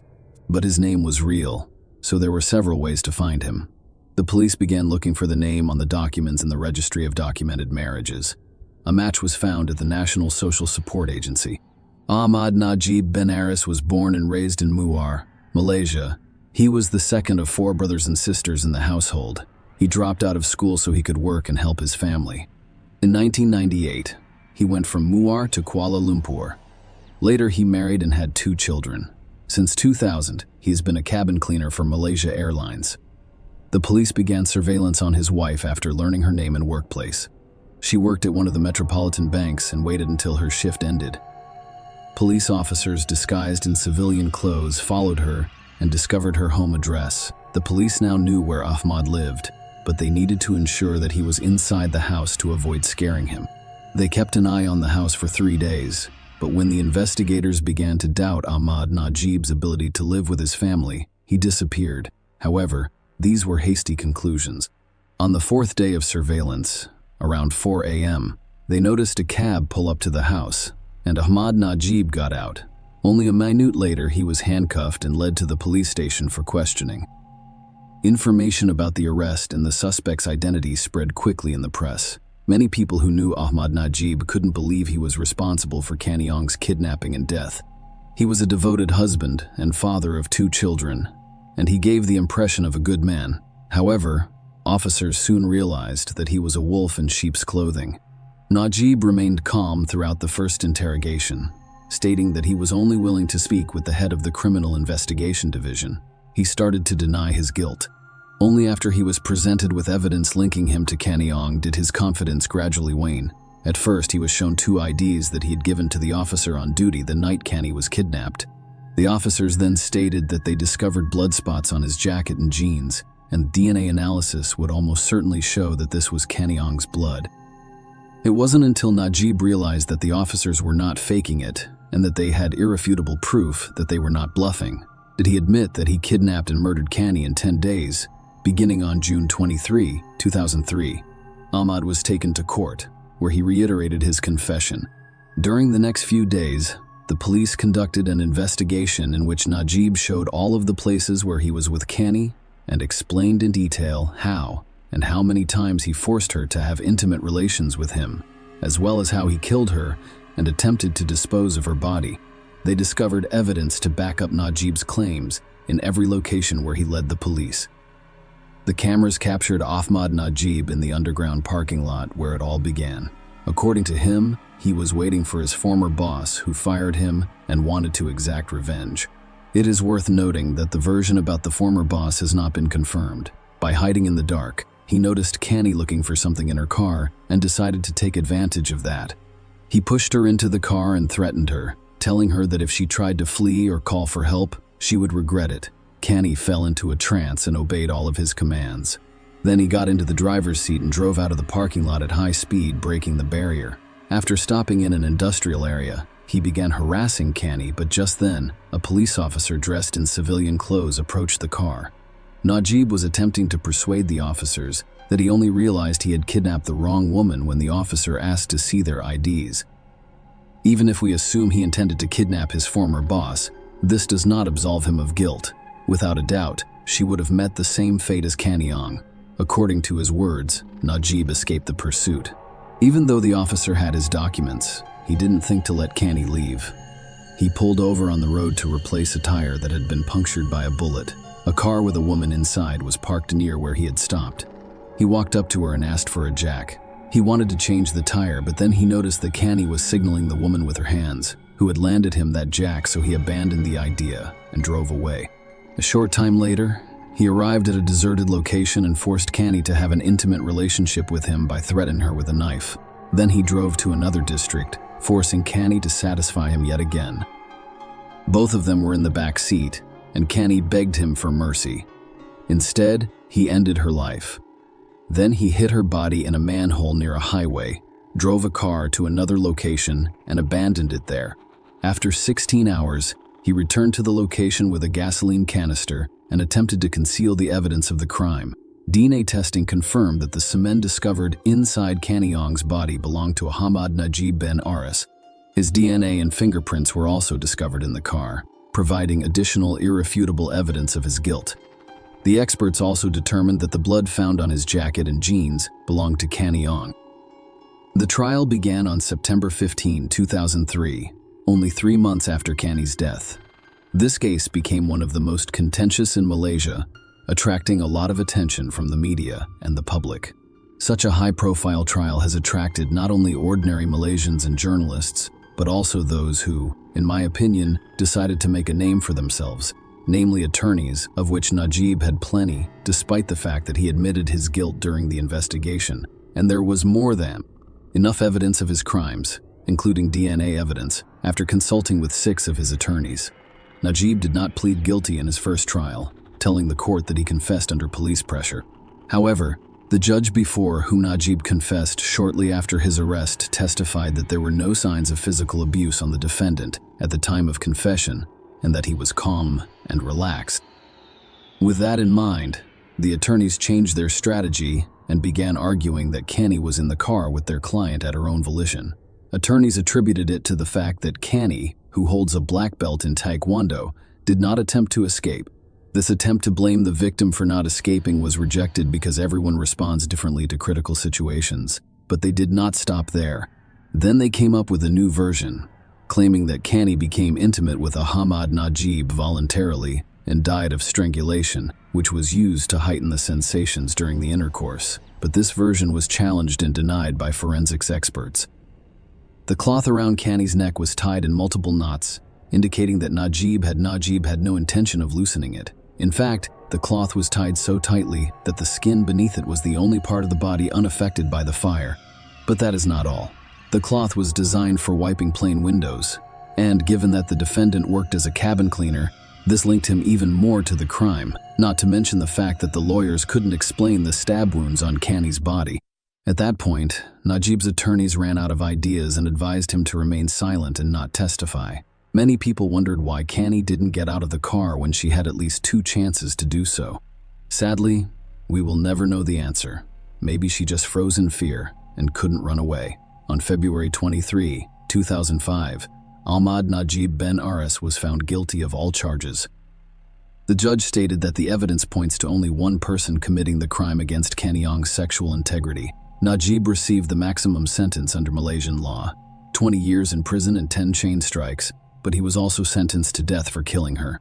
Those who frequently watch these types of videos about real crimes are aware that, for example, in the United States, criminals are executed via lethal injection. However, in Malaysia, the process is quite different. They use ropes instead of expensive drugs. Ahmad Najib's attorneys attempted to appeal the sentence twice, but both times were unsuccessful. In 2010, Najib wrote to the head of state, requesting that his death sentence be commuted to life imprisonment. In his letter, he pleaded not guilty yet again, but his clemency request was denied. Ahmad Najib, 40, received his sentence on September 23, 2016, more than 13 years after Canny Ong died. Share your opinion with us in the comments and subscribe to the channel for more.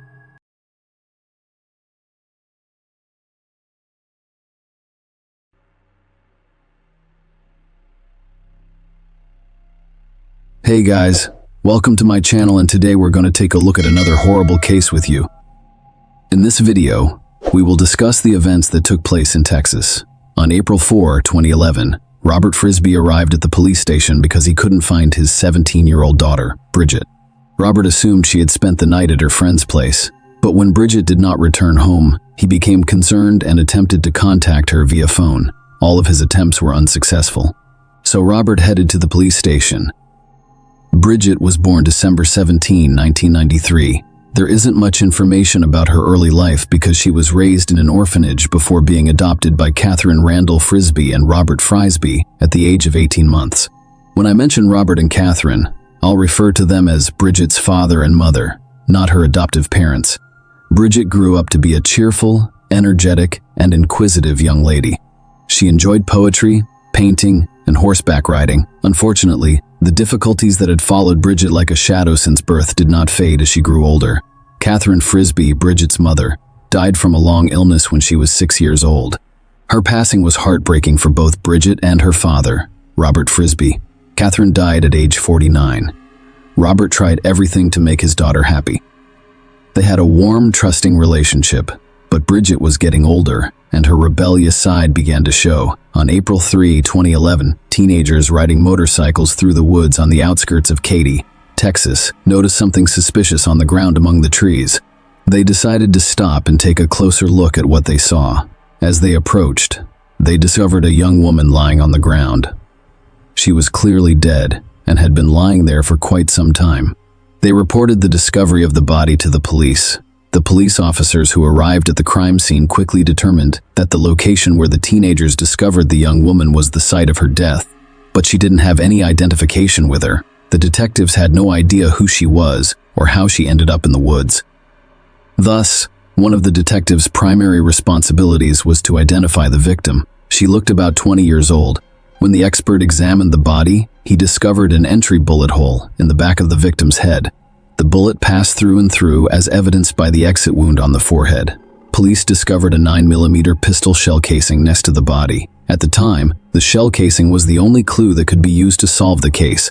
When investigators examined the crime scene, they discovered another suspicious detail. There was a small hole a few yards away from the body. It was clear that someone had removed the topsoil, but it was unclear whether this was related to the crime. In search of answers, the police began interviewing residents near the crime scene.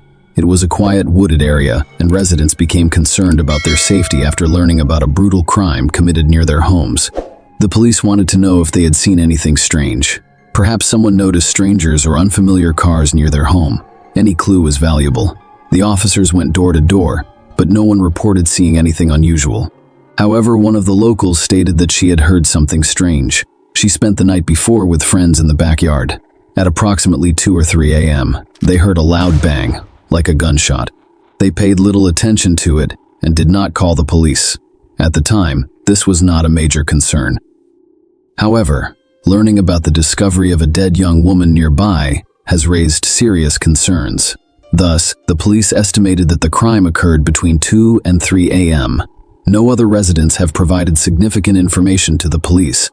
To solve this case, detectives first had to identify the victim. In most cases, the perpetrator and victim know each other's names, occupations, social circles, and enemies. The police were able to track down the criminal detective, who began reviewing missing person reports in the hopes of finding someone who matched the description of a young woman found in the woods, but no one did. The following day was April 4, 2011. Robert Frisbee visited the police station. He became concerned after learning that the police were investigating the death of a young woman whose identity had not yet been determined.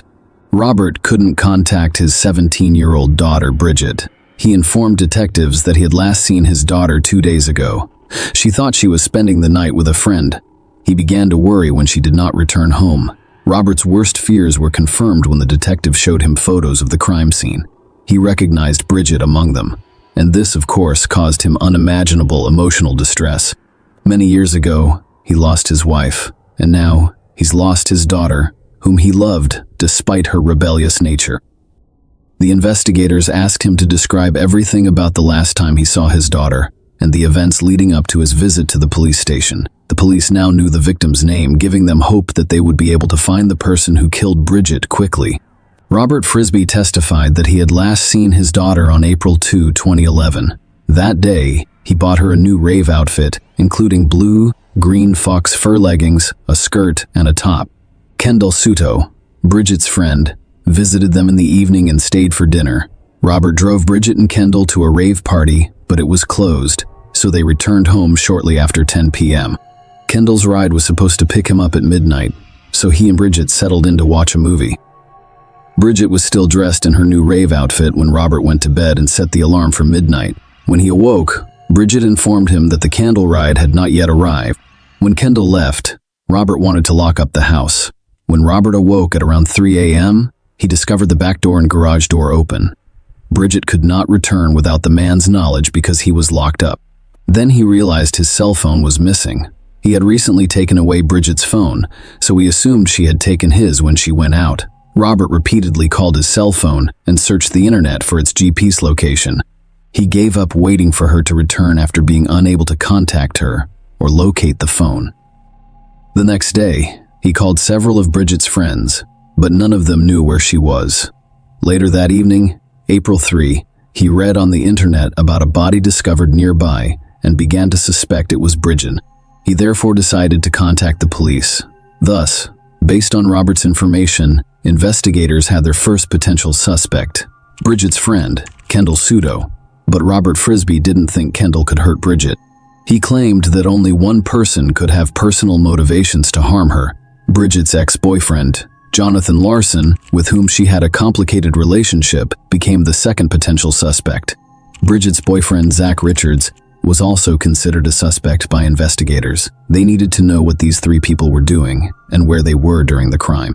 The first person investigators decided to speak with was Bridget's friend Kendall Suto, who was at Frisby's house and may have been the last person to see her alive. Kendall had no prior issues with the law. When the police called, he agreed to meet with them. During a conversation with detectives, he admitted to watching TV with Bridget on the night she died. However, Kendall allegedly left Frisby's house shortly after Bridget's father went to bed. He denied involvement in Bridget's death, claiming they were friends, and he had no reason to harm her. The man was prepared to provide the investigators with any assistance they required. He mentioned it while he and Bridget were watching television. She was upset due to a disagreement with her ex-boyfriend Jonathan Larson. They were together for several months, but the relationship was troubled and they eventually split up. Investigators checked Kendall's alibi, which appeared to be confirmed. Nonetheless, he was not removed from the suspect list because the case was still unclear. Next, the investigators decided to approach Jonathan Larson, whose name they had already heard from several people, in the hopes of catching him off guard. They showed up at his house without warning. However, they were not expecting a pleasant surprise. The house was empty. Larson's family apparently left the house quickly. The most surprising thing, however, was what the investigators discovered outside the windows. The front door and walls were bullet-ridden, as was revealed 3 weeks prior to the police visit. Someone fired all of those bullets at Larson's family home in a drive-by shooting. The police department investigating the murders was unaware of the shooting because no one was injured.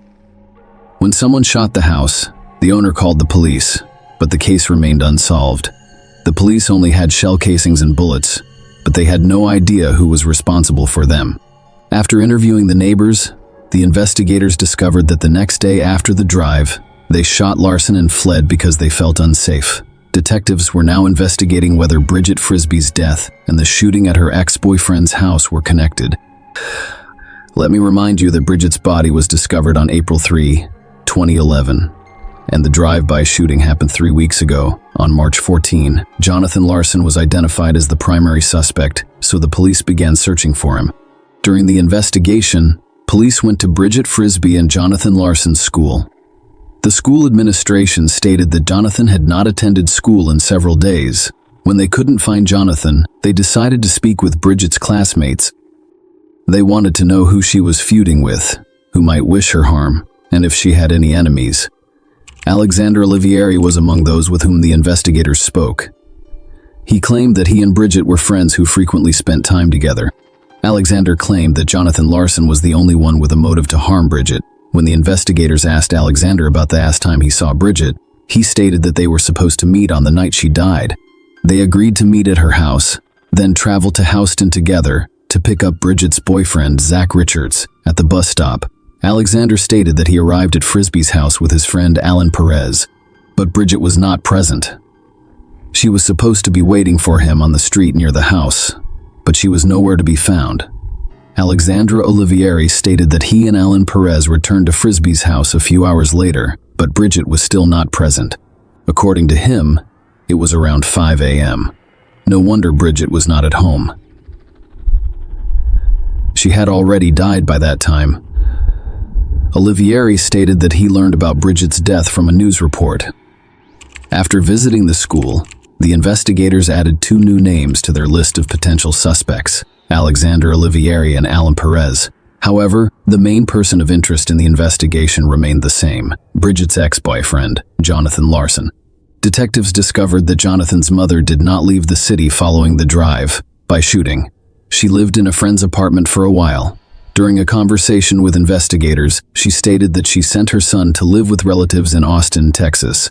Following the incident, the woman stated that her son frequently got into trouble, and she was certain that their house had become bullet-ridden as a result of him.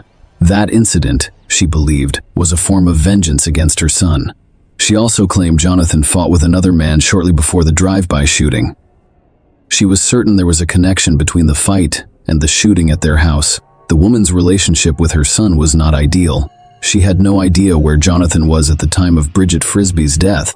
She gave officers the address of her relatives in Austin, where she claimed Jonathan was supposed to be. However, the case's breakthrough came before the investigators discovered Jonathan. A lawyer representing the Perez family approached the police. He stated that his client, Alan Perez, has important information regarding Bridget Frisbee's death. When the investigators spoke with Bridget's classmate, Alexander Olivieri, they learned the name Alan Perez. The latter then stated that he came to Frisbee's house with Alan Perez. Alan was now prepared to share important information, but only under certain conditions.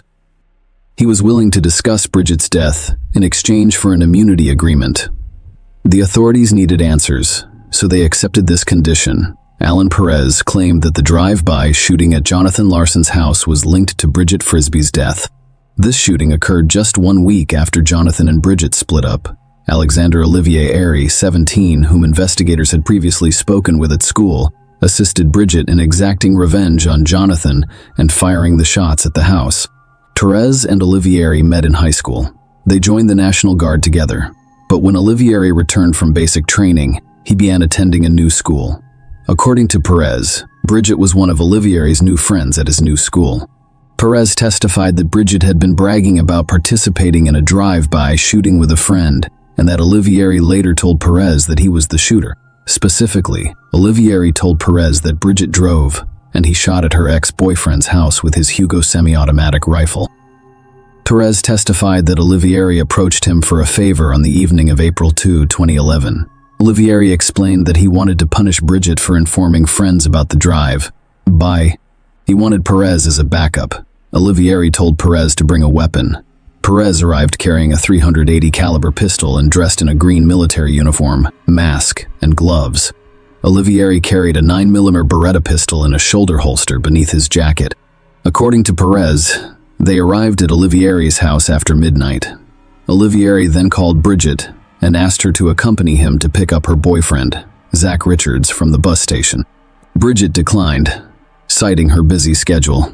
Olivieri went to Bridget's house and instructed Perez to hide under a blanket in the back of his Suburban. Olivieri informed Perez that he wanted to get Bridget into his car. That's why Perez had to sit under the covers and remain silent. Perez was supposed to follow them from a distance once they arrived at their destination and exited the vehicle. Bridget was leaving on her four-wheeler to meet friends when they arrived at her house, so they left. They went looking for her again a little later, and they found her pushing her four-wheeler because it had run out of fuel. Olivieri requested her assistance in locating a cache of random items. She initially declined, but he eventually persuaded her to go with him. Bridget parked her four-wheeler and got into the passenger seat of the Olivieri Suburban.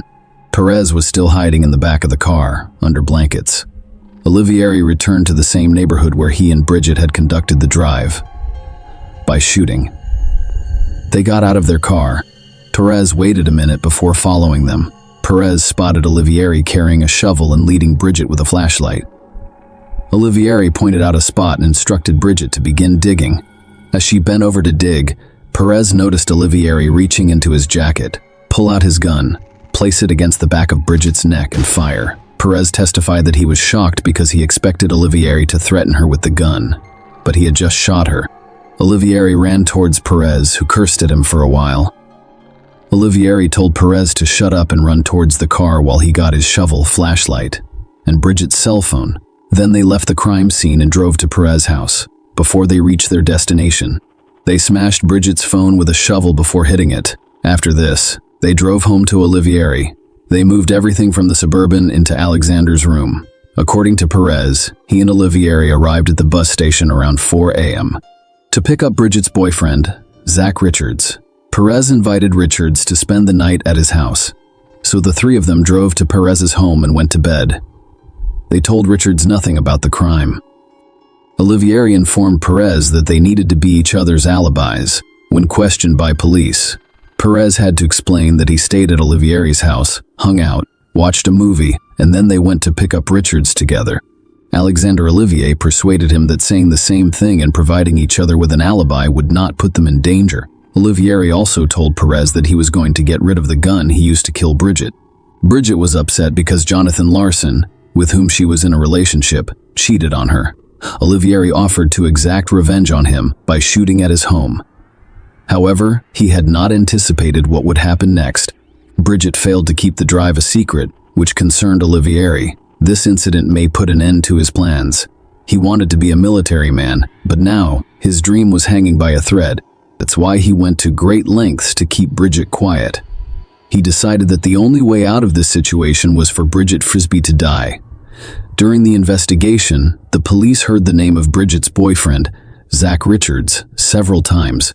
So they decided to speak with him. They wanted to know whether Richards would confirm Alan Perez's testimony, or if the latter was attempting to absolve himself of responsibility. The situation seemed perplexing.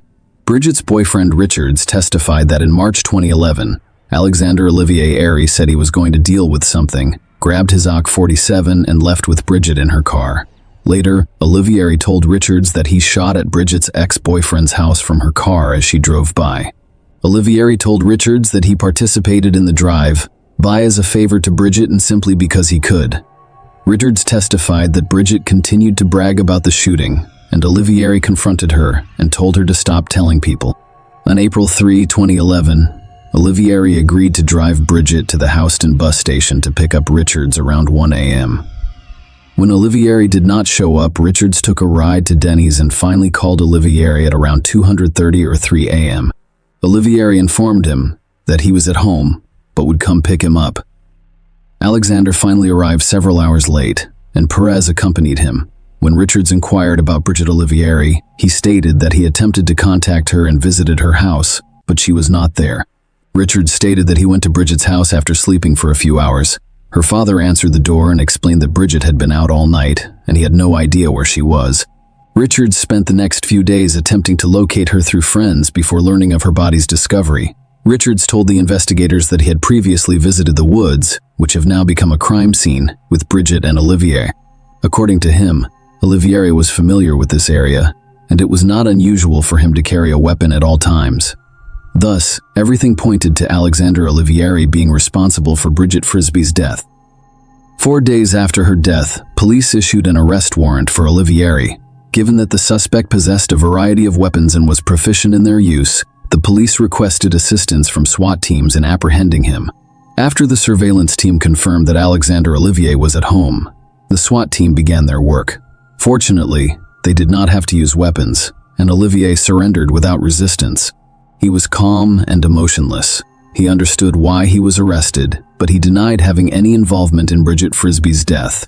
Alexander's father, Samuel Olivieri, agreed to a search of the house and car. The police discovered neither the AK-47 nor the Beretta, but they did find an instruction manual for a 9mm Beretta pistol. It matched the shell casing discovered at the crime scene. In Olivia Rivery, police discovered a blanket, a shovel, a rifle, and shotgun shell casings, as well as trace evidence samples such as fibers from the passenger seat and floorboard. Ballistics testing revealed that the shell casing from the Suburban match was recovered during the drive by shooting at Larson's home. Fibers lifted from the car's passenger seat matched Bridget's new Rave Fox fur outfit, which she was wearing when her father last saw her on the night of April 2. During his trial, Alexander Olivieri claimed that he did not see Bridget on the night she was killed. Olivieri's defense claimed that fibers discovered in their client's car matched the fibers of Bridget's new Rave Fox outfit and arrived there a few weeks before her death, but this theory was rejected. During the trial, Robert Frisby provided a credit card statement that showed Bridget's outfit was purchased on April 2, 2011. She died several hours later. It showed that Bridget was undoubtedly in Olivieri's car before her death, implying that he was lying when he claimed he hadn't seen her that night. The court saw a video posted on YouTube in 2010. Approximately a year before Bridget died, it was called Me and My Beretta 9mm. It shows Alexander Olivieri firing a variety of firearms, including a Beretta pistol. Alan Perez testified at the trial that the video showed the same gun that Olivieri used to kill Bridget. On August 1, 2012, the court sentenced Alexander Olivieri to 60 years in prison. He will be eligible for parole in 30 years, but Robert Frisby believes Olivieri will be imprisoned for at least 50 years. It is critical that this man be removed from the streets and remain so for the rest of his life. Robert Frisby stated that after spending so many years in a small cell, he will be a broken man when he gets out. Share your opinion with us in the comments and subscribe to the channel for more.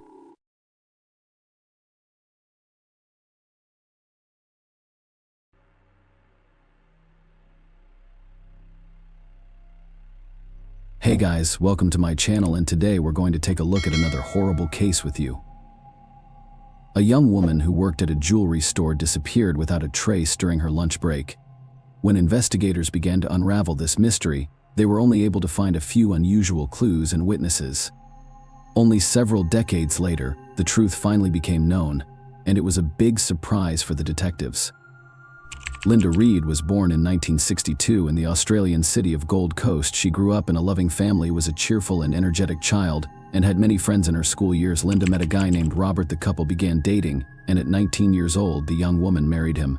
They dreamed of creating a large and friendly family as well as building the house of their dreams. The newlyweds started working on this. Almost immediately after the wedding, they bought a plot of land and began saving a significant portion of their income for construction in order to have the house ready as soon as possible. The couple decided not to spend money on rent and lived in a trailer on Robert's parents' backyard. Linda got a job as a salesperson at a jewelry store located in a large shopping center. She immediately liked this job and found common ground with the team, and the decent income allowed her to save up for her dream home even faster. December 1983 was a tense month, as there was a frenzy in the store due to the approaching holidays. Linda, who was 21 years old at the time, had to work in an intensified mode. December 13th was no exception. From the beginning of her shift, Linda worked diligently, and only at 12 p.m. did she have the opportunity to take a break. Usually she had lunch in the same shopping center and returned earlier than the allotted time, but on that day, it didn't happen. Linda's colleagues were very surprised that she did not return from her break at the appointed time, as the young woman had never been late before the workday went on and Linda still did not show up.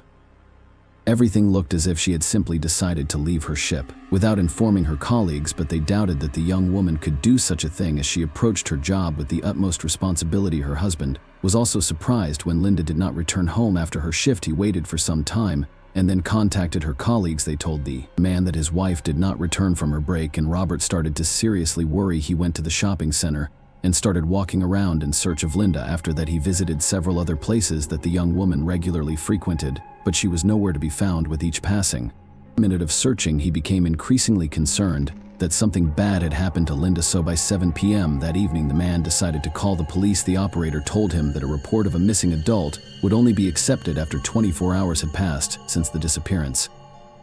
Linda's mother also tried to contact them but received the same response. In the end, the relatives had to wait until the next day before the report was accepted. The police began investigating and tried to find out what Linda was doing during her break. They learned that the young woman went shopping for New Year's in several stores located in the same building. After that, she visited her bank branch and received a check to pay bills. The last person to see her was the shopping center security guard, who noticed Linda leaving the parking lot in her car. The police could not find any other information. The young woman's relatives had no idea why Linda left in the middle of her shift, and most importantly, where she was headed. The police sent out alerts for the young woman and her car and began keeping an eye on Robert. According to statistics, husbands are more likely to commit crimes against their wives, but in this case, Robert had a reliable alibi. No other suspects were found. According to everyone who knew Linda, she never had enemies and was generally a very positive person. As investigators tried to find new leads, several days had passed since Linda's disappearance. On the third day, the police received a report about an abandoned car that matched the description of the young woman's car. It was located in a suburban area 20 kilometers from the shopping center. Arriving at the scene, the police realized that it was indeed Linda's car. The vehicle was parked on the side of the road next to bushes. In the 1980s, this area was almost undeveloped, with most of it covered in bushes and trees. Inside the car, the police found Christmas presents that Linda had bought before her disappearance. The doors were unlocked and the ignition key was inside. In the salon, the police found an unusual clue. An empty menthol cigarette pack was lying next to the front passenger seat. Linda and Robert never smoked. So investigators came to the most obvious conclusion: the pack could belong to the kidnapper. The police immediately began to search for evidence, and soon they made a sad discovery. About 40 meters from the car, in the stream bed of a small creek, they found Linda's body. Her hands were tied with a bikini and eyeglass cord. The victim's relatives said that she never owned either of these items. Medical experts determined that the cause of death was asphyxiation, and the young woman was also subjected to violence, but at that time specialists could not extract a DNA sample from the criminal. Thus, the investigators presented an approximate chronology of events. In their opinion, an unknown criminal attacked Linda in the parking lot of a shopping center. When she came to put the gifts she bought in the car, he forced her to sit behind the wheel and drive to the place where they later found her body. After that, he subjected her to violence and killed her. There were no leads that could lead the investigators to a suspect. Then they decided to try to interview all the visitors of the shopping center who were there during Linda's lunch break. Of course, this was an extremely difficult task to attract people's attention. The police took the victim's car and placed it in the shopping center, attaching a photo of the young woman and information about her disappearance to it. Investigators hoped that such a visual installation would help visitors who saw Linda that day remember some details. Several witnesses told the police that they saw a teenager with light hair in the shopping center parking lot, but investigators could not identify him. Other witnesses told something more interesting. On the day of Linda's disappearance, they saw a man who was trying to catch a ride on the highway less than a kilometer from where the victim's body was found. Soon, the driver of the van turned to the police and reported that on the same day he had picked up a man who was hitchhiking on the road in the same location where other witnesses had seen him. Here's where things got interesting. The driver recounted that the man was smoking menthol cigarettes, but he was holding them all in his hand without a pack, since an empty pack of menthol cigarettes was found in the victim's car. This became the first significant lead for investigators. Forensic specialists examined the driver's van and found a fingerprint on the glass near the passenger seat that did not match the owner's prints. Unfortunately, a comparison with existing databases did not yield any results. The suspect's description that the driver provided was also superficial and did not help the authorities find the man. No other evidence was found, and the investigation into this case came to a standstill for many months. A new lead only appeared just over a year later, in 1985, when a prisoner in one of the state's prisons who was a police informant gave investigators an interesting tip. His cellmate Craig Andrew McConnell had confessed to him about Linda Reed's murder. According to Craig, he and another man were trying to steal a car from the parking lot of a shopping center. When Linda noticed them, fearing that she would remember their faces and report them to the police, the criminals abducted and killed her. Detectives had come across this name before. Craig had received 2 life sentences for murders committed in 1984, and he was considered a suspect in Linda's case, but the police could not find any connection at the time. After the tip from the informant, they talked to Craig in prison, but he claimed that he had nothing to do with the murder. He added that his cellmate had made it all up, and they never talked about the case, but the police were not quick to believe him. Craig committed 2 brutal murders just a few months after Linda's death, and the story told by the informant could very well be true. Forensic experts compared the suspect's fingerprints to those found on the van's glass, but they did not match. Despite this, the detectives continued to consider Craig a possible killer, and in 1986 they decided to bring the case to trial. The only arguments against him were the words of an informant. However, he himself did not live to see the start of the trial. The man died shortly before from an overdose of illegal substances. Nevertheless, the prosecution had his entire story. According to the informant, Craig drew him a rough map of the place where he left Linda's body. Experts concluded that it matched the terrain fairly accurately, right down to the location of the trees. In addition, Craig said that Linda told the kidnappers that Rob would seek revenge. The young woman really did often call her husband by his incomplete name. The suspect also told the informant that he ate a cheese and vegetable sandwich that belonged to Linda after her car was found. Experts did find traces of cheese in her purse. Despite such precise details, all of this with circumstantial evidence, and did not provide sufficient grounds for a guilty verdict. For this reason, Craig was not found guilty of Linda's murder. Investigators continued to believe that he was involved in the crime and tried to find additional evidence that would allow them to secure a guilty verdict, but other attempts led to a dead end, and ultimately the case stalled for many years. In 2014, 30 years after the murder, detectives reopened the investigation and decided to review the existing evidence. They handed samples of fingerprints from the van's glass to experts who tried to reconstruct them using modern technology, and when they finally succeeded and loaded the data into the database, the police finally had a match. The fingerprints belonged to Troy James O'Hara, who was already serving a life sentence 1.5 years after Linda's death. He killed a 22-year-old young woman, and the details of this crime were very similar. His victim was returning from a shopping center with purchases for her upcoming wedding. When she approached her car, James forced her to sit in the car and drove her to a remote area where he subjected her to violence and killed her, tying her hands beforehand. Despite this similarity, James was never a suspect in Linda's case and was not even on the police's radar. The detectives remembered another fact. During the early stages of the investigation, several witnesses reported seeing a fair-haired teenager in the parking lot of the shopping center, and given that James was only 17 years old at the time, he fit the description. Despite this, the police wanted to find as much evidence as possible, and an interesting turn of events awaited them. It turned out that a DNA sample of the person who assaulted Linda had been stored at the warehouse all this time. Although it was no longer listed as evidence in the documents, the investigators discovered it almost by chance. But here was one problem: the sample was very small and had already begun to degrade, so local experts were unable to extract the perpetrator's profile from it. Then the investigators sent it to a modern laboratory located in New Zealand. The experts managed to extract the profile, and it fully matched James's DNA.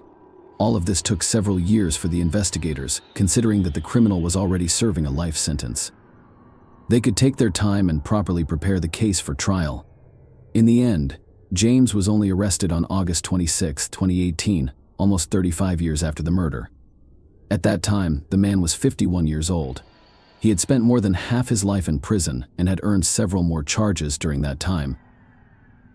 James twice attacked guards and even managed to escape from prison once, but he was caught the next day after his arrest for Linda's murder. He denied his guilt, and preparation for trial began. The process lasted for several years, but in March 2021, the criminal decided to confess. He said he AW'd Linda in the parking lot. The young woman was sitting in her car eating a sandwich. He got into her car and threatened her to drive to a remote location where he assaulted and killed her. When the judge asked him about his motives, James noted that he simply wanted to kill a random young woman that day.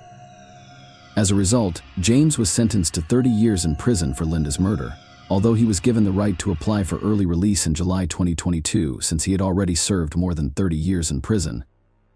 At the moment, he continues to serve a sentence, although he may be released in the next few years. Unfortunately, Linda's father did not live to see the police find her killer. He had spent decades wanting to know what happened to his daughter, but he passed away after a long battle with cancer. After his wife's death, Robert vowed to never marry again, as his heart belongs to Linda forever. At the trial, after the verdict was given, he thanked the investigators and declared that James had forever deprived him of his family. As for Craig and the informant's story, things are quite ambiguous. It should be noted that the informant was a hardened criminal himself and could have received significant benefits from helping to solve the case. It is possible that he lied to the police, and all the key facts about the case could have been gathered from the newspapers. Share your opinion with us in the comments, and subscribe to the channel for more.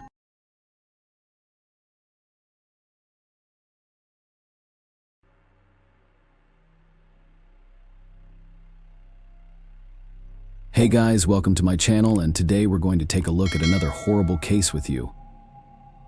This story revolves around a monstrous tragedy that led to the death of an elderly couple right in the backyard of their own home, becoming one of the most sensational incidents ever to occur in Palm Beach County, Florida. The public and media were deeply stirred by what had happened when the police arrived at the crime scene. They were shocked by what they saw, and although the perpetrator was caught red-handed, they still haven't faced appropriate punishment. Austin Haroff was born on December 21, 1996, into a family of medical professionals. His father was a dentist and his mother was a pharmacist. They lived in their own house in a prestigious area in Palm Beach County, Florida. In 2010, when Austin was 13 years old, his parents divorced, and soon after each of them found a new partner. Austin and his sister Haley, who was a year younger, stayed with their mother and her new husband while their father moved nearby with his new partner.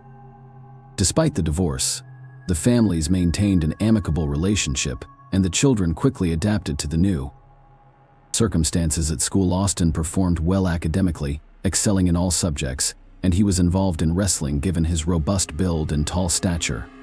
He also played American football for the school team, despite participating in such intense sports that required roughness and aggression. Austin was a very kind and empathetic guy, earning him the nickname Happy Boy. His coaches even tried to rile him up a bit to channel his energy on the football field in his senior years. Austin received an invitation to a 4-year premed program at a university because he wanted to pursue a career in Medici, following in the footsteps his parents. In his first year, everything seemed to be going more than well for Austin. He excelled in his studies, worked as a dental assistant, started bodybuilding, and began dating a girl. However, despite his successes, he encountered serious psychological difficulties that became increasingly challenging for him to handle. Austin felt that due to his shyness and lack of self-assurance, his peers didn't take him seriously. He began experiencing more frequent bouts of depression, noticing confusion in his thoughts, and experiencing sleep disturbances. Sleeping only 2 hours a night and seeing images of monsters and demon-like figures upon waking up, he also developed a fear of darkness. Austin started believing that he was chosen by higher powers to fight evil. Superpowers at times. He even felt he was half human and half animal. Due to constant stress, Austin began abusing alcohol and illicit substances, becoming nervous, irritable, and plagued by intrusive thoughts. At this time, his internet searches included queries such as how to tell if you're going crazy and think you're going crazy. A beginner's guide to psychosis. When Austin came home to Florida for vacation, his close relatives immediately noticed something was off with him. He moved from his room to the garage, explaining that he was scared to sleep in the house, claiming it was inhabited by evil forces and ghosts. Instead of sleeping, he patrolled the house at night, checking rooms, and every 2 hours he loudly knocked on family members' bedroom doors, proclaiming he was protecting them from demons in the house. His parents were genuinely concerned about his condition, but instead of seeking medical help, they simply locked themselves inside at night to prevent Austin from entering their rooms. His behavior became increasingly bizarre. His mood swung sharply. Sometimes he was kind and sweet, then suddenly turned angry and aggressive. He would wear warm clothes in the heat, refusing to take them off all day, engaged in strange conversations with friends about his immortality, and once to prove this, he dashed onto a busy highway during a walk. His sister miraculously pulled him back onto the sidewalk. Just in time, his mother started suspecting him of taking illegal substances, and when she directly confronted him about it, he denied everything, insisting he led a healthy lifestyle. On the evening of August 15, 2016, Austin, his sister, and her friend were having dinner at a restaurant with their father and his spouse around 7:45 p.m. Austin began behaving very strangely. He would abruptly get up from the table and walk outside, only to return almost immediately. This happened several times until after some time he got up again and left without saying a word to anyone. Eventually, Austin returned to the restaurant and sat back at the table with the same group. At some point, an argument broke out between the father and son, and forcefully pushing his father away, Austin abruptly stood up and headed for the exit. His sister and her friend tried to catch up with Austin, But when they followed him outside, they couldn't find him. Austin's father called the police, explained the situation, and asked for their help in finding him that same evening. A call for help was made to the 911 service by Jeff Pfizer, reporting an attack by an unknown young man on him and his neighbors Michelle Mishkin and John Stevens. The police arrived at the scene within minutes, their sirens blaring as they pulled up close to the cars parked at the Stevens home. Officer Kristen was the first to step out of the car and circle around them, freezing in shock. Sheriff's Deputy Dan attempted to approach the cars from another angle but found it impossible due to the ground being covered in blood. Following Kristen around the cars and coming up close to her, he saw a person lying on the ground with arms split out, eyes open and softly pleading for help. That person was John Stevens, and on top of him, gripping him in a deadly hold, lay the young man who was attempting to bite his victim's face. It was clear that the attacker's actions were threatening and immediate action was necessary to free the victim.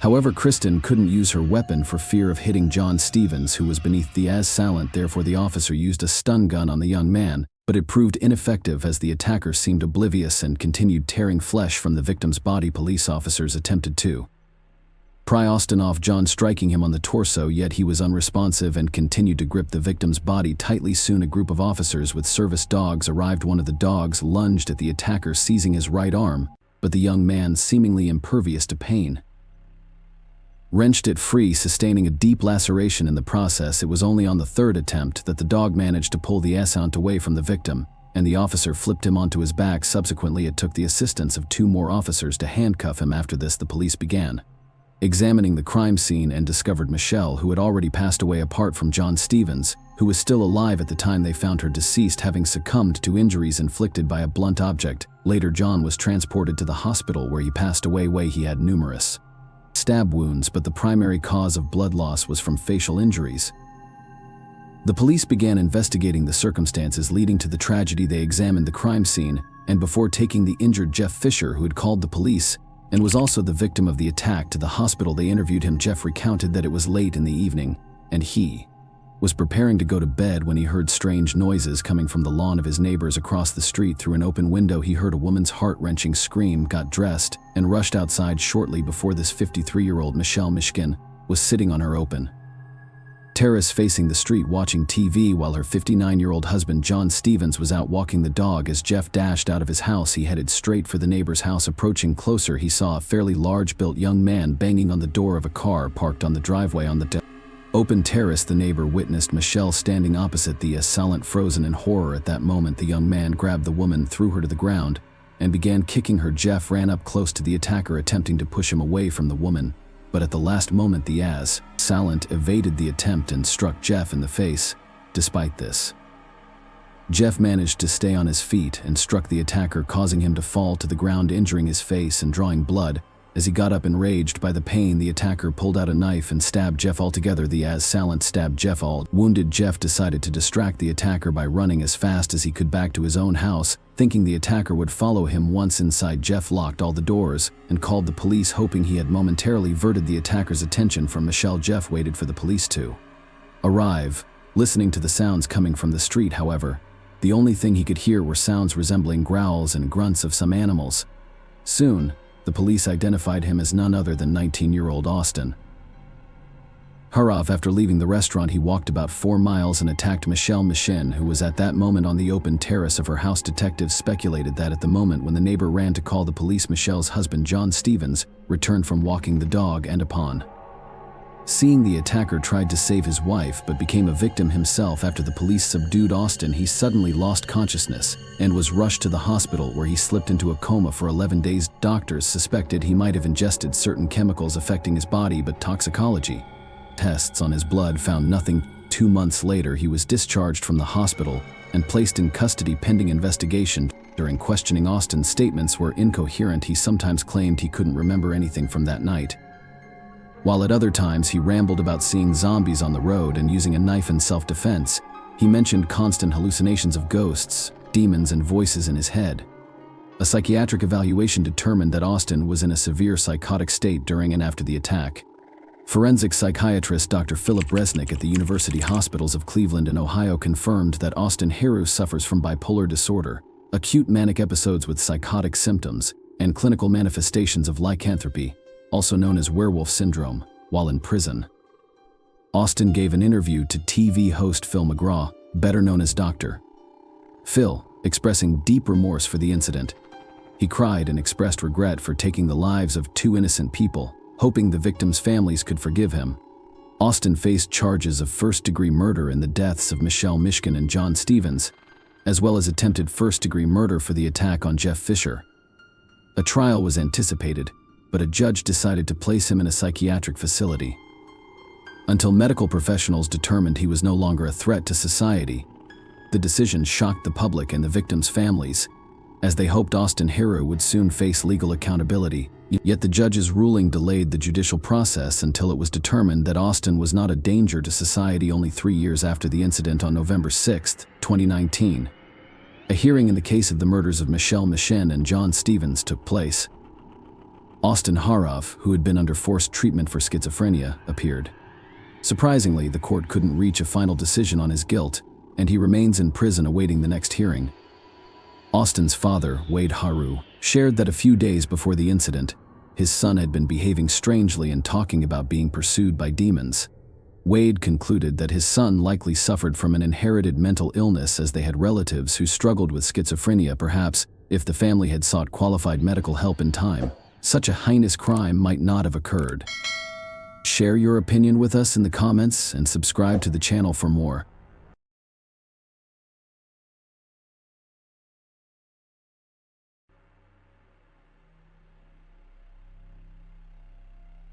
Hey guys, welcome to my channel, and today we're going to take a look at another horrible case with you.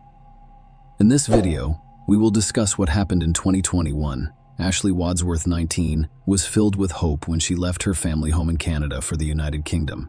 She flew over 4,000 miles to meet the man she'd been chatting with online for years. In this video, we'll look at how online dating can end. Ashley, born on July 25, 2002 in Vernon, British Columbia, was the youngest of Kenneth Wadsworth and Christy Gendron's 2 daughters. Ashley intends to pursue further education after graduating from high school. She enjoyed spending time with her family and friends. Everyone adored her. The girl brought joy to others. Ashley was an avid traveler who enjoyed art, skiing, swimming, tennis, and other outdoor activities. Vernon, located about 270 miles northeast of Vancouver, has a population of approximately 43,000 people. Ashley wanted to leave this place and visit other cities and countries. Most importantly, she wanted to visit the United Kingdom. This was not a spontaneous dream. Ashley did not have a smartphone when she was 12 years old, unlike her peers. As a result, she used the family laptop to monitor her friends' and classmates' social media activities. She knew it wasn't unusual to add dozens of friends and send messages to people she didn't know. In 2015, a Vernon friend introduced her online to Jack Seppel, an English boy. Ashley was 12 years old at the time, while Jack was 16. She had always been interested in the world. The fact that Jack lived on another continent piqued her interest in him. He was like a portal to faraway and unknown places. At the time, Jack lived with his mother in Chelmsford, a city of approximately 180,000 people located an hour's drive from London. Ashley was a very outgoing individual. Jack, on the other hand, appeared to be more withdrawn. It appeared that his primary interest was social media. Their 3.5-year age difference did not seem unusual because they were pen pals, but over time they grew closer. They spoke every day, and after about 2 months, Ashley began mentioning Jack in conversations with her parents and older sister Haley. Ashley's parents, Christy and Kenneth, are divorced. Their relationship with their children, on the other hand, remained unchanged. Ashley's mother was wary of the developing relationship, fearing that someone else was hiding behind the teenagers' photos. Christy relaxed after Ashley and Jack began FaceTiming in the family living room. She occasionally even greeted Jack.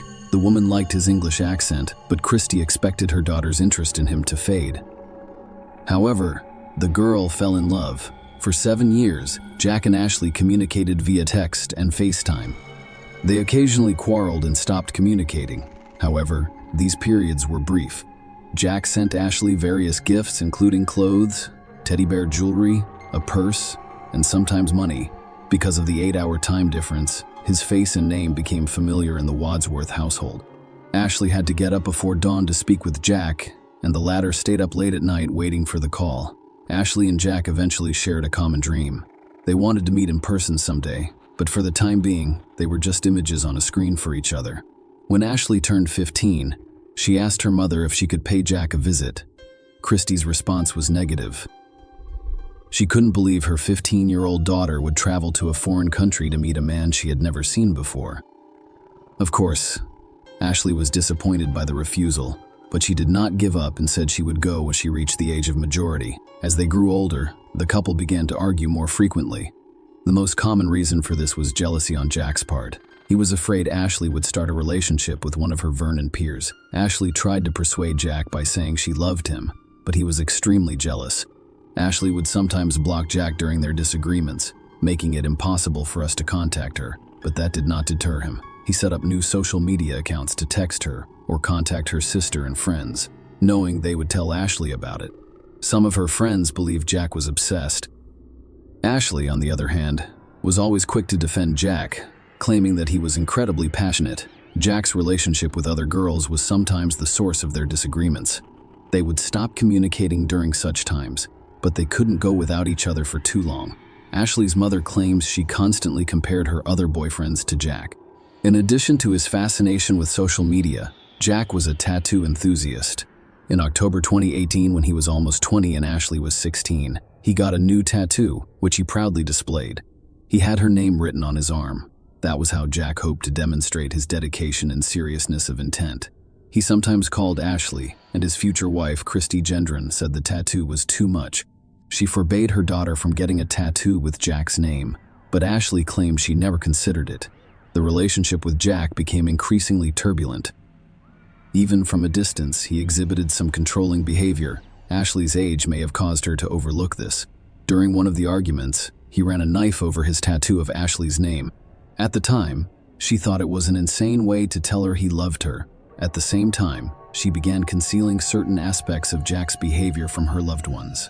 In 2020, Ashley was 18 years old when she received several phone calls from women Jack dated and frequently quarreled with. One of them informed Ashley that Jack would not let her out of the house and asked her to speak with him and calm him down. Jack occasionally dated other women, but he never kept it a secret. Perhaps she just thought so. Ashley was a teen girl who had no idea Jack was a skilled manipulator or that his behavior was abusive. She had intended to end her relationship with him several times, but he always sincerely apologized, saying she was the only girl he loved. Ashley was spiritual and discovered God through the Church of Jesus Christ of Latter-day Saints. She was baptized Mormon in April 2021. Ashley began working part-time, as soon as it was legally permitted. She worked for McDonald's, Burger King, and several other companies. The girl received her own money, and her first purchase was an iPad. She no longer needed to use the family laptop to communicate with Jack. Her desire to see him in person persisted. Ashley's parents had previously forbidden her from visiting Jack, but now she was an adult, able to make her own decisions. She had her own money, so her dream came true. The girl obtained a 6-month tourist visa and booked a flight to London. Ashley, 19, said her goodbyes to her family on November 12, 2021, and was taken to the airport by her father. Her parents were understandably concerned about her, but they could no longer stop or persuade her. I figured the worst-case scenario was that she'd leave, they wouldn't work out, and she'd return home and set her mother Christy up. Ashley sent a Snapchat message to her family while waiting for the plane to depart. "I'm on my plane," and she said it's huge. After 7 years of online communication and 10 hours on a plane, the couple finally met in person. It was an exciting experience for both of them. Ashley's friends and family watched as she shared photos of herself and Jack on social media. She appeared to be happy. Ashley moved into Jack's house in northwest Chelmsford, where he has been living since 2020. Their story resembled a fairy tale. Ashley's family had no idea this love story would end so badly, but everything appeared to be going well so far. Ashley posted photos from her trips with Jack. They traveled to many places and appeared to be a happy couple in every published photo. Ashley had imagined Jack to be like after communicating with him online for so many years. That is, he was not striving to be perfect. Jack was kind and sentimental. He was occasionally angry, displaying his bad temper. They spent all of their time together because Jack was unemployed and was supported by his mother. who lived nearby. Ashley was unable to find work because she was a tourist in the United Kingdom. She noticed that Jack didn't have any friends. He had no life beyond social media and a game console. He soon demonstrated the first signs of controlling behavior. He didn't like Ashley's conversation with one of the neighbors.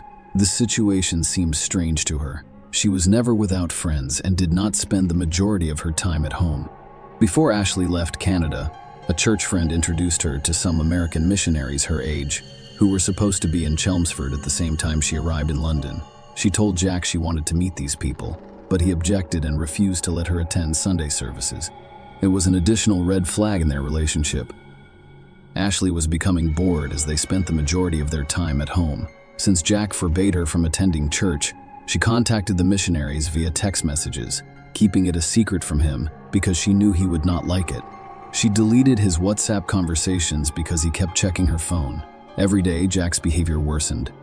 6 weeks after Ashley arrived, he struck her for the first time. That day, he texted his mother that he smacked Ashley after discovering that she had blocked 2 British numbers on her phone years ago. He assumed the numbers belonged to other men. "That's no reason to touch her," his mother responded. As a result, Ashley was in a foreign country, away from her home and family, and alone with a man suffering from psychological problems. Behind the photos of smiling and happy couples are often sad and depressed individuals. Ashley changed her Facebook photo to one of Jack hugging her and captioned it, "My bestie with a red heart." At the same time, she set up a secret album on her phone to store photos of her bruises caused by Jack's abuse. Ashley informed her sister Haley that he was not the man she had imagined in her dreams. At the same time, she threatened to stop communicating with Haley if the latter informed their mother. Jack frequently took sedatives. As previously stated, he was a skilled manipulator. Jack has a history of self-harm. When he was angry or wanted to comfort his girlfriend, he hurt himself, but he was always careful not to endanger his life. Jack used a similar technique on Ashley. By the end of December 2021, he ingested a supply of sedative medication, prompting Ashley to call an ambulance. It transported him to the hospital, where he received the necessary care. Ashley told neither her mother nor her friends about the incident. Only her sister Haley was aware of the situation. The latter invited her sister to come home. The next month, in January 2022, Jack smashed a beer mug over Ashley's head. She cried on FaceTime with her sister while Jack screamed and forced her to clean up the pieces. Haley was shocked. She begged her sister to fly home, but that did not work out. Over the next few weeks, Jack, like many other manipulators, demonstrated his better side, giving Ashley reason to believe he had recognized his errors and changed his behavior pattern. However, that was only a temporary act. Soon Jack became enraged again. He discovered old messages from a young Canadian man on Ashley's phone. He demanded social media passwords from her, which she gave him. During a fight in late January 2022, Jack hit Ashley again and threw a TV remote at her while she was FaceTiming with Haley, who begged her sister to return home. Ashley agreed at first, but later changed her mind. Ashley's family believes she changed her mind after Jack apologized and promised to change. Thus, their relationship was divided into alternating cycles. Everything seems fine. Jack beats her up, then apologizes. On January 30, Jack Seppel texted his sister, "I am obsessed with Ashley's past. It was only a matter of hours until we reached the point of no return." On the morning of February 1, Jack was furious once more. Just before 8 a.m., Ashley's neighbor heard her scream through the wall. Ashley appeared at her door moments later in tears. She dashed out into the street, barefoot and with blood dripping from the cut on her palm. Ashley claimed Jack Hitch smashed her phone and threw their kitten against the wall.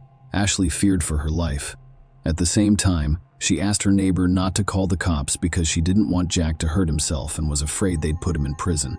The neighbor went to talk with Jack. As usual, he used his abilities to appear to be a good person, apologized, and stated that everything would be fine. As a result, the neighbor left, and Ashley chose to return to Jack. Unfortunately, no one saw her alive once the door slammed behind her. About an hour later, another neighbor purchased a package for Jack, which was delivered to her by mistake. While he was speaking with her at the front door, Ashley took advantage of the situation by calling her family from Jack's phone. She asked for assistance and stated that she wanted to go home. Christy was shocked to learn about her daughter's relationship with Jack Seppel. Ashley's plane ticket was immediately booked by the family for February 3. Christy warned Jack that if he attempted to harm her daughter again, she would immediately report him to the police. Ashley and her family finished talking around 3 a.m.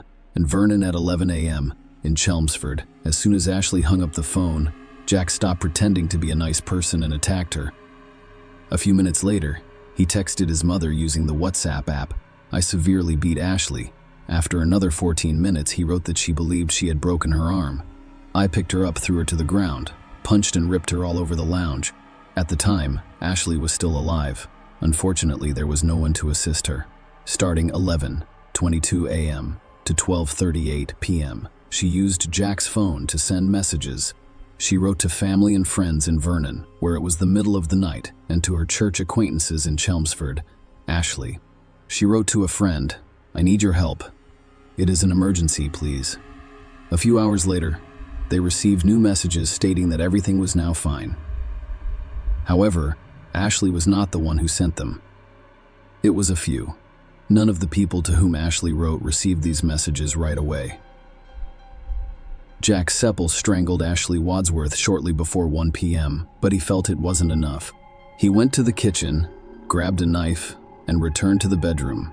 He stabbed her about 90 times in the chest and abdomen. Later that day, Jack changed his Facebook profile picture to a photo of himself and Ashley taken at Gatwick months earlier. Ashley's church friends, Jamie Ashworth and Taylor Borden, paid a visit to the tennis and riding property, which he captioned "Forever Mine." When there was no response, they contacted the police. Jack recorded a video message for Ashley's sister Haley while she was lying in the bed next to her. "I apologize for taking your sister Haley," he said. He also stated that he loved Ashley and could not let her go. He never sent the video to Haley. After filming the video, he stabbed his chest with minor superficial wounds. Investigators believe he may have done it to claim self-defense later, around 4 p.m. The police arrived at the home. They knocked on the door and asked Seppel to come out. They saw him inside through the window, but Jack refused to open the door. At the time, he was communicating with his sister via video link, confessing to her that he had murdered Ashley. Police broke down the door and arrested several people. He was described as calm. Ashley's family awoke to a flurry of messages. They attempted to contact her, but she did not answer right away after they discovered what had happened while they were sleeping. Kenneth Wadsworth, Ashley's father, will never forget the day of February 1. He awoke to find out that his daughter had died. He describes your heartbreak as extremely difficult. That's your baby girl, and she's left. There are no words to describe that sorrow. Kevin went to the UK with his wife, Charmaine, to handle the paperwork and collect Ashley's body. Aside from the enormous grief felt by her family at home, the Chelmsford community mourns her loss as well, despite the fact that many of them never met her. They held vigils in fields near where she was killed, with flowers, balloons, and candles to honor her memory. After being arrested, Jack Seppel told police that he had become psychotic. Despite these statements, a psychiatric examination determined that he was aware of his actions at the time of the crime and competent to stand trial. Ashley's family was stunned by the tragedy, but they were even more shocked to learn that Jack Seppel had a long history of controlling behavior and harassment. In 2014, even before Ashley, a 15-year-old girl, met a 14-year-old girl online, he photographed her naked without her permission, and when she broke up with him, he posted the photos for everyone to see. She filed a restraining order. A month later, Seppel violated the order. That same year, he argued with his mother about his Xbox, pushed her to the floor, and ripped the door off its hinges. When the restraining order expired in 2017, Seppel contacted the victim again. Although the girl ignored his messages, he was not going to back down. In January 2018. He sent her a message saying, "Please respond. You will never get rid of me. Even if I have to go to prison for you, I will see you soon and show up wherever you live." By then, he'd been in contact with Ashley for 3 years, and her mother had filed a restraining order against him. In July 2018, Jack damaged the door, smashed her car, and broke the windows in her house. In September 2018, the court sentenced him to 8 weeks in a juvenile correctional facility after he again violated the restraining order. The following month, he pleaded guilty to attempting to enter a nursing home. The court sentenced him to 21 days in prison.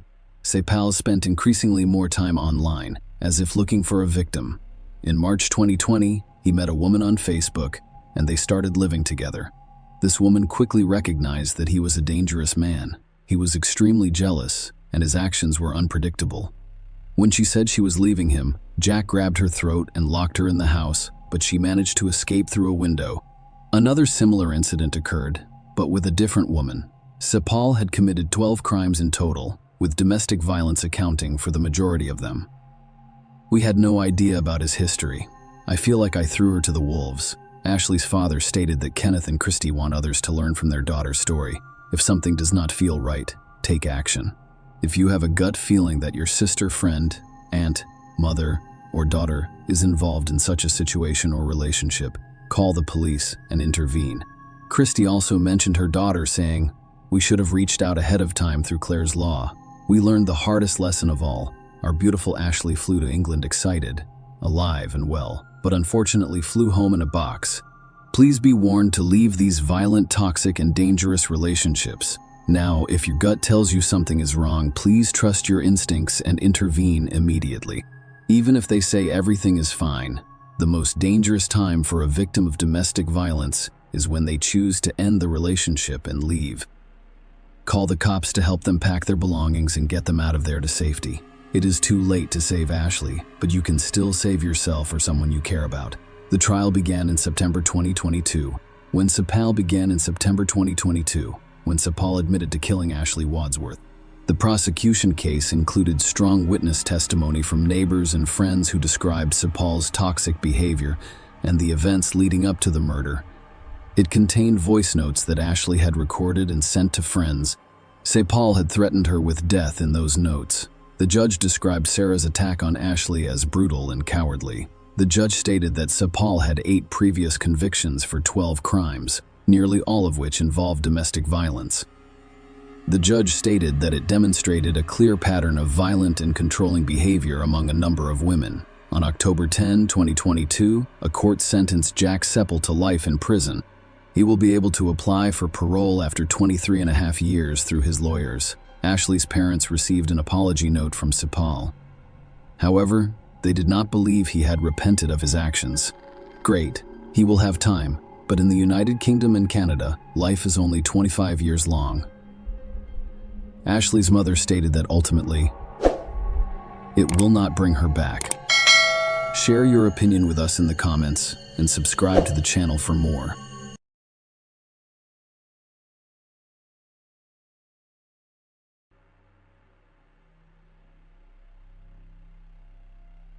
Hey guys, welcome to my channel, and today we're going to take a look at another horrible case with you. Today we'll look at a story from 2004 in New Jersey. USA.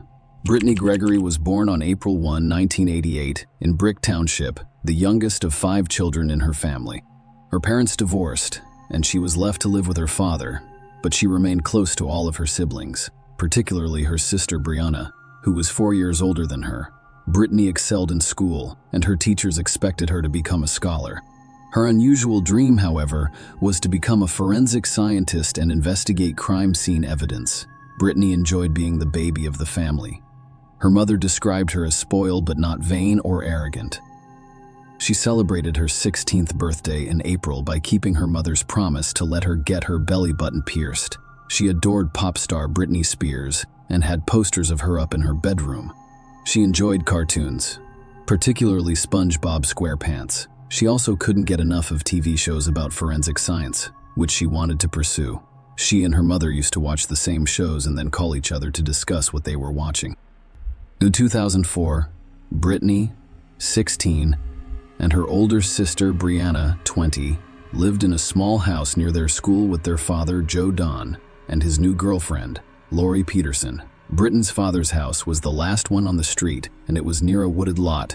Brittany had been dating 18-year-old John Fitzgerald for nearly 2 years. He was a nice guy who Brittany's family liked. They had a great relationship and were considered the ideal couple. At around 8:30 p.m. on Sunday, July 11, 2004, Brittany's mother Deborah and sister Brianna drove to the town of South Toms River, about 15 miles from Brittany's home, to visit her older brother and his wife, who had recently had a daughter. That evening, Brittany called her mother from her cell phone and requested a ride to her boyfriend John's house. The girl's voice was extremely upset, indicating potential trouble. Her mother explained that she was out of town and unable to drive Brittany, but that her sister Brianna could be there in about an hour. Brittany agreed, saying she'd wait for her. Brianna was free about 45 minutes after Brittany called, so she called her, but her sister did not answer. Brianna assumed Brittany was asleep or that someone else had brought her to John's. When Brianna returned home in the morning, she discovered Brittany was not there, but her belongings, including her phone, were still there. Brianna speculated that Brittany had spent the night at her boyfriend's house, but it seemed strange that she hadn't told anyone and had left her cell phone at home. It was not like her. Looking for answers, Brianna began calling all of Brittany's friends to see if they had seen her, but no one knew anything. Brianna decided to call John after unsuccessful attempts to contact her sister. He said he last spoke with Brittany on the phone Sunday morning, and they hadn't seen or spoken to each other since Brittany's father's friend Lori Peterson, who lived with them, said she returned home around 10 p.m. Brittany was not present on Sunday night. Brianna sensed something was wrong and went straight to the police station to report Brittany missing. The police initially dismissed Brianna's concerns about her sister's disappearance. They assumed the girl had simply run away from home or was out with friends. But Brianna persuaded the officers that she had already contacted all of her sister's friends and spoken with her boyfriend. But no one knew where Brittany might be. Brianna was certain her sister couldn't have run away from home because she was an honor student who spent the majority of her time in the library. Brittany never left the house without warning, and she left all of her belongings, including money and a phone, at home. Brianna persuaded the cops that her sister could not have run away from home on her own. The officers started their search. They first went to Brittany's house to inspect her room and look for clues. They ensured that Brittany's purse, containing her phone, ID, and makeup, was left in her room. The police found nothing suspicious in her room. They interviewed everyone who lived in the house and concluded that no one close to Brittany was involved in her disappearance. The police then began searching the area around the house. They inspected all of the houses in the area, walked around the property, and spoke with neighbors. They looked for witnesses who could have seen or heard something. The officers noticed that the house was at the end of the street, with a wooded area across the street, except for one woman who reported seeing Brittany walking down the street toward her house late Friday night when it was already dark. None of the neighbors saw anything suspicious. This occurred 2 days before Brittany's disappearance, and while the information appeared insignificant, investigators paid attention to it. This information contradicted the image of a modest girl who spent the majority of her time in the library and did not leave without her parents' permission. What made Brittany stay out so late? And was she allowed to go out at that time? The police were eager to determine whether Brittany was a true home girl, as her sister had described her. Numerous police interviews with her family, neighbors, and teachers revealed that no one had negative things to say about the girl. Everyone spoke highly of her. Brianna told the police that Brittany and her boyfriend John had a strained relationship recently. The couple had been arguing frequently, and on the day of her disappearance, Brittany and John had another fight. Brittany was upset, and she planned to visit John that evening to make amends. The investigators decided to look into John's identity more closely. They invited him to the police station to see if he saw Brittany on the day she went missing. John said his last phone call with Brittany was on Sunday morning. At the time, he was at the beach with friends, and Brittany was disappointed that he went without her. They argued about it and haven't spoken since. He also revealed that he had broken up with Brittany a few days ago, but she was unable to accept it. Even though she knew he was already dating another girl, John insisted that he had no plans to go out with Brittany that night and had no idea she was coming to his house. The rumor that Brittany kissed another guy at the party sparked their breakup. Despite the fact that he did not see it, John decided to end his relationship with her and start dating another girl. He last saw Brittany on July 10, the day before she vanished. She gave him a letter expressing her desire to reconcile. The detectives asked John for permission to read the letter Brittany had written, and he handed it to them. Brittany apologizes in the letter for her behavior as well as for breaking John's heart. She also asked him to stay friends. John appeared genuinely concerned and worried that Brittany had not yet been found. The police found no evidence linking John to Brittany's disappearance, and after passing a lie detector test, he was removed from the suspect list. However, John did provide the detectives with one important detail. He claimed that Brittany frequently came to his house via the woods behind her father's house, and the story of Brittany's disappearance became increasingly complicated. Detectives began to wonder if Brittany attempted to reach John's house that night, which was about a mile from her father's house through the woods. It was already dark, and she might get lost or fall somewhere along the way. The police began a search in the woods where Brittany most likely passed. She may have walked along a path that began near her house. Being in the woods at night was frightening and dangerous.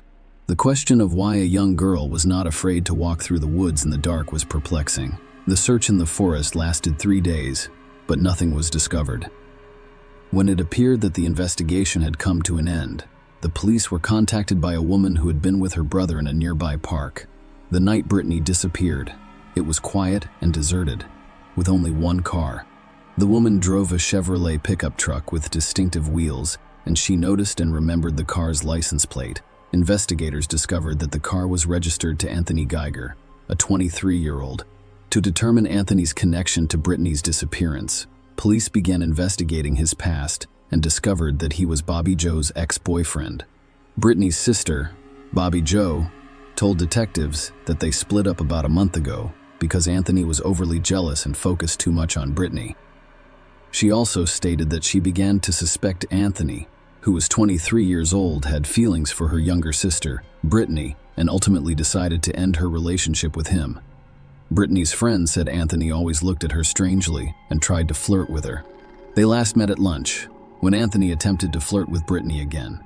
Detectives began to suspect Anthony of kidnapping Brittany and brought him in for questioning. During the interrogation, Anthony denied being in the neighborhood where Brittany lived on the evening of July 11. According to him, he did not arrive until the following day, July 12, when the police had already begun searching for the girl. He did not deny that he was on good terms with her and saw her frequently at parties and other gatherings, but he insisted that they were just friends and that he did not flirt with her. Anthony also stated that he knew Brittany was too young for him and that he only cared about her as a friend. Anthony testified that he spent the evening of July 11 at home with his new girlfriend. Although Anthony's girlfriend confirmed his alibi, investigators still suspected him because his house was close to Brittany's. Investigators returned to examine the letter Brittany had written to John and discovered disturbing signs that she was saying goodbye to her loved one. They became concerned that Brittany might be harming herself after ending her relationship with her boyfriend. Brittany's parents, however, rejected this version, believing that their daughter was intelligent and determined, and that her breakup with her boyfriend would not prevent her from pursuing her dreams. They thought Brittany was overly passionate about life. After the investigation stalled again, the police decided to use the media to contact the public in search of potential witnesses. In addition, police officers from other areas joined the investigation to help. Brittany's parents also decided to take an active role in the search because they were tired of doing nothing but waiting. They decided it was time to take action and began going door to door, asking people in the neighborhood. But it did not work. The police decided to return to where it all began, Brittany's home. Even if she had decided to walk through the woods to meet her boyfriend, it remained unclear why she had left her phone in her room. Could she have been kidnapped right outside the house? If so, did she know the person? Did she trust him? During a thorough search of the house, the police discovered something important in Brittany's room. Her personal diary, which contained a handwritten letter. The contents of this letter were extremely important to the police because they pierced the veil of secrecy surrounding family relationships. Brittany described her life, her relationships with her friends and boyfriend, her education, and how she prioritized her family. In particular, she wrote that she comes from a dysfunctional family, that she visits her older brother in jail every Sunday, that her mother is a drug addict who abandoned her when she was 9, and that she now lives with her father, with whom she is not particularly close, and his girlfriends. She also stated that she is not perfect and has done things she is not proud of. However, she does not want to be like her parents and wishes to succeed in life. She aspires to be a forensic scientist who helps solve crimes. After reading this letter, the police expanded their suspect pool and focused on Brittany's family, who had not previously been considered suspects. Detectives began checking on each member of Brittany's family and discovered that a male massage parlor was operating from her home. Lori Peterson, a friend of Brittany's father, serves various men every day. But everyone in the neighborhood knew she didn't give massages, but rather offered intimate services for a fee. It turned out that many people were aware of it, and Lori did not keep it a secret, handing out business cards throughout the area. Neighbors also reported that suspicious individuals frequently gathered at Brittany's father's home to use illegal substances for the police. This suggested that the atmosphere in Brittany's home was dysfunctional. Lori's services were sought by a number of men, the majority of whom she had never met. It was possible that one of her clients had taken Brittany from the house. More than 100 police officers began working to identify everyone who had visited Joe Dunn's house in the previous month. It was an extremely difficult task. However, a week after Brittany disappeared on July 18, police announced the arrest of a murder suspect. Brittany's family was shocked to hear the news because she had been reported missing and her body had yet to be found. When a picture of the suspect appeared on television, Brittany's mother, Deborah, recognized him. It turned out to be her longtime friend, 28-year-old Jack Fuller Jr., who had attended all of the family gatherings and had known them for 20 years. His daughter was engaged to Brittany's brother, who was incarcerated. Deborah was in shock. Why was Jack arrested and charged with murder when Brittany's body had never been found? The family couldn't believe Jack could have been involved in this case, given that his children were friends with Brittany. They hoped Brittany was still alive. Fuller, a hardened criminal, spent the majority of his adult life threatening his Howell neighbors. According to court documents and interviews, he broke into cars, houses, and garden sheds, used and sold drugs, threatened a man with a baseball bat, fought with police, and lied about his identity after being arrested for drunk driving. He has been arrested over a dozen times in the last decade alone. He has spent time in state prison for theft and parole violations. Neighbors claim that many of his crimes went unreported because people were afraid of him. The last time he was tried, he was sentenced to 5.5 years in prison and released a year before Brittany went missing. Brittany's parents assumed Jack would steal money or jewelry to buy drugs, but they didn't think he'd hurt their daughter. Shortly after Fuller's arrest, it became clear how the police had linked him to Brittany's disappearance. It all began with a call to the police station. The caller stated that he had met Jack a few days prior, who had complained to him about back pain that had developed after burying the girl's body in sandy soil. Jack assured him that the location where he had hidden the body would never be discovered, and he asked how deep the body should be buried so that the animals would not smell it. The police invited the informant to the station, suggested that he wear a listening device while meeting with Jack Fuller, and questioned him about the crimes, including the murder. The informant agreed, and during the meeting, Fuller revealed that he had buried the girl's body in a remote location and would never be discovered. He confessed to the murder, but never mentioned Brittany's name. In addition, Fuller stated that he needed to kill someone else who knew too much, referring to his friend Tommy, who was in the car and did not hear these remarks. The detectives were confident that Tommy knew something important that could aid in the investigation, or Jack Fuller would not have wanted to get rid of him.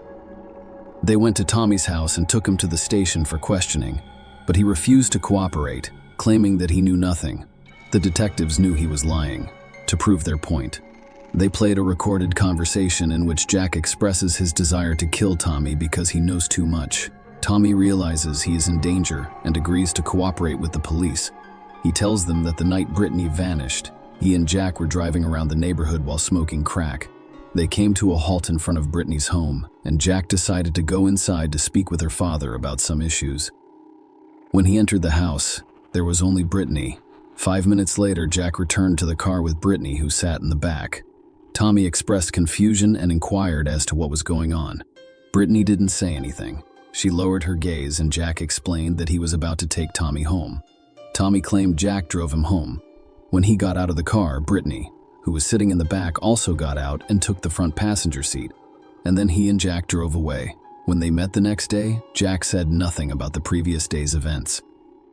They stopped at a car wash where Jack washed his car both inside and out. This was unusual because he had never attempted it before. The car wash attendant even made a joke about it. But Jack became enraged and told him to mind his own business, or he'd risk his life. Tommy explained that when he learned about Brittany's disappearance, he suspected Jack was involved and asked him directly what he was doing with her. Jack became enraged by the question and stated that he had taken her home and left rudely, instructing him not to ask again if he did not want trouble. Tommy assumed Jack had taken Brittany to the woods to rape her because he intended to use Lori's intimate services that evening. But she wasn't at home. The detectives realized Jack is just the man for them. When they arrived to arrest him, Jack was holding a can of gasoline and appeared to be preparing to burn his car. Was he planning to burn the car to destroy the evidence? Yes, it appeared that he was conducting the search. Blood was discovered in the car, and forensics determined that it was Brittany's. When the police discovered that Jack had visited a car wash after his trip with Brittany, they went there and confiscated the vacuum cleaner he was using. A criminologist discovered sand particles stuck together by blood inside a vacuum cleaner. Testing confirmed that it was Brittany's blood. Despite the evidence in front of the police, Jack refused to confess to Brittany's kidnapping and murder. Detectives interviewed all of Jack's acquaintances, and the majority of them were convinced that he was capable of murder. Many described him as a man who could handle anything. Despite the fact that Jack never worked, he was always financially secure. During the investigation, it was discovered that on the night of Brittany's disappearance, one of the patrol officers observed a car parked on the side of the road near the woods. That was Jack Fuller's car. Brittany had gone missing, but this was unknown at the time. When the officer approached Jack, he explained that he was looking for his dog, which had run off into the woods. Given this information, the search for the body concentrated on the area where the officer spotted Jack's car. The search, which involved police officers, canine units, helicopters, and volunteers, was ultimately unsuccessful. Investigators suspected Brittany was desperate for someone to drive her to her boyfriend's house that night. When Jack arrived at her house, she asked him to do it. Jack agreed to transport her wherever she needed to go. Instead, he took his friend Tommy home and decided to exploit the situation by raping and killing Brittany. To prove it, her body had to be discovered. While the police were attempting to question Jack and extract a confession, another witness came forward. A woman called the cops, claiming that if Jack Fuller really killed Brittany, she might know where he hid her remains. This woman was a former drug addict who Jack once held hostage for months before escaping. During that time, she had grown to know Jack Welch and knew all of his secrets, including where he went and what he did. He frequently visited the same places and accompanied her. One day, he showed her a location near a power line and told her it was an excellent place to bury her because no one would ever find a body there. The detectives didn't believe the woman at first and began questioning her. She stated that the site was in Lakewood and the soil was sandy. The police immediately remembered the words of an informant who told them how Jack had complained to him about how difficult it was to bury a body in sandy soil. The authorities decided to conduct a search in the area the woman had mentioned. It was only 3 miles from Brittany's home. After several days of searching, no results were found. However, the police continued their search after experts discovered a perfect match between the sand from Fuller's vacuum cleaner at the car wash and the soil in the area. Every day, more than 100 people combed the dense forest that borders Monmouth and Ocean counties. Brittany's grave was discovered on Tuesday morning, July 27, 2004, 15 days after she had been reported missing. She was discovered by 3 New Jersey canine officers who had brought their dogs on a weekend search to assist. The young girl's naked body was discovered in a hole, accompanied by a necklace bearing Brittany's name. The detectives knew right away that they had finally found her. The medical examiner who performed the autopsy confirmed that it was Brittany Gregory's body, but he was unable to determine the exact cause of death due to the girl's strangulation and head trauma. "I'm not going to deny that there was trauma to her head, but that was not the cause of death," said Ocean County Executive Assistant Prosecutor Robert Gasser. The body had decomposed for 2 weeks, and the medical examiner says he cannot rule out strangulation or suffocation. Gasser stated that Brittany's body showed no obvious signs of sexual assault. However, the medical examiner did not rule out the possibility of rape. After consulting with his attorney, Jack Fuller agreed to a plea bargain. Brittany's family also agreed to the settlement to avoid a lengthy and difficult trial. Brittany's mother stated that she opposed the death penalty for Jack because it would be too easy for him. She wanted him to spend the rest of his life in prison, suffering and regretting his actions. Jack stated that Brittany asked him to take her to her boyfriend's house, and he agreed. He took Tommy home first, then planned to take Brittany to see her boyfriend. But first, he stopped on the side of the road and began smoking. This infuriated Brittany, who began yelling at him and slapping him on the arm. This irritated him, and he started punching Brittany. He admitted to punching her in the face and head at least twice after she tried to stop him from smoking again. Following the beating, Brittany began to make gasping and gurgling sounds. Fuller continued to get high as blood flowed from her nose and mouth. Brittany stopped breathing when he finally turned his attention to her. He realized she had died and decided to dispose of her body. However, his story was not believed because the medical examiner discovered evidence of strangulation on Brittany's body that Fuller had not mentioned. Furthermore, he did not explain why he had removed all of Brittany's clothing. The prosecution suspected that the crime was sexually motivated. On February 9, 2005, the Ocean County Grand Jury indicted Fuller on murder charges. On October 18, 2005, Fuller pleaded guilty to purposely and knowingly causing serious bodily injury that resulted in death. On January 13, 2006, he received a 30-year sentence without the possibility of parole. Share your opinion with us in the comments and subscribe to the channel for more.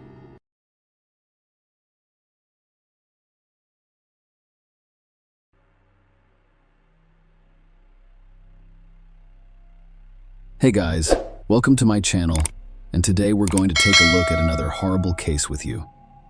In this video, we'll look at a story that happened in Pennsylvania in the year 2017. On June 28, 2017, witnesses began calling 911 to report a car accident on one of the highways.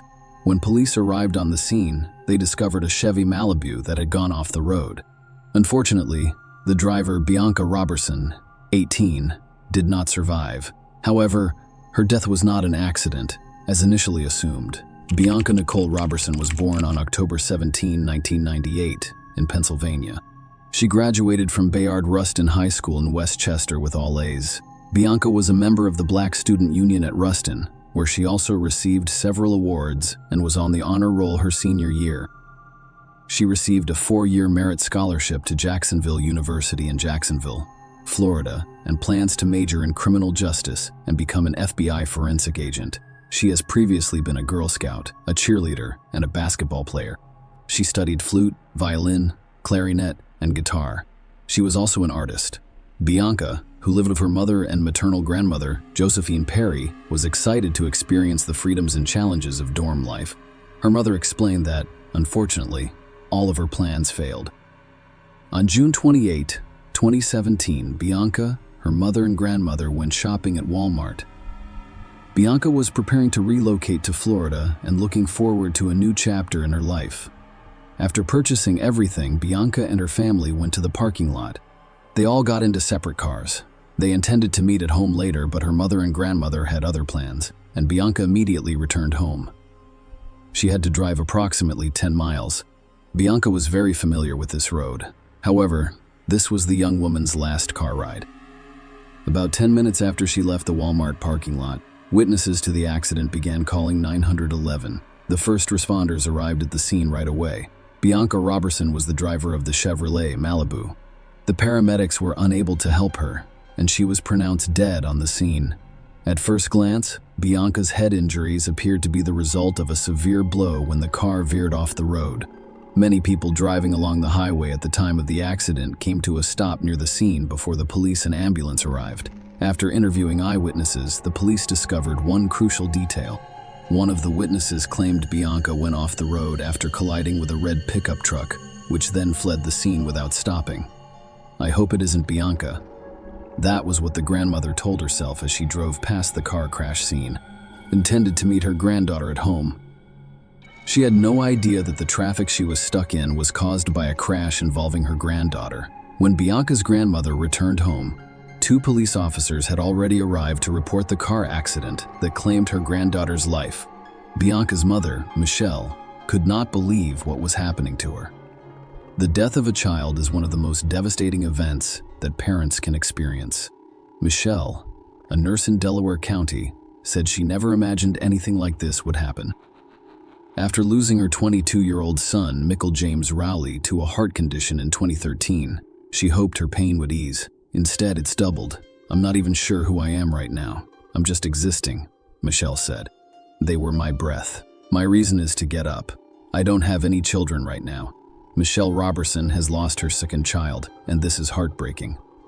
She claimed she did not leave the house for quite some time and was constantly crying. Michelle and Rodney Robertson, who divorced in 2006, have become amicable co-parents thanks to Bianca. "Our divorce was not pleasant," Rodney admits. "Bianca didn't like the way I was talking to her mother, so she corrected me. Because we loved her, it caused everything to calm down."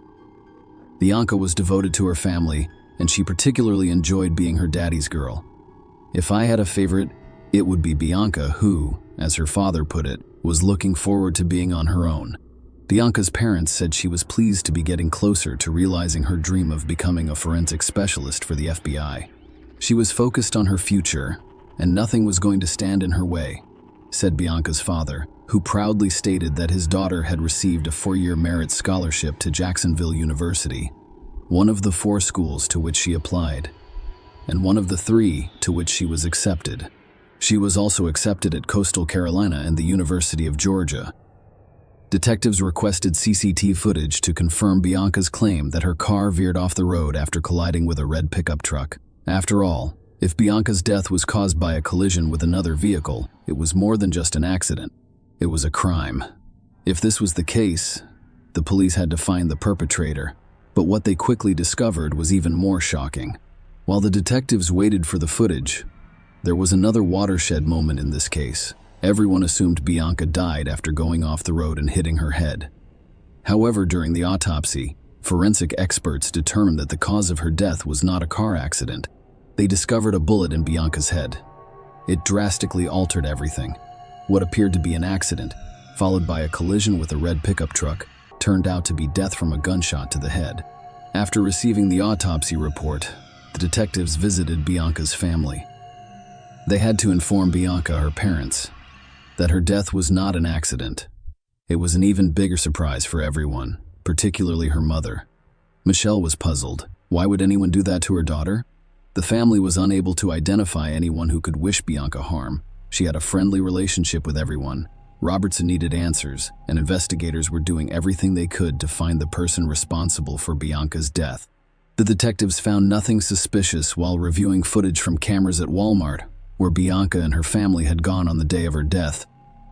They scrutinized every move Bianca and her family made, from getting out of their cars to leaving the parking lot. The detectives ruled out the possibility that someone at Walmart chased Bianca and fatally shot her.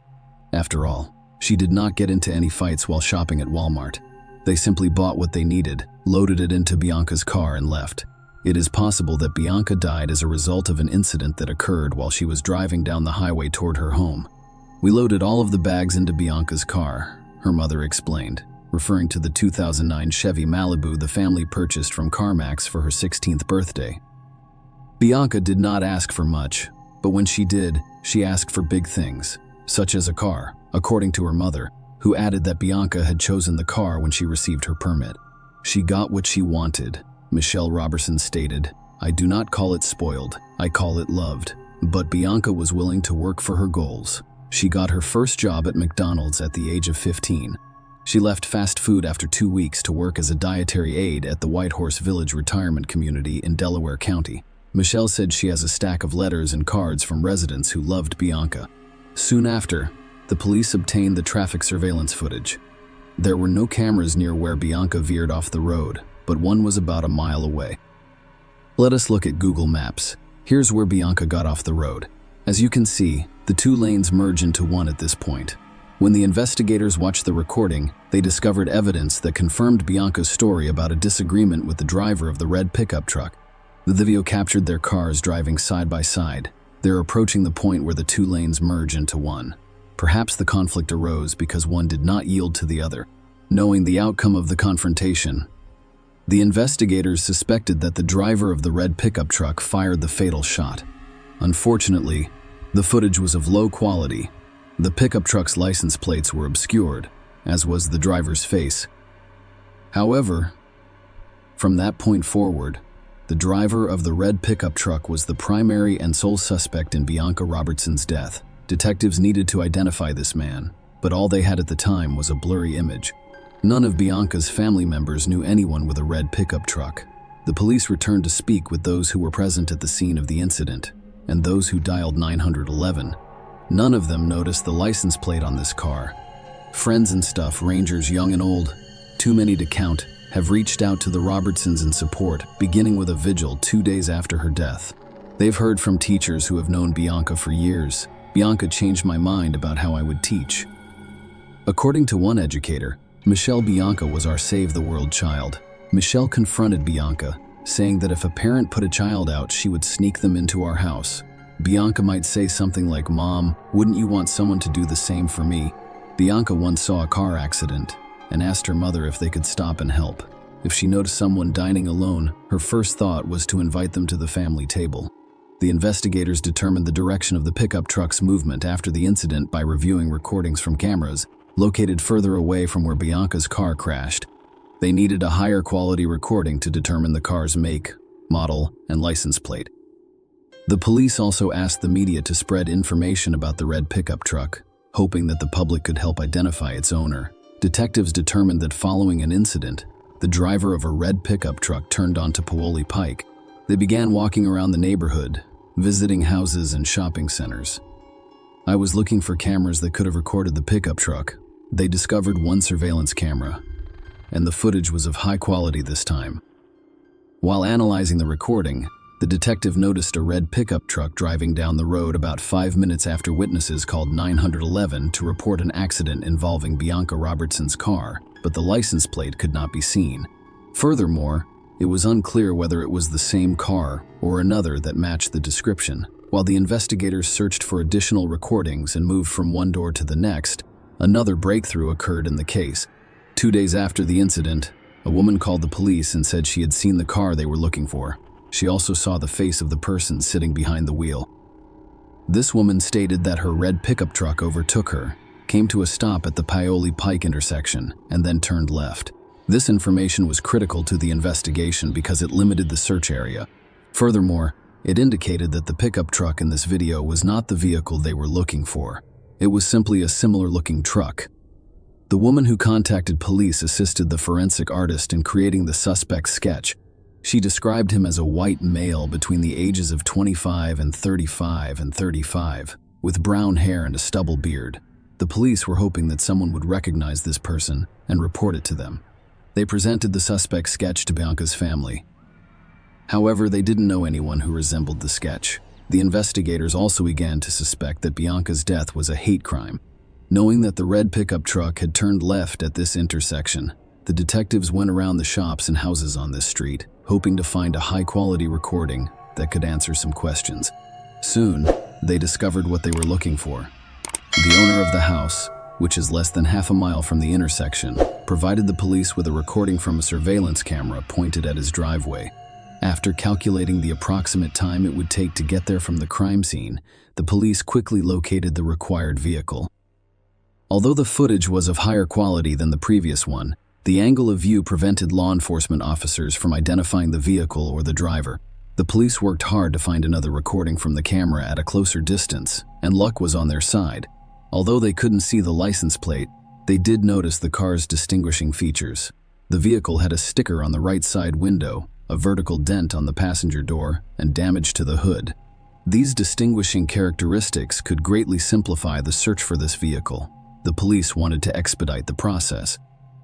As a result, they used the media to request assistance from the general public. They offered a $5,000 reward for information that could help them locate the truck or its driver. The investigators were confident that someone would recognize this particular vehicle. 3 days after Bianca Robertson died, a lawyer called the police station and said he had a client who wanted to turn himself in, mentioning the latter's involvement in the incident that resulted in the death of 18-year-old Bianca Robertson. This incident occurred on Wednesday, around 5:30 p.m. Bianca Robertson: "I am 18 years old and recently graduated from Westchester Ruston High School. I am on my way to Jacksonville University. Her entire summer and life were spent in front of her loving family. She was driving on Route 100. Route 100 is a 2-lane highway that connects to Route 100 Spur just a few miles away before merging with Route 202.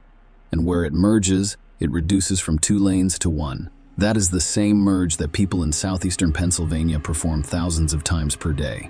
People all over the world do this without issue. But last Wednesday, as Bianca was merging from 2 lanes to 1, a man in a red pickup truck joined her, and they were jockeying for position, which irritated him. So he pulled out his gun and shot Bianca in the head. The driver of the red pickup truck was identified as David Desper, 28, of Pennsylvania. He arrived at the police station with his lawyer. Desper refused to testify but consented to a search of his home. He also told them where his pickup truck was. Desper was arrested and charged with killing Bianca Robertson. The police found the pickup truck at the location indicated by Desper stickers on the side windows, and the rims made it clear that it was the vehicle they were looking for. During a search of Desper's home, investigators discovered the gun used to shoot Bianca Robertson in the head. The police were certain they had found the culprit. However, the motive for this crime was unknown. On July 7, over 800 heartbroken family, friends, and community supporters gathered at St. Paul's Baptist Church in the borough of Westchester, 25 miles west of Philadelphia, for her homegoing service. During the funeral service, a church banner read patience, kindness, goodness, gentleness, and self-control. Among those who paid tribute were her brothers, officials from Bayard Rustin High School, where she had recently graduated as chief admissions officer at Jacksonville University, where she was set to enroll in the fall, and friends. What emerged was a portrait of an extraordinary young woman, with speaker after speaker after speaker praising her brilliance and virtues. In his eulogy, Pastor Wayne Croft Sr. compared the shooter to George Zimmerman and Michael Dunn. Zimmerman killed black teenager Trayvon Martin in Florida in 2012. Zimmerman was acquitted of murder in 2013. In 2012, Dunn fatally shot Jordan Davis, another black teenage male, in Florida. A verbal altercation over music in the teenager's car escalated when he fired shots into the vehicle while it was driving away. He was convicted and sentenced to life plus 90 years in prison. The black community is unconcerned about whether Bianca's murder was motivated by rage or racism. All we know is that we have lost another bright young black star. The pastor announced that another good sister had passed away. At the September 2018 trial, they asked David Desper to explain his motivation for committing the crime. Instead of responding to this question, he asked for forgiveness from the Robertson family. Bianca's parents were not looking forward to confronting her alleged killer. Rodney had ordered t-shirts featuring Bianca's face on the front for family and friends to wear as they gathered at the Chester County Government Services Center. They also had bracelets engraved with the words, "Bianca Robertson, a rose in God's garden," and a banner reading "Justice for Bianca Nicole Robertson, who was murdered on Wednesday, June 28, 2017. I'm not sure how I'll react when I see him. My daughter was shot by the man who held the gun. I know I won't do anything stupid. Rodney claimed Desper simply stole her dreams. He did not have that. Right, Michelle claimed I couldn't get her back. I need to get her back, and I can't. I need to comfort her, but I can't. I'm her mother, and I can't do that while he's still here. She shed more tears, and he was able to talk to his parents and hug them. He is 28. She's just a teen, a baby. The prosecutor suggested that the traffic jam was caused by Bianca's failure to yield to Desper when the two lanes merged. He then rolled down the passenger side window and pulled the trigger.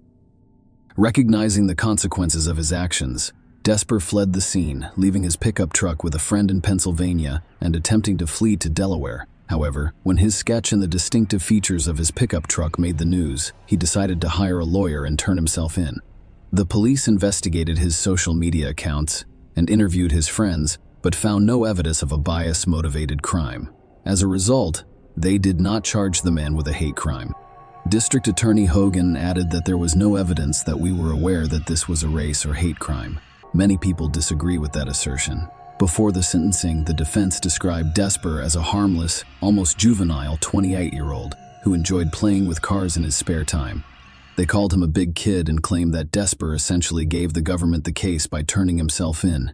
According to the defense, Desper was driving home when a car unexpectedly approached him. He took the gun and shot it. They claimed there was no monster or threat. If you're a 28-year-old man driving a car with a loaded firearm, you're not a big kid, argued prosecutor Chris Miller.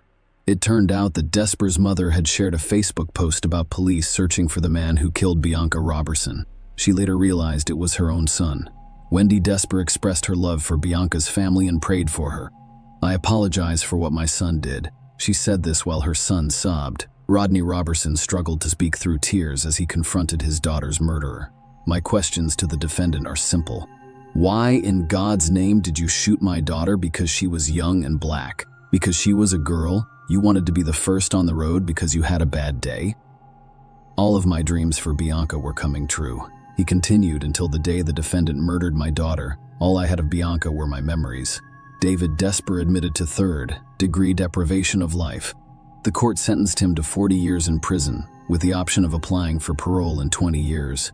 Judge Anne Marie Wheatcraft wiped away tears as she announced the sentence, telling Desper, "I don't believe you were afraid. I believe it was anger." County Judge Anne Marie Wheatcraft imposed the maximum sentence for that level of homicide, which ranged from 20 to 40 years. Desper attempted to appeal his sentence, but it was denied.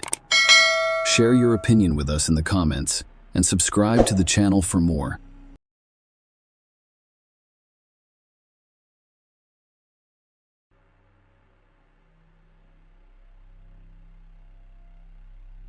Hey guys, welcome to my channel, and today we're going to take a look at another horrible case with you. Today's story is a retelling of the biblical story of the first crime on earth, as recorded in the book of Genesis, in which Cain rose up against his brother Abel and murdered him. This occurred after Cain sacrificed the earth's fruits to the Almighty, as did Abel, the firstborn lambs. To the older man's disappointment, God accepted the younger man's sacrifice while rejecting his gifts, motivated by selfish jealousy. Cain summoned Abel to the field, where he committed suicide. Unfortunately, even in the modern world, unhealthy jealousy can lead to the older brother killing the younger one. Donna and Samuel Eckerd's family endured a difficult time at the end of June 2010. Their 19-year-old son, Sean, went missing. Sean had a fight with his older brother Stanley the night before and slammed the door when he left.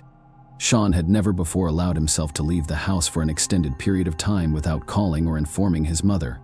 Late that night, the entire family was concerned about the young man's disappearance. However, the official search for the boy did not begin until 24 hours later. A missing person discovered that photos of a smiling, blonde-haired Sean were posted at all supermarkets and on the streets. However, after 2 days of searching, there were no results. The police held their hands up in the air as they searched for more than 2 days. Sean Paul Eckerd was officially missing. Relatives, acquaintances, and a few friends formed a group of activists who combed local establishments day and night, interviewed random passersby, and minute by minute reconstructed the guy's route that night. Without pausing the search, the police began to delve deeper into the Eckerd family's habits and rhythms in order to piece together the events leading up to Sean's disappearance. Donna and Sam Eckerd, married with a history of familial relationships. They had 6 adult children from their previous marriages, following difficulties and setbacks in their early unions. They found comfort in each other's company and settled in San Diego, California.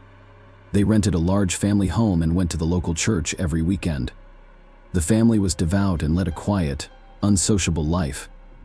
A few years after moving in, the family welcomed a son, Stanley, and 2 years later, a second son, Sean. They both attended a good local school, and every weekend the entire family participated in church activities. The oldest children, having reached adulthood, flew away from their parents' nests across the continent to start their own families. But the Eckerds were friendly. They kept in touch, called each other frequently, and spent all family holidays together. Sean was a simple, fun-loving boy. His bright appearance, charisma, and insight drew people to him like magnets. He could listen and empathize, so he made friends easily. Stanley, on the other hand, had a more reserved personality and was cautious of everything. He was aware that he was shy, so interacting with others was much more difficult for him than for his brother. They shared a common group of friends and classmates. Despite their age difference, the brothers were like one, helping and looking out for each other. The boys developed good manners and excelled in school. They were always trusting and friendly with one another. Their parents laughed when they made jokes about each other. The family valued respect above all else. Donna and Samuel raised their children with a strong faith in God, and according to God's laws, the Eckerd family's life unfolded in its own unique way. The brothers' interests diverged significantly as they grew older.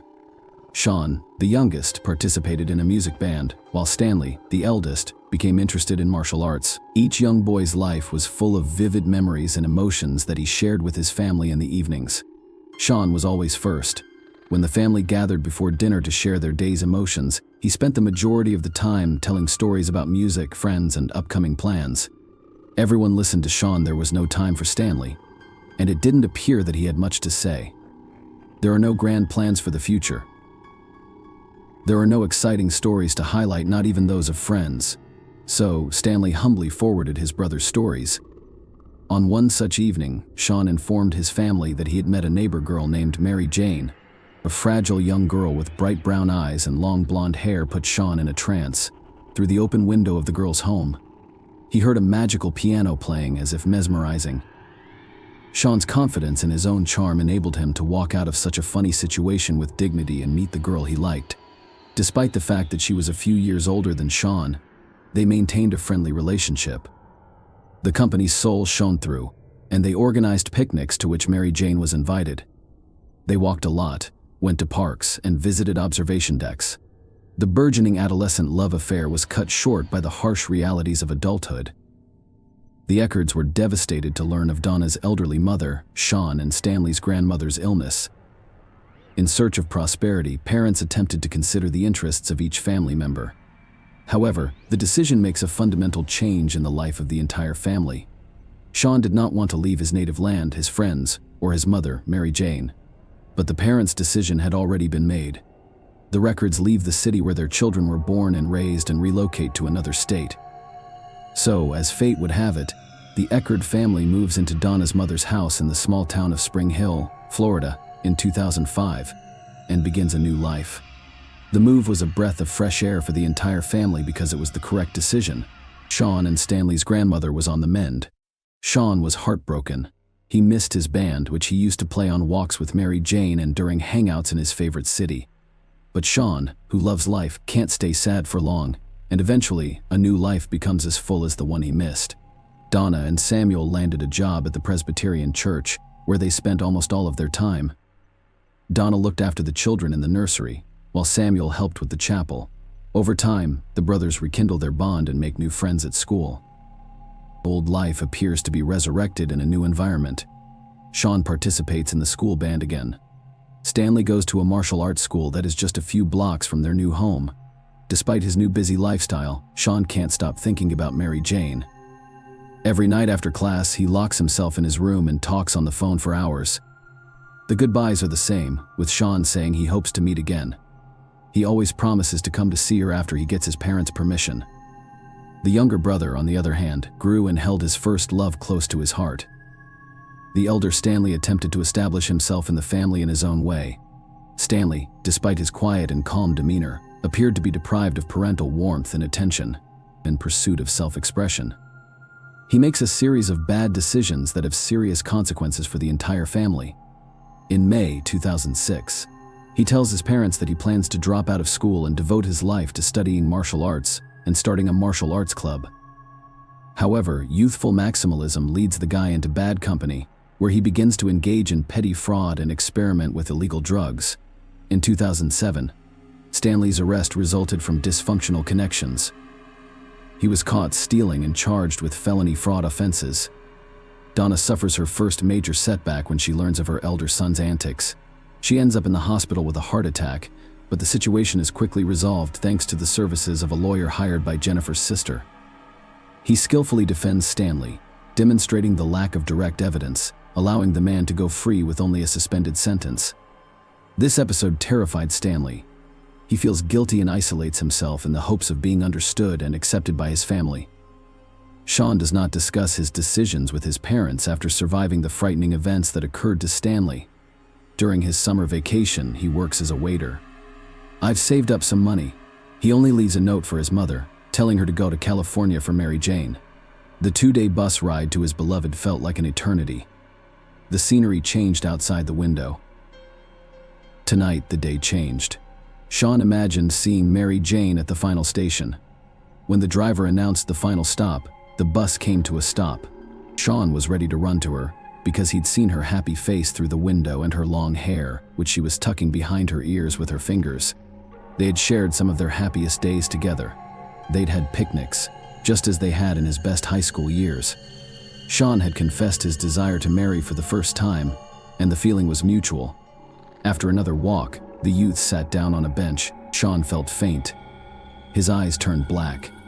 Sean was admitted to the hospital after falling unconscious. The young boy was fading like a match in a matter of days. Mary Jane contacted Sean's sister, and Jennifer flew to California, where doctors determined what was causing a strong and sturdy man to fade so quickly. Tick-borne encephalitis begins suddenly and quickly, causing a variety of complications, including brain inflammation. A difficult struggle for Sean's life and health began. Doctors fought for the boy's life for a long time, more than a month in a coma, and 6 months of rehabilitation enabled him to return from the other side of the world. Sean struggled to recover for quite some time. An ordinary tick bite on a summer walk resulted in a serious injury for him. Jennifer returned her brother to Florida, where he underwent therapy and a long recovery. Mary Jane was left waiting. Again, the lovers' only means of communication was the telephone. A slew of problems and unexpected illnesses brought the Eckerd family together. Donna does everything she can to completely free her beloved son Sean from the effects of a serious illness. She closely monitors his diet and exercise. Such attentive care leads to Sean's complete recovery, as well as Stanley's inner resentment and jealousy, which he nurtures in bits and pieces. Sean regained his strength and resumed his studies in music. In 2009, he completes his studies and dreams of returning with his mother, Mary Jane, to introduce her to his parents as his favorite. However, Sean's plans are unlikely to come true. Stanley introduces his brother to Samantha Rowe, his dream girl. Samantha, a Florida native, quickly discovered a common language with the two brothers. Stanley adored and sympathized with her, but the girl was taken with Sean's cheerful and sociable personality. For a while, Stanley actively courted Samantha, and she accepted his advances. Many romantic encounters conclude with a passionate kiss. Stanley is extremely happy. Samantha, who said yes to her older brother, continues to think about her younger brother. Samantha decides to send Sean a message in which she expresses her sympathy for him and invites him on a walk around the city. The guy agrees, and they spend the evening walking along the waterfront, discussing Stanley and Mary Jane. Sean does not seek to win the girl after all he has long belonged to or rejected her. Samantha sends a message to Stanley, informing him that Sean has been seeing her, and he admits that he also likes her. Stanley was infuriated. That same evening, he went up to his brother's room, where they talked. The brothers began by speaking quietly, but their words quickly became shouts, and then there was complete silence. The parents were present, but the brothers occasionally clarified relations quite loudly, so they saw nothing unusual in what had occurred. Mom was the first to notice Sean was missing. He had not returned her calls. Recalling the evening before Stanley's explanation, Sean had left home after an argument. After 2 days of searching, the police received a terrifying call. Jennifer, Sean's sister, made the call. The dispatcher who took the call only heard a woman scream into the receiver. A piercing male moan was heard in the background. After several requests to calm down, the dispatcher finally records the request for assistance. Jennifer continues to scream. She pleads for assistance and reports, "Oh, damn it, my brother Stanley murdered Sean. He's inside the house, talking to his mother. His father is freaking out while lying over his dead son, who has been buried since early Saturday morning. Damn it, I'm begging for assistance." Police officers who arrived at the scene of the tragedy witnessed a horrific scene. In the backyard of the house, Samuel was kneeling, his hands dripping with earth. He was screaming as he pulled his son's body from the damp earth, attempting to wipe it away. In an instant, a quiet neighborhood with sculpted lawns, where the two young brothers frequently waved to neighbors, became the site of a violent tragedy. And now the Eckerd family, who once raised 2 sons, is haunted by the memory of digging in the ground and discovering one of their sons, while watching the other son be handcuffed and taken away. Stanley Eckerd was arrested on suspicion of premeditated murder. During his first interrogation, he admitted that he had no intention of killing his brother. In a fit of rage, he struck Sean on the head. Sean fell as a result of his injuries. Stanley checked his pulse. When he realized his younger brother had died, he tied up the body and carried it out the window to be buried on the lawn behind the house. Stanley said at the inquest, "I buried him after all. That's what you do with the dead." These words sound like the cold-blooded calculations of a serial killer rather than a loving brother. In his defense, Stanley Eckerd stated that he did it for his mother. He wanted to shield her from any shock she might have felt at the news. After that, Stanley planned to relocate his brother's body and rebury it once his parents were gone. Stanley's behavior during the interrogation varied. He cried and confessed what he had done, clearly apologizing and presenting it as an accident, or he blamed Sean with hatred in his eyes. Stanley spoke harshly and unpleasantly about his younger brother. He blamed him for all of his problems and admitted that he had won the battle for his mother's and Samantha's affection. Stanley was charged with second-degree murder and arrested without bail the same day. 2 days later, Dr. Barbara Wolfe conducted an autopsy on Sean's body. She presented the court with the results of the forensic examination, which revealed that the victim's neck had bruising under the skin and rope marks, indicating that the neck had been compressed to make breathing difficult. The examination determined that the death was caused by an inflicted head injury and asphyxiation. Assistant State Attorney Pete Marino investigated the case. The first hearing began on February 25, 2011, and was presided over by District Judge Stephen. Donna and Samuel Eckerd, Stanley's parents, rushed to the second row. On April 9, 2013, they wept as they watched their oldest son be escorted into the courtroom. The trial began in Hernando Court, which was presided over by District Judge Anthony Taddy. Attorney Alan Hunter led the defense, while Pete remained on the prosecution's side. The primary goal of the prosecution was to persuade the jury that Stanley had meticulously planned the crime. According to defense attorney Allen, the tragic outcome stemmed from a spontaneous fight. In conclusion, Allen urged the jury to take note of Stanley's attempt to conceal the crime in the name of good intentions. Stanley Eckerd was charged with first-degree premeditated murder, which carries a mandatory life sentence if convicted. Sentencing was scheduled for May 13th. Stanley's fate lay in the hands of District Judge Anthony Taddy, who presided over the 5-day trial. Second-degree murder carries a maximum sentence of life imprisonment. Stanley Elias Eckerd always claimed that he had no intention of killing his brother 3 years ago, before burying him in the front yard of the house. Before trial, Eckerd turned down prosecutors' offer to plead guilty to second-degree murder in exchange for a 20-year prison sentence. Eckerd remained stone-faced as the clerk read the verdict. The brothers' parents, Samuel and Donna, wept quietly. As the jury exited the courtroom, Samuel Eckerd's sobs turned into screams, and a crowd gathered around Donna and Samuel. The jury agreed that Eckerd did not intend to kill 19-year-old Sean, but they did not completely clear him of guilt. After 2.5 hours of deliberation, 9 women and 3 men convicted Eckerd of second-degree murder. All the while, according to the record, they believed Stanley's account of what happened early on June 19, 2010, and criticized the state attorney's office for filing the charges. Later Friday, Samuel Eckerd stated that Chief Assistant Public Defender Alan Lanter did an excellent job. The family questions whether the sentence is appropriate. They filed an appeal against the verdict but were denied. I don't understand how the jury returned a verdict of second-degree murder, and after about 2 hours, Samuel Eckerd stated that our faith had not been shaken. He stated that one fact was not disputed during the trial. After his brother died, Stanley removed his body from Sean's bedroom window and buried it in a shallow grave in the family's Spring Hill backyard.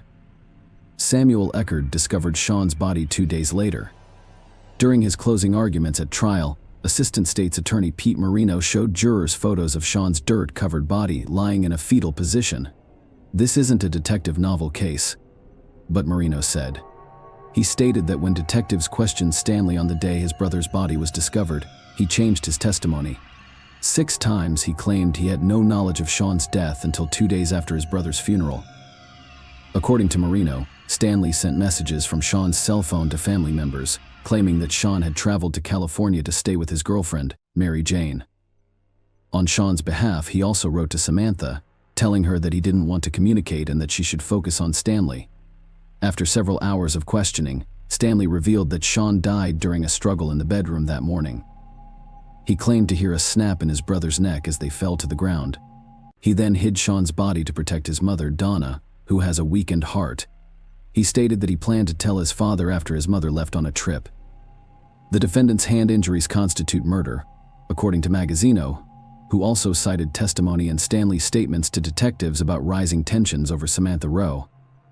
He also brought up testimony about a conversation Stanley had with his brother and a friend about revenge in the weeks leading up to Sean's death. During that conversation, the friend testified that Stanley stated that if he was going to kill someone, he would hit them in the back of the head and bury the body in the backyard. That evidence was shaky at best and could not dispel reasonable doubts. Alan Lanter told the jury that a crime is an act with an intended outcome. Lanter replied, "Yes, I was involved in my brother's death, but he did not kill his brother." Lanter cited testimony from a forensic pathologist who stated that the blow to the head was combined with other factors. Sean's death was most likely caused by high blood alcohol levels and possible lingering brain swelling from encephalitis. The pathologist also testified that hitting his head on the bedroom nightstand when the two men fell could have been enough to kill Sean Lanter, which reminded the jury of Donna Eckerd's testimony that Sean suffered from severe mood swings after contracting encephalitis. In her testimony, Donna Eckerd referred to Sean's death as an accident. The jury could have also convicted Stanley Eckerd of third-degree murder or manslaughter. In the case of pardonable homicide, Lanter urged jurors not to be distracted by gruesome photos of Sean's body or Stanley's poor decision to bury him in the yard. Stanley Eckerd did something horrible after Sean died, according to Lanter, but he is not a murderer. During the final sentencing, the Eckerd parents were filled with excitement. Judge Anthony sentenced the defendant to 50 years in prison without the possibility of parole. The parents were broken. One miserable day, they lost both of their sons at the same time. The cold-blooded murder of an innocent man, including a brother, is clearly beyond the scope of appropriate human response. In the Bible story, Cain, the brother killer, was banished from paradise as punishment. However, he approached the problem differently, eliminating the source of his remorse. Share your opinion with us in the comments and subscribe to the channel for more.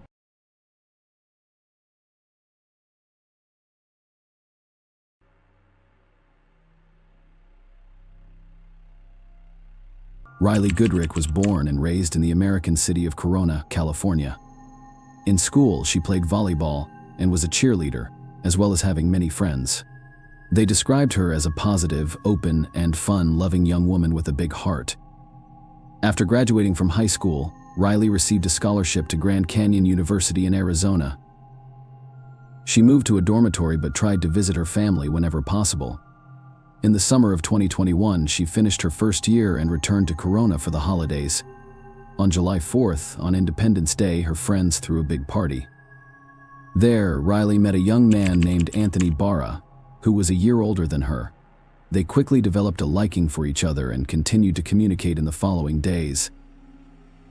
Anthony unexpectedly became a popular figure on TikTok in 2019. He created an account where he posted various humorous videos. At some point, his videos began to attract the attention of a wide audience, and by the summer of 2021, he had almost 1 million subscribers. The guy also actively developed his account on Instagram, but was still trying to figure out what to do in the future. Continued to run his blog as his main activity, or do something else. After chatting for some time on social media, they decided to go on a first date, but it was important for Riley that her father Dave approved of her choice. Despite the fact that she was already 18 years old at that time, the young woman was very close to her parents and wanted them to meet Anthony first. At first, the young woman's father was skeptical, mostly because Anthony made a living through TikTok. It all seemed not very serious to him. However, when they met in person, Anthony made a good impression on Dave, and the father approved of his daughter's choice. The guy seemed to him to be kind, well-mannered, and overall a positive person. In the end, Riley and Anthony decided to meet on July 26th and go to an evening movie session, choosing the movie The Forever Purge. The plot of the film is based on the fact that in the United States every year they legalize any crime for 12 hours, including murder. They had dinner at their favorite restaurant, Riley, located nearby. Their screening started at 9 p.m. and ended closer to midnight considering it was a weekday. During the movie, Riley messaged her mother that the film seemed boring to her, but she still enjoyed the day with Anthony. The young woman did not contact her mother anymore after that. When the movie ended, a theater employee went into the hall to clean up the room. To his surprise, he found Riley and Anthony there. From a distance, it seemed to him that the couple was just sitting or sleeping in their seats, but as soon as he took a few steps towards them, he was horrified to discover that both visitors were seriously wounded and unconscious. After calling 911, the police and ambulance arrived at the scene. The medics almost immediately determined that Riley had already passed away. Anthony was still alive, but in a serious unconscious condition. He was taken to the local hospital and connected to life support equipment. While detectives began investigating the crime scene, at first, it was difficult for them to understand what had happened in the theater. The only thing they managed to establish almost immediately was the fact that Riley and Anthony were shot in the head. However, there were no clues at the crime scene that could shed light on what had happened. Of course, it was absolutely useless for detectives to take fingerprints or search for DNA samples in the cinema, so they went a different way. Almost immediately, the story spread through California media and later throughout the country. In the first hours of the investigation, there was even a theory that Anthony could have been the killer, allegedly shooting Riley and then taking his own life. But the police did not even consider this version, if only because in that case the weapon would have been lying nearby and it was nowhere to be found. As soon as the detectives identified the victims' identities, they contacted their families and informed them of what had happened. Riley's parents simply could not believe that their daughter was dead. Just a few minutes before her death, she was texting with her mother, and no one could have thought that something so tragic could happen during a movie screening. In addition, the police could not provide any details to her relatives about what had happened, as they themselves still had no idea what had happened in that theater. As for Anthony, the doctor's prognosis was bleak. The young man had suffered a serious injury, and the medical staff had to do everything possible to help him. First, the detectives questioned the theater employees who worked that evening. It turned out that only 6 tickets were sold for the showing, which meant that the killer was most likely one of the 4 visitors. There was another aspect that puzzled not only the police but also everyone who learned about this incident from the news. If the killer was one of the 6 viewers, how did the other 2 visitors not hear the sounds of gunfire? The theory that the killer struck during one of these scenes was not excluded, however. This mystery was quickly solved. Detectives found that out of all the tickets sold, 4 were purchased by one person for himself and 3 of his friends. This led the police to think that the crime could have been committed by a group of people. The investigation continued all night, and the next day, the police announced the arrest of the suspect.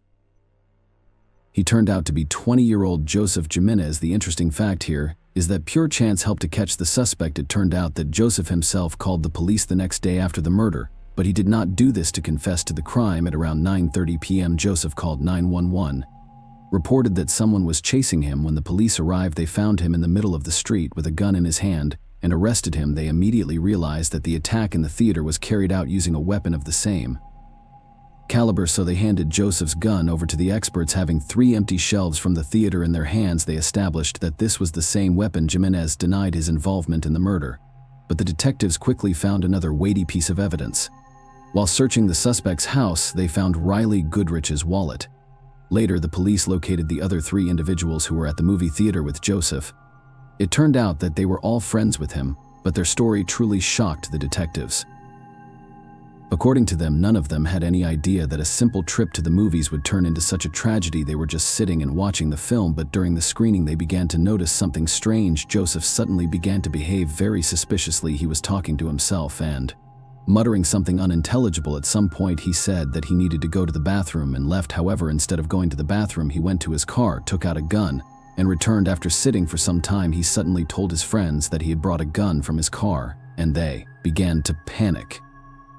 In the end, the friends allegedly lied to him, saying that they also needed to use the bathroom and would return, but instead they left and went outside. There were many strange moments in their story that could be doubted. The most concerning part was their escape from the theater. Did they really not try to find out why Joseph brought a gun, and did they not consider that he might use it against the 2 other moviegoers? Moreover, the friends did not report any of this to theater staff or the police. Joseph's practically indisputable indicated that he was planning to do something bad.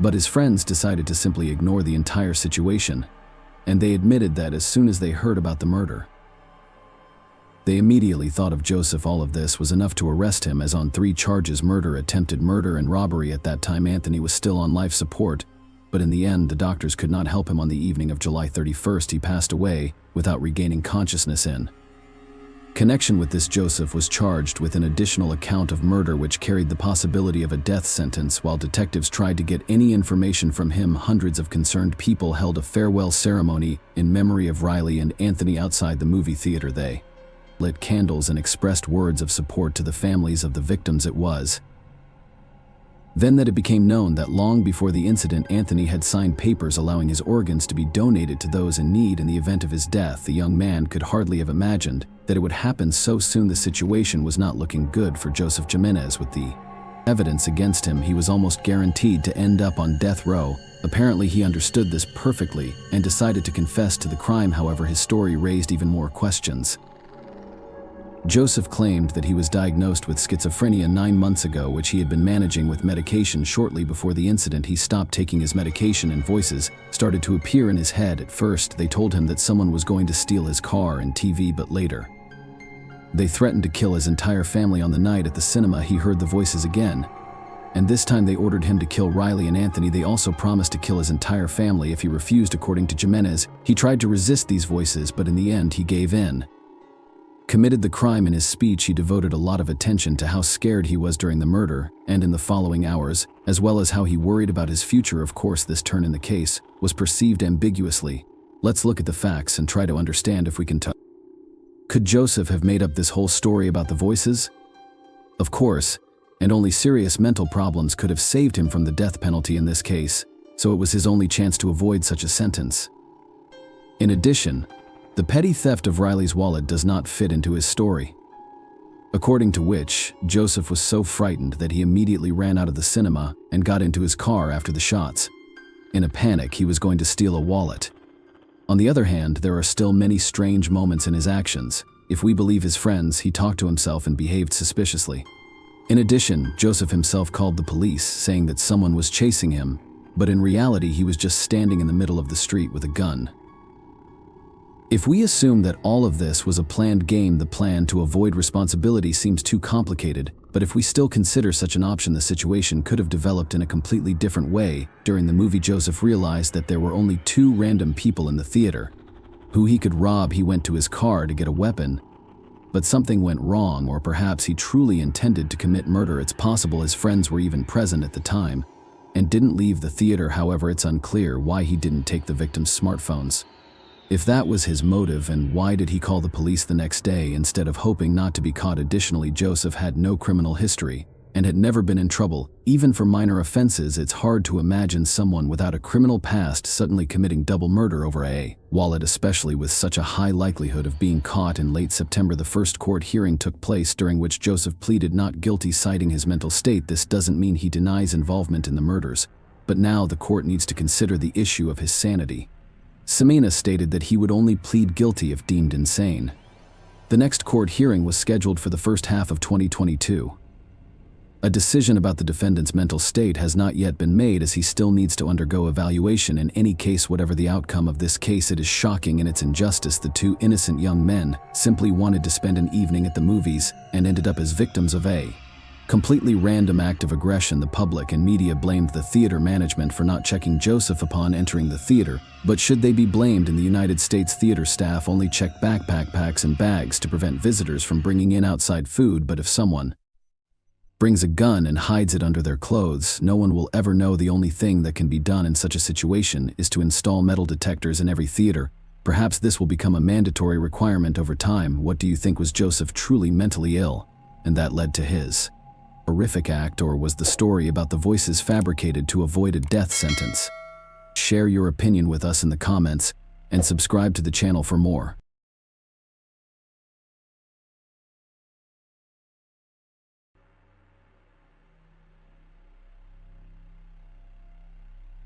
Hey guys, welcome to my channel, and today we're going to take a look at another horrible case with you. A young woman moved to another city for her studies and stayed with an acquaintance. Well, what happened next seemed more like a twisted plot of a detective movie than a real-life situation. For several years, this story troubled the police until the unexpected truth finally came to light. Jonah Berry was born on October 26, 1983, in the small American town of Bristol, Tennessee. She was lively and sociable, had many friends, and was always the life of the party. During her school years, she was also part of the local cheerleading team. After high school, Jonna enrolled at East Tennessee State University, where she studied psychology and criminalistics. While studying, she also worked part-time at a children's educational center. During her time at the university, she met a guy named Jason White. They dated for several years, and shortly before graduation, they got engaged in late 2004. When Jana was 21 years old, she decided to pursue a master's degree in psychology, which required her to temporarily move to Knoxville to study at a different university. After working at the Children's Center, she realized her passion for this field and aspired to become a child psychologist. Meanwhile, her boyfriend continued his studies in another state, aiming to obtain a law degree. Despite the distance, the couple communicated every day and started preparing for their wedding, which was only a few months away in Knoxville. Jonathan planned to find her own accommodation, but for the first few weeks she stayed at her friend Jason Amami's apartment. He had studied with her and her boyfriend at the university, and after graduating he moved to Knoxville, where he lived in a 2-bedroom apartment and agreed to host his friend. Until she found a place of her own, Jonah found 2 part-time jobs at a jewelry store and a children's hospital. On the evening of December 5th, after finishing her shift at the store, she went to the shopping center to buy Christmas presents. When she returned home, she packed some gifts intended for the children at the educational center, chatted with her apartment neighbor, and went to her room. There, she talked to her boyfriend on the phone and went to sleep. Around 4 a.m., Jason Amami woke up to a woman's scream. He thought Jana had a nightmare and headed to her room. At that moment, a man emerged from the room and Jason noticed a knife in his hand. The assailant immediately attacked him and delivered several blows. The young man tried to defend himself and at some point managed to fend off the attacker, pushing him away, and ran out of the apartment. Jason quickly ran to the neighboring residential complex and began knocking on every door, hoping that someone would call the police, but no one opened for him. He then sprinted to the nearest 24-hour store, which was almost a kilometer away. Upon seeing the bloodied man, the store clerk immediately called 911 and Jason recounted what happened. The police arrived at his home and immediately discovered Jonah lying on the floor next to the corridor door that connected 5 apartments. The young woman was alive, but barely responsive to what was happening around her. As the paramedics prepared to load her into the ambulance, a police officer asked, "Is the attacker still in the apartment?" and he thought he saw John nod ever so slightly. The officers thoroughly searched the entire building and the surrounding area but failed to find him. The young woman was swiftly transported to the nearest hospital, but despite the efforts of the doctors, they were unable to save her. Medical experts determined that she had sustained over 20 knife wounds, leaving the doctors with virtually no chance of saving her life. As for her neighbor, the assailant had managed to inflict 8 wounds on him, with only 1 being serious. The medics provided him with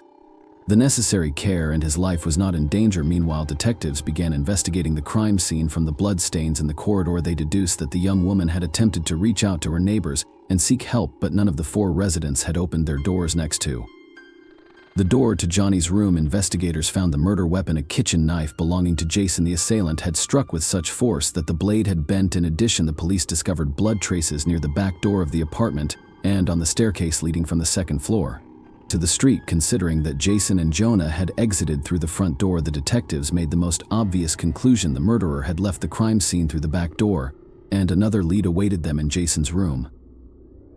They found a partial footprint that the perpetrator may have left when following the apartment owner and launching the attack, considering the brutality with which the killer had dealt with the young woman.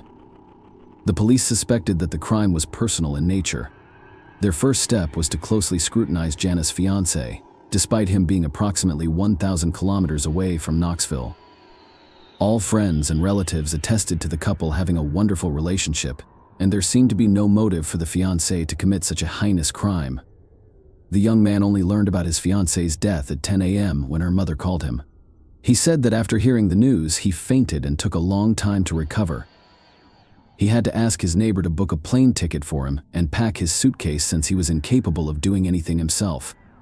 Detectives thoroughly examined his alibi and concluded that he physically couldn't have traveled to Knoxville and returned by morning. As a result, he was eliminated as a suspect, and the investigators turned their attention to Jonah's neighbor, unlike the victim's fiancé, whose neighbor had no alibi. Jason was in the same apartment as her and could have committed the crime. Friends and relatives of Jonah were also suspicious of him, with some considering him the most likely killer. Others accused him of fleeing the apartment and leaving the young woman alone, leading the victim's parents to not even want him to attend her funeral immediately. After Jason was discharged from the hospital, the detectives began interrogating him. The young man stuck to his initial version of events. He woke up to a scream, saw an unknown man, and was attacked. When he managed to push the assailant away, Jason rushed the front door and ran outside, attempting to reach his neighbors. He believed that Jana had also managed to leave the apartment since he no longer heard her screams. However, the police were hesitant to believe this account. The first thing that made them suspect Jason was his injuries. 7 out of the 8 wounds proved to be non-life-threatening, and the last one on his right hand could have been sustained during both defense and attack. Furthermore, forensic experts found no signs of forced entry into the apartment, indicating that the perpetrator was already inside. Jason himself mentioned that he had taken out the trash through the back door that evening, but couldn't remember if he had locked it or not. Detectives continued to press him, paying particular attention to the door he used to run out onto the street. Jason insisted that it was the front door, but the police suspected he was lying. If he had exited through the back door, it would explain the bloody traces near the door on the stairs. In that case, it would further implicate him. Additionally, the police accused him of using and selling illicit substances and behaving aggressively when unable to obtain a dose. Jason denied all of these allegations, but the investigators kept bombarding him with various accusations. After spending several hours with Jason at the police station, the detectives offered him a polygraph test, and he agreed. They brought in an expert who asked leading questions, and at the end of the interview informed him that the polygraph indicated that he had given false answers. Upon hearing this, Jason entered a state of close to hysteria. He screamed that he had nothing to do with the crime and feared for his life as the real perpetrator was still at large. However, the detectives didn't believe him. Nevertheless, they couldn't arrest him for murder since there was no evidence against Jason. They had to wait for the laboratory experts to finish examining the few pieces of evidence found in the apartment. Then an unexpected turn of events occurred with the knife used as the murder weapon. 3 DNA samples were found, those of the deceased young woman, Jason, and an unknown male.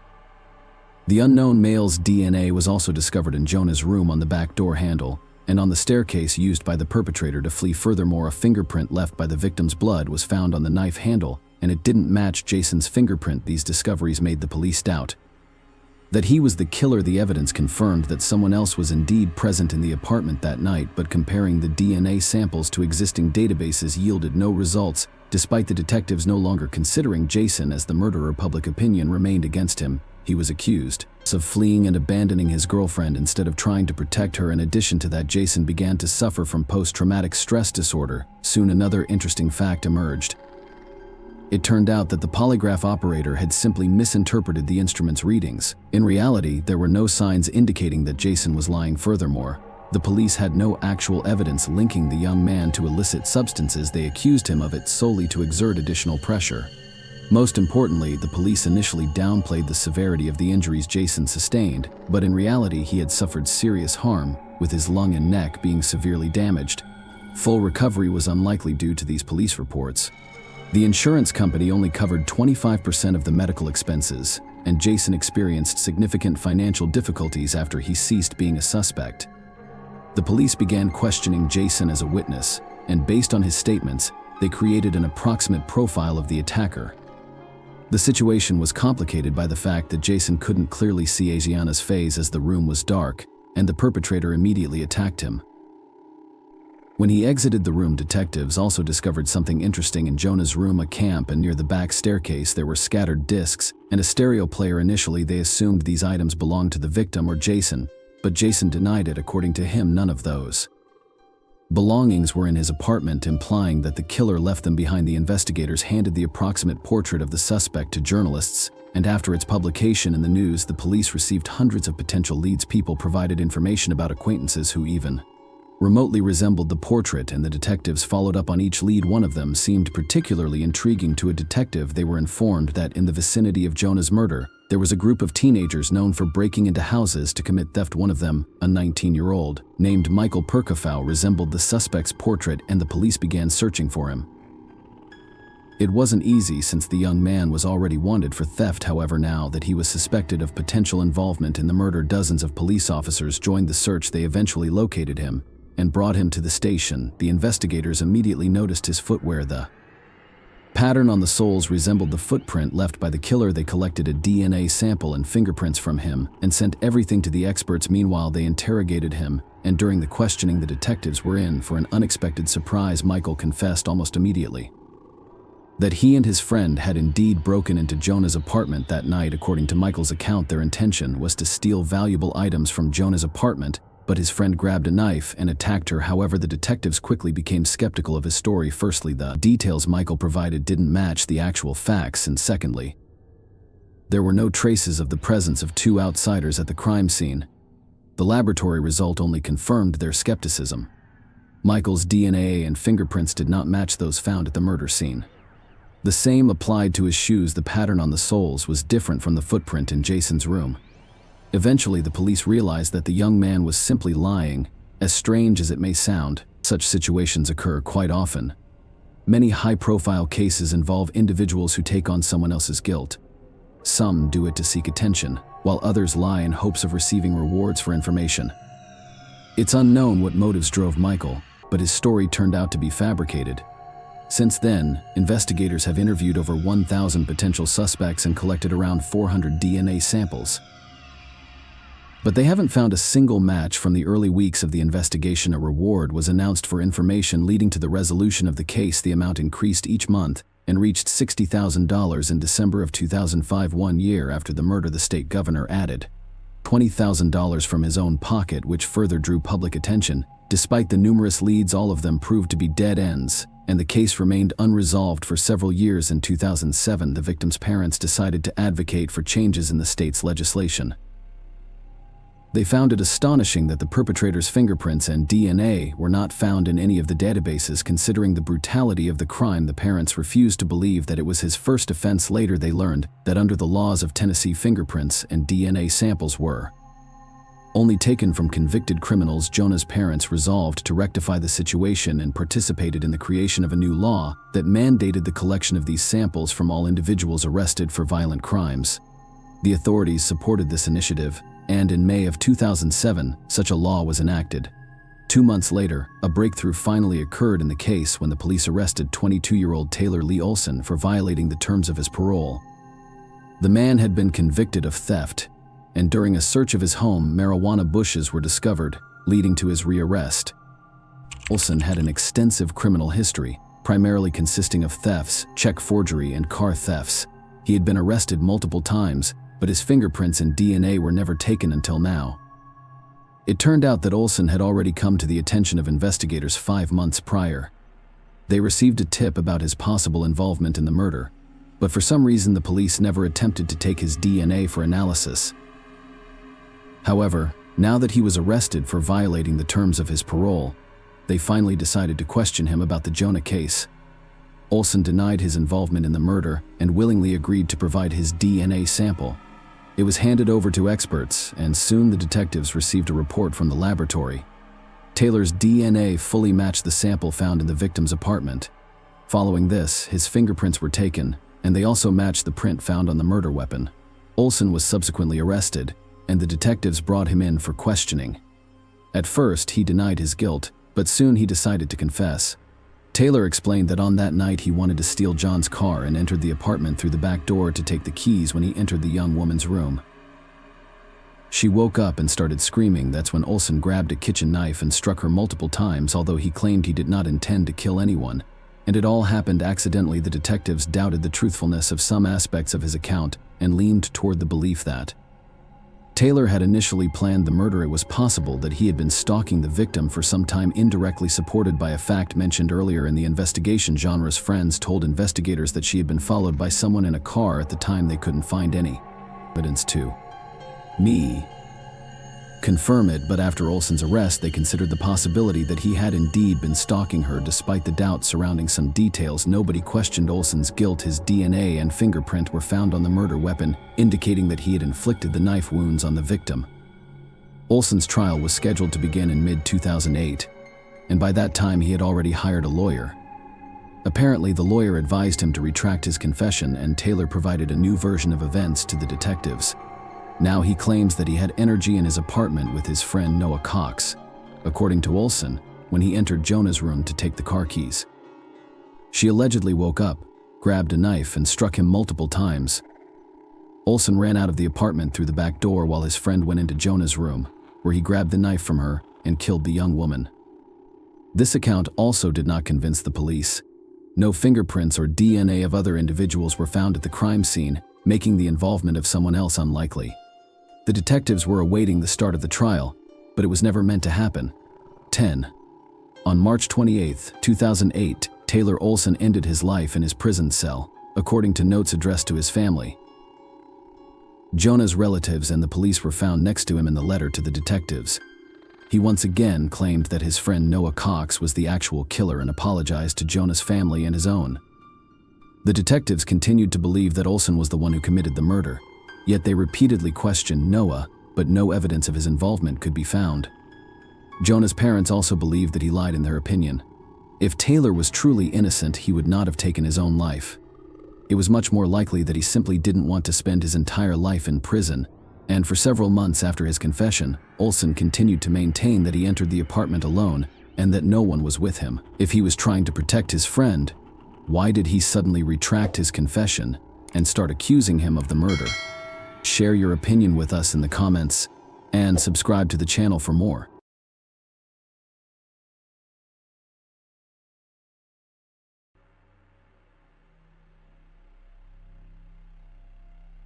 Hey guys, welcome to my channel, and today we're going to take a look at another horrible case with you.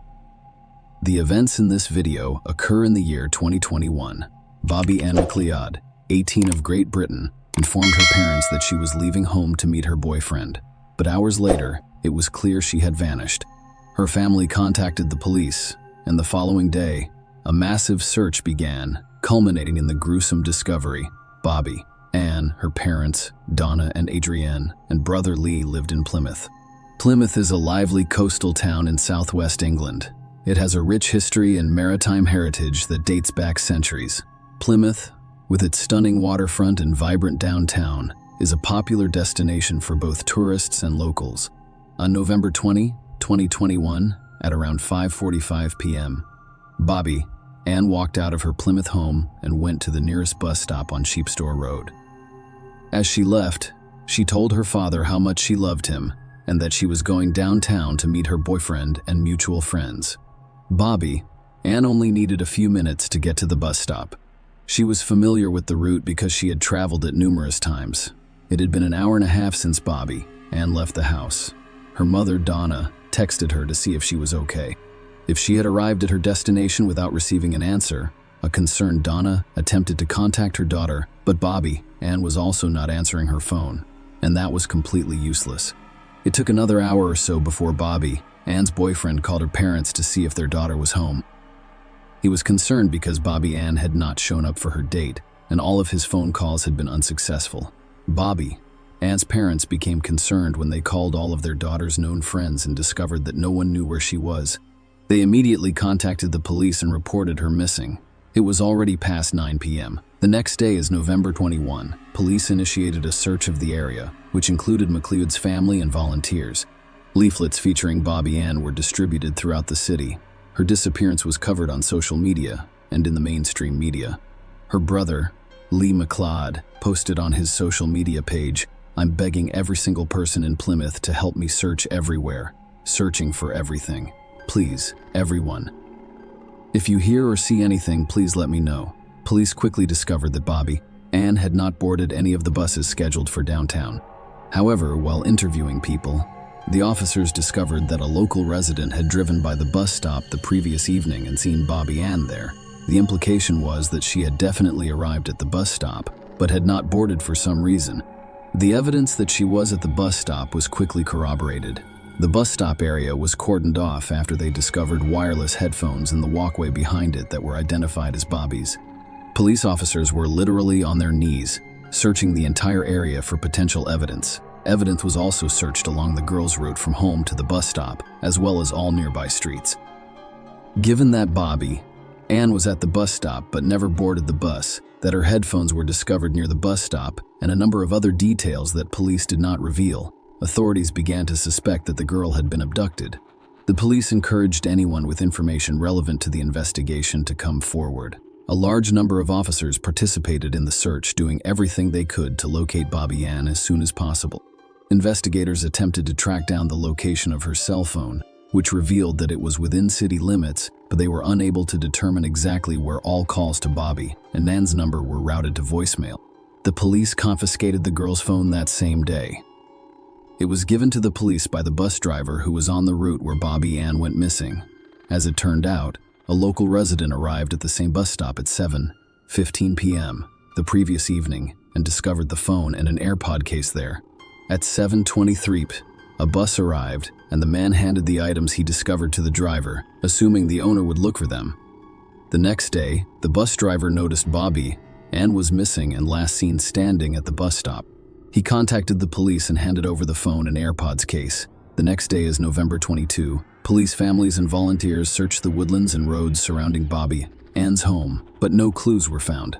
The following evening, November 23, police announced that a woman's body had been discovered at Bovs'n Beach, approximately 8 miles from the bus stop. It was discovered in a forested area, about a half-mile from the beach. During the McLeod family's identification process, the worst was confirmed. Bobby Ann's body was discovered, and her death devastated family and friends. The family thanked everyone who attended Bobby Ann's memorial vigil, which was held near the bus stop where she was last seen. Donna McLeod, Barbie's mother, sobbed as she paid tribute to her daughter and thanked friends, family, and the community for their support. Surrounded by other family members, her voice trembled as she finished a prepared statement. She stated, "I would like to thank everyone for coming on behalf of the family. It's nice that everyone is banding together in these circumstances. Unfortunately, our beloved Bobby Ann has been taken from us, but she will never be forgotten. I would like everyone to hold their candles up. This is for Bobby Ann." This was followed by a moment of silence as the entire audience raised their candles in unison. Lee MacLeod, Bobby Ann's brother, shared a heartbreaking childhood photo of the two of them to pay tribute to his beautiful and talented sister. The image depicted the two siblings smiling in their primary school uniforms. Mr. MacLeod wrote in a message alongside the picture, "Until we meet again, sis, I love you. You did not deserve to be such a beautiful and talented girl, let alone to be my little sister. The adventures and journeys we took will always be remembered." Now you can rest easy. When the police discovered the body, it was naked. However, the medical examiner concluded that there was no evidence that Bobby Ann had been raped before her death.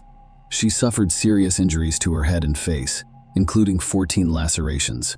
It is unclear how long the police would have searched for Bobby Ann's body if not for one event. On November 23, the exact day the body was discovered, a man entered the downtown police station. This occurred at 1:17 p.m. Upon entering, he asked to speak with someone and informed them that he had information about the missing girl and wanted to assist the police and her family. When a detective arrived, the man admitted to having done it. He confessed to kidnapping and killing Bobby Ann and provided some details about the crime after indicating the location of the body on a map. Police officers who hoped Bobby immediately. Unfortunately, their hopes were not fulfilled. When the inspectors made their way through the dense undergrowth, they discovered the body, which was naked and face down. There was no doubt the girl had died. The man who confessed to the horrific crime was a 24-year-old Kodiak Island resident. He was the son of an ex-military man who remained with his mother following his parents' divorce. In fact, he lived just a few miles from the bus stop where Bobby Ann was last seen. Kodiak Island was detained as a suspect. A lawyer spoke on his behalf, saying, "I accept full responsibility for Bobby Ann's death." Ackland also stated in the statement that he had never met the victim before that fateful evening and confirmed that he was the one who kidnapped her from the bus stop. Police seized his car, phone, computer, and several other items from anyone familiar with Kodiak Island. He was a nice guy, guitarist and songwriter for the local indie rock band Recruiter. No one knew Ackland was interested in serial killers from all over the world, in addition to music. His personal idols included Joseph D'Angelo Jr., Andre Gicatilo, Ivan Milat, Fred West, and Tommy Sells. Ted Bundy, however, was number one in Ackland's personal ranking, with an unknown number of victims but at least 30. Ackland focused on Ted Bundy and his atrocities. Investigators discovered 3,216 images on Ackland's phone, many of which were disturbing, dark, and reminiscent of horror films. In the days and weeks prior to Bobby Ann's death, Ackland searched the internet for information on serial killer crimes. He also looked for remote areas on Dartmoor and potential weapons. On the day of Bobby Ann's abduction, Ackland was browsing the website of an online sports store, looking at baseball bats, ski masks, and waterproof clothing. It is important to note that, despite his clandestine hobbies, Kodiak Island had never drawn the attention of the police, nor had he ever been in trouble with the law. Apparently, he became so obsessed with his secret hobby that he committed a serious crime. It has been discovered that Bobby Ann was an unintentional victim who, by a cruel coincidence, found herself in the path of Ackland, who, like a vicious beast, went hunting for prey that evening. The events of that evening went as follows. Bobby Ann arrived at the bus stop around 6:15 p.m. Ackland, who was driving his Ford Fiesta around the neighborhood, told detectives he saw her at the stop. Bobby Ann resembled his ex-girlfriend in appearance, but Cody claims that was not the emotional trigger that drove him to attack. He was simply looking for a victim to carry out his long-term plans. The police concluded that even if Ackland had not met Bobby Ann, he would have carried out his plan. The victim could have been any gender. That is what the police believed. When Ackland saw Bobby Ann, he stopped his car on the road behind the bus stop. After watching her for a few minutes and ensuring that no one else was present, Ackland took his pre-purchased hammer, crept up to Bobby Ann, and struck her twice in the head. Then I assumed she was dead. Ackland returned to his car and prepared to leave the scene. Unfortunately, as he drove away, he noticed Bobby Ann was still alive and trying to get up, so he returned to the bus stop, moved her semi-conscious body into his car, and drove her 20 miles to the Belver Forest parking lot and Dartmoor at 7:45 p.m. He came to a halt in this parking lot, which is nestled in the heart of a forest. He intended to leave the body there but discovered Bobby Ann was still alive and conscious. Unfortunately, Ackland did not think twice. He did not seek help or transport Bobby Ann to the hospital. Instead, he helped her get out of the car. Miss McLeod told him I was scared, and he responded, "So am I. I've never done this before." Struck her 12 times on the head in an attempt to destroy evidence. Ackland burned Bobby's purse. After pounding Bobby Ann McLeod with a claw hammer a dozen times, Cody Ackland was amazed that the 18-year-old could still make noise. Later, when he told the police, he thought, "Wow, hats off to you." He had one final chance to save Bobby Ann's life. However, once again, Ackland declined. Instead, he claimed he had put an end to the girl's suffering. He then loaded the body into his car's trunk and drove almost 30 miles to Bovis. He hid his body after taking off his shoes, clothes, and jewelry. Around 10 p.m., Ackland arrived home and went to bed. The next day, he drove to Tamerton Foliot, north of Plymouth, and threw the hammer into the Tamar, as well as a carrier bag containing his and her blood-stained clothing, into nearby allotments on Coombe Lane. The hammer was never found, despite a thorough police search. On the same day, November 21, Ackland went to a pizza place with friends, attended his band's rehearsal, and spent the majority of the night at the pub. Everyone who saw Cody that day commented on his unusually upbeat mood. He was enjoying joking and hugging his friends, which was unusual for him. The next day, November 22, Ackland continued to have fun by buying popcorn and going to the movies. While he watched the movie, the police, family, and volunteers searched for Bobby Ann, and Ackland used his phone to keep up with the latest news. On November 23, Cody was at his non-music job. According to the English papers, he worked for a car service company. After leaving for lunch, Ackland sent a message to a chat room where members of the music group recruited a word he'd written: "I love you both." At the same time, he texted his mother telling her how much he loved her, and then went to the police station to confess to the crime. Ackland's bandmates issued a statement on Facebook stating that they would disband the group immediately as a show of respect to the late teenager. It also stated that the remaining members of recruiter Josh Ross, Josh, and Mike are all shocked and in complete disbelief at the tragic events of the last few days. Our thoughts and prayers are with Bobby Ann McLeod's family and friends, who must be devastated by her passing. As a mark of respect, we have decided not to continue as a band and will disband with immediate effect. We will not make any additional comments at this time. In addition to Ackland's confession, the police had a plethora of physical evidence, including Bobby Ann's DNA discovered in his car and sneakers recovered from his home. As for motive, Detective Mike West, who led the investigation, stated that Ackland refused to elaborate on his motive and avoided answering the question of why he killed Bobby Ann. At the same time, the detective did not rule out the possibility that, after reflecting on his actions, Ackland might become more forthcoming and provide more information in the future. He would later tell a psychiatrist that the feelings of depression he had experienced prior to murdering Miss McLeod had vanished, and he was no longer filled with resentment, as if this violent act was a manifestation of these feelings. The trial took place in May 2022. Ray Tolley, Ackland's attorney, stated that psychiatrists determined his client was not suffering from mental illness, but rather had struggled during childhood. Ackland was diagnosed with ADHD, dyslexia, depression, and anxiety. And by the age of 19, he had suffered from depression for 7 years. Mr. Tolley stated that Ackland had received little comfort from his home or school life, and that his father and other male role models had not offered much succor or support. On sentencing, Judge Robert Linford informed Ackland that his act was determined savagery and that he was satisfied with the evidence that he intended to kill. This poor person endured a long and terrible ordeal. She had her entire life ahead of her until you brutally and savagely ended it, he said. You were clearly planning murder, and you committed murder. Cody Ackland, 24, has been sentenced to life in prison. He will serve 31 years in prison before becoming eligible for parole. Share your opinion with us in the comments and subscribe to the channel for more.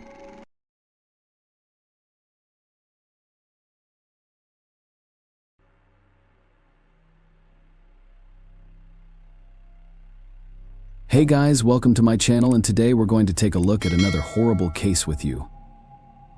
Kelsey Smith went shopping for a gift and then vanished. How often do state laws or individual company rules and policies intended to protect people and make their lives more comfortable and safe end up causing more harm than good? In today's story, a mobile phone operator refused to provide a missing girl's location, citing privacy laws. In reality, the company was obstructing the investigation, delaying it, and it was too late to help the girl. In other cases, timely access to such information may save someone's life. The tragic death of young Kelsey Smith, just a month after her 18th birthday, not only shook the United States but also captivated the world's attention as it was widely covered in international media. The girl was abducted in broad daylight from a crowded area, and her body, which showed signs of violence, was later discovered outside the city. The search for Kelsey lasted nearly a week due to the inability to track her movements using her cell phone signal. This situation sparked widespread debate and established a precedent, resulting in a series of amendments and the passage of a law named after the victim. But let's start with Kelsey Smith's story and try to figure out how she was abducted outside a shopping center in front of dozens of surveillance cameras and whether this tragedy could have been avoided. We will also look at the personality of Edwin Hall, the abductor and criminal who was widely regarded as a loving husband and father. We'll start our investigation into this difficult case by getting to know the man who caused the terrible tragedy. Edwin Roy Hall, also known as Jack Hall to his friends, was born on April 17, 1981, in the small town of Lee's Summit, Missouri, near the border with Kansas. He was the second child in a low-income, very disadvantaged family. Edwin's childhood was difficult, if not harsh, because his parents consumed large amounts of hot drinks and illegal substances, were uninterested in child rearing, and mistreated him. Later, Paul will tell how, at the age of 5, he was intimately abused by his uncle, his father's brother, but he will either confirm or deny that this statement is simply not true. Many people believed that this detail was invented by the perpetrator's lawyer in order to make his client appear to be a victim of circumstances during the trial, and thus reduce his sentence. Regardless, Edwin was placed in an orphanage when he was 6 years old, after his father was imprisoned and his mother was stripped of parental rights. In the years that followed, the boy moved around to different foster families, but each time he was abandoned and returned to the orphanage. This was due to the child's uncontrolled aggression and cruelty. Paul had sadistic tendencies toward animals since a young age. He enjoyed torturing them and watching them suffer. The boy refused to recognize authority, disobeyed his foster parents, stole, and fled home.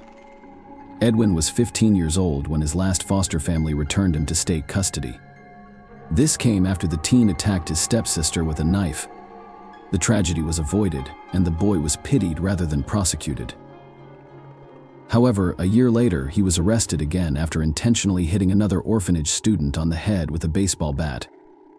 As an adult, Hall had no criminal record, and he appeared to have matured, taken charge, and eventually reformed. At the age of 20, he married a girl named Leader, who gave birth to a son a year and a half later. Edwin obtained an old Chevrolet truck from the 1970s with which he worked, transporting various goods. His neighbors knew him as a quiet, humble, and friendly man who cared about his family.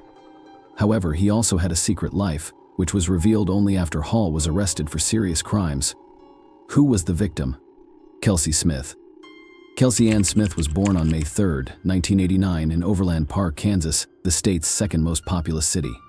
Gregory and Missy Smith had 5 children, and she was the third. She grew up very close to her older brother Steve and sister Lindsay, as well as her younger siblings Katie and Zach. Gregory Greg Smith, the family patriarch, was a former military man and U.S. Navy veteran. He had also served in the police force for more than 2 decades and was now enjoying a well-earned retirement. Meanwhile, the mother, Mrs.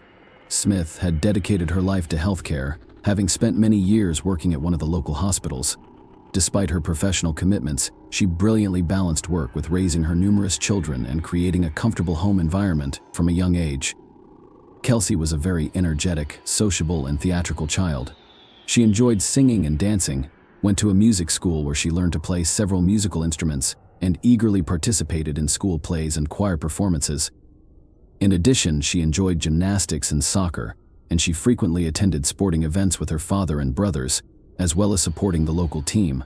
Young Smith had many friends, had a great sense of humor, was talented in a variety of fields, and knew how to make a good impression on those around her. She had a deep love for animals since she was a child and hoped to attend college after high school to become a veterinarian. Kelsey joined the local orchestra as a clarinetist during her senior year of high school and performed at various city events. This job enabled her to save enough money in just 6 months to purchase her first personal vehicle, a 1987 Buick Regal. Her parents didn't like the fact that her car was older than she was and offered to add money to the family budget to buy something newer. However, it was critical for her to purchase her first vehicle independently with her own money, so she turned down their offer. Kelsey's personal life, the Smiths went to great lengths to ensure that their children received the best possible education and holistic development. However, they raised their children with a strong sense of discipline. There were clear rules in their home that everyone followed without exception. For example, all family members were expected to share their plans and to notify each other if they would be out late. Kelsey was always on time, never late, and told her parents where she was going and who she was spending time with. During her senior year, Kelsey began a romantic relationship with John Beersmith. Kelsey described it as a deep, mutual love at first sight. The couple, the kind you read about in books or see in movies, rang in the new year of 2007 together, and they were practically inseparable after that. Smith's partner, a year her senior, appeared to be a serious young man who treated his beloved with the utmost concern and respect. Both parents supported their children's decisions and did not interfere with their relationship. Kelsey turned 18 years old in May of 2007. That same month, she graduated from high school and was overjoyed to learn that she had been accepted to a prestigious Kansas college where she planned to study veterinary medicine. The next few days were, without a doubt, the happiest of the young woman's life. Unfortunately, they proved to be her last. Smith and her classmates attended parties to celebrate the end of high school. She had a great time, enjoying both the festive atmosphere and romantic dates with her beloved. At this point, she had achieved everything she had wished for: admission to her dream college, a relationship with a deserving young man who was about to propose, and it appeared that she would have a long, happy life. The absence from the mall parking lot. Kelsey and John were getting ready to celebrate an important milestone in their relationship on June 2, 2007. On their 6-month anniversary of dating, John planned to make the occasion even more memorable by proposing to Kelsey. He had a beautiful engagement ring custom made for the occasion, reserved a table for 2 at a restaurant, and the evening was described as one of the happiest of their lives together. Kelsey was unaware of the upcoming proposal, which was intended to be a surprise. She, too, was looking for a gift that would surprise and delight John. That Saturday, she styled her hair, applied makeup, and drove to a Target Corporation store only 10 minutes away. There was no warning of the tragedy that was about to occur. Around 7 p.m., she called her mother to say she had found a gift for John but needed to find the right gift bag for it, preferably something romantic. Missy suggested Kelsey visit a shopping mall across the street from Target, confident that it would have what she was looking for. Kelsey thanked her mother for the advice and stated that she would be home shortly, where John was scheduled to pick her up at 8 o'clock. That was the last time Missy heard her daughter's voice. Kelsey never got back home. When John arrived at 8 o'clock with a large bouquet of flowers, he was surprised and terrified to discover Kelsey was not present. Her parents were equally terrified because she didn't answer the phone or text messages, which was completely out of character. She vanished in broad daylight in a busy area, and no one noticed her absence. Search and investigate. The family patriarch, along with his two eldest children, set out to find their daughter. When I found her car parked at the Oak Park Mall, I had a glimmer of hope that Kelsey was still inside for some unknown reason. However, after searching all of the floors and stores and asking salespeople and security guards if anyone had seen the girl, they were certain she was not present. Returning to the car, which appeared unharmed with no signs of struggle or violence, the father, drawing on his experience as a former police officer, decided not to touch anything. It was possible that the car was part of a crime scene, and no evidence should be tampered with or destroyed. The girl's parents reported her missing to the police the same day, but were initially opposed to conducting an immediate search. The explanation was that Kelsey, who was 18, would not be legally considered missing until 24 hours had passed since her disappearance. Kelsey, on the other hand, is not one to give up, and he insisted on an immediate search for his daughter, leveraging his old connections. Furthermore, he inquired whether any hospitals in the city had admitted women who matched their daughter's description. Chelsea's family and fiancé were interviewed that same evening to establish their alibis and rule them out as suspects, per standard procedure. The surveillance footage from the Target store was also reviewed. The videos showed Kelsey entering the store, browsing the selection, making a purchase, and then exiting the building while talking on the phone to return to her car. She was talking to her mother at the time, asking where she could find a gift bag, and then heading to the mall across the street, per her mother's advice. Kelsey basically drove out, turned around, and parked at Oak Park Mall, leaving her car near the side entrance, almost against the wall. Her vehicle was thoroughly inspected by experts. It appeared unaltered from the outside. The gift she bought for John was on the passenger seat, and her personal belongings, a tablet, and a wallet containing approximately $300 in cash, were in the back. Therefore, a robbery was quickly ruled out.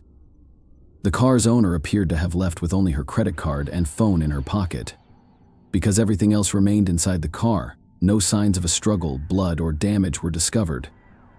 Except for one on the driver's seatbelt, no foreign fingerprints were discovered. This fingerprint did not belong to Kelsey's relatives or boyfriend. Issues with the cellular company tracking the young woman's location could have been caused by the signal from her mobile phone. By then, the device had become inaccessible, most likely because it had been turned off or damaged. However, it was still possible to determine the last known location where the mobile phone was active in order to narrow the search area. However, the wireless carrier Verizon Communications failed to provide the necessary data for the investigation for several days. Interestingly, the company did not outright refuse to cooperate, but instead kept promising to look into the matter, effectively delaying the process. Telecommunications companies were allowed to withhold subscriber data from law enforcement agencies, such as the police or the FBI, without a specific court order as of 2007. They cited information privacy laws and even situations in which an individual's safety or life could be jeopardized. We are not considered exceptions to the rule of disturbing strangers. A closer look at the surveillance footage revealed a chilling detail: a mysterious stranger was following the young woman like a shadow. He didn't stand out at first because he kept his distance and never tried to interact with Kelsey directly. The individual in question was a Caucasian male with a pleasant appearance, believed to be in his early to mid-20s, with dark short hair and a light beard. He was dressed casually, wearing a white t-shirt and black shorts.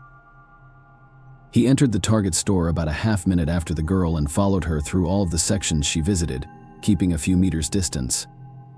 This mysterious man was captured by all of Kelsey's surveillance cameras, and during the trial, the prosecution described his behavior as that of a predator stalking its prey. He exited the store after her and, once she was alone, drove her to the Oak Park parking lot in his Chevrolet truck. He was almost directly behind Kelsey while she was on the phone, so he most likely overheard her conversation with her mother. As a result, he could have learned about her plans to visit the nearby shopping center. Unfortunately, Smith parked her car in an unsuitable location next to a side door near a storage area, where shadows fell on her vehicle, making it nearly impossible to discern the events on the camera footage. Kelsey remained seated in her car as the truck parked beside her, and a figure in a white t-shirt and black shorts emerged.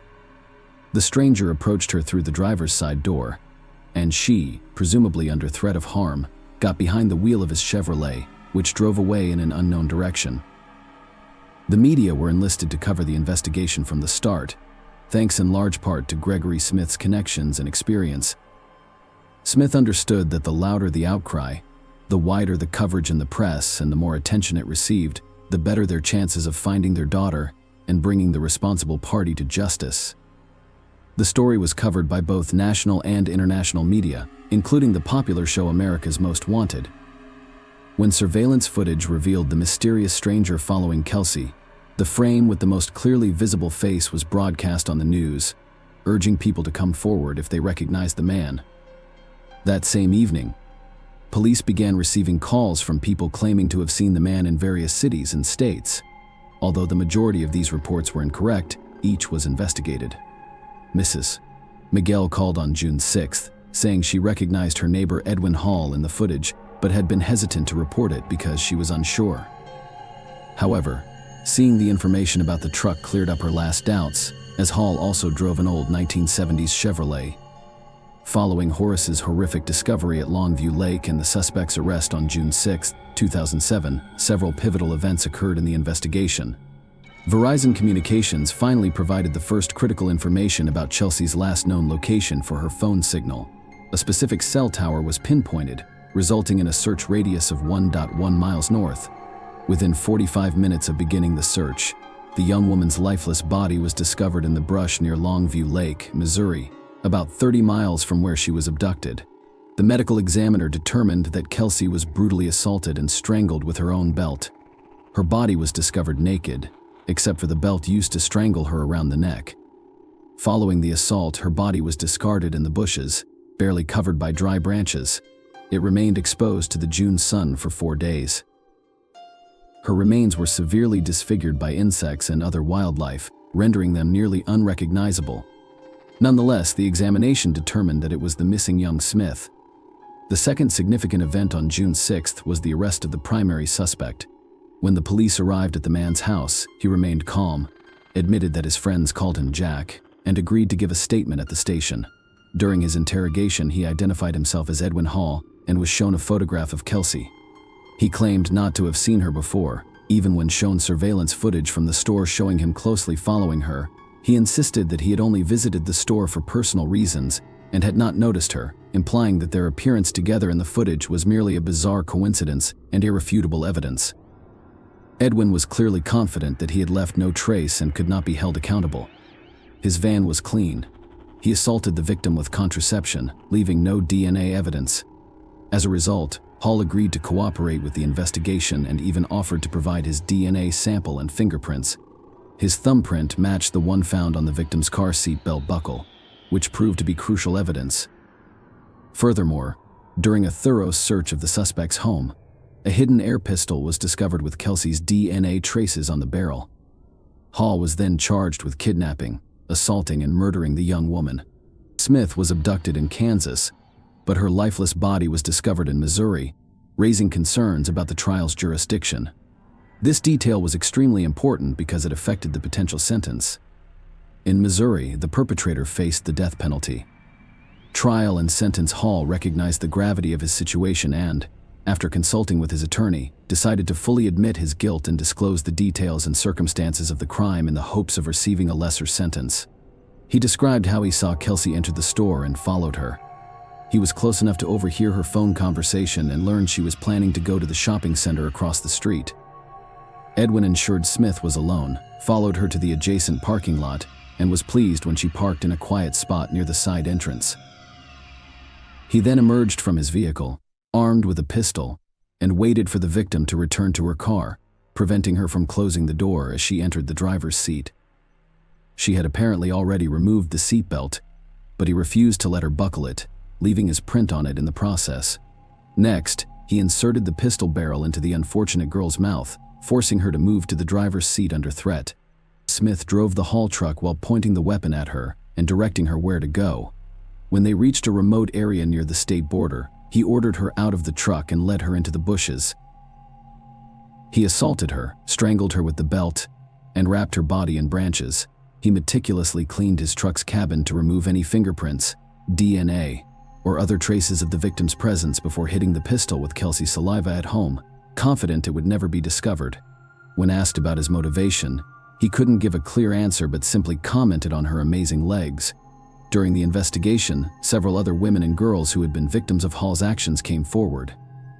It was discovered that he had threatened a 14-year-old neighbor into intimacy, harassed a local waitress, and fled a restaurant without payment. As a result, charges of corruption, minor harassment, and theft were added to the already existing accusations. Hall's lawyer attempted to elicit sympathy from the court by highlighting his client's troubled childhood, previous victimization, lack of parental care, and upbringing in foster homes. The defense's efforts were in vain, but the lawyer was the only one who spoke on the defendant's behalf and supported him. Paul's wife attended all court hearings but sat quietly in the corner, refusing to defend her husband. On September 16, 2008, Johnson County's judge sentenced Edwin Roy Hall to 27 life sentences with no possibility of parole. Following the verdict, the defendant apologized to the Smith family for his actions before breaking down in tears. He is currently serving his sentence at the Hutchinson Correctional Facility in Kansas under the Kelsey Smith Act. The role of Verizon Communications in this case, which waited 4 days to provide information about the last known location of the missing girl's phone signal, drew significant attention. The company's leadership cited privacy laws and the lack of a court order, which would take time to issue, but it was later determined that this information would not have saved young Smith. In other cases, it may help save the lives and health of people in danger. This prompted Kansas to enact the Kelsey Smith Act in 2009, which requires telecommunications companies to provide subscriber location information when the individual is at risk of death or serious physical harm. By 2012, an additional 29 states, including Missouri, had passed similar legislation.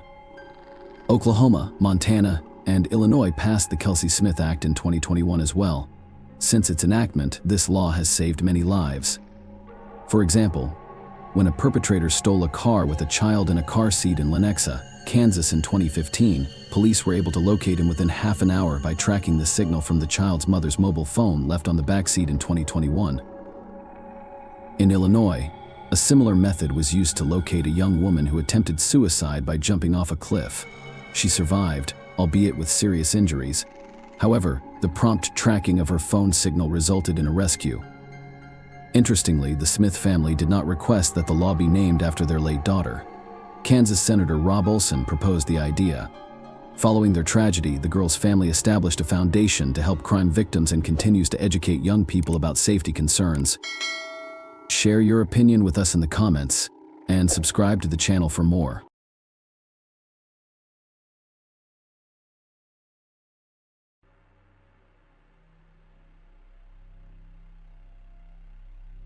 Hey guys, welcome to my channel, and today we're going to take a look at another horrible case with you. In this video, we'll talk about a story that happened in California. Christy Wilson, 27, was last seen at the Thunder Valley Casino parking lot.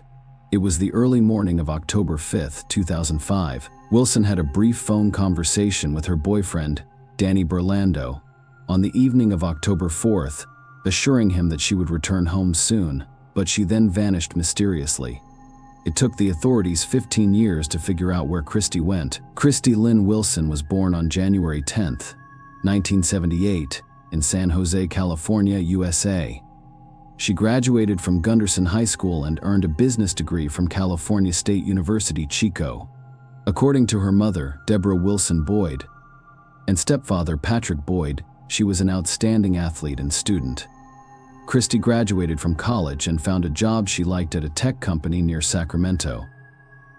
In her spare time, she enjoyed playing blackjack at a nearby casino, where she eventually met her boyfriend, Danny Burlando. Christy's family and friends described her relationship with Danny as quite harmonious. They appeared to be a good couple with a promising future, but their relationship began to deteriorate after they moved to Sacramento together. Christy had numerous bruises on her body, but she refused to discuss their origins. Christy struggled at work, in addition to her personal issues. She lost her job as a result of the high-tech crisis and had to relocate to San Jose to live with her parents. She eventually received a job offer in San Francisco and decided to start over. Christy went to Sacramento on October 4th, 2005, to pick up the last of her belongings. But 2 days later, Danny Rolando called Christy's parents to say she had vanished. He claimed to have contacted all jails and hospitals, as well as all of her friends, before calling them. The police have also been informed of Christy Wilson's disappearance. According to Danny Christie, he arrived at the apartment on October 4th. That night, he ate dinner with his family while Christy visited the Thunder Valley Casino. It was the last time he saw her. Danny's family disliked Christy, so it's not surprising that he attended a family dinner alone. Christy's family did not like Danny either. Christy's bruises on her body indicated that Danny had abused her. Christy's stepfather, Patrick Boyd, loved her as if she were his own daughter. And when he learned about the domestic violence, he was furious. Patrick wanted to confront Danny, but Christy's mother, Deborah, stopped him. Danny Burlando was 31 at the time. He used to work as a car salesman but quickly lost his job. Christy went missing about a month ago. After hearing her scream loudly, her neighbors called the police. When the police arrived, they discovered that Christy and Danny had fought, but there were no repercussions because they quickly reconciled.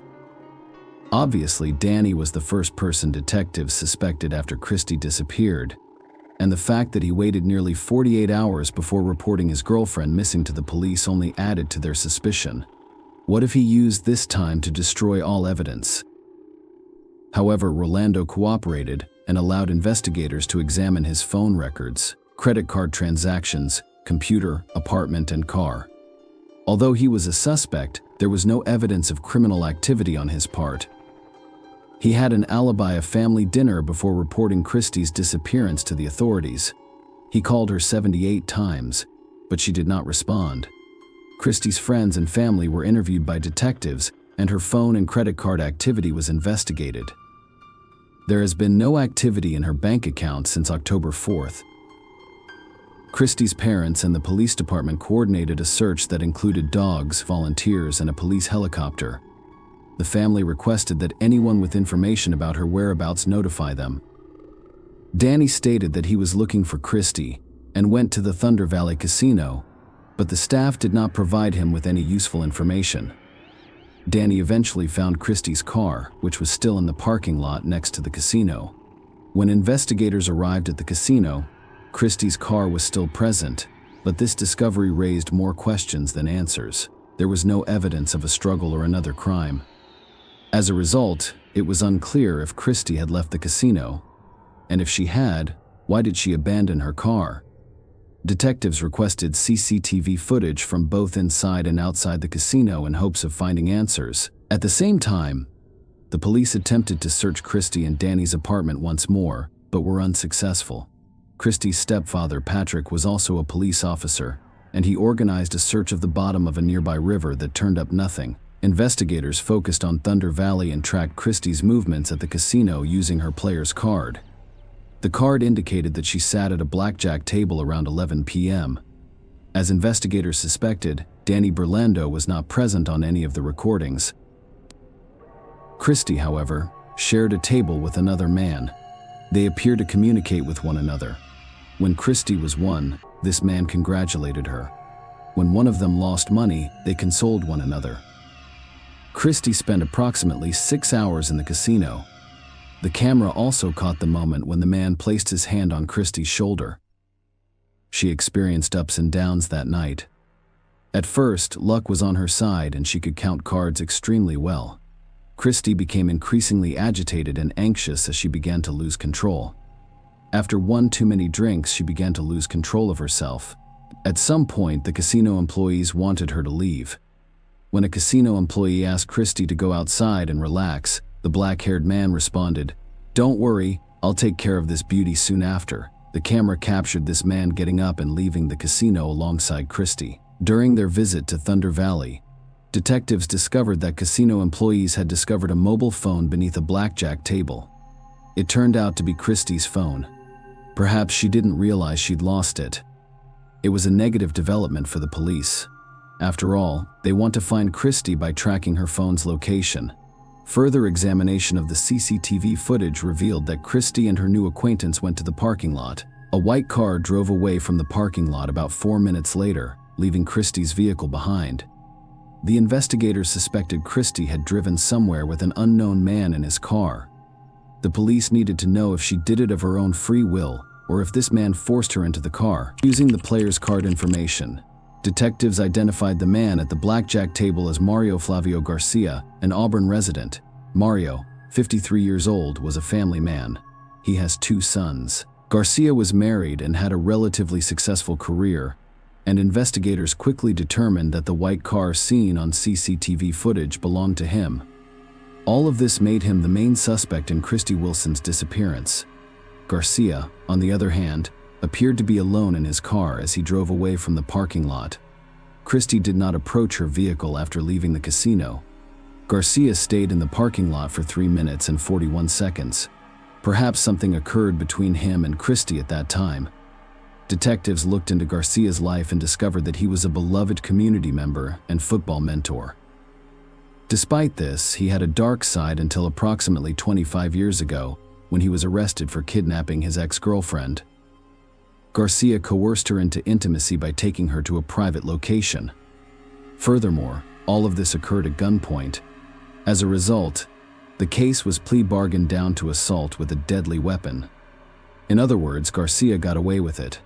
He made a deal with the prosecutor's office and received only 18 months probation. However, Garcia was of interest to the police in other cases as well. Garcia began dating Lynette Smith a few years after his ex-girlfriend was attacked. This wasn't a fairy tale romance either. Garcia, Lynette, and her mother, Violet Davis, gathered after dinner to celebrate Christmas 1979. On Christmas night, the 3 of them got into Lynette's car. Eyewitnesses told the police that a vehicle had fallen into the river and sank near Oakland Airport. Mario Garcia was the only survivor. He told police Lynette was driving, but detectives were unable to determine who was behind the wheel. Violet Davis' body was in the car. However, it took them a week to locate Lynette's body. Everyone believed it was an accident, and no one was charged. After gathering all of this information, the investigators decided to question Garcia about Christy Wilson's disappearance, but he claimed to know nothing about it. He stated that they left the casino together, politely said their goodbyes, and parted ways. Unfortunately, the CCTV footage could not confirm whether he was telling the truth because the camera was turned in the opposite direction. Garcia claimed that he went home after saying goodbye to Christy, but this was a lie. After reviewing the CCTV footage, the police determined that he drove in the opposite direction from his home. Garcia told detectives that he went straight home and fell asleep. At 8:30 a.m., he awoke and headed to work. His wife refused to speak with the police, so detectives could not confirm or deny this version. However, when they examined Garcia's cell phone records, it became clear that his entire story was a lie. He did not return home immediately after the casino. That morning, at 7:51 a.m., he called his wife, but the cell tower that received his phone signal was a long distance away. Mario also stated that he arrived at work at 9 a.m., but his co-workers reported that Garcia arrived late, around 10 a.m. Investigators learned from speaking with all of Garcia's co-workers that the day Christy Wilson went missing, Mario arrived at work with scratches on his arm and a bruise under one eye. As the main suspect stated, he received them after falling from a tree while pruning. The investigators didn't believe any of it. Who prunes the trees at night? Doesn't that sound ridiculous? The police asked a forensic expert to examine Mario Garcia's wounds. An experienced expert observed that the scratches on the man's face and body were not consistent with injuries sustained while falling from a tree. There were 4 parallel scratches across his face. But that is not all. The 3 parallel scratches on Mario's left side of the chest were particularly intriguing. After all, when resisting, the right-handed person will use their right hand to leave traces or scratches on their opponent's left side of the chest. Christy Wilson was right-handed. The police had reason to believe Mario Garcia was involved in whatever happened to Christy, so they obtained a search warrant for his vehicle, home, and computer. As a reminder, Garcia stated that he went home after saying goodbye to Christy in the parking lot. However, as forensic investigators searched his car, they realized that Christy Wilson was most likely dead. The man was able to wash his car both inside and out. Despite throwing the mat out of the trunk, he failed to destroy all of the evidence. At first, Experts discovered a small, unassuming spot on the car seat. After testing, they discovered that it was blood. Unfortunately, it was not clean enough to perform a DNA analysis.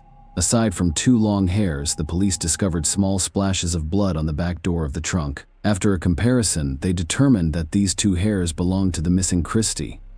Following additional testing, the police reached a different conclusion. The bloodstains contained Mario and Christy's DNA. This evidence contradicted Mario's claim that they separated in the parking lot. Everything pointed to a fight between Garcia and Christy. Detectives discovered that he was looking for forensically toxic, illogical data after reviewing his search history. He also used a website that described the drugs that can be slipped into drinks during a date. Investigators assumed Christy was a random victim. They sat at the same table, and Garcia may have slipped something into her alcoholic beverages.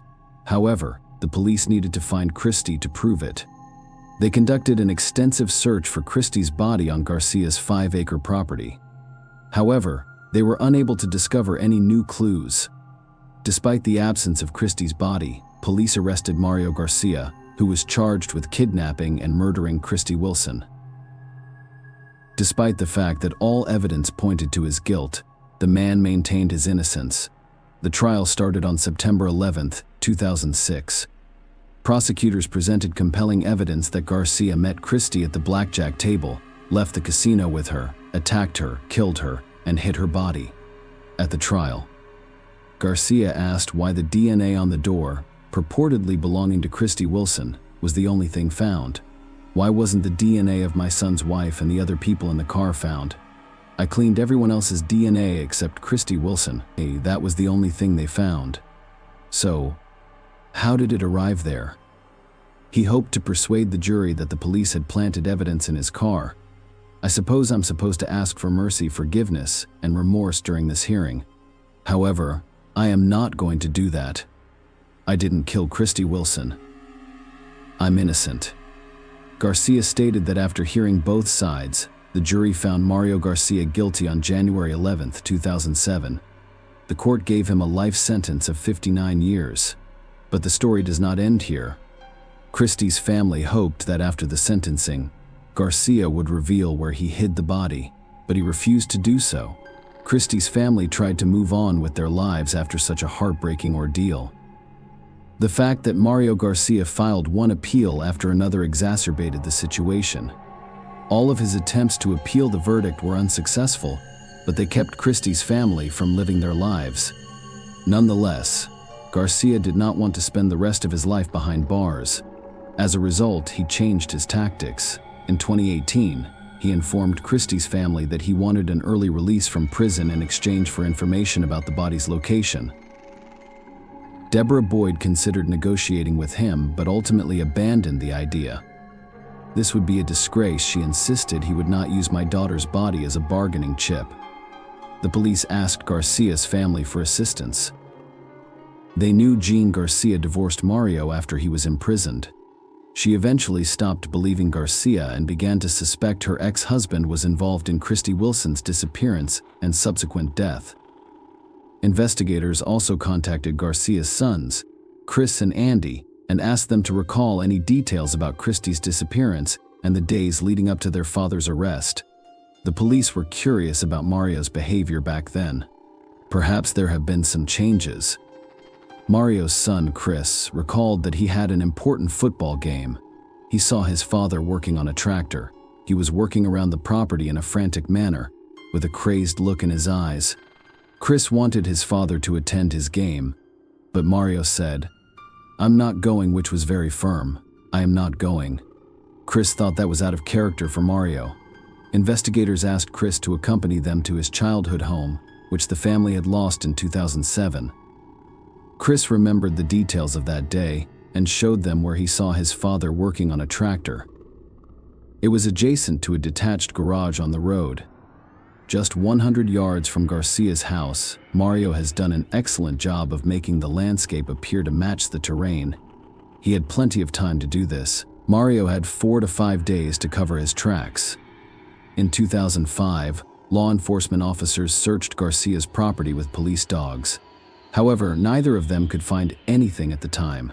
Now the investigators have decided to take a different approach. In August 2020, they contacted a company that specialized in ground-penetrating radars. The technicians scanned nearly all 5 acres of Mario Garcia's land and accurately identified 8 voids or pockets beneath the surface.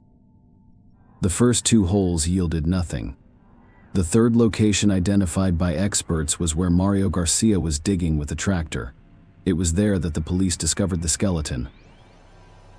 The examination proved conclusive. Christy Wilson's remains were discovered 15 years after she went missing. Although the exact cause of her death was unknown, experts concluded she had a broken arm and were aware that the investigators who had been working on this case for 15 years traveled to Arizona to personally inform Deborah that they had located her daughter. Christy's family received both sad and joyful news. They finally had the opportunity to say goodbye to their daughter. At a press conference in Auburn with the Wilson family and District Attorney Morgan Gear Place, her County Sheriff Devin Bell announced the discovery, which he claimed was made without Garcia's assistance. He said the now 67-year-old is a convicted murderer who refuses to cooperate, will not provide any information to help the family find closure, and is exactly where he should be: prison. Wilson's mother, Deborah Boyd, stated that the announcement would mark a day of peace for their family. "We've never had this peace before, and we are overjoyed to finally be able to close this chapter of anguish and move forward with a wonderful Thanksgiving," she stated. "Today is a day that exemplifies some of the greatest perseverance in police work that a victim's family could ever ask for. Mario Garcia died from pneumonia on December 24, 2020. Christy's family said his death brought them great peace. Garcia never pleaded guilty, despite the fact that Christy's remains were discovered on his property in 2005. Share your opinion with us in the comments and subscribe to the channel for more.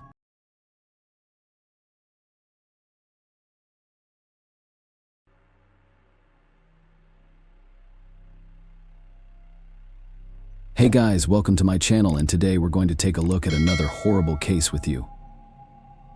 The student rode her bicycle and disappeared. Without a trace, the police launched a search, but none of them could have imagined the disturbing revelations that awaited them in just a few days. So many shocking details emerged in the case that even seasoned FBI agents were horrified, and none of them expected such an ending. Sierra Jacob was born on February 11, 1996, in the small American town of Delta, Ohio. The girl grew up in a very large and friendly family. She had 2 sisters and 2 brothers. Sierra loved to play sports and was on the school volleyball team. She also loved to travel. The girl dreamed of visiting Italy and put a lot of effort into making that wish come true until she finally managed to go there. During her studies, she started dating a guy named Josh. After graduating high school, they went to different universities. Sierra planned to get a job with her uncle, who owned a metal fabrication company, and the young woman decided to major in human resources. She enrolled at Toledo University, located 50 kilometers from her home. Despite the distance, she and Josh planned to keep dating and made plans for their future. The couple even began to take their time choosing engagement rings for their future wedding. After 2 years at university, the young woman went to her hometown for a summer vacation. At that point, she still had some school work to close, but she decided to do it from home so she could spend more time with her family and her boyfriend. In addition to that, Sierra was also doing an internship with her uncle's company she was in her 20s at the time, and the young woman was thoroughly preparing to work there. After graduation on July 19, 2016, Sierra decided to drive to her boyfriend's house. She had bought a new bike a few days before, and she couldn't wait to try it out. The young woman left the house at about 5 p.m. and headed toward Josh's house. Around 9 p.m. her mother came home and found her daughter not there. This struck her as a little strange. She thought Sierra would have come home by now, but it was summer, and it was just starting to get dark outside. Besides, the young woman was already in her 20s, and her mother didn't worry about it. She had assumed that her daughter would stay at the boyfriend's house, but that all changed when Josh called her at 1:30 p.m. He asked if Sarah was home since the boyfriend couldn't reach her. According to the young man, they broke up at about 7 p.m., and she hasn't been in touch since. Considering that more than 3 hours had passed since then, the young woman's mother began to get seriously worried. Together with Josh, they started calling friends and relatives of the young woman, hoping she had stopped by one of them.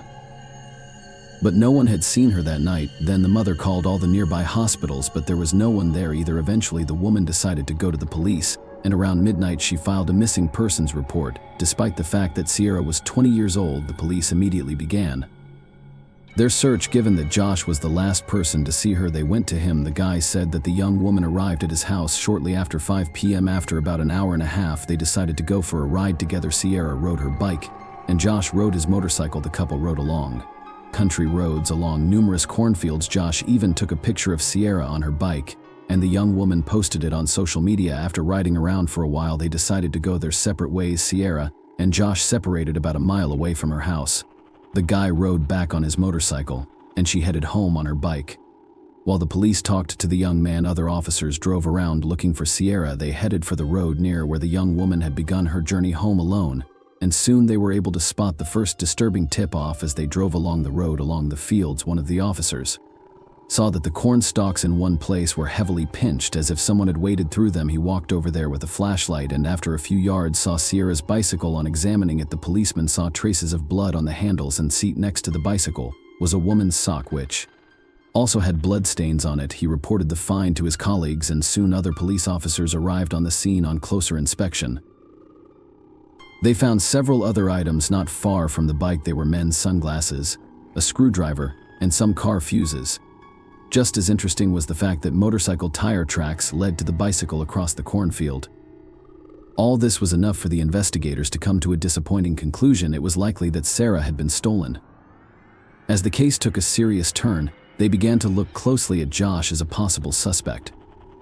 First of all, statistically speaking, it is the people closest to them who are most likely to turn out to be the perpetrators. Second, that night Josh was riding a motorcycle, and next to the bike, Sierra found similar tire tracks. Besides that, the detectives wondered why the guy didn't walk the young woman home. She had less than a mile to go, and he was on a motorcycle and could have gotten home quickly anyway. Josh allowed the police officers to look around his house, his car, and his motorcycle, and that's where the officers came across his work overalls, which showed signs of blood. The young man said he wore the clothes when he was hunting, and the blood belonged to animals. Investigators turned the overalls over to experts, and they quickly confirmed that he was telling the truth. Otherwise, there was nothing to suggest Josh was involved. The experts also examined the items found in the field and extracted one DNA sample from them that belonged to an unknown person. Josh immediately volunteered a sample, and they did not match. As a result, he was no longer considered a suspect, and the police started looking for other leads. The next day, they received a call from a farmer. The man told them that on the evening of Sierra's disappearance, he was driving down the same road with his son. At one point, they noticed a motorcycle helmet on the side of the road, and the father told his son to bring it to the car. The farmer later examined it more closely and saw traces of blood on it, and then contacted the police. Detectives admitted that the helmet may have belonged to the kidnapper, but his identity remained a mystery at this point. The FBI was already involved in the case, and the agents decided to take a close look at the photo that Josh had taken of Sierra shortly before her disappearance. Thanks to the photo, they knew what kind of clothes she was wearing, but the detectives noticed something else. The young woman was wearing a fitness bracelet on her wrist. They immediately requested geolocation data for the device, but here the investigators were unsuccessful. The device had been turned off shortly after Sierra disappeared. The police received another tip shortly thereafter. Josh told them that as he and the young woman were driving down the road, a suspicious white van followed them. The guy got the feeling that the driver was following them. The vehicle was traveling at a slow speed and slowed down. When the couple slowed down at one point, Josh even tried to drive up to him, but the driver pulled away. The guy thought it was strange, and he even remembered part of his license plate number. The police quickly found the vehicle and its owner. She turned out to be a woman, and detectives determined that she had nothing to do with the crime. During the conversation, she herself accused Josh of trying to drive up to her and push her off the road. As a result, investigators decided that there had simply been a miscommunication between them and continued to look for more leads. Several days had passed since Sierra's disappearance, but the police were still unable to find any additional clues. Then they decided to go through all the residents who had been previously convicted of violent crimes and lived in nearby communities. Going through the list of these people, they immediately noticed one man, 57-year-old James Worley. He lived only a few kilometers from the field where Sierra's bicycle was found. The reason the police were so interested in him was very simple. James had been convicted of kidnapping a young woman in the 1990s. She was riding her bicycle when suddenly a man ran over her in his van, threatening her with his screwdriver. He tried to force the young woman into the car, but she managed to escape. Given that Sierra disappeared during the bike ride and the screwdriver was found next to him, police quickly suspected James of kidnapping her. Investigators went to him to verify this theory. The man was clearly unhappy about the visit and stated that he had not killed anyone.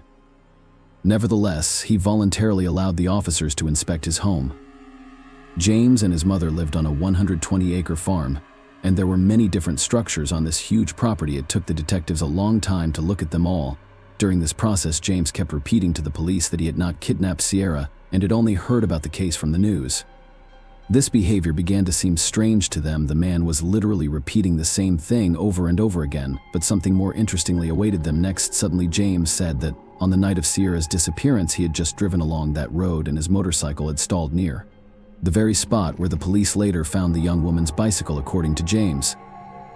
He saw her bike and decided to get closer, so he headed into the field, pushing his motorcycle nearby. The man added that, as he walked there, his car fuses, sunglasses, screwdriver, and helmet fell out. Suddenly, his motorcycle started up again, and James drove on, forgetting to pick up all those items. As you might have guessed, the detectives were very suspicious of this story. In addition, just a few hours earlier, a witness had approached them and said that the evening of Sierra's disappearance, he had seen a strange van on that road. The witness noticed it because the vehicle was driving at a very high speed, breaking all possible rules. He memorized the license plate number and gave that information to the police. After running the blades, detectives learned that the van belonged to James, and during a search he spotted it near the house. The man also allowed them to examine the van, and the officers found something of interest inside, where a ski mask, duct tape, plastic clamps, handcuffs, and amazed, the items themselves did not in any way indicate his guilt, but given James's criminal record for kidnapping, such a set made investigators suspicious.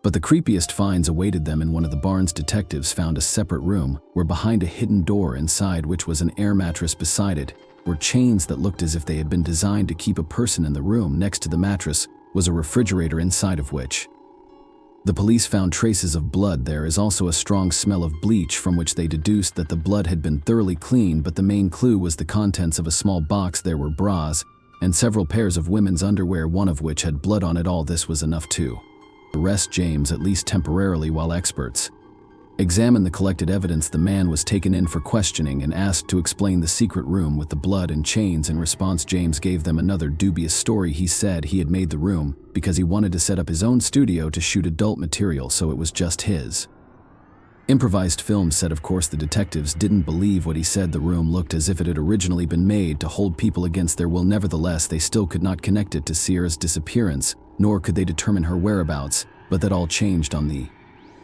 third day after her disappearance. During a lengthy search, the police found a freshly dug grave in a field that contained Sierra's body. Her hands were handcuffed, and the young woman had a large plastic toy in her mouth.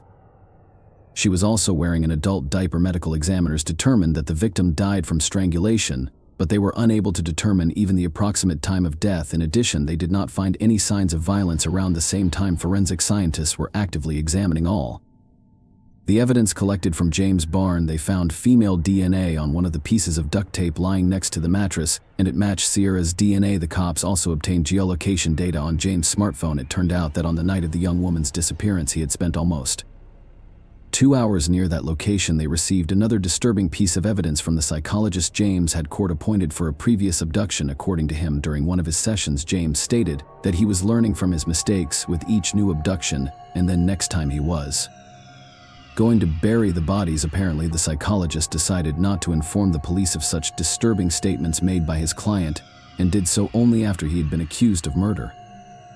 With this set of clues, the detectives formed the most likely chronology of events. Apparently, James spotted Sierra on the road that night, hit her with his helmet, and dragged her into a field with his bicycle. Based on his geolocation data, the man sat there until the sun went down. During that time, he called his brother and told him that his motorcycle had broken down. Apparently, this was his way of creating an alibi. As soon as it got dark outside, James drove home, got off his motorcycle onto his van, and returned to the field, picked up Sierra, and took her to his barn. At that point, the young woman was either unconscious or restrained. What happened next, only James knew. He apparently abused the victim for some time before killing her and burying her in a field. Experts only speculated that the victim may have been there for 3 days. The man himself continued to deny all of these allegations, and the case went to trial. The trial began in March 2018, with the prosecution presenting additional evidence that further pointed to his guilt. It turned out that the key to the handcuffs placed on the victim's hands was found on James' keychain. His lawyers decided to stick with the theory that James simply wanted to set up an adult film studio in his barn, and the cops pulled that into the murder. However, they did not provide any adequate arguments for their client's innocence. The trial ended in less than a month, and on March 28th, the jury found him guilty. As a result, James received the death penalty, with his execution scheduled for May 20th, 2025. Of course, this story was far from over for the detectives. Given everything they had learned about the man, the police were certain that James had committed similar crimes before, but he had managed to avoid responsibility. Investigators were still working on his case, trying to tie the unsolved disappearances to James, but it had yet to yield concrete results. The victim's parents established the Sierra Scholarship and also participated in the creation of a bill that would have required the state to make an open registry of people previously convicted of murder and kidnapping. The bill was quickly supported and went into effect on March 20th, 2019. Share your opinion with us in the comments, and subscribe to the channel for more.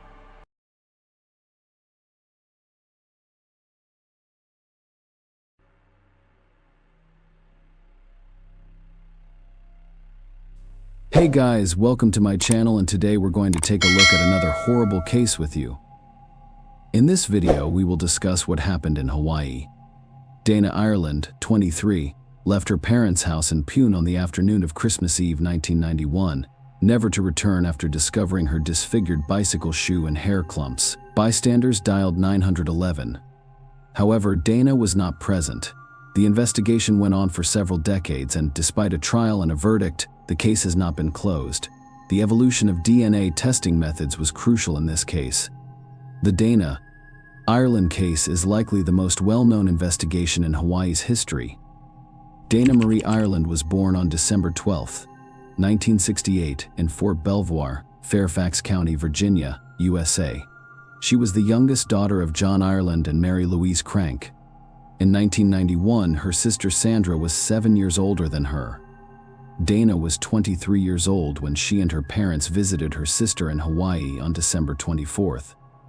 In the afternoon, she rode her sister's bike. Later, people discovered her bike shoe and clump of hair by the side of the road. But Dana herself was not present. The bike's appearance indicated that Dana had been hit by a car. The impact was so severe that both wheels were deformed, and the steering wheel and seat came off completely.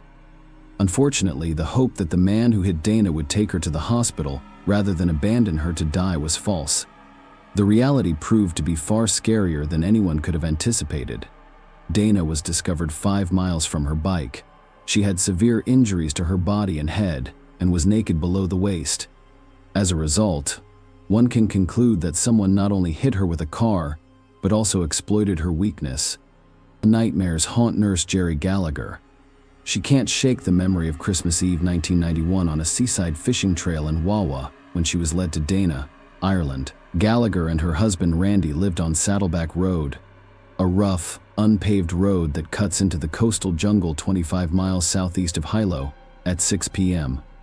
On Christmas Eve 1991, a friend named Brian knocked on their door to contact Gallagher, a licensed nurse. He wore a Christmas hat with blinking lights, but his mood was anything but festive. He drove her to Dana's location, which was a mile away from Gallagher's house.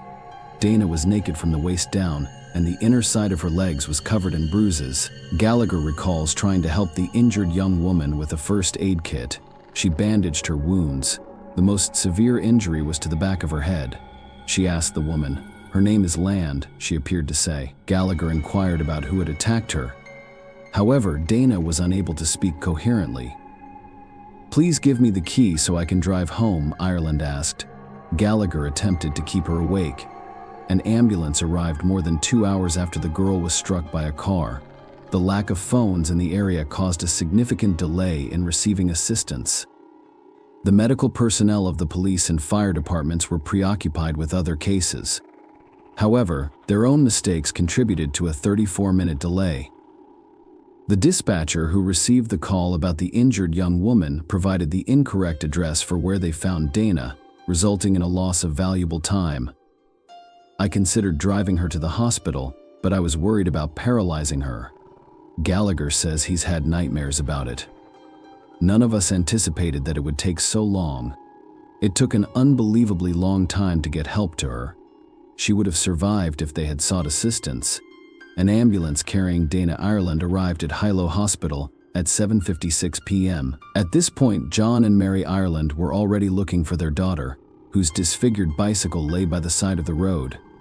They heard about an injured woman discovered 5 miles away. However, they were unaware that this woman was Dana. We assumed someone had hit her and transported her to the hospital. Mary later recalled that John instructed her and his eldest daughter Sandra to go to the hospital while he remained near Dana's bike. When the ambulance arrived at the hospital, Dana's mother and older sister were already present. Doctors fought for Dana's life for 4.5 hours, but they were unable to save her. She was pronounced dead at 12:25 a.m.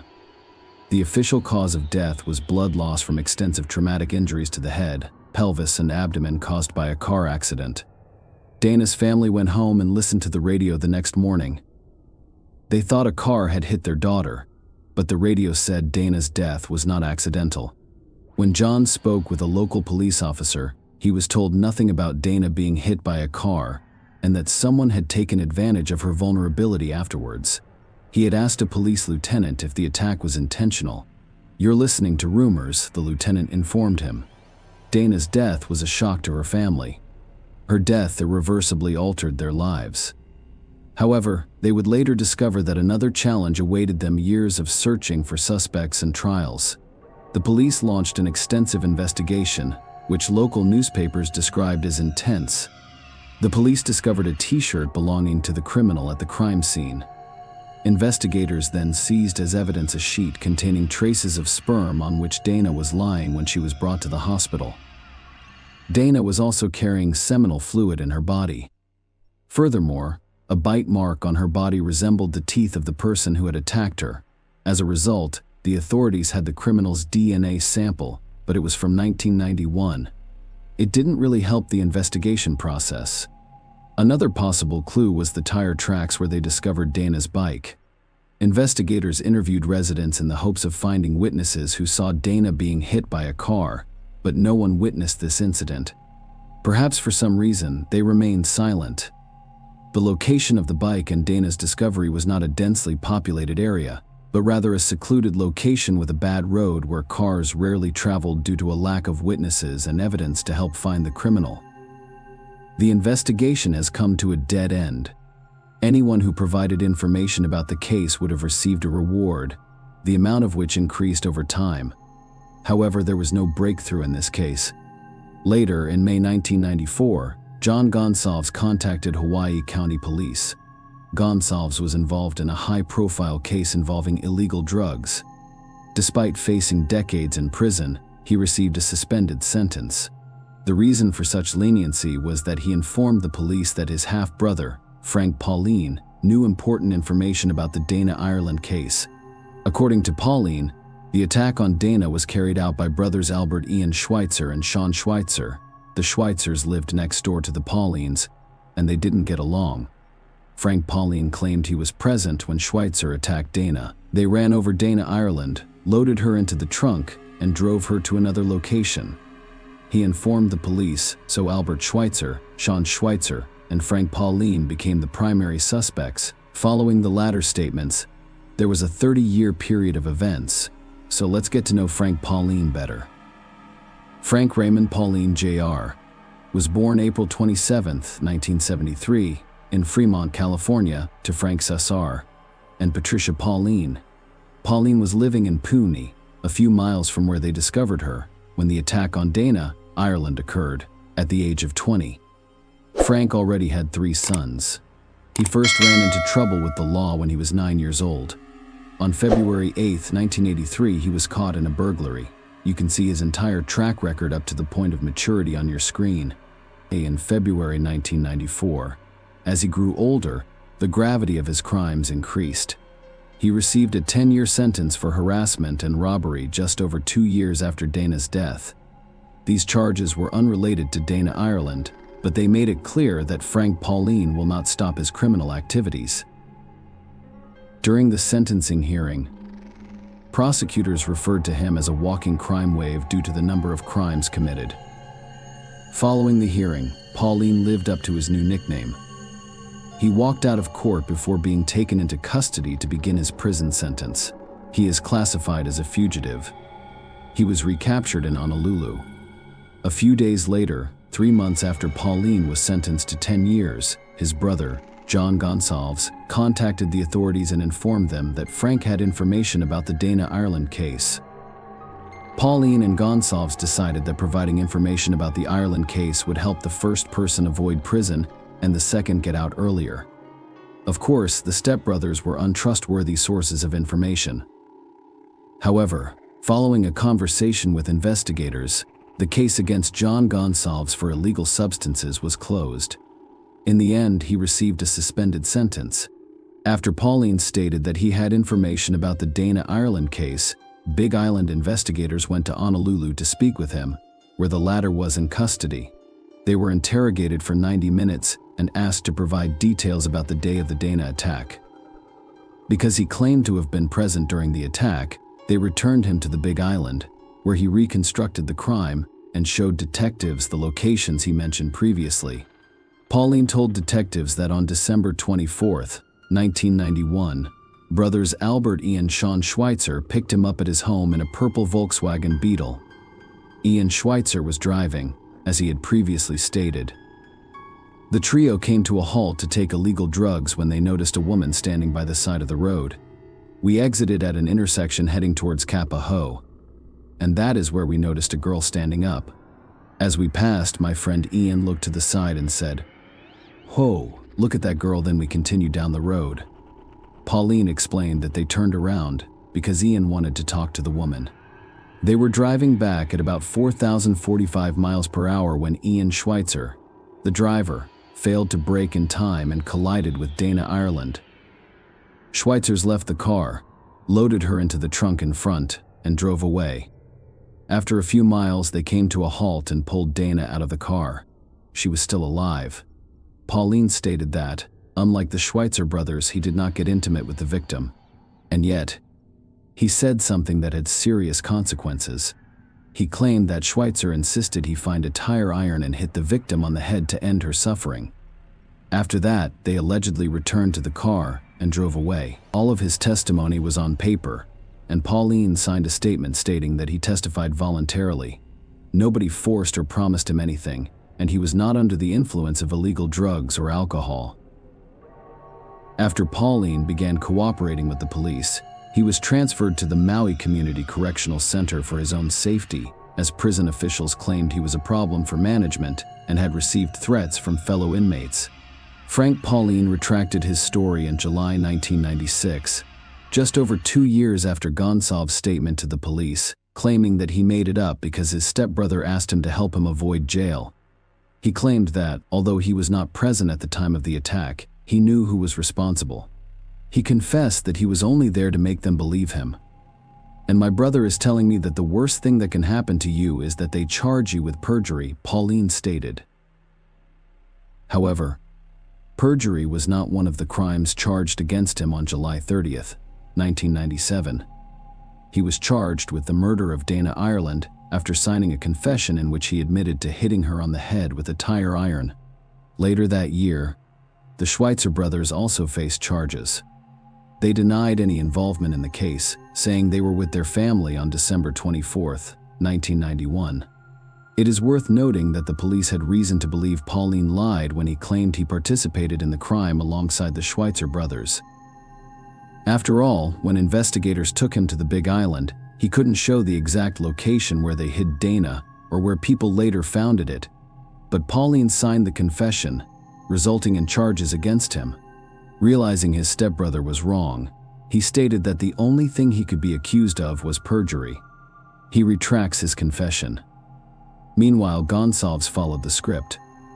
As a result, the police dropped the primary charge of illegal substance conspiracy against him. He testified against his half-brother, Frank Pauline, during the trial. DNA testing technology was less advanced at the time than it is now. Shortly after the arrest, authorities obtained DNA samples from Pauline and the Schweitzer brothers. The Hawaii County Prosecutor's Office also examined biological fluids from the gurney sheath used to transport Dana Ireland to the hospital, as well as swabs taken from her body. The police were taken aback when they received a report stating that the DNA of Frank Pauline and the Schweitzer brothers did not match that of the criminal.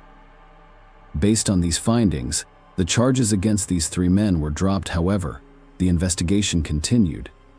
They simply stated that someone else must be involved. Additionally, other evidence did not point to these three men. The Schweitzer brothers and Pauline's teeth prints did not match what investigators believed to be a bite mark on the victim's chest. The police discovered no traces of Dana Ireland's blood or hair in Albert Ian Schweitzer's Volkswagen, which he acquired only a month after her death. Perhaps pressure from the Ireland family, the public, and the press influenced how events unfolded. Albert Ian Schweitzer was 20 years old at the time of Dana Ireland's death, and his only criminal record included traffic violations such as resisting a traffic stop and racing on the road. Sean Schweitzer was 16 years old when Dana died, and Sean was 23 when the brothers were charged in the Ireland case. At the time, the police charged him with fourth-degree assault in an unrelated case, specifically inappropriate touching of a girl. In the latter case, he was sentenced to 180 days in prison and a year of probation. The girl was 15 years old when the incident occurred, and Sean was 16. Thus, despite the negative DNA test, all three suspects in Dana Ireland's death broke the law at some point. It, of course, did not help them clear their names. 5 days after Frank Pauline made his first statement to police, investigators raided the Schweitzer family home. They seized Ian's 1957 Volkswagen Beetle as evidence. Despite knowing Frank Pauline, both brothers told the police that they were not with him. Sean said he was at home on Christmas Eve, while Ian said he was either at home or at his uncle's house. Ian also told the cops how he got his car. First, I denied doing any bodywork on the vehicle. His car was purple when he first got it. But because it was not his color, he decided to paint it yellow. Schweitzer's lawyers believed Frank Pauline's accusation was motivated by family animosity. Despite this, the prosecutors moved forward on May 5, 1999, a few days before the statute of limitations expired for some of the crimes committed against Dana Ireland. The police received what they believed to be another breakthrough in the case. They received the statement from a prisoner named Michael Ortiz, who was Gonsalves' accomplice. He was in the same cell as Schweitzer before the police dropped the charges against him, in conversations with authorities. Ortiz claimed that Albert Ian Schweitzer confessed to him what he had done based on his testimony. Only 2 weeks later, Frank Pauline and the Schweitzer brothers were charged again in the Dana Ireland case. Following this, some people harbored suspicions and distrust toward the authorities. After all, they obtained information from a questionable source just a few days before the statute of limitations expired. It seemed overly convenient. Frank Pauline was the first to appear in court. The trial was highly emotional. Pauline maintained his innocence, telling the court that he lied when he confessed to Diana's death. On the witness stand, Mary Ireland recalled receiving the first call about what had happened to her daughter. She said something terrible had happened. Ireland said she saw a bicycle, a shoe, and hair on the road. However, the witnesses who linked Pauline to the crime had questionable backgrounds, and some stood to benefit greatly from pointing the finger. Among those who benefited from Pauline's conviction was his half-brother Gonsalves, who testified for the prosecution. Witness William Chung, who also testified against Pauline, stated that Frank admitted his involvement in the crime. However, when asked if he saw Pauline in court, he pointed to another person. Although Frank Pauline was present, the jury also discovered Dana Ireland's bike shorts, top underwear, and Jimmy's t-shirt at the scene. Not one of those items contained DNA from Pauline or Schweitzer. To address the lack of scientific evidence, Deputy Prosecutor Lincoln Ashita maintained that Jimmy's t-shirt and Dana Ireland's blood belonged to Pauline. "We are not afraid of the evidence, rather, we embrace it." Ashita stated that the same DNA technology works for both the defense and the prosecution. Pauline's lawyer objected, claiming the t-shirt was not even Frank's size. Nonetheless, the jury concluded that the evidence and assumptions presented during the trial were sufficient to convict Pauline. Despite forensic evidence indicating that Pauline made a false confession, he was found guilty and sentenced to 180 years. The next was Albert Ian Schweitzer's trial. He was aware that, despite the lack of physical evidence, Frank Pauline had been sentenced to 180 years in prison. Schweitzer was surprised when prosecutors offered him a plea bargain. However, he refused. Continuing to insist on Schweitzer's innocence, the prosecutor claimed that Schweitzer's Volkswagen Beetle struck Dana and then drove her to a fishing trail where she was discovered. All of this occurred despite several facts. First, witnesses saw another car, a pickup truck, near where they found Dana. Second, analysis of Schweitzer's car revealed no evidence of his involvement in this case, and E only became the official owner of Volkswagen in January 1992. Ian Schweitzer was sentenced to 130 years in prison in 2000, based on the testimony of Michael Ortiz, who claimed to have heard Schweitzer's confession and the allegedly unusual circumstance of scratches on his car's bumper. Sean Schweitzer accepted a plea deal after his older brother was convicted. He and his family changed their minds and decided not to pursue his innocence, fearing that the justice system would fail them again. Sean Schweitzer eventually pleaded guilty to lesser charges of kidnapping and involuntary deprivation of life. Sean Schweitzer agreed to accuse his brother and Frank Pauline of Dana's death and submit to a polygraph test to demonstrate his honesty in confessing to the crime and reporting the details. As stated in court documents, the test was administered on March 24, 2000, by a polygraph examiner from the State Attorney General's office. Sean Schweitzer's account of what happened was not truthful. In other words, he lied about his role in Dana Ireland's death. However, despite failing the test, he was offered a plea deal, and here's why. Deputy Prosecutor Lincoln Ashita gave the judge a different statement.